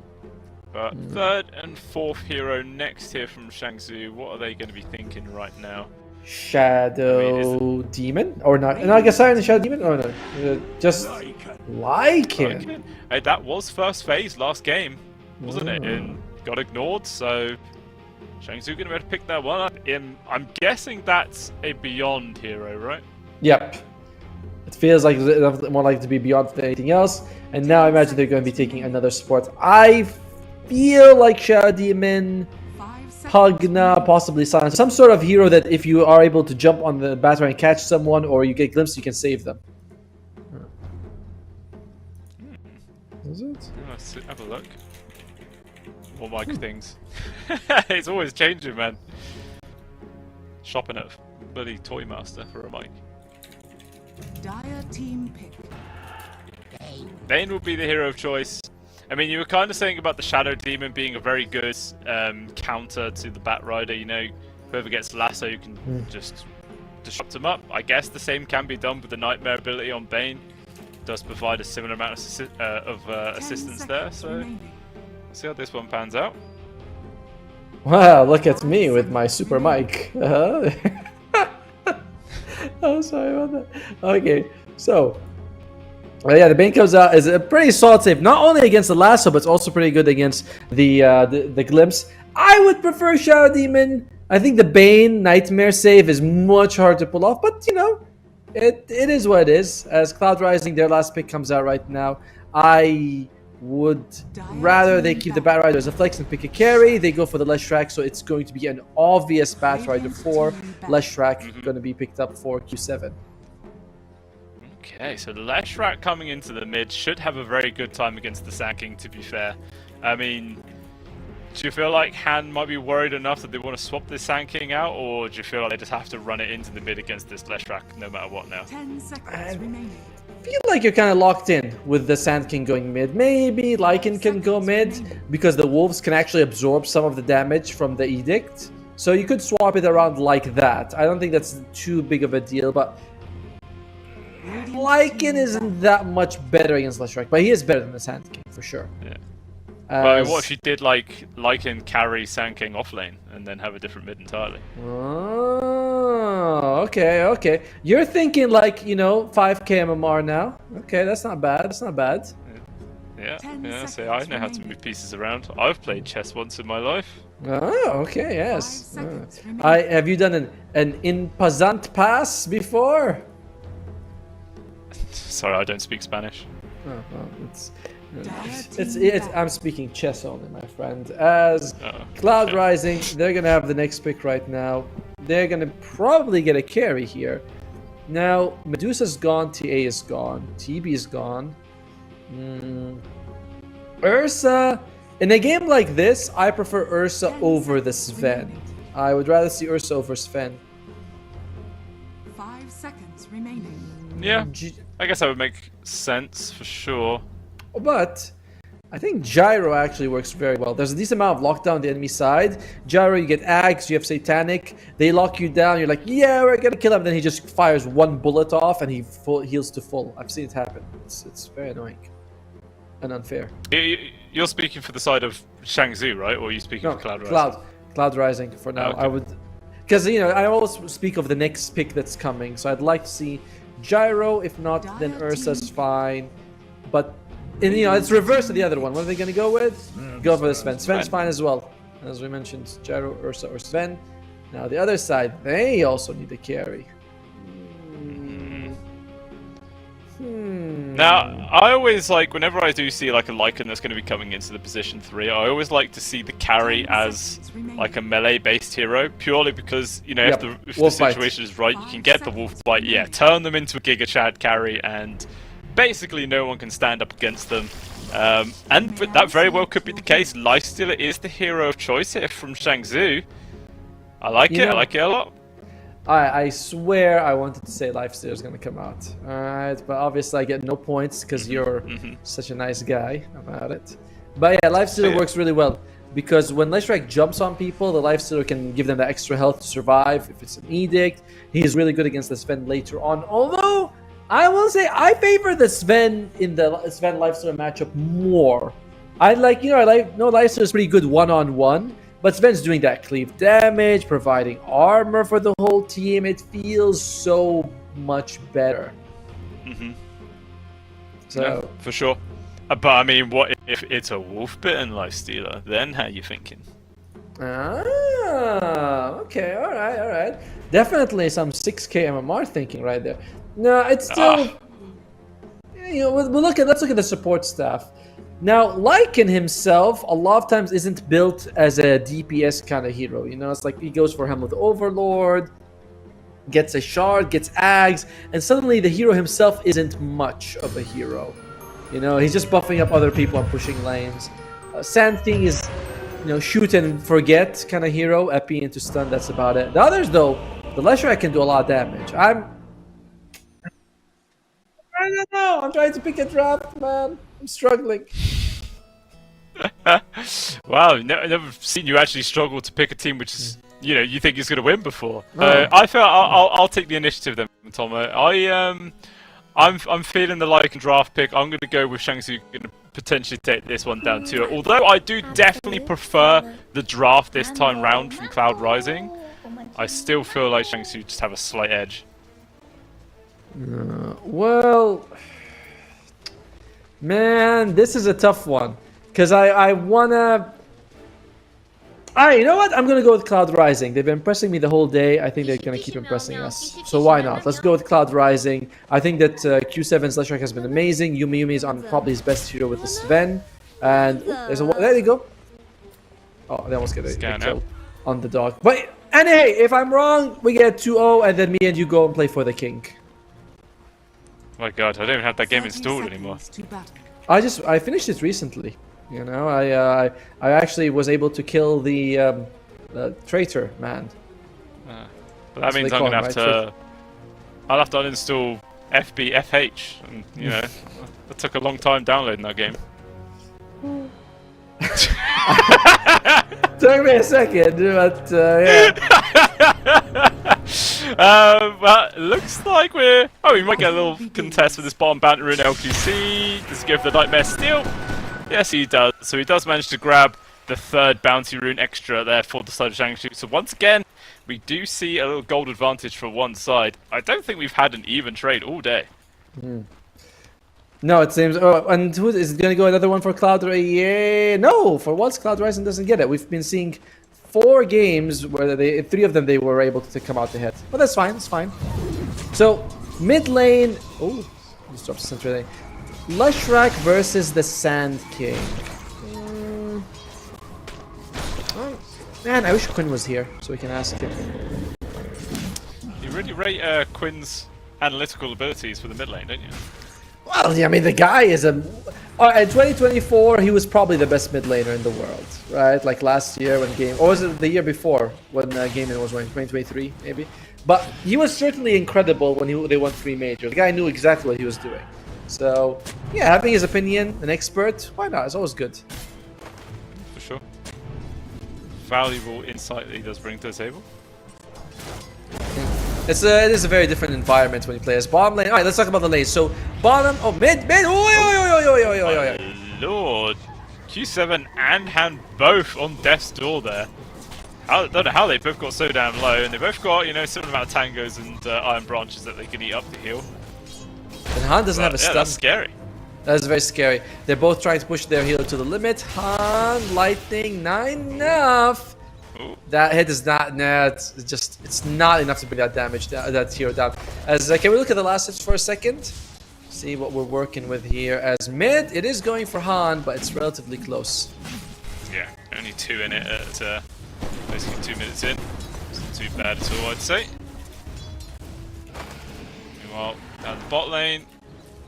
Doesn't seem to be too much. I would have thought like LQC and JY would have been like non-stop harassing each other at this bottom lane, but doesn't seem like they're paying too much attention to each other, just kind of blocking and unblocking camps continuously. That's the most fun part of Dota, right? Oh, LQC! Okay. Actually, as soon as I mentioned that no one's taking much damage down here, LQC will just die. Once again, Roy gets first blood on his Centaur. How does this man just magnetize First Bloods? What is this? Because he's first pick, right? I think that's how it works. If you first pick your hero every time, you have to get first blood. It's kind of like, it's just how it works. I have to remember that for my pubs. Does it work if you hit random? Yes, actually. Do we still get more? You know, I haven't hit random in years. Do we still get bonus gold if we randomize? I think it's items now, isn't it? Don't you get like a bonus tango and mango or something? Yeah, something like that. Or fairy fire mango. I don't even know. Makes it more fun. Imagine if that being the strat in like TI one day, just get extra regen to start the game, random your entire draft. Imagine the memes. Yeah, and Sanya did that at one of his TIs. Didn't go so well, you know. Clutch gyro. Well, looks like the tips are going. All right, so top lane, it's going to be Disruptor and Sven against. I like how we're 3.5 minutes in before. Now we're discussing it. Doesn't feel like this is going to be a very kill-heavy lane. Lycan is not super good at killing. Sven is kind of meh at killing. Snapfire is good, and so is Disruptor. But they're working with like kind of. I'm not gonna call them idiot cores, but idiot killers at the beginning. Yeah, I'd say if either side has more kill threat, I'd probably say Cloud Rising. Purely because Yume actually has a stun and whatnot, where, as you're saying, the Lycan has hardly anything at all. It's very minimal, I would say. Yeah. And LQC's rotated mid, so has K-Class to secure these water runes, trying to give Han this regen advantage yet again. Oh, Q7. Oh, they're really trying to shut him down this game. And so far he's having a decent time though. Roy is also not doing too badly. Even though the matchup between the Lifesteal and the Centaur is super annoying for the Centaur. You're high life, low armor. It's exactly what the Lifesteal likes to deal with. He's doing alright on Roy. And remember, he did get first blood. For sure. I mean, how could I forget? It's happened every game. Well, you don't even have to remember. You just assume it from the start from now on. We're like, alright, first blood's gonna go to Roy. Who's gonna get second blood? Oh, no. Roy away. Satuna actually rotates him through the trees. Elsewhere, though, Han actually dies solo mid to Q7. Again, this seems to be a continuous thing that happens every single damn game. As it now looks like Low will be brought down underneath the tier 1 tower. LQC with 6 napalm stacks onto him. Not going to matter because he does get the kill on towards Roy and Satuna. JY inside tower inch, blood grenade connects. He will be the 3rd death. So they do kill the carry, but it costs all of their lives, Atomo. I do not think that's worth it at all. You have to remember, during that, when that was happening, Q7 got a solo kill on Han, and he was only able to do that because they had to rotate bottom. So, I would say it's an overall kind of even trade across the map, but it doesn't feel good to lose everyone in the bottom lane, for sure. Yeah, sours the victory in a way. It's like, ah, damn. He just fed away. I mean, at least it was like the Bane who got most hits, which, yeah, you know, it's still the worst case scenario, is it? Alright, I want to ask you a question. Bane without Shard, do you think that's the worst hero at farming in the game? Worst hero without farming. Han? I have to think about that one, Han. Yeah, Cocktail not going to push him very far. Never fear pull back, but Satuna will take the one away. Epicenter though, looks like it's going to secure the kill on towards the Disruptor. Oh, actually glimpse him back towards JY, but Han's got a lot of napalm stacked on top of him. LQC with the body blocks, it's going to be enough to keep his mid lane alive, unfortunately. Not what it is! Burrow strike up towards the high ground, very nicely played. K-Class still couldn't quite finish off JY there, so the Batrider is able to walk himself away. Another sleep. I don't think they really have the damage to try and go for the kill on towards Q7, so they will just settle down. So all that, only Satuna who drops. Yeah, but considering, like, when you are in situations when you should die and you live, that's almost as good as getting a kill, you know? And it looked like the Sand King was about to lose his life. In the end, though, as you mentioned, using the Epicenter, getting only a support, it's not the biggest win in the world. As it's going to be the Wisdom Ruins right now. Looks like it's going to go 1-for-1 K-Class, making sure to stack on the way there. Something I like to think I'd be able to do one day, but I always forget. Are they going to be there in time? Nope. Ooh, just barely Satuna is able to pick that one up. Oh, okay, no actual points of rage picked up here from Low early on. As a result, the glimpse does land. Maybe that's bought enough time here. As reinforcements come through, Roy with the stun and the kill as well. Low does go down, trying to TP out LQC. Should be able to make it, and he does. very happy with that. They get an Observer Ward, they get a kill, they keep the Wisdom Shrine. A huge win for Cloud Gaming overall, or Cloud Rising. That's again, let's look at the win percentage. Feels like it's very even right now. 55% favoring Cloud Rising. Seems about right for me. As we mentioned, they are very strong in the ultra late game because Leshrac scales really well, so does this Sven. Whereas Sand King, yeah, just yeah, you know. Yeah. Sure, I understand. And yeah. Okay. I don't want to say it. I mean, turning into your Catboy dreams, are you?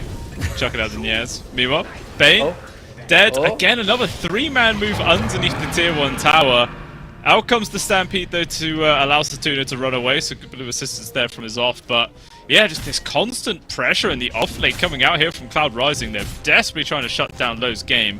Obviously, this does give space for Beyond, and we saw what Beyond was able to do in game number 1 with a load of space.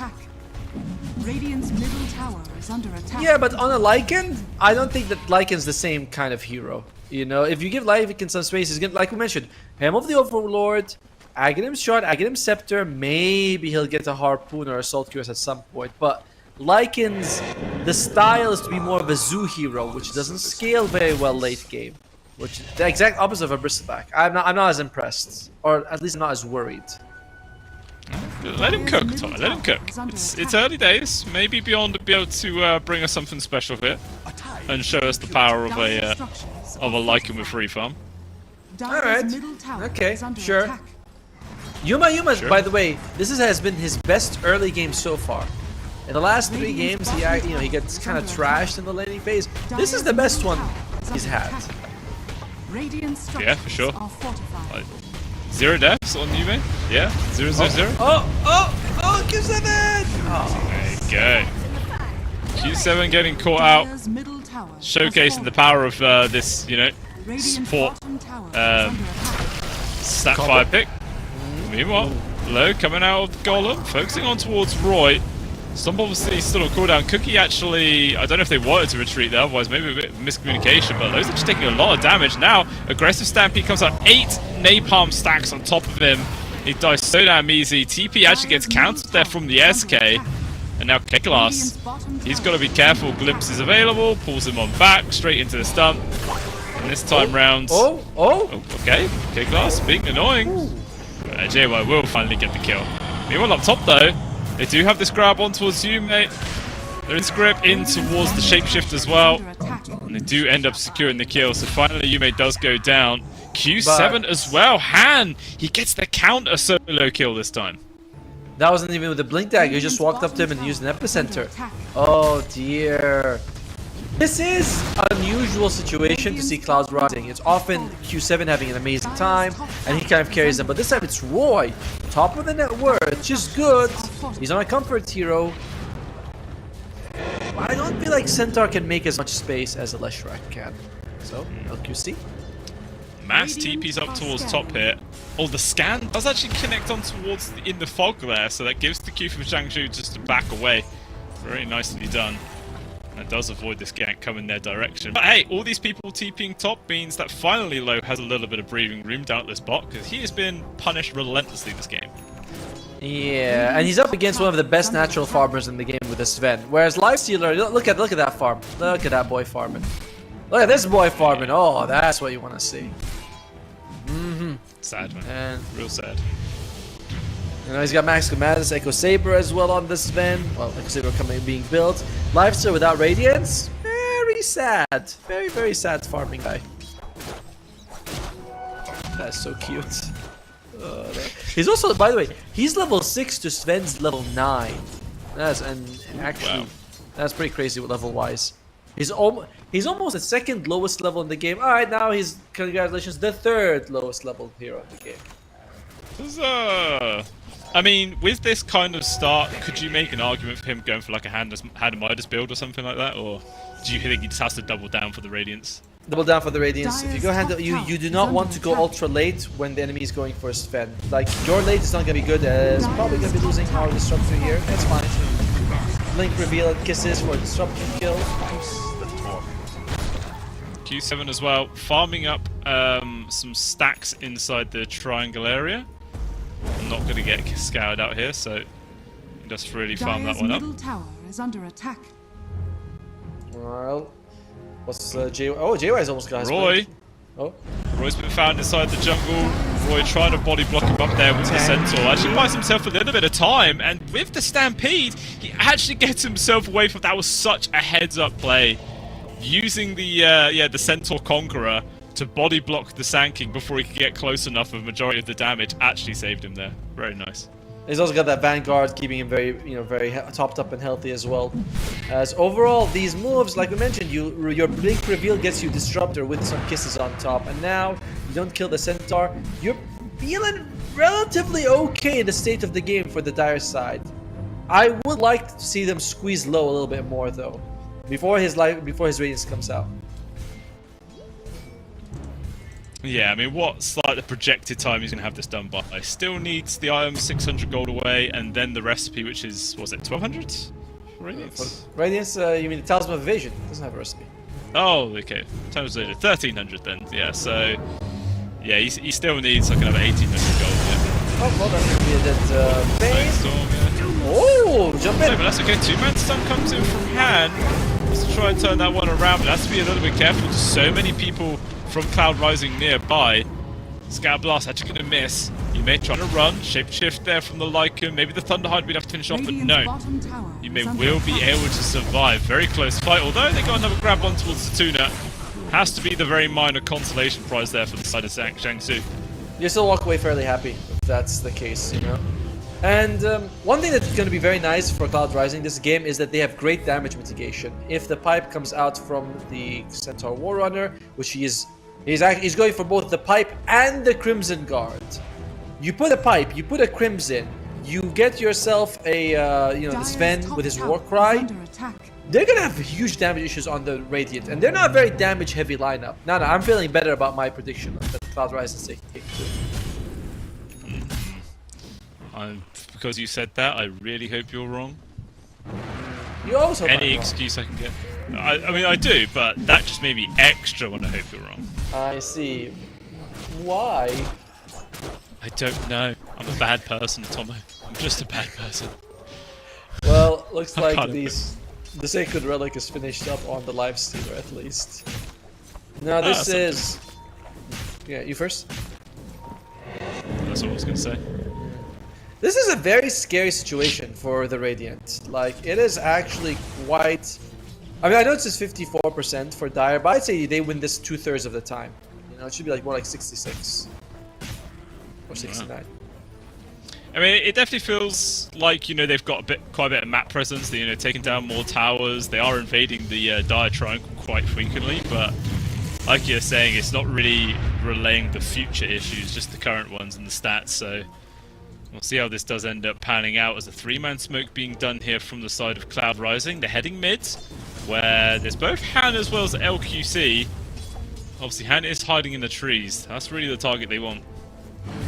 Oh, Han shows himself down the crate. Jump forwards. Oh, Flaming Lasso not fast enough there with the clicked Sandstorm. Just a little bit too slow in the dust there from LY and cost them the kill. I mean, yes, but also the kisses were expanded, which means that the Radiant team fight in the next one is going to be a bit weaker if they can get on top of someone. As top lane, I think they have a Haste Ruin on the Leshrac, so this would be the best kill you can get. Oh. They see him, they want him, he's nice and juicy. I mean, okay, that's kind of interesting. They do get this grab on towards the Lycan. He wants to try and run himself out, but he's not going to make it. I don't really understand what happened there, Tomo. Like, I was watching Beyond, he was hitting the creeps. His wolves scouted the Batrider, who was not invisible, basically in the trees right next to him, but he wasn't moving. He just sat there like, okay. I thought he would have started shape-shifting sooner or done something, but I don't know, he was kind of AFK. Maybe he assumed the rest of the team wasn't nearby. Whatever, he miscalculated. Whatever his thought was, he was wrong in that situation. Sand King then close that Aghanim Scepter. K-Class. Been found from Satuna as well. JY on top of him. There is actually LQC nearby. There you go. Maybe TP coming in as well from hand. Just the epicenter runs towards Satuna. Does manage to finish off the Disruptor right now. Even low as well as Beyond, man. Everybody coming to the party here for Jiangsu. You're able to secure 2 kills on 2 supports. Mainly the big thing being the 4 killing spree on low there. That's a big bit of money. Not good at all for the Dire to have that happen, but it's also not a super crushing blow. You know, it's like, oh yeah, our supports die. Happens all the time. It's not the biggest deal. Looks like it's going to be BKB up for Sven. Once he has BKB, the only thing that bothers him is Fiend's Grip. And with Glimpse, you know, you can usually cancel Fiend's Grip from a mile away with Disruptor. That's one of the nice benefits about Glimpse. Yeah, for sure. Does provide that little safety net for the rest of his team. What a lovely ability, isn't it? Like, Glimpse is just such a nice move. It's pretty nutty. Just global range sends someone back into the past. Pretty good. Pretty good. Looks like Lo has recovered quite nicely. Level 12, this Sven's 13. His net worth is only 1,000 gold behind this Sven. A while ago it was like 2,000 and it was much, you know, like bigger percentage-wise. 1,000 gold this stage, not so bad. But, again, the Radiant feel to me very much on a timer kind of situation. Late game, Lifestar is still a boss, still very strong, but I don't think he compares to the Lesh-Sven duo that he's going to be facing off against. Remember, you're forgetting about the wolf bite, Tomo. Yes, it's gonna come. I feel like that will be the difference maker in this series, and you know, beyond, he's holding on to 1,300 gold. He has nothing queued up. We'll see. Okay, sure. Yes, Wolf. I mean, I'm not disagreeing. Wolf bite would be good, but it's not. I don't think it's good enough. So, you know, but we'll see. We'll see. You know. You've gone against me a few times before, Blue Scale, and who came out on top? Well... You, probably. Yeah. No, very rarely, to be honest. I feel like you generally have the upper hand when it comes to these things, not gonna lie, but hey, I'll try my best chipping away at you. That's what I do. Oh. Well... the chipping away right now, it's only, you know, it's not much of a net worth advantage at all. Look at the cores between the lowest to the highest, like 1,400 gold. It's not much, and it's just very close. Okay. Oh, LQC, dead. Yeah, he was basically trying to solo kill Roy's Wind Ripper for like 10 seconds, just slowly right-clicking it, and then just get loads of time for him to come kill him, which is kind of rough.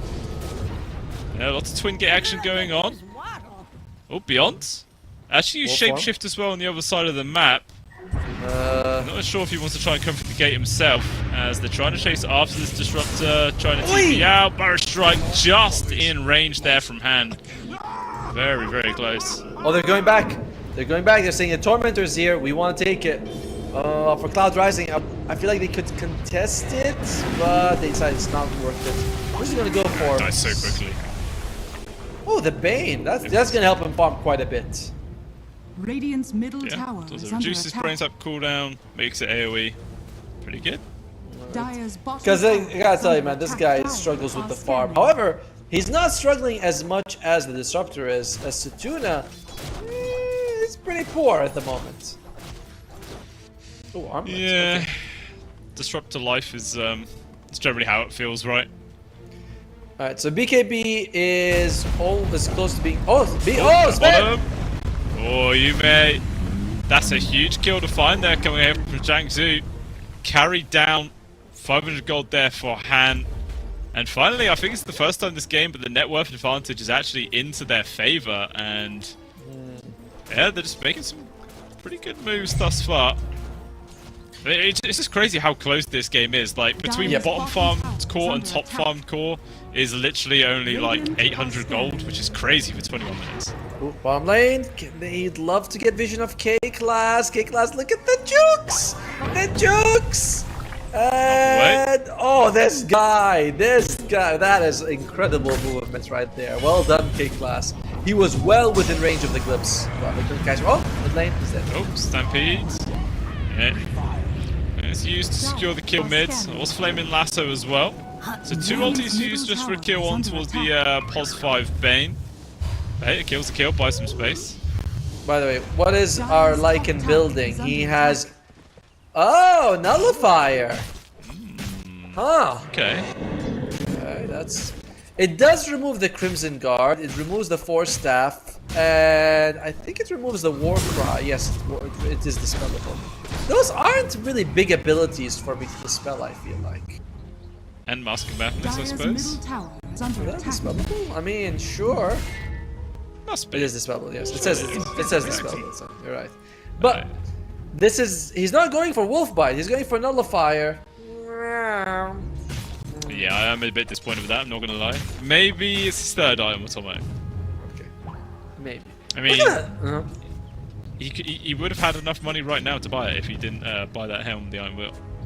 My worry is that when these fights happen, they're gonna pop Pipe, they're gonna pop Crimson, and the Radiant's gonna be like, holy shit, we do 0 damage. Because they don't have auras on the other side.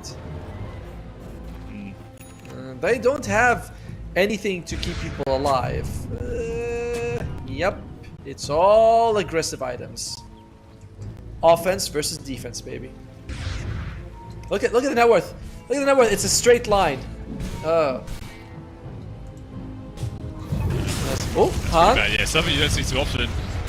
Although, seeing a position 5 disruptor dying in a second, that is something you see quite a lot, to be fair. And Satuna does go down right outside Roche Pit as well, and it looks like Shang Tsung are going to take this opportunity to try and secure this one up. Nice kill for them if they can get their hands on sorry, nice Aegis if they can get their hands on it. And they try to go high guard. I feel like this, unless I see a big team fight where the Dire win, I'm almost always favoring them. Just with the way they've been itemizing with the picks, I'm leaning so strong towards them that even this Roshan, I'm like, meh, it's just a Roshan, it's just an Aegis. It's just an Aegis. I mean, we'll see what Lowe's going to be able to do with this first Aegis. Oh, that's a 300 gold. Ugh. KYXY is like, no, it's not an Aegis, it's my whole legacy. I feel like you were more beaten up about the 300 gold than the Aegis, to be honest. I was like, how can you beat that? Bring it back! Stop. QC just dead instantly. Yeah. This is going to be another... be in the wrong place at the wrong time quite a lot for the Danes game. Every time we see him, he's getting destroyed somewhere across the map. You know, this is where I agree with you, but pros will disagree with us. A lot of pros will be like, if I'm a position 5 and then he smokes and they jump on me and kill me, that's better than them jumping on someone else.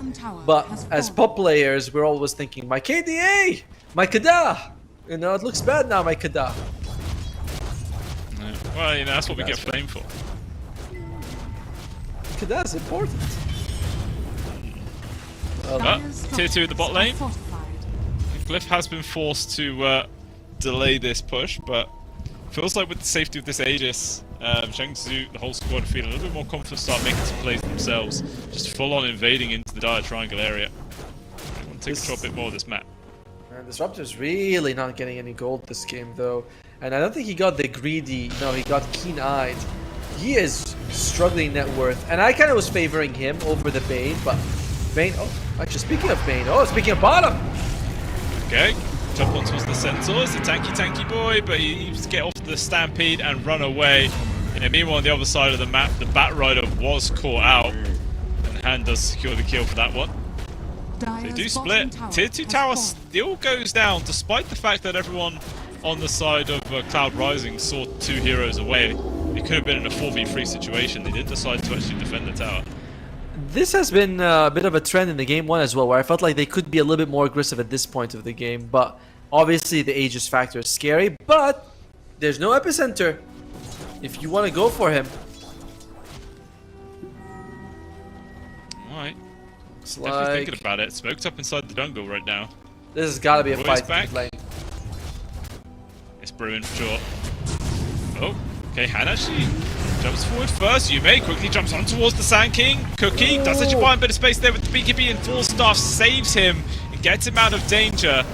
No one's trying to retreat. Flaming Lasso pulls on towards the Leica Beyond, trying to run. Actually gets infested up, but it doesn't last very long. And now Low takes so much damage. Another two-man burrow. Hand coming in clutch so many times right now. Allows Low to get the double kill and escape with his life for the Q7 with the BKB. He jumps in to get the counter kill on towards the Sand King. LQC not long for this world. Low considering going back on in himself as K-Class gets glimpsed. But it doesn't look like they want to continue fighting. It's a 3-for-2 exchange, favouring Beyond so far. I mean, this was also... Oh! Brilliant!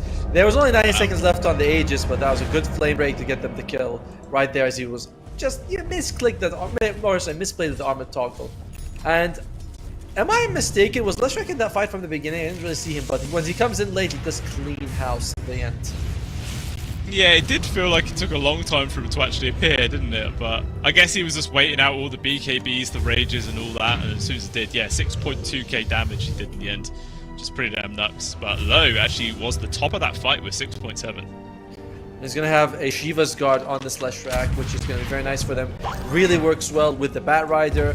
Most of the damage coming out from the Centaur is also magical. The double edge spam can be really something. So, I'm liking it. And again, we have had some really good series today. The second one and this one, they have been very close games up until the end. And for sure. No stomps today. Not yet. As Sand King, he's got the Agam Center going for Lincolns. Does not want to be lassoed anymore. And Beyond is going for BKB. So maybe fourth item. Dire's middle tower is under I mean, I can understand the beacon. You know, like you were saying, there is a lot of magic damage and control coming out on the side of Cloud Rising, so I can forgive it. But it better be that fourth item. Yes. that's all I'm saying, or I may not be casting the third game. JY, I think that's his complete Ag Scepter being flown to him on the Bat Rider. So double lasso. Okay. This is a nice way of working around those Lincoln Spheres and those BKBs. You lasso a guy who doesn't have Lincolns, connects instantly to another guy, doesn't block it that way. Could be a big deal for them. I thought Lincolns would still block it, but it doesn't, does it? It blocks it if I target the guy who has Lincolns, it blocks it. But if I target one guy who doesn't have Lincolns and the other guy is next to him, it shouldn't block that one. It's like when you use Grimstroke's ultimate on a guy who doesn't have Lincolns. It still connects to the other guy, doesn't? Oh, break. Roy. It's Cookie trying to bring OQC out. Meanwhile, the backlines right now, Han as well as Low trying to get the kill. Flame and Lasso only lasted a millisecond right now as he dies so damn quickly. Q7, BKB's running out, has to try and disengage. So far, Trader supports. Oh, Burrow Strike doesn't land to anything here from Han, and now he's going to get turned around on Yume as well as Roy, able to bring him down. And now trying to TP out. Cookie does counter the TP there. Yume, no escape today. He will fall. And it looks like that will be the end of the fight. 2 for 2. Carry mid for a support offlaner. Oh, support carry, sorry. Or mid, I don't know, words. No, it's a mid and support for a carry and support. But man, Low, he tried to go. He goes on the Centaur. Centaur activates the Crimson the pipe, and he just does no damage. Oh, but this is damage. This is damage. Oh my lord. Beyond getting Low. Cookie doesn't take it very far. Actually, let's get the two-man stun, but with zero follow-up, nothing actually matters. If Low was there, maybe they could have taken a fight, but obviously he was still farming on the other side of the map. Yeah, good opportunity there for Cloud Rising just to find a free kill. Wasn't expecting that at all. And guess what? This is now the Shiva's Guard finished on the Leshrac. Again, it's not only a huge damage increase for him, it's also for the Centaur, who has been, he's been dishing it out a decent amount. And of course, the Bat Rider.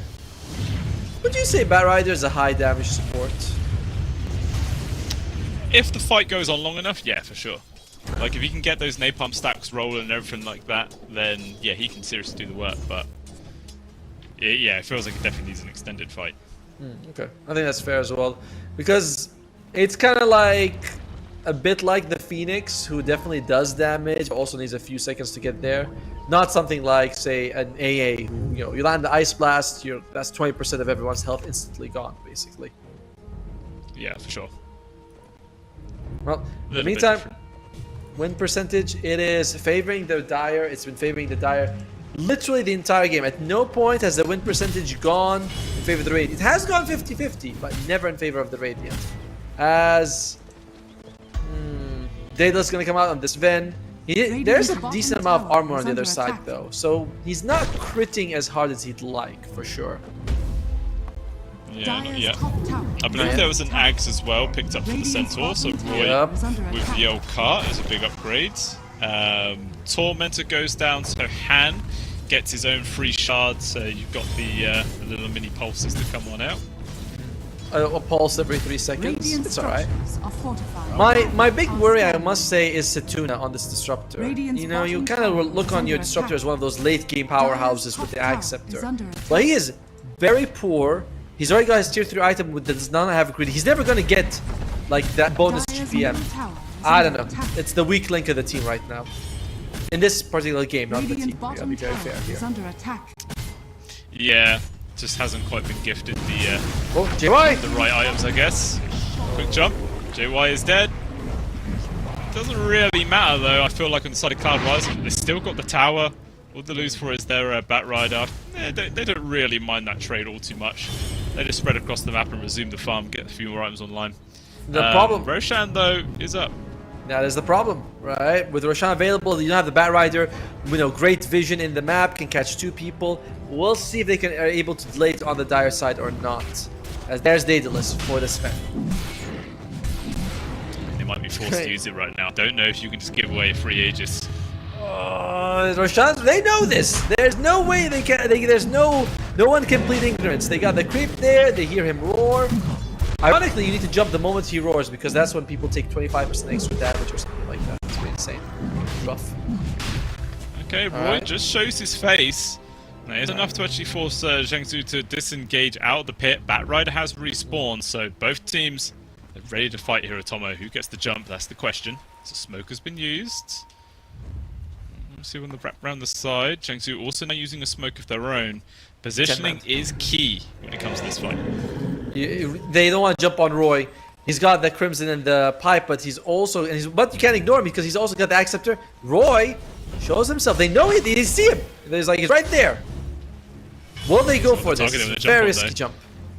Yeah, it's the last hero in the world that I feel they want to jump on. Oh, they're going. Okay, never mind. Epicenter used straight into the back lines. Roy, he's dropped down the car. He's taking a lot of damage, trapped inside the good field, but he's still able to disengage. Yuma in the back lines trying to do some damage. He just 4-star runs away. Low can't actually lock him down. Meanwhile, Q7, these BKBs are such a frustrating thing to deal with from both sides. Glimpse. I think BKB was used. Dodge actually comes through. Oh, nicely done. And looks like they're in full disengage right now. Though, gonna turn around with a nullify. Wow, quick kill on towards JY. Did not expect that damage to come through so quickly. So now it is a 4v4. Roshan's gonna move though. And yeah. That's gonna give both teams a chance to reset, to try to take this again. They jump on Roy. They honestly nearly killed him. Like he lost a lot of health, but as we mentioned, 4,000 health. Crimson as well as Pipe is just too much to chew through. And we haven't mentioned, but Helm of Dominator gives you 6 armor.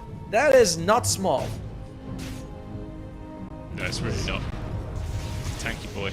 He is. He's got that. I feel like another thing that's lacking on Zhengzhou is literally just low doing all the damage. Every single time we look at the chart, it's him up there, and then the Sanking like a quarter of his damage really every time. Meanwhile, another fight once again, focusing on towards Roy, getting low, but the Stampede off cooldown once more. Warmest Kisses just trying to make space as low back inside the pit. Those are 2 big ultimates used, 3 actually.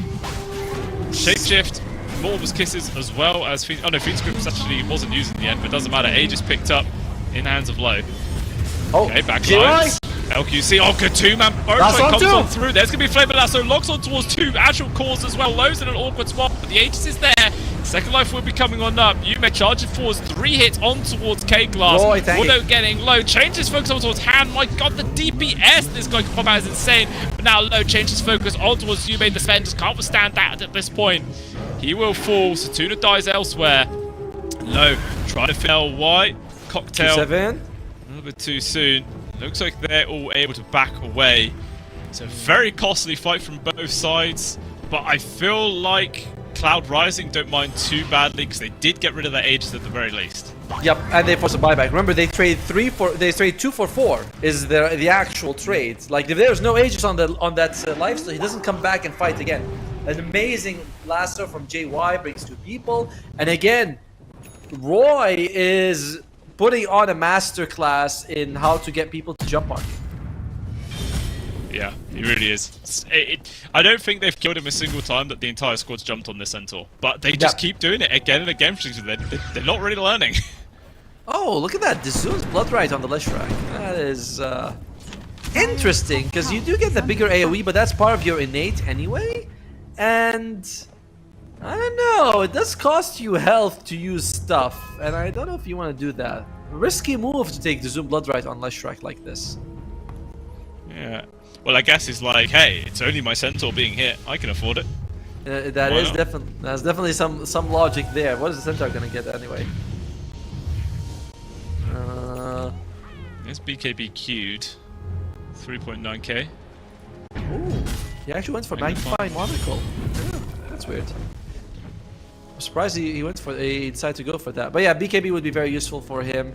Almost has it as well, as the game continues to be incredibly close. Man, I always thought that C was a very competitive region. It is, but the Chinese region seems like anyone, like even if you win, it's gonna be a hard-fought victory for you. Yeah, for sure. It is a proper slugfest every single game. 24-22, a less than 1k gold advantage. Win probability apparently is 47-53 in the flavor of Cloud Rising. Like, Gaben's hardly budged this entire game. Nope. It's just absolutely nuts to watch. Another thing to note is that Beyond is going for an AC. Oh! Okay, Satuna. He's dead. Yeah, he's going for an AC. I truly believe, not even memeing, that I think this should be the Ags, because Low is doing all the work. Yep. Just give him an extra boost. Just give him the extra speed, give him the extra damage, and he probably can do so much more. Yeah, but wouldn't an AC give him some extra armor and attack speed? Well, no, because Beyond is dying too quickly. He's never with him. Like, honestly, every single time Low's fighting, the Lycan is nowhere nearby. I agree with you. I think it's also kind of a bit weird that he's like refusing to go for it. Bane's got an Axe Scepter, so that's going to be a very nice 3 burst people getting the Fiend Strip off. Very helpful for sure, especially to control like the Sven, who's really the only person you want to control. Leshrac is annoying, but Sven is the main problem. Yeah. And it's like you were saying earlier on, that the counter of the glimpse from really far away isn't going to be a factor really anymore. By the way, the Leshrac is 25. He's got that Edict extra hit and the 20 extra explosion. So his damage is insanely high right now. It's nearly 40 damage. Oh, sorry, I thought that was a hero. 40 damage per pop, and oh, there we go. Okay, Roy. Fiend Grip on towards Roy. Wants the BKB. Out comes Stacks, blocks them all down. Double flaming lasso. Han loses his life. Low trying to stand his ground. In comes Beyond as well, helping on out. But the cart, Sven just pulled up, throws a stun in the back, says, "Go get him, boy! Sick him!" Low will die. And now Beyond, in an awkward spot, stuck inside the kinetic field. Nothing he could do but die as well. And I don't know how many times this game we are going to see Zhang Zhou get baited by this damn Centaur Roar. It's happening way too much. Yeah, they look at him, they're like, let's make him glue. And you're like, well, no, not this guy. You know, this ain't no pony. This is a damn warhorse, a behemoth of an animal. And they jump on him, as I mentioned, every time. It's just not working out. He's got the tough enhancement. Roy mentioned his auras. He's got BKB on top. He's... Oh, and we don't actually see it, but he's also got an extra 600 health from his raw hide. So, yeah, that's a big boy. Yeah. Well, a nice thing about that fight is also Disruptor did not die. He has enough money to buy a Blink Dagger if he wants to, or could consider working towards the Axe Scepter. Both very viable options. Nope, it's a Blink Dagger. Okay. Imagine. I mean, it's going to... Oh, the Zoom Bloodrite on Disruptor. I haven't seen that. Well, that's interesting. That is interesting, isn't it? I was gonna say, with the Centaur level 25, do you go for everybody gets retaliate, or do you go for the stun duration? I more often see people go for the stun duration. But I like the Retaliate Aura as well to make it easy, but I think stun duration is probably safer. Oh, no, he went for the Aura. He went for the Aura. And to be fair, it's like your stun isn't always going to land the Retaliate. Reminder, it only gives you the 45 damage. It does not give you the 40% return. Oh, okay. That's a little bit different. Yeah, it only does the return damage, not the strength return damage. So that's the thing. Which is, you know, there, I suppose. Radiant's top tower has fallen. Well, in the meantime, the game continues to be very much in favor of the Dire side. It's just a draft issue from the start. I'm not a fan of Lycan picks. I think this hero is very hard to itemize perfectly. Like me and you know, we've been talking about the Axe, Septim, blah blah blah. He's thinking differently, and I don't think he's wrong. He's going for a Blink Dagger at this point. Let's have another hero to blink on top of Centaur and get stunned with the rest. No. No, he's gonna have BKB. Don't worry, he's gonna be fine. But that's what he's thinking. He's like, nah, I want to be able to blink on. I want to chew that horse. I gotta bite right in that raw hide of his. God damn. Oh, look at that! Look at that size! Teleport in. Does he get found? Oh, the Lincoln Sphere saves him. That was close. Did you see the size of that kinetic field? That's huge. That's massive. That's blood right, baby. Bigger is better, as they say. All right. Keep those words hidden. Don't tell anybody else that. But yeah, Daedalus now online for low, so a bit of extra damage output here for the Lifestealer. It's going to be a big helping hand for sure. Roshan as well. 15 seconds before he's potentially up. We'll see how quick this is going to be. Yeah, you want to know something crazy? I've realized that there is a way for the Radiant to win this, and it's all going to come down from a very unlikely thing. It has to be K-Class using Lotus Orb perfectly as Batrider lassos, and Batrider lassos a friend of his. And suddenly, that could be a really game-changing. It all comes down to that lasso. Oh, sorry, the Lotus Orb usage, I mean. You're saying that's the only way? I wouldn't say it's the only way, but it seems like the most likely with the way the game's going at the moment. Fair enough. Because it's not happens at all. It's not going very well. It says 25 to 25, but it doesn't feel 25 to 25 for sure. Hey man, Gaben's even saying 47% to 53 still, even after that gold swing. Like, he's on the fence. The scoreboard's on the fence. I'm on the fence. Come join us on the fence, Tommy. Come on. I don't have the cheeks for it. I'm kind of thin. Oh, okay. Roy Jump again. this time on towards dead. Roy. 10th time's the charm. He's doing it, Tomo! He's dead! Oh my God! Batrider now. He gets focused up. He is gone. Immediately bite back from the both of them. Shit. He's jumped in so aggressively. He's healing up quite a lot there because they said now comes the Kai. They just destroy low. Basically gets 3-shot there by this Sven, just getting pulled around in the damn cart. So even after they commit everything and finally kill the Centaur, Tomo, they lose worse than ever. How does that work? The buybacks though, they almost had the Sven dead to rights. Han needs to be careful here. If he gets caught by he has to blink off in time. One buyback is used, but unfortunately they don't have buyback on either the Lifestealer or the Lycan. And looks like Han was able to come back in time. They might decide just to go for Roche as a safer play. Gives the Radiant a bit of time to mount his defense here. Yeah, buys the time. Sorry? I was going to say, buys them a little bit of time, but obviously this is going to be a ages into the hands of you, mate. You know, as good as that was, it did come at the cost of 2 buybacks. That was not like, oh, we just won the fight. If Roy didn't buy back, it would have been a massive victory for the Radiant. Like, for sure. There's so much in Dota where 1 second you think, oh, it's gonna go this way, and then one move happens and it completely flips the script. Which, by the way, says 1-1 at this point. That's my script. Yeah. I think you're reading that upside down, because on my screen it says 1-1. Ah. Yeah. That is different. See what I did there? Yes, I do.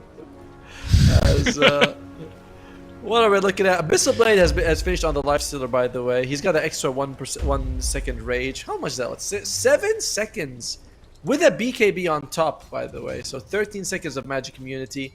You can probably chain it, rage into BKB, and then you get 4 seconds of non-magic immunity. But oh, Lycan's changed his mind. He's going for the Acceptor. Yes! Yeah! About goddamn time. I agree. I swear I agree, man. It gives them the Lifestealer a little bit of extra lifesteal, and the crit, super good for him. Very nice. Took forever though. Very nice. Yeah. What did he sell? Because he was 6-line, right? What did he get rid of? He's kept the helm. Yep. The Dominator's gone. Alright. I mean, he's like, okay, these neutral creeps are useless at this point. Sven is one-shot them, so get that crap gone. It's just really feeding away gold, so that makes sense. I got another big one for you. You ready? Level 25 Snapfire, 8+ Mortimer Kisses. You go from 8 to 16, double the damage. Each glob is 360 damage with 135 a second on top of it. And he wants Refresher, so he wants to do double globbing. I myself have never been able to do that. I think you need to take a rib out. But yeah, I mean, does the firing speed also increase for the globs, or is it? Yeah, you shoot twice as fast. Yeah. That's the difference. It's like the duration stays the same, but you shoot twice as fast, which is why it's such a nice like damage increase for the hero. But he needs to get 25.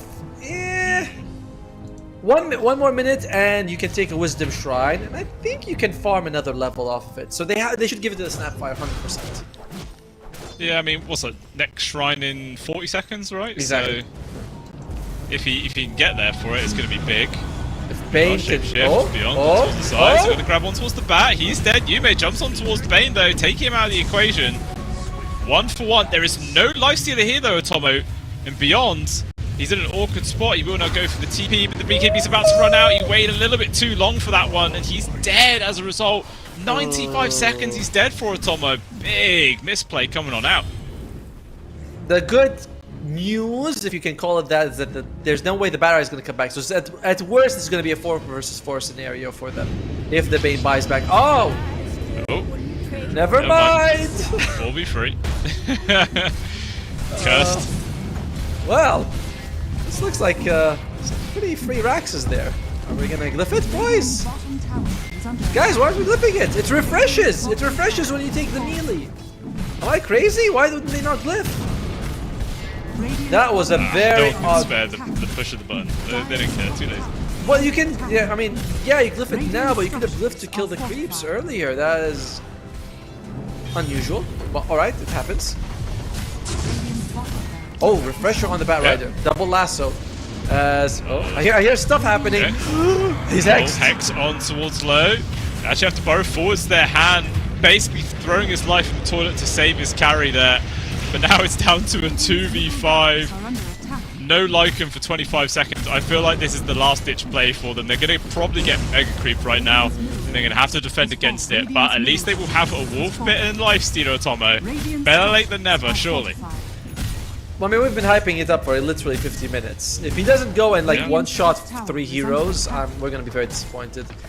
It's gonna be 3 versus 4. Unfortunately, the Bat Rider's coming back, so bite him in the ass already. You really should. I guess they want to guarantee that they're gonna keep pushing, which it definitely looks like they are. You missed hitting the here it comes. Wolfbeard is in. Low, sign it up, immediately jump forwards, trying to lock down onto him, gets carted up though, so Low has to immediately just run away as Q7 just deals with Beyond, no problem. Flame and Lasso comes on now, pulling back onto the Lifestealer. He's held up in place, second one being used, although it doesn't last too long. He stands his ground, the second cart comes on through Low. He was dealing damage, but just not enough, and he is still going to die. 100 seconds, will buy back. Snapfire's going to be coming back very soon as well. Maybe they have another ditch effort left in them, but the Bane can't really sustain long. At least he does have a buyback. Warmus is coming through. Trying to buy time. 18 seconds before the Sankian is up as well, but this is looking very, very good here. For the side of Glabion. Mate jumps into the back, but so does the Lifestealer. Jumps inside the car, at least gets rid of one way of the tier 4's taking damage, but he's hexed up, he's controlled, stunned in place. Force Staff trying to get him out of there, but there's just too many stuns locking it down. Burrow comes from hand, but it's just a little bit too late. Epicenter as well being used. Another cart from Roy. He takes his passenger, swinging the sword from the backwards for hand. Double. He's doing so much goddamn damage. What is this, Atomo? Roy just died. They buy back from the Leshrac. They're committing everything for this one. Hand, a buyback of his own. He's going to come back forwards, jumps over towards the Sven from K-Club. They need someone to finish off you, but eventually he's dead. He's too gonna buy back. So expensive fights. TP'd over towards the cruise, but Han is dead. And GG is at long last called. What an insane game 2. Congratulations to them. Where it's 1-1. We're going to game 3. I mean, from the draft we were thinking late game is going to be Life 0 on one side against Leshrac and Sven, but my god, did Han put a good show in that last fight. Unfortunately, it's just so much easier to play the Cloud Rising draft at the moment. You know, it was Roy, massive amounts of save. Look at this. Yuma, he was also very ahead of the Lifesteal for most of the game, so it didn't really matter that he was having such a good performance on LS for low. But this is the big difference. I didn't feel Beyond's impact compared to Roy. No, yeah, I definitely feel like it just didn't really have much of a presence in the game. I was saying the entire one, but I really feel like third item Ags, this could have been a different game, but it just took a little bit too long to come on out, and yeah, that was really the power spike that they were missing. But even still, just kept it a very fun, entertaining game. For sure. Another difference was K-Class versus LCY. The Bat Rider was able to get that Axe Scepter, jumps in, double lasso. If Snapfire could have hit 25 with double Mortimer's Kisses, with the Refresher Orb, he would have gone from 8 globs into 32. Like, that would have been insane if he could have gotten it, but just didn't happen for him. And yeah, look at Beyond's damage. Lower than a Bane. Wow. That is, his damage on Lycan is less than a Disruptor. That tells you so much about why this hero is having an identity crisis. Yeah, that is a very depressing statistic to say, I'm not gonna lie. Like, that's not great at all. I mean, so yeah, like, it's just not the Lycan of old that you used to see that could just run down supports easy. No, it was very hard to deal with, but it just felt like every single thing was being dealt with coming out here from Cloud Rising. And yeah, Shangzhu maybe caught unawares in this second game of the last series of the day, but obviously that does mean we have one more Atomo. It is now down to a best of one who can keep themselves here in the upper brackets for the Dream League Season 27 closed qualifiers. Will it be Shangzhu? Will it be Cloud Rising? Who knows? Only time will tell, guys. We're going to jump over to a short break and we shall return for the conclusion. We'll see you soon.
pressure toils and sneered, we have already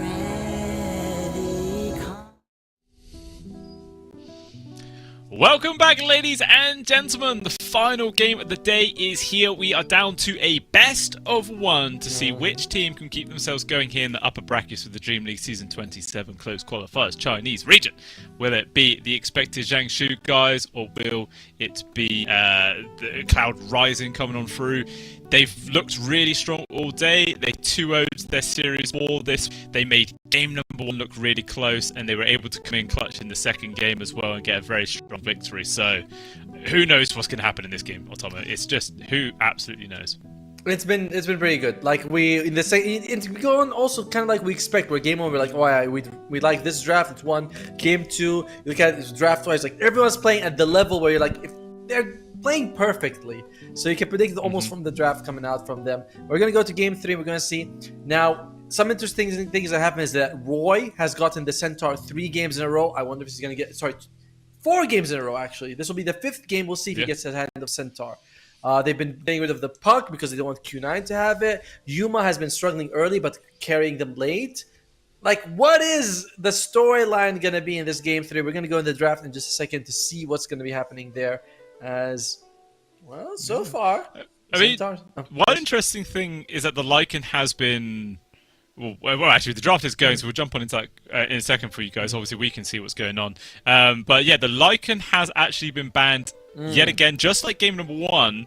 But obviously, in the second game, it did slip through. Jiangsu was able to grab it, but it didn't have too much of an impact. But either way, Cloud Rising will decide to ban it. And, oh my god, Roy is forced on a new hero. They took it, Otomo. They stole it from them. Yes, they did. They were because I looked at it, I was like, they're batting out the Bat Rider over the Centaur. Even though I thought Roy, I maybe consider him MVP of game 2. With the way he was able to tank so much for his team. Like, it was perfect itemization, perfect play. How many times did he card save people in that last fight? It was insane. So, the end, you know, Shang Shui, they're like, let's not deal with this. We're just gonna take it for ourselves. And they banned out the support disruptor, who is kind of struggling, but too high impact for them. Yeah, I mean, that's the thing about Disruptor. A lot of times you don't even really need money. Levels are sometimes good enough on their own, and yeah, you can still be very impactful either way. So yeah, let's make sure that one's not going to make an appearance. But the Ursa response from Cloud Rising instantly after the Centaur run is picked. So they obviously had that in their minds. They're like, if we get Centaur, we get Centaur. If they take it, we're going to take Ursa. We'll lane up against it. We'll have a good time. La-di-da-di-da. That's our game plan. And seems to be how it's going thus far. We'll see what they're going to pick up here in the second phase of picks. Yeah, what would they could be combining with Yum Yum here? Obviously, Silencer is not exactly a great lane with the Ursa, but when you hear Stampede, because it is a global sound like fresh meat, you can just press Global Silence, and you're like, oh, they're stampeding in, I'm Global Silencing, I'm going to counter that. For sure. Yep. And we've seen Silencer a couple of times today already, so I wouldn't be too surprised if he makes another appearance. Yeah, and it's not Silencer. They have picked Warlock or Snapfire. I like Snapfire with the Ursa. Who's it gonna be? It's going to be the Silencer. There you go. Yeah, as I mentioned, you hear Stampede, you press R, and you're like, haha, I countered you. Yeah, and it stops people from getting carted later on as well, getting saved from that, which is another big frustrating detail. So, yeah, solid pickup for sure. I like it a lot. 10 seconds remaining. Now, Jiangsu. They're going to grab up in response right now. Something like the Bane that they played in the last game is now pretty bad up against the Silencer. It's like even easy for Ultimate to get cancelled out. Hoodwink though will be one. Hoodwink is very solid. You know, she, as we mentioned, we've seen before, Silencer doesn't take glaives against Hoodwink. She has a bit of evasion anyway, and you're not going to also be using glaives much against the Centaur, so it's not gonna feel great to take it, but that's fine for Silencer. You just max out your Arcane Curse and Last Word, but it does mean that in the laning phase, you're not gonna be harassing or killing much. Now, that's gonna be the position 4. What do they want to combine this with? Leshrac. I would like to see a Leshrac. Leshrac's actually one of the best heroes to have against the Silencer. Yeah. Yeah. See if that's going to be the hero of choice. I was like, You can explain it. Go on. Give us your TED talk. Well, the nice thing about it is because before you jump in, you press your W, you press your R, and then you blink in. And even if Global Silence comes out, you've already got your Pulse Nova and your Edict going. So you don't really care about the other two spells. Like, you would like to have them, but you're not disabled as much as other heroes are. So for sure, still do all the work you needed to do. Basically, right? So I would like to see a Leshrac. Although showing 2 cores early, you probably aren't going to want to do that most of the time. But if Leshrac is not picked, Q7 had an amazing performance. I think he can just take it. It's good for them, and it's too good if the enemy gets sick. They go for the Elder Titan. ET, new hero coming out from today. I like to see it. So this is most likely going to be LQC's POS 5 hero coming on through here. We'll see what carry they end up pairing it with. By the way, this further makes me feel like Leshrac is the pick, because Elder Titan, while he does amplify physical damage, he actually amplifies magic significantly more. And you know who does a lot of magic damage? Zeus. That's right. That's what you were thinking. Ooh, no, Zeus. Nah. It's Leshrac that you need to get rid of. Bring back the Zappy boy. It's been an age since I've seen him play. Let's do it. I miss him, man. Zeus support is so much fun. You know, his lightning bolt used to be 75 mana, now it's 125. What kind of crazy person nerfs a hero like that? Crazy. He's mad, to be fair. And who's it gonna be? They go for the Slardar, so they are keeping their mid off lane option open. We have seen Slardar, being picked in the mid lane. Now, Shang Sui, do you want to pick the Leshrac, or do you want to go for something else, like maybe Quap? 10 seconds remaining. Quap would be okay, I suppose. You better keep your distance, be able to do your own thing. 5 seconds Might end remaining. up, losing behind a little bit in terms of CS, but should be able to just do a lot of DPS in response to that. But Cloud Rising, obviously, with the final last pick of the draft, will be able to keep this nice and flexible and open for as long as they possibly can. They could take a Monkey King and flex that pick, put it as either a mid or a carry, but I'm not sure I like that option. I feel like you'd rather just take... You take an MK, put a mid, or you can take a Leshrac. Like, it's not... Sand King is also okay against a Silencer because you Epi Blink in. By the time the Global Silence comes out, you've already thrown all your spells anyway. Like, you don't care about it. So, Sand King's fine, Monkey King's fine, Leshrac is fine. They go for a TA. Alright, we're keeping our mid open.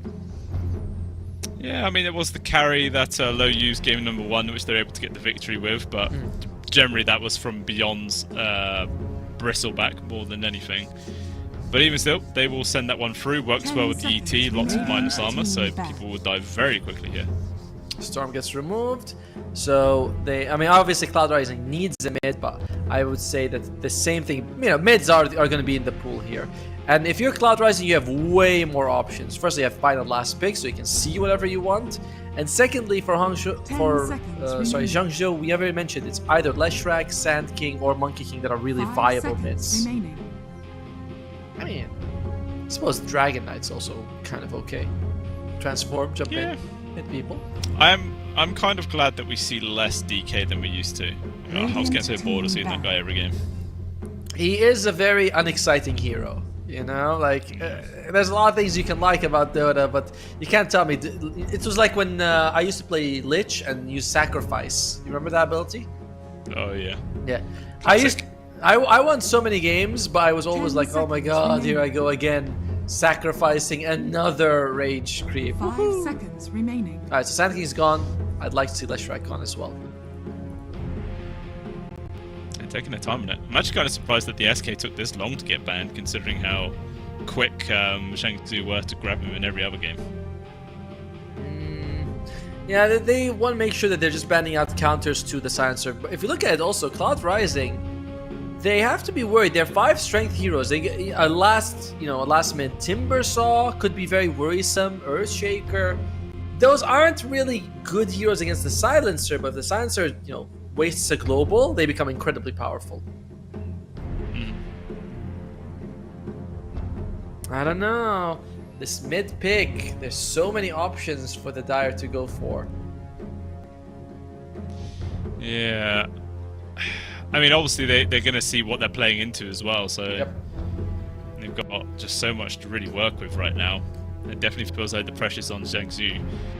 Still 20 seconds left of this reserve time. Cloud Rising giving this the most consideration ever. Fair point. Sure to take out the last one. I mean, maybe Huskar ban could be good. I feel like no, they get rid of the Quap. I'm surprised that they got rid of the Quap. I still believe in my original thing, which is that probably Leshrac would have been the best ban. Then you have like MK, Dragon Knight, Timbersaw. Huskar is also solid as a ban, but against Tusk, Slardar, Ursa, I don't think Huskar is that strong. And he's, you have overall last pick on Cloud Rising. Yeah. 5 seconds remaining. Crazy to get shut down. Now, here's an interesting thing. What if you put Ursa off lane, you put Medusa as a carry? Dire team pick. With the Slaughter as a mid at the end. Interesting. It could work.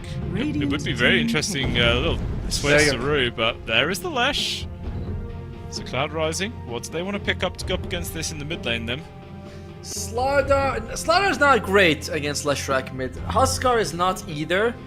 Now, Timbersaw is not super ideal. What does Q9 want here? Sorry, Q7. Q7. 5 seconds I think you might want a Void Spirit or an Earth Shaker. One of these two would be fair. So, if you look at Void Spirit, by the way, the catch for him is non-existent.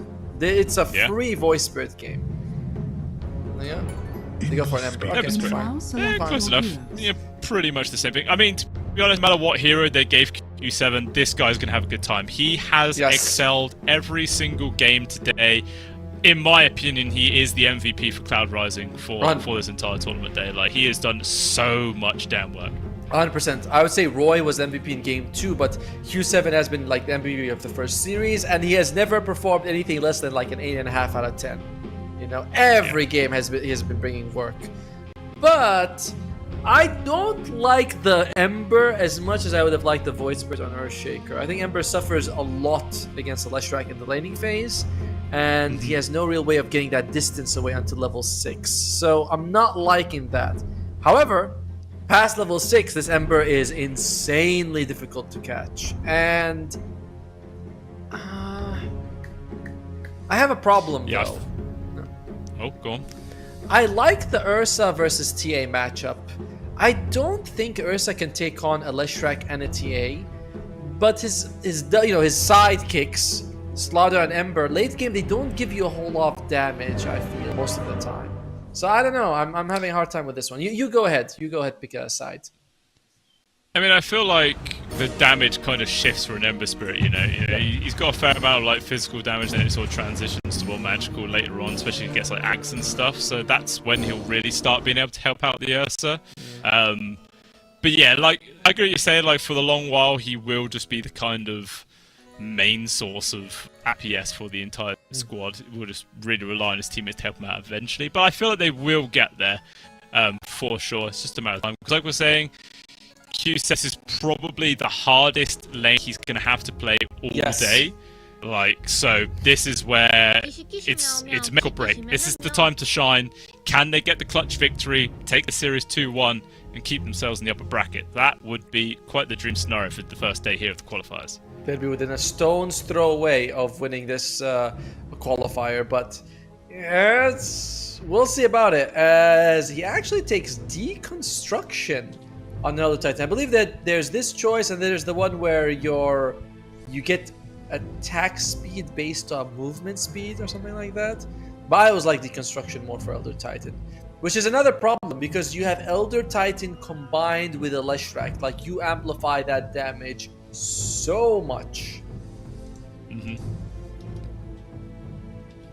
Yeah, it does have that. One thing to note as well, that the other series as well on the other Chinese stream right now, guys, has also gone to a third game. That is also a 1-1 scenario. So every single upper bracket quarterfinals game was all 2-0s. Now we go into the semi-finals. It's actually starting to get close. Both series going full 3 games. Yeah, it's starting to get very, very sweaty. Very juicy, I believe is the actual phrase. Yes. That works as well. So sweat can be juicy. For melee against Centaur, Leshrac, TA, and Hoodwink, like the melee heroes definitely don't like what they're facing on the Radiant side. You know, Silencer just stays behind, throws a global, but if you don't clean up during that global, I favor the Dire in the subsequent fight. Yeah, like you have to get a lot of work done in that short amount of time. Did you end up picking a team? Maybe I didn't actually. Let me wait for the conclusion of these bounty runes. I like that. Shang Tsung for the win. Okay, alright. Well, I'm not so fickle as you. I think that the silencer factor, the overall durability, the hard catch, I'm gonna go with Cloud Rising on 2 games in a row. I do not think I'd favor them in this matchup at all, but game 2 their draft was so much better, and they've proven that they can do it. So why don't they do it again? Yeah, for sure. The repeat performance can definitely happen, and they have performed just so well all day that I could quite easily expect it to come on through as well. One thing's for sure, that I definitely know that this is not going to be a stomp game at all. We're not going to see a 20-minute GG. It's just, it feels like there's a 0% chance that's going to happen. These two teams are going to try their absolute hardest for as long as they possibly can. And that is where the entertaining games of Dota come from. Top lane could be very scary for both sides, but I do favor the Slardar and Tusk a little bit more than the Elder Titan TA. TA doesn't really give you too much, whereas Slardar Tusk have control, have good catch on them, and good chase, sorry. So I would favor the Radiant in the top lane for Cloud.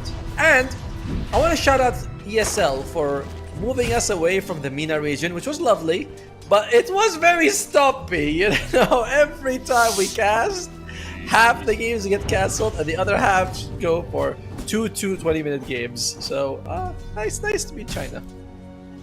Yeah, I mean my sleep doesn't like it, but but I agree definitely. Like, it feels like in terms of the actual games and stuff, it actually feels like everybody's really giving their all when you get super close games. And that's what we all like to watch as Dota 2 fans for sure. Yes, I was like, oh, he doesn't like the time zone? It's okay, we'll just give him no time zone. Sleep. I love you so. Well, oh god, I did have a very minor power nap, by the way, in the previous break for the 2 hours one. I think I got like 40 minutes in total. Oh, that's what I got after the first series as well. It was good, but it wasn't as deep of a sleep as you'd like. You know what I mean? It's like yeah. So it felt like I actually just closed my eyes and I was imagining stuff, but I guess I was actually dreaming. I don't know. It's a weird one. You know the feeling. So let's see. Mid lane so far is very even. I did not think it would go this evenly, but I imagine. Alright, here we go. That's the edict. Well, that's what you. Oh! Okay, creeps are dead. Edict has just run out, but another lightning bolt to the back. This time, Han is the one to come through with the solo kill. And I don't know if it's, you know, fate or something, but this is the first time I've not seen First Blood going to Roy. Maybe it's because he's not the Centaur, I don't know. Exactly, right? It's like that's the pact he signed with, like, I don't know, Mephisto. He's like, I will always pick Centaur and you'll always give me First Blood. He's like, yes. You're playing Centaur first pick every game. It grinds your soul a little bit. It does. The First Blood was the only thing keeping him alive. Your backs Retaliate as well, so it's literally the most boring skill build you could even play at. But you can see beyond, he's a very different playstyle though, axing the Who Stomp and the Double Edge instead. Yeah, just wants to get pure aggression. I give K-Class on the Hoodwink. You land good bushwhack into like 2-man's on everything else. Could be a lot of damage. Actually, speaking of damage, Yumi takes quite a beat in there, but he is able to back off. And Satuna once again deciding to ignore the waves. Oh, actually, taking off. Dive underneath the tier 1 tower. Oh! Yumi, just take it down, man. Like, this game has always been so aggressive every single game. Constant dive, like tower dives, and this other one doesn't seem to be disappointing either. Double kill for Beyond. Good lord. And by the way, Silencer is like a very crappy bodyguard. You need him You need someone else, like a CK. Oh, CK and Silencer is an amazing lane. Monkey King, something like that. But Ursa's fine. Ursa's nothing wrong. But against a very aggressive duo, you really just don't get anything out of the Silencer. Yeah, like you need someone to have like a bit of lockdown or something to work with an Ursa so he can get those Fury swipes online, and unfortunately Silencer just doesn't do any of that. He just kind of sits there and dies. Meanwhile up top, concentrates come on now, LQC. The tag team take a lot of damage from Roy's actually one taking more DPS right now. 2-man crush comes through, and eventually the Elder Titan does go down. That is a very active last game here. I definitely expect that Cloud Rising should be winning top though, so that kill is kind of right on the money. Mid as well, you expect Han as Leshrac to do well. So, but luckily for Q7, the hardest part of the lane is over. He's about to hit level 6. I know, at any point he just has a remnant and he's gonna be fine. So that's at least that. Yeah, for sure. I mean, still only just slightly behind in terms of CS, but obviously that solo kill definitely did hurt him quite a lot. And already Han is on this Leshrac, only 150 gold away from Arcanes. So it was pretty nice. So, in the meantime, top lane, are they gonna try and go again? JY needs to be careful he doesn't get caught. It's a bit deep. Oh, they're going. Okay. It's deep, but they're going for it. It's close to the tower. Gonna try and focus it down. TP actually coming in from the hoodwink. 2-man bushwhack. Actually, still on cooldown for the bottom lane. But doesn't matter. They got one kill. It's not gonna come in time to save the life of his fellow support, but it doesn't matter. He secures the double kill. K-Class. A very worthy rotation there. But it does mean Beyond has been left alone in the bot lane. This is being forced away. Yuumi actually thinking about diving the tower for this one. What? Okay, no. Satuna turns around. Yuumi. Head scratch? I don't know. Weird. Yeah, the slow was not like 7 seconds away when he was going under the tower. Not going to be enough. By the way, while Ember is 6, he is 1,000 gold behind the Leshrac.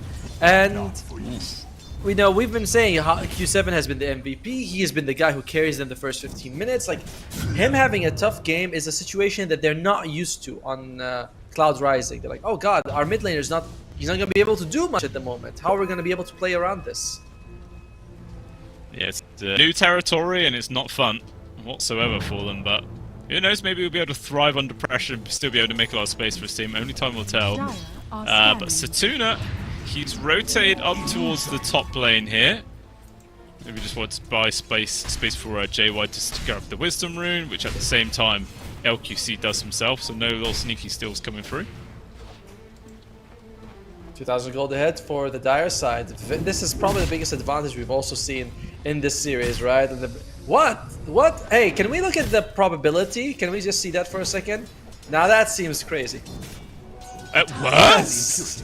What? What in the... Gaben? Observer is like, wait. That is, okay. Right. Later, everybody cash out your bets. Gaben has already decided the game. This is not good. Although, Diamond took the tier 1 tower. Good 2-man bushwhack into the 2-man hoof stop. Just destroyed them all down. Now Roy, bit of warning issue. He too will go down. That 100% is looking a lot more likely, Tomo. God damn.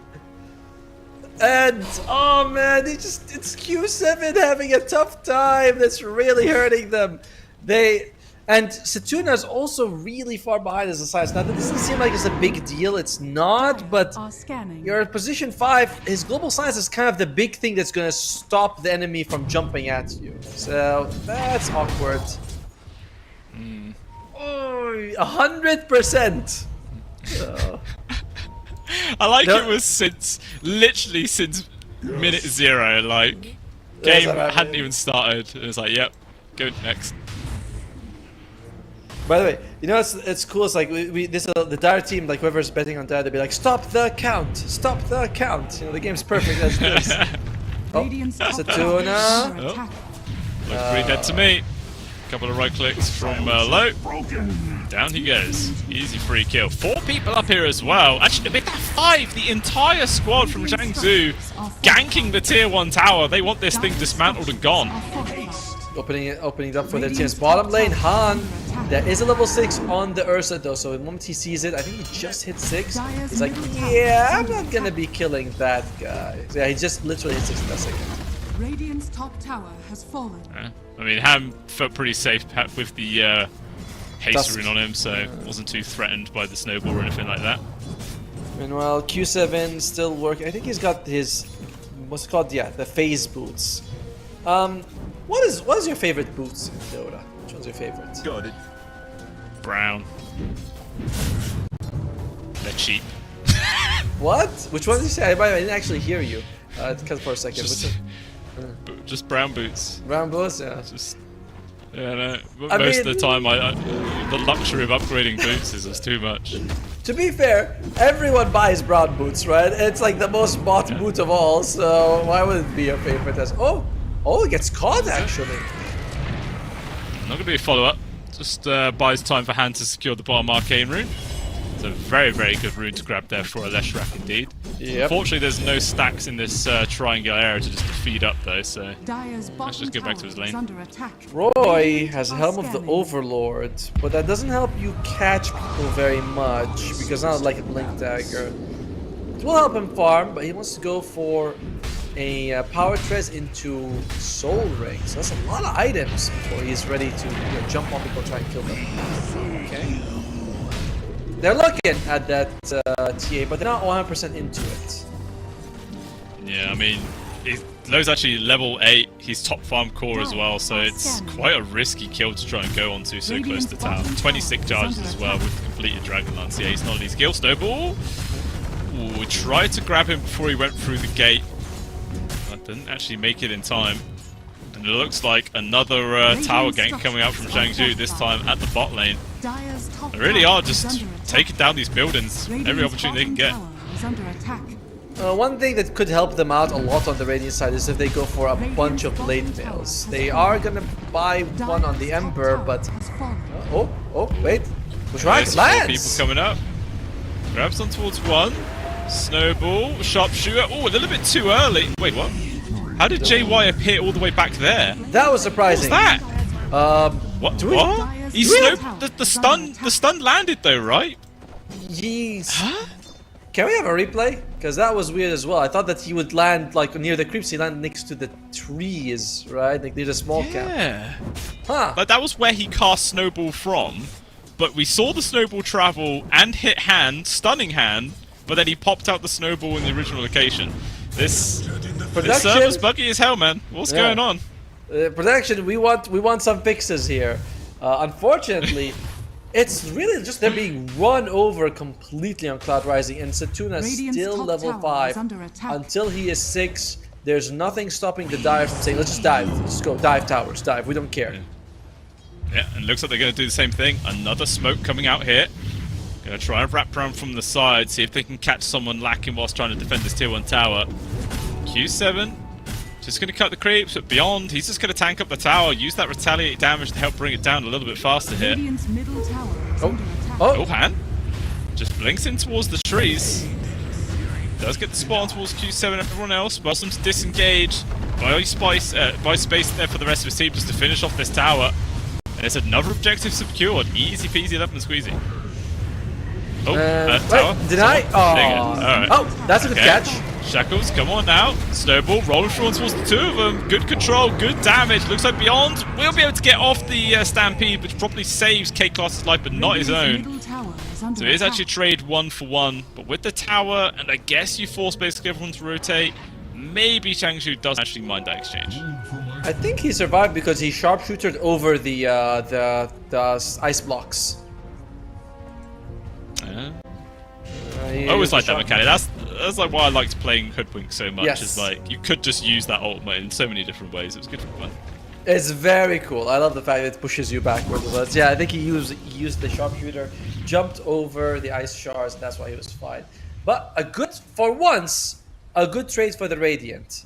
Now, what are the items we're looking at coming out here? Roy has the Soul Ring Power Treads. I'm very surprised he went Soul Ring this late on Slardar. It's fairly unusual.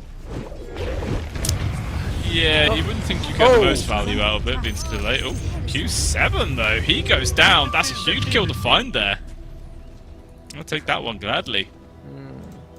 Ursa's about to finish his Battle Fury, but he is 2,400 gold behind the TA right now. So, yeah, it brings him on par to her normal farming speed, basically.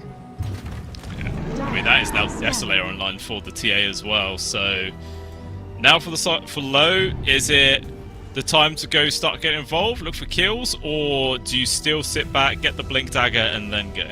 I like when you have the blink, right? So you can jump in and catch someone. At the moment, you know, you're up against like an Ember Spirit, a Tusk. There's so much control from an enemy side. I feel like it's safer. If you want to join fights, that's fine, but it's safer if you have the Blink Dagger for sure. Keep a lookout. You don't want to show up. It's not going to take him long to get there. Yeah, exactly, right? It's like, it's a TA. 2.5, 3 minutes of farming is all he'll need to get the Blink. And Roy is going for a pipe. So again, they believe in the catch from JY and Q7. They don't think Roy needs to have a Blink Dagger. I find this questionable. I also find your cooking questionable. Cooking? Yeah. Since when did you try my cooking? Well, that's why I told you it's questionable. I haven't tried it yet. You know, I made a very nice bit of beans on toast earlier. Thank you very much. Well, call me when you can make a lasagna. Then I'll have you over.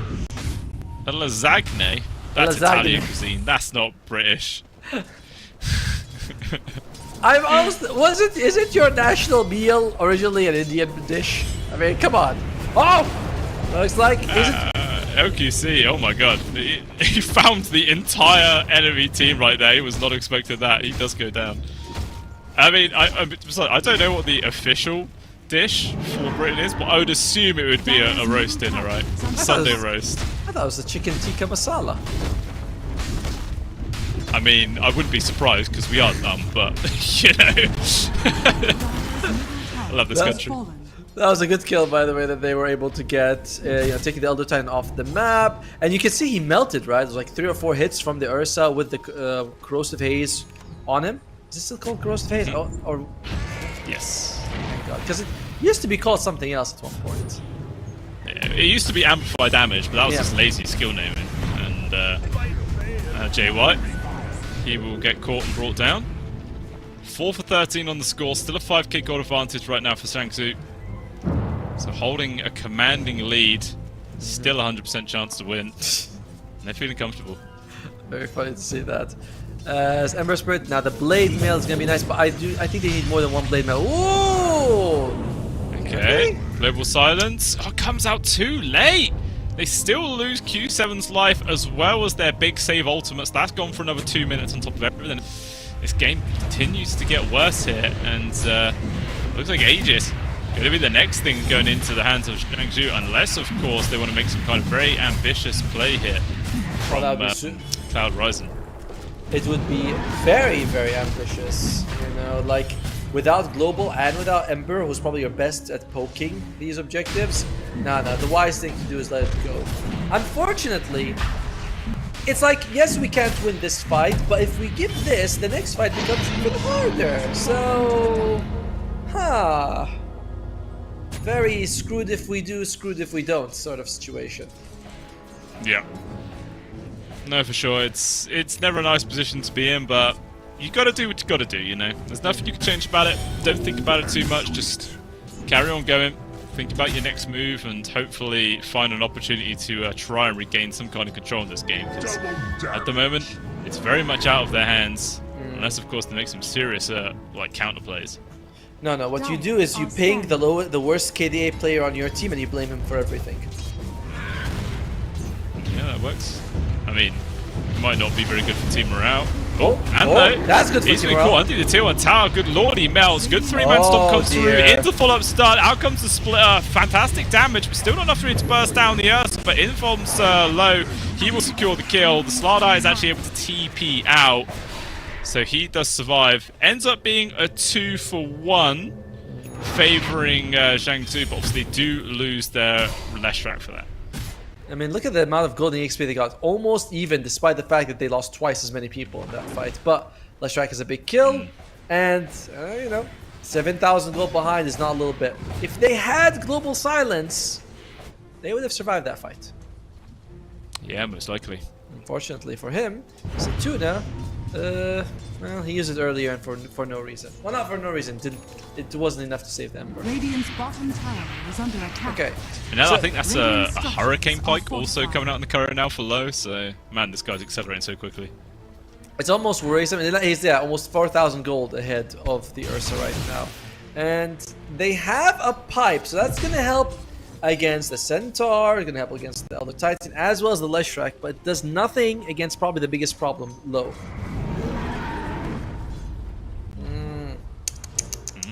This is rough.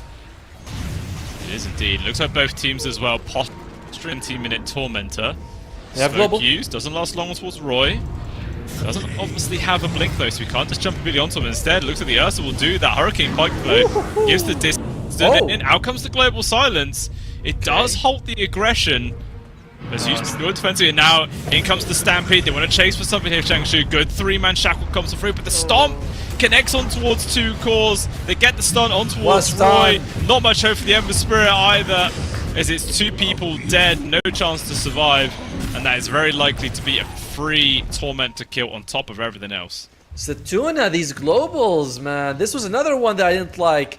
They were kind of, there's like you want the global to be used when the enemy commits. They're like, we're all in. You say, all right, global. This, they were already kind of not fully in. You know, they haven't committed to the relationship. They're like, yeah, I have a situationship at the moment. But that's super unfortunate. They get Hunter's Boomerang now on K class, and it's 11,000 gold. No silver lining for Cloud Rising at the moment. It's really not. It's kind of fun as well because like Yume was the one who went for the Blink Dagger, even though it's his first time after a Battle Fury. So it's not like you really get much aggression done. Where it feels like the Blink should be in the hands of Roy, but obviously he went for completely different items instead. So kind of the wrong person being the initiator so far here.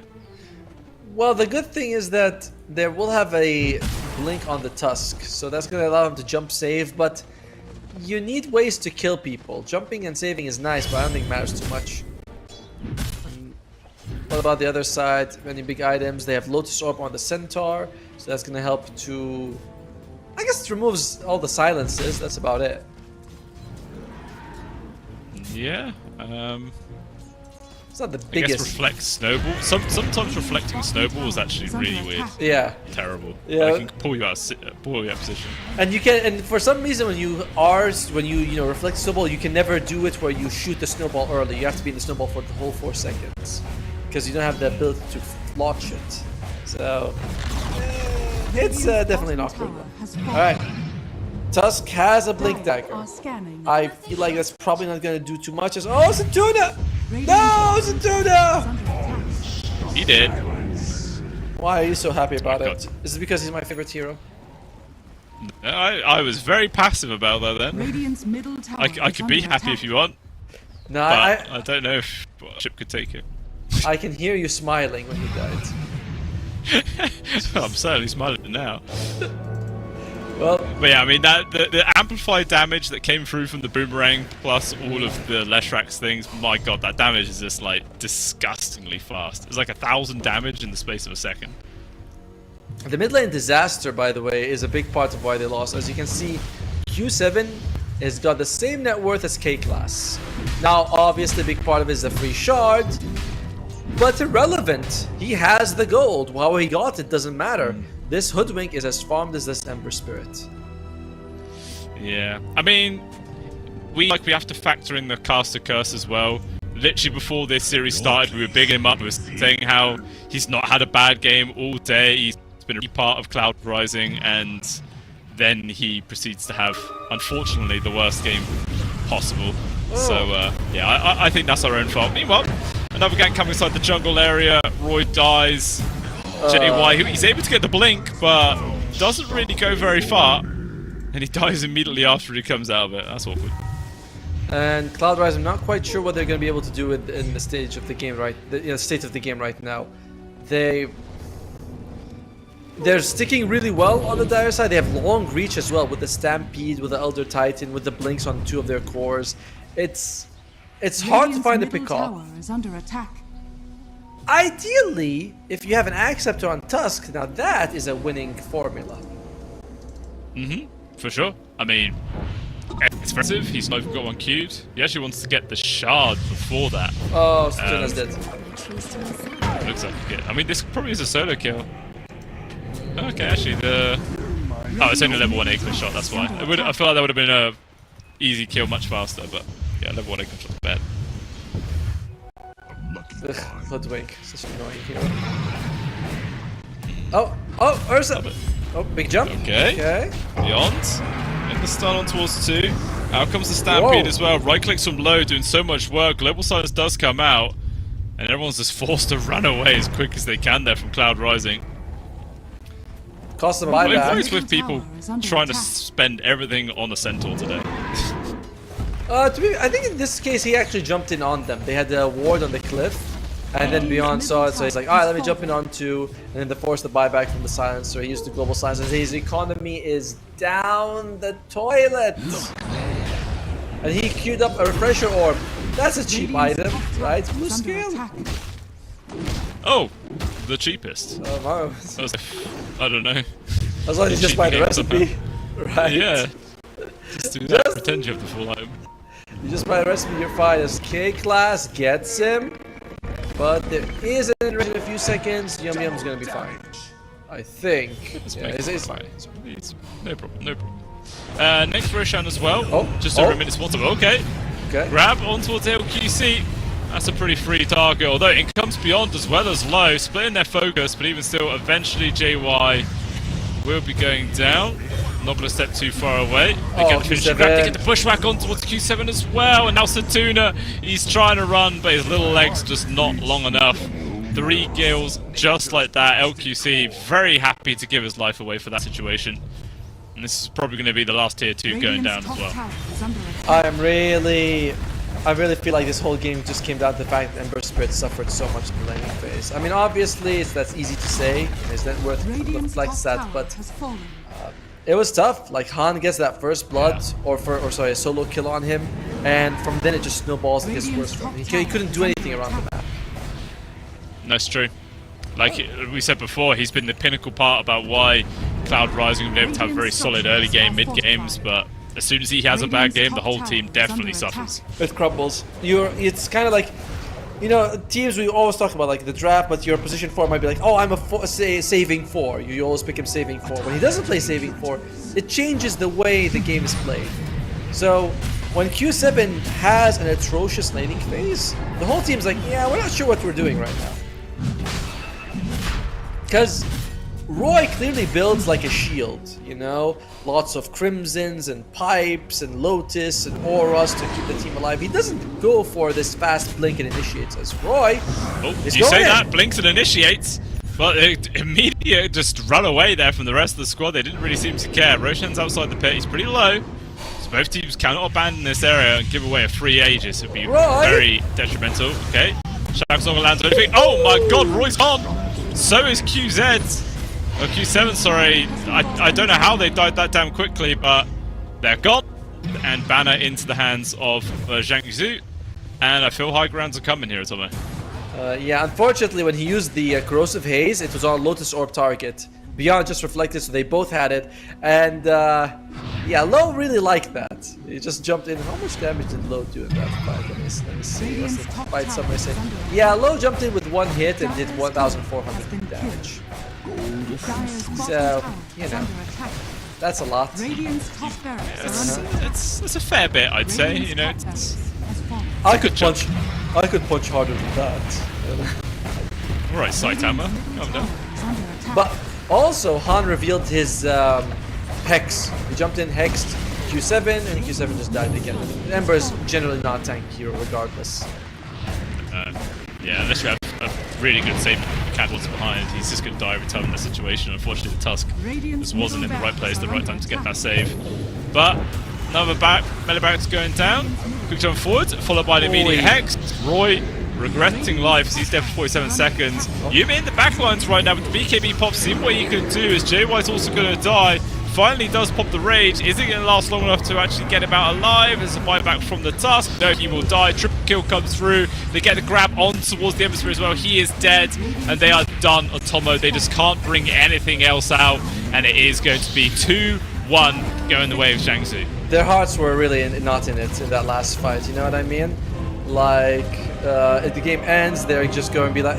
The game felt over a little while ago, and they were just like, okay, let's just throw our bodies and see what happens, and it's just not it for Cloud Rising. I like their draft, but you picked 4 melee into 5 heroes that love melee heroes. Leshrac, TA, Centaur, Hoodwink, and Elder Titan, each one of them loves going up against a melee character. And then you have Silencer, who gets very late level 6. You get crushed in the mid lane. You lose the bot. It was just a disaster from start to finish.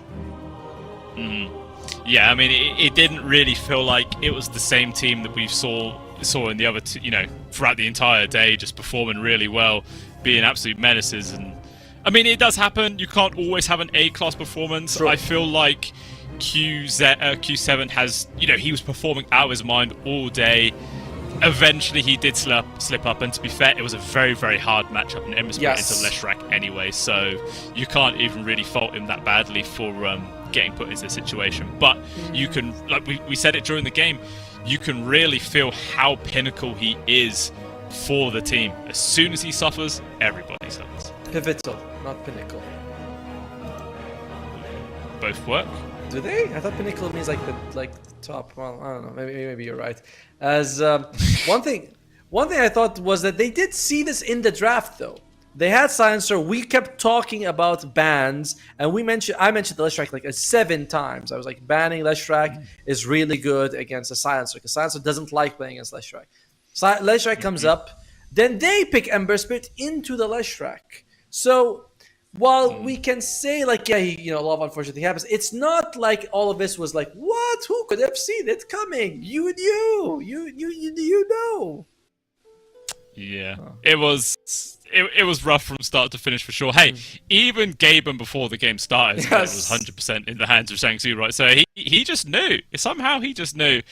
But I mean, hey, occasionally you do get games like that. But the good thing is, Cloud Rising, they're not out of the qualifiers yet. They've only been knocked out brackets. So we will be seeing them tomorrow to try and claw their way back here in the closed qualifiers for DreamLeague Season 27.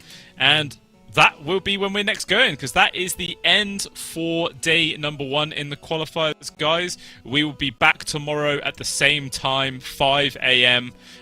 For, I believe we'll be covering Thriving versus Surge Gaming on this channel, and the other channel will be doing 2 Light versus Raw Gaming, if I'm correct with that. It's kind of a guess, but we'll see. So yeah, it will be a lot of lower bracket games. Yeah, it's all going to be elimination. By the end of tomorrow, we're going to have our top 3 teams, of which, again, only 1 will advance. So today, no one gets eliminated. I like that. Everyone just gets a chance to play a game or 2. But tomorrow, teams are going to be going home. But for now, me and Bluescale, we're also going to be going home. We want to thank our production crew for giving us a fantastic time. We apologize for the delay that someone here caused. I will not name who.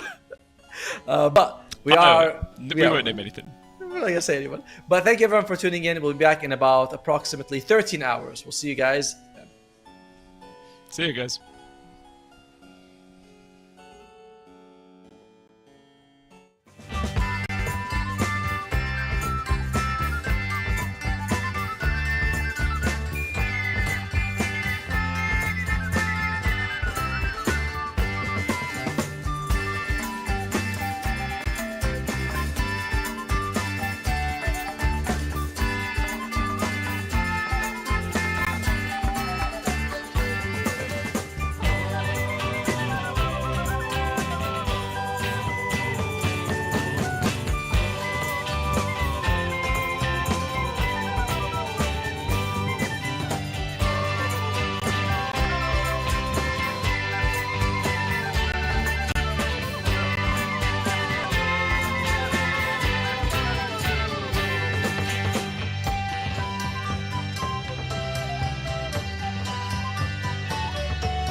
melting